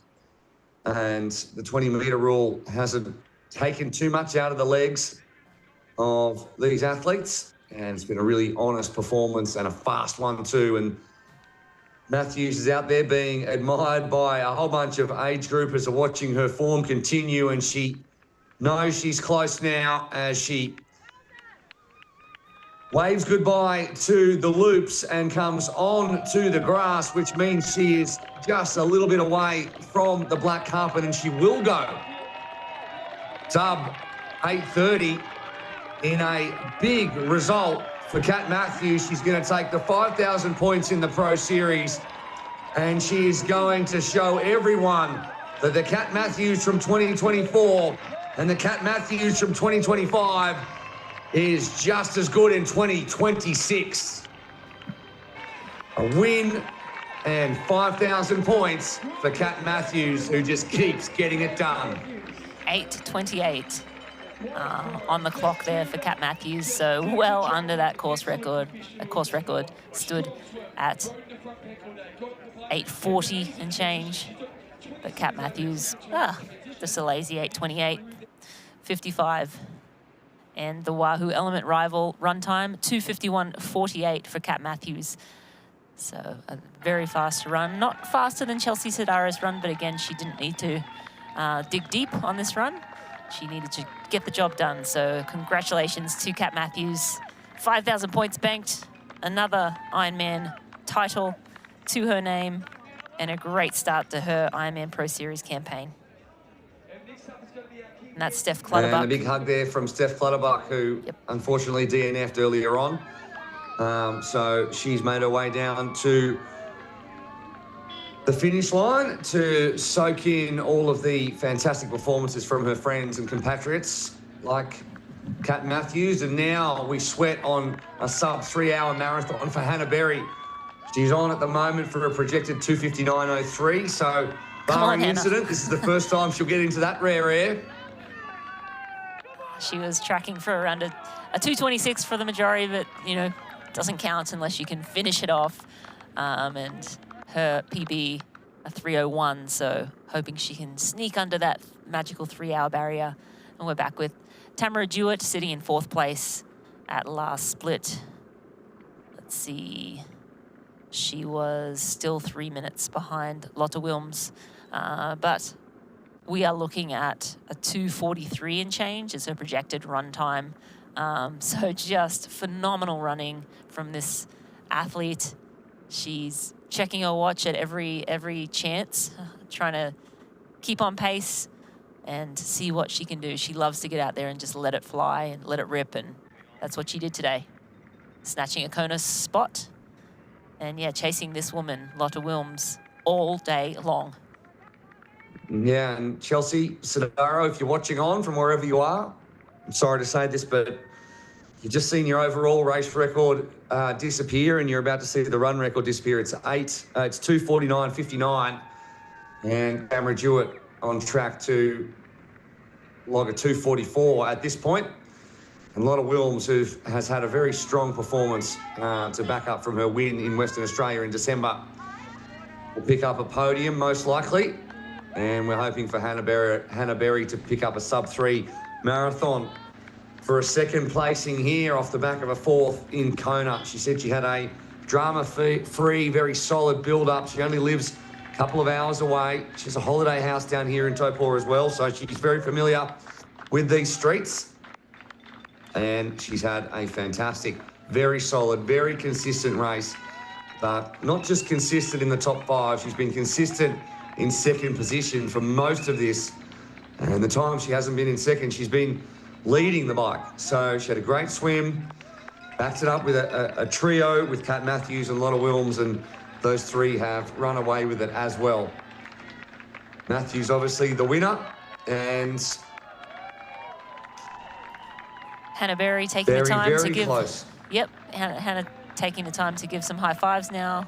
You know, you're within reach of the finish. You know you're going to make it. You know your position. You don't need to defend it. You're right in place there. You can relax a little bit. I feel like we haven't seen her interact with the crowd at all throughout the race. So good to see her soaking it up a little bit now. But don't slow down, Hannah. We want you, and I know you want to a little improvement on that run, make inroads on that run split, and hopefully she gets under. But as you look to the top left of your screen, you see the points counting down. It's now at 4,718, and every second a point just diminishes. So she needs to make her way to the finish line as quickly as possible to bank maximum points. And Lotte Wilms in 3rd place, a couple of minutes down. How many minutes down is she? She's at 10:35, so for about a little under 4 minutes back from Hannah Berry. Lotte Wilms, a solid performance all around. And Tamara Jewett, sitting in 4th place, most likely will stay here for the rest of the race. But again, a masterclass run performance again for Tamara Jewett. She just goes around the world breaking everyone's run course records, breaking hearts along the way. She's leaving a trail of broken hearts behind her. Such is the quality of Tamara Jewett's run, and it hasn't diminished one bit over the off-season. Very close to leaving the loop behind after 4 loops here for Hannah Berry. He'll be about 6.5 minutes back on Kat Matthews, and as you say, the points are ticking down for the men and the women. I think it's an hour 20 until the points tick down to 0. So you pick up something if you're within an hour 20 of Kat Matthews or Trevor Foley. But Hannah Berry will be well within that. She'll be within 6.5 minutes. Yeah, absolutely. Decent score. Again, you know, as many points as you possibly can get at every one of these races, but you know, a decent score on the board. And again, an early season Ironman, which just allows for more room later in the year if something happens, a mechanical, like what happened to Christian Blumenfeld. I wonder, you know, just speaking about the men for once. Oh, I think she might have missed the no, that's not the turn. She knows I'm going to the finish line. Don't make me do another lap for the love of all things holy. Come back. Come back, they said. You're too quick. Hannah Berry. All right, Hannah Berry. Yes, she finally gets a smile on her face. It's been a solid and conserved performance, but it's been an excellent one and a best for her. And picks up 2nd place, and she knows she's put together a really solid race and a really good start in the Ironman Pro Series. 2nd place for Hannah Berry here at home in New Zealand. First Kiwi to make the podium today. And I think that's a 2:58.12, so our trackers were just a little bit off. Yeah, she's well under, so good 3.5 minute PB, I think. I believe she was around 3:01.30, so congrats to Hannah Berry. She got under that magical 3-hour barrier. 2nd place here to Kat Matthews. Nothing, you know, short of a phenomenal day of racing for her, and you can see it on her face. She's really thrilled with that performance, and probably going to go and give her mum or a hug. I'm sure all her family is out here supporting today. Yep. Look, the first thing you got to do when you cross the line is go give your mum a hug. That's basically an unwritten rule. If she's there, give her a hug. Lotta Wilms is a Dutch woman, but basically an Australian. Obviously lives a little bit north of Noosa. Well, not obviously. She just lives a little bit north of Noosa. It's not obvious to everybody. It's probably obvious to her. And she will add a podium to her resume as well and pick up a good haul of points. Lotta Wilms was strong in the swim and biked really, really well. Managed to tag onto a train with Berry and Matthews and put some time into the chasing pack, which has ultimately led to her keeping a podium and staying away from Tamara Jewett, who is closing quickly. There she goes, a little smile and a high five. She too knows that she is moments away from the pain stopping. The legs are screaming at her, but just a few more minutes before she crosses that finish line and banks her first Ironman Pro Series points for the year and starts her 2026 Pro Series campaign.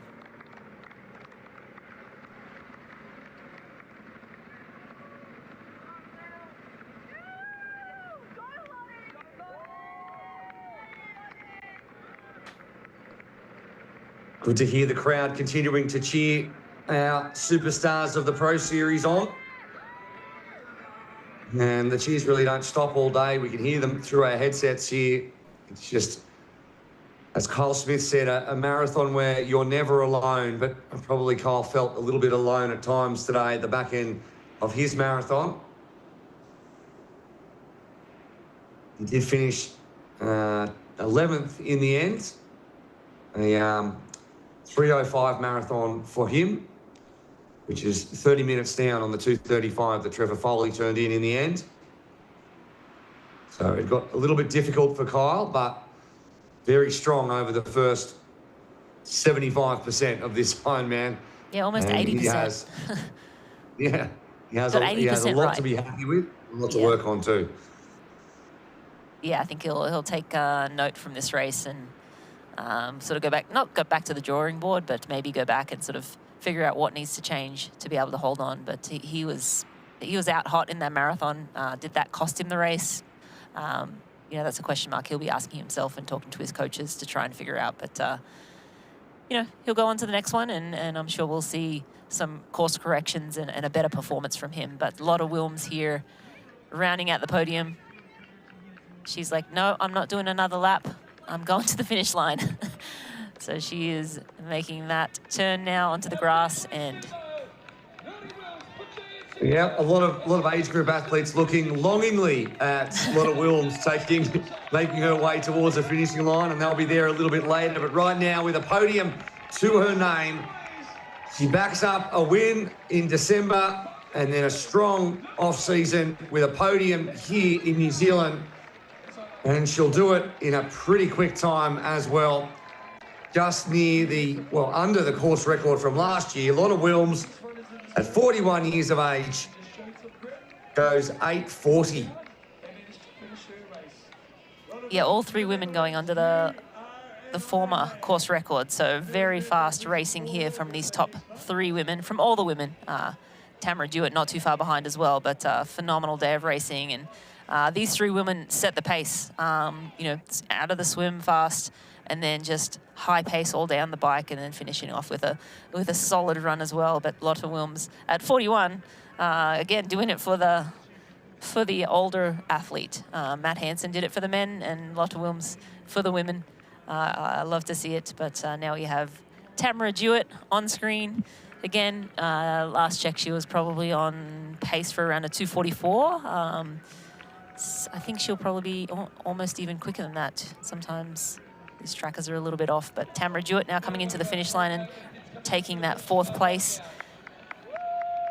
And a great start to her year. 2025 wasn't her best year, but great to see her finding some form this year. And a 4th place finish here at the ANZCO Ironman New Zealand.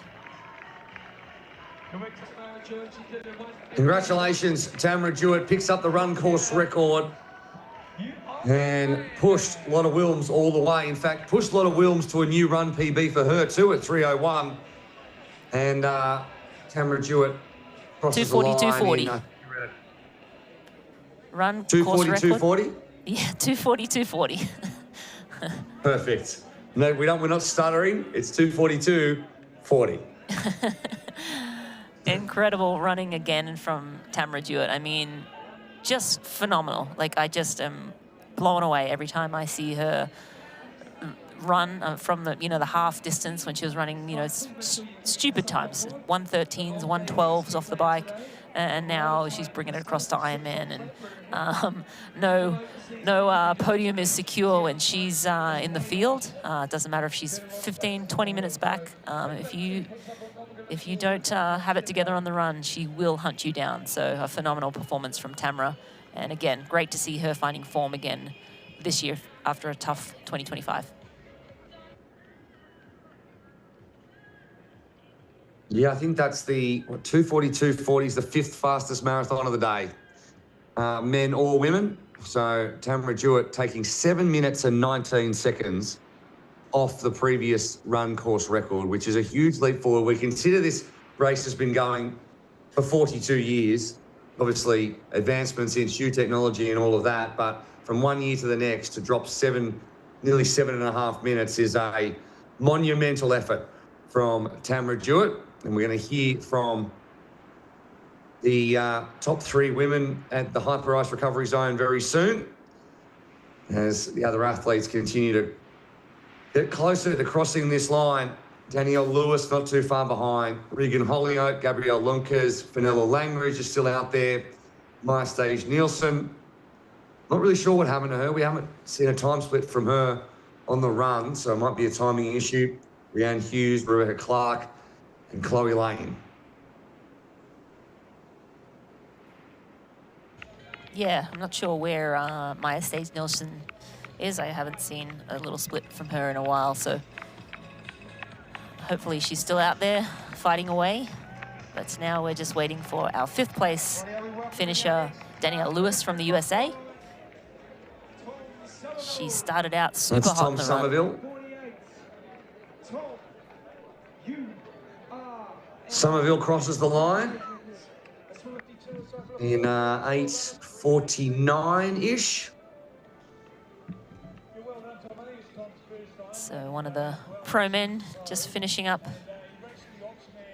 And sometimes you don't have a great day out there, but typically if you're not injured and you're not going to do any damage, you should finish the race. So always great to see the pros finishing what they started.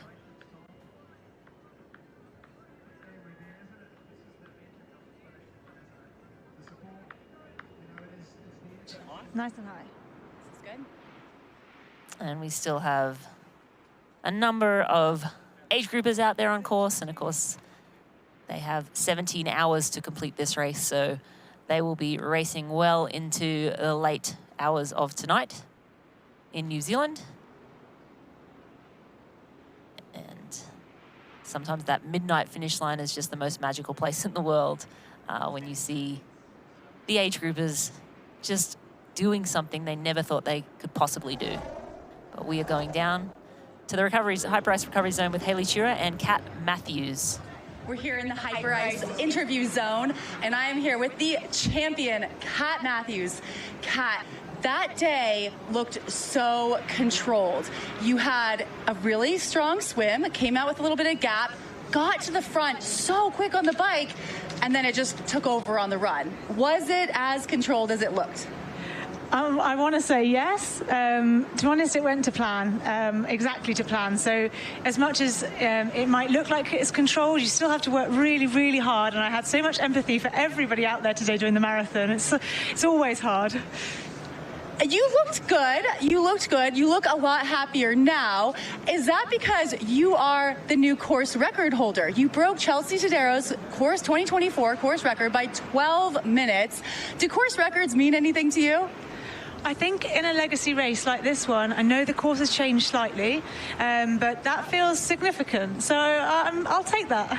And coming back to Topa, you had a connection with this race when you raced here in 2024, and you came back. Was it everything you remembered? Yes, and the crowds are incredible. The support all week. The community here is fantastic. You feel so welcomed, and not every race has that.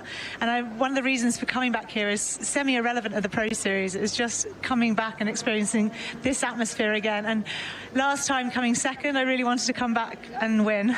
And you did. You mentioned that Experience Oman Ironman Pro Series. You are the series leader. You were the champion the past 2 years.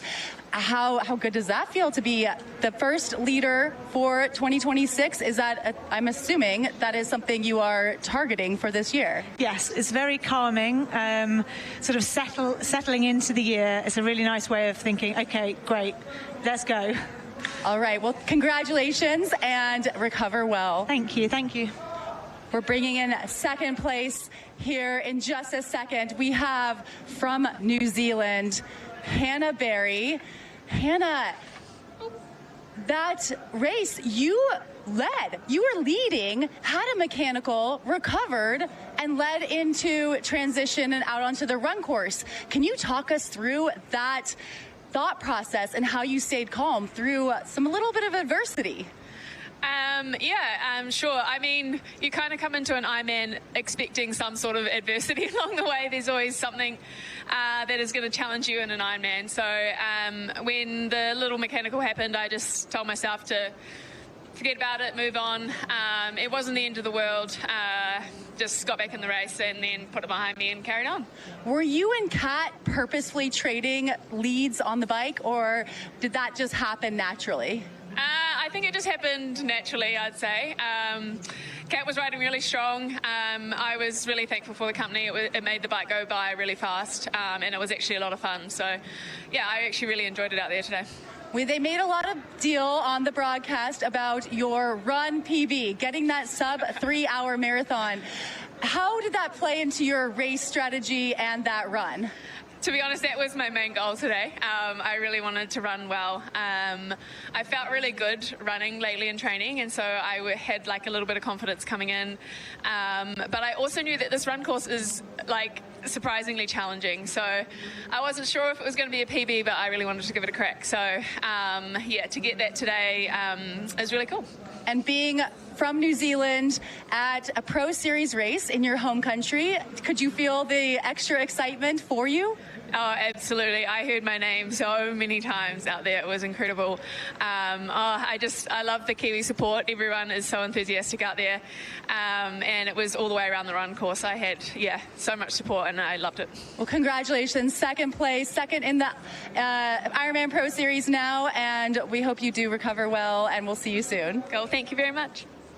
We're bringing on our third place finisher, Lotte Wilms from the Netherlands, but I hear Australia claims you. I've heard from a lot of Aussies that they claim you. What a race. Great swim. What was it like riding with Hannah and Kat out there? It was both my pay Ray. Serious. They were doing an amazing job. Like, I was just holding on today. So, credits to them. They were like in super form. They rode and run amazingly. I was wondering myself if I could do a good run, but I had a PB for a minute on the run today, so I can't complain. That 301 marathon, did you know Tamara Jewett was running you down? Yes, at some point I could hear people were shouting out like, keep this pace up, and I was like, yeah, I know, there's like some really quick person behind me, yeah. And to finish in third, and you had a tough Kona last year, but now you did come back at Ironman Western Australia, qualified already for 2026. So I assume your goal this year is this Experience Oman Ironman Pro Series, and now you're sitting in third. How does that feel? Yeah, it feels really good.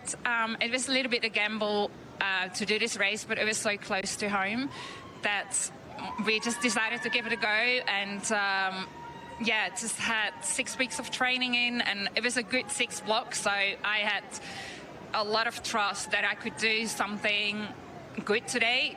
I was not sure like podium, but I could give it my all, and during the race I keep telling myself I couldn't have done more than this today, so I was just happy with whatever outcome. Well, you did.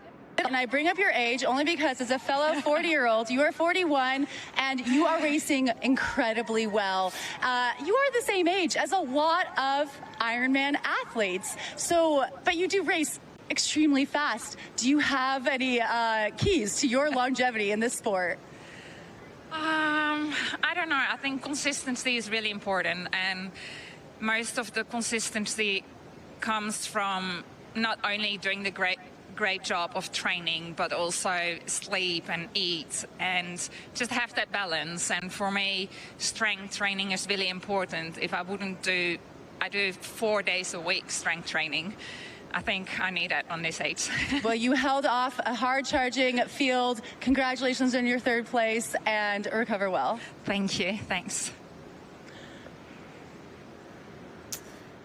Yes, and that was Hayley Chura and Lotte Wilms and the High Price Recovery Zone. It's always great to hear from the athletes directly right after the race, because we sort of speculate, Will and I, all day what's going on in their minds. But it sounds like Lotte Wilms did have an off-season. We were sort of wondering if she just stretched her season from Ironman WA and that performance, that stunning performance there to here. But it sounds like she sort of had an off-season and then had a 6-week training block that went really well. And she was like, well, you know, I live in Noosa. It's an easy flight, same time zone. I may as well go give it a crack. And I mean, I think clearly it paid off. She gets that early season Ironman Pro Series points and starts off on the right foot for 2026. So great to hear that. And it's also great to hear from obviously Kat on her race, but how Hannah Berry sort of lit up when Hayley asked about her run. She's like, yeah, that was the goal. And to achieve that, always just super cool to see athletes set a goal and achieve that. And it feels pretty good when it's all said and done. Yeah, because it's a game of numbers, Ironman, isn't it? So you're essentially competing against yourself. And when you get that little breakthrough that you've been inching towards, it's a momentum maker as you head into the season. So Hannah Berry, yes, she came second. Yes, she was within range of Kat Matthews, but mostly she had a PB in the same way that Lotta Wilms did. So she had a PB run as well, and all the runs were really, really quick. And my biggest takeaway from the hyper ice recovery zone in general was the fact that Pierre Lecour trained for 2 weeks for this Ironman. 2 weeks, and it didn't seem like enough. But apparently that's fine. That's completely fine. Next time he'll do 3 weeks, he'll win by 10 minutes at this rate. So obviously he did Sabanias and came second in that one. So he'd done half distance, but only 2 weeks of specific Ironman training, and then he just rolls out with an 8:36 or something like that. So very impressive. Do you think it was just like the last two? I heard that and I'm like, did he mean 2 weeks or did he mean 2 months? Because a couple of athletes said, 30 minutes when they meant 30 seconds. I'm like, maybe he's a little tired and he meant 2 months, but maybe he did mean 2 weeks and he just did like 180K ride and called it a day and was like, yep, I'm good. Let's go give it a crack. That'll do. That'll do. That's why he was calling this a training day, a long training day. And it was certainly a very successful training day. So he gets to walk away from his training day with $11,500, if you don't mind, and a whole bunch of points for the Pro Series plus a Kona slot. So better than your average training day. And as the sun shines down, you can see just how clear Lake Taupo is. And it seems like a long time ago that the athletes were out there with dawn this morning. And it'll seem much, much longer to them as well, who've put in so much effort over the last 8 hours or so. And we're going to have the female pro podium in just a second as we continue to watch our age groupers out there battling the elements, battling the sun, and knowing that for many of them, they'll be out there for a good few more hours yet. As we are about to head down to the female pro podium. The Athletic Brewing podium. We are moments away from the pro women's presentation.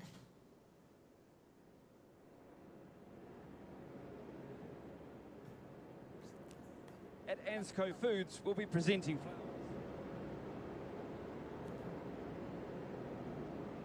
In third place at the 2026 ANZCO Foods Ironman New Zealand in an overall time of 8 hours 39 and 55 seconds, Lotte Wilms from the Netherlands.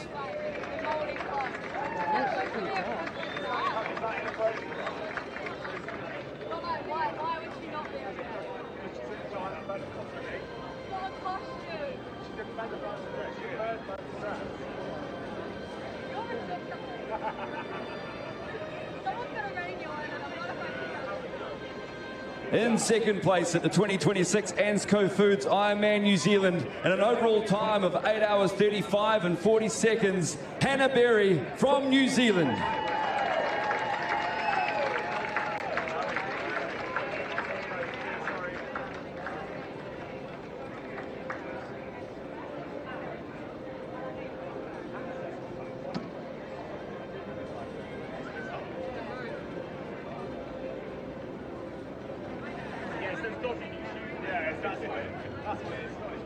In first place at the 2026 ANZCO Foods Ironman New Zealand in an overall time of 8 hours 28 and 52 seconds with a swim time of 53 minutes, a bike time of 4 hours 38 minutes and a run time of 2 hours and 51 minutes.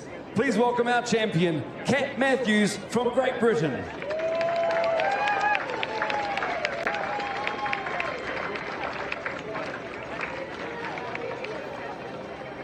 Yeah, and you see that cloak that Kat Matthews is wearing. It's a Maori cloak that symbolizes prestige, honor, leadership, and mana. It's a treasure and represents a connection to heritage, community, and achievement. So that's a nice little souvenir she'll be able to take home with her, and she'll be able to remember this race with fond memories, I'm sure.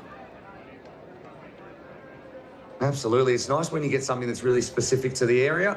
Not that I've ever won anything at all, but I imagine it would be nice. And we'll keep you warm on the flight home as well. We wouldn't let Mark snuggle in underneath it either. Absolutely, 100%.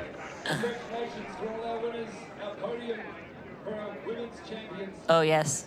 That's a good idea. They're going to take off that cloak before they hand over the athletic brewings. You don't want to get any of that on that lovely garment.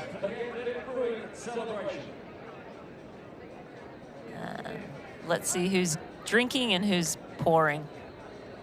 Sometimes the ladies are too polite. Too polite to tip it on each other? Yeah.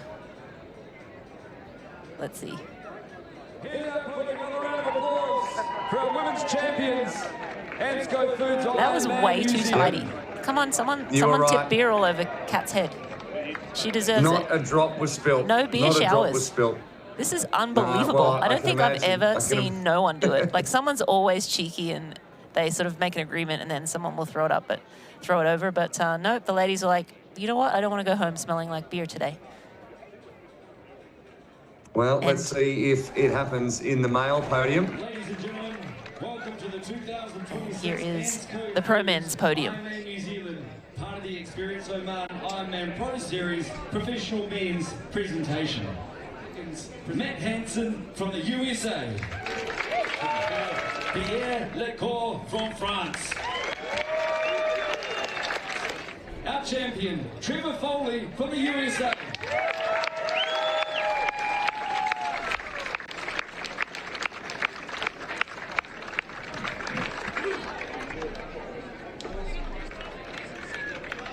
Congratulations, everybody, our 2026 podium. Yeah, no beer thrown on the men's side either. I don't know if it was cut off at the end there, but yeah, very tame podium. I mean, I don't know. Maybe they're saving it for the post-race party. Maybe they'll get a little Maybe bit generationally things have changed since I we don't were know. young. I'm scratching my head. I'm scratching my head. That is not Things how have it's done, changed. guys. That is not how it's done.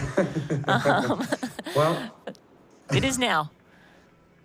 it is now in 2026 in the Ironman Pro Series. It's all business, and your leaders of the Experience Oman Pro Series are Trevor Foley and Kat Matthews as the age groupers continue out there. And we're going to see very soon the official race results, and we'll follow that with the Ironman Pro Series points. At the bottom end of the course, the age groupers continue out there, and oh, it's a long day, Rinny. It's a very long day. Welcome to Ironman commentary, Will. Oh, I'm not talking about me. I'm talking about the age groupers. But yes, me too. Me also. I'm the one that has actually ingested calories. I've ingested just as many calories. And as we look at the results, Trevor Foley banking maximum points, 7:46.44 the time on the clock for him. Pierre Lecour second in 7:48.26. Matt Hansen 7:50.39, banking 4,765 points. Jack Moody in fourth, Mike Phillips in fifth, and Christian Blumenfeld taking sixth, so he did move back up. His points, 4,142. Again, more points than he lost all season last year. Can you say his name? Because I will mess it up. Seventh is Ivan I'm just going to go with Yarish. Ivan Yarish. Yarish, I love it.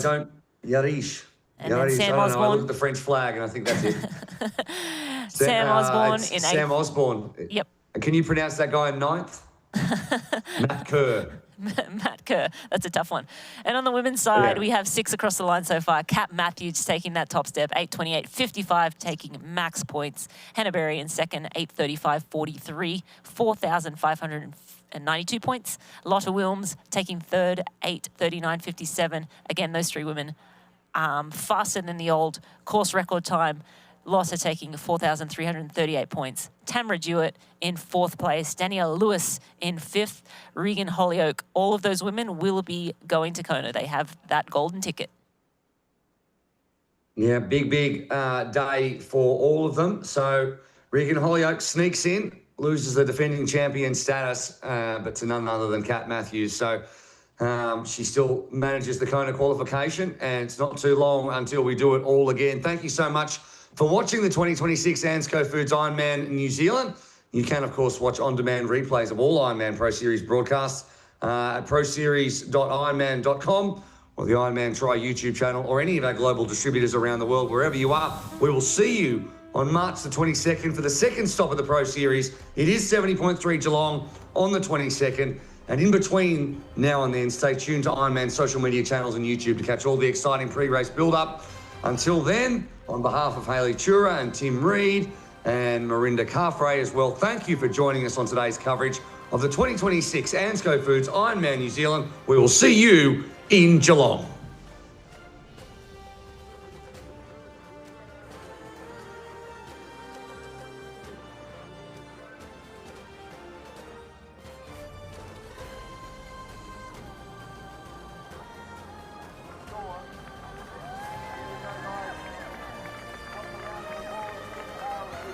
Seconds matters in this race.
This copyrighted broadcast of World Triathlon Corporation may not be retransmitted, reproduced, rebroadcast, or otherwise distributed or used in any form without express written consent of World Triathlon Corporation.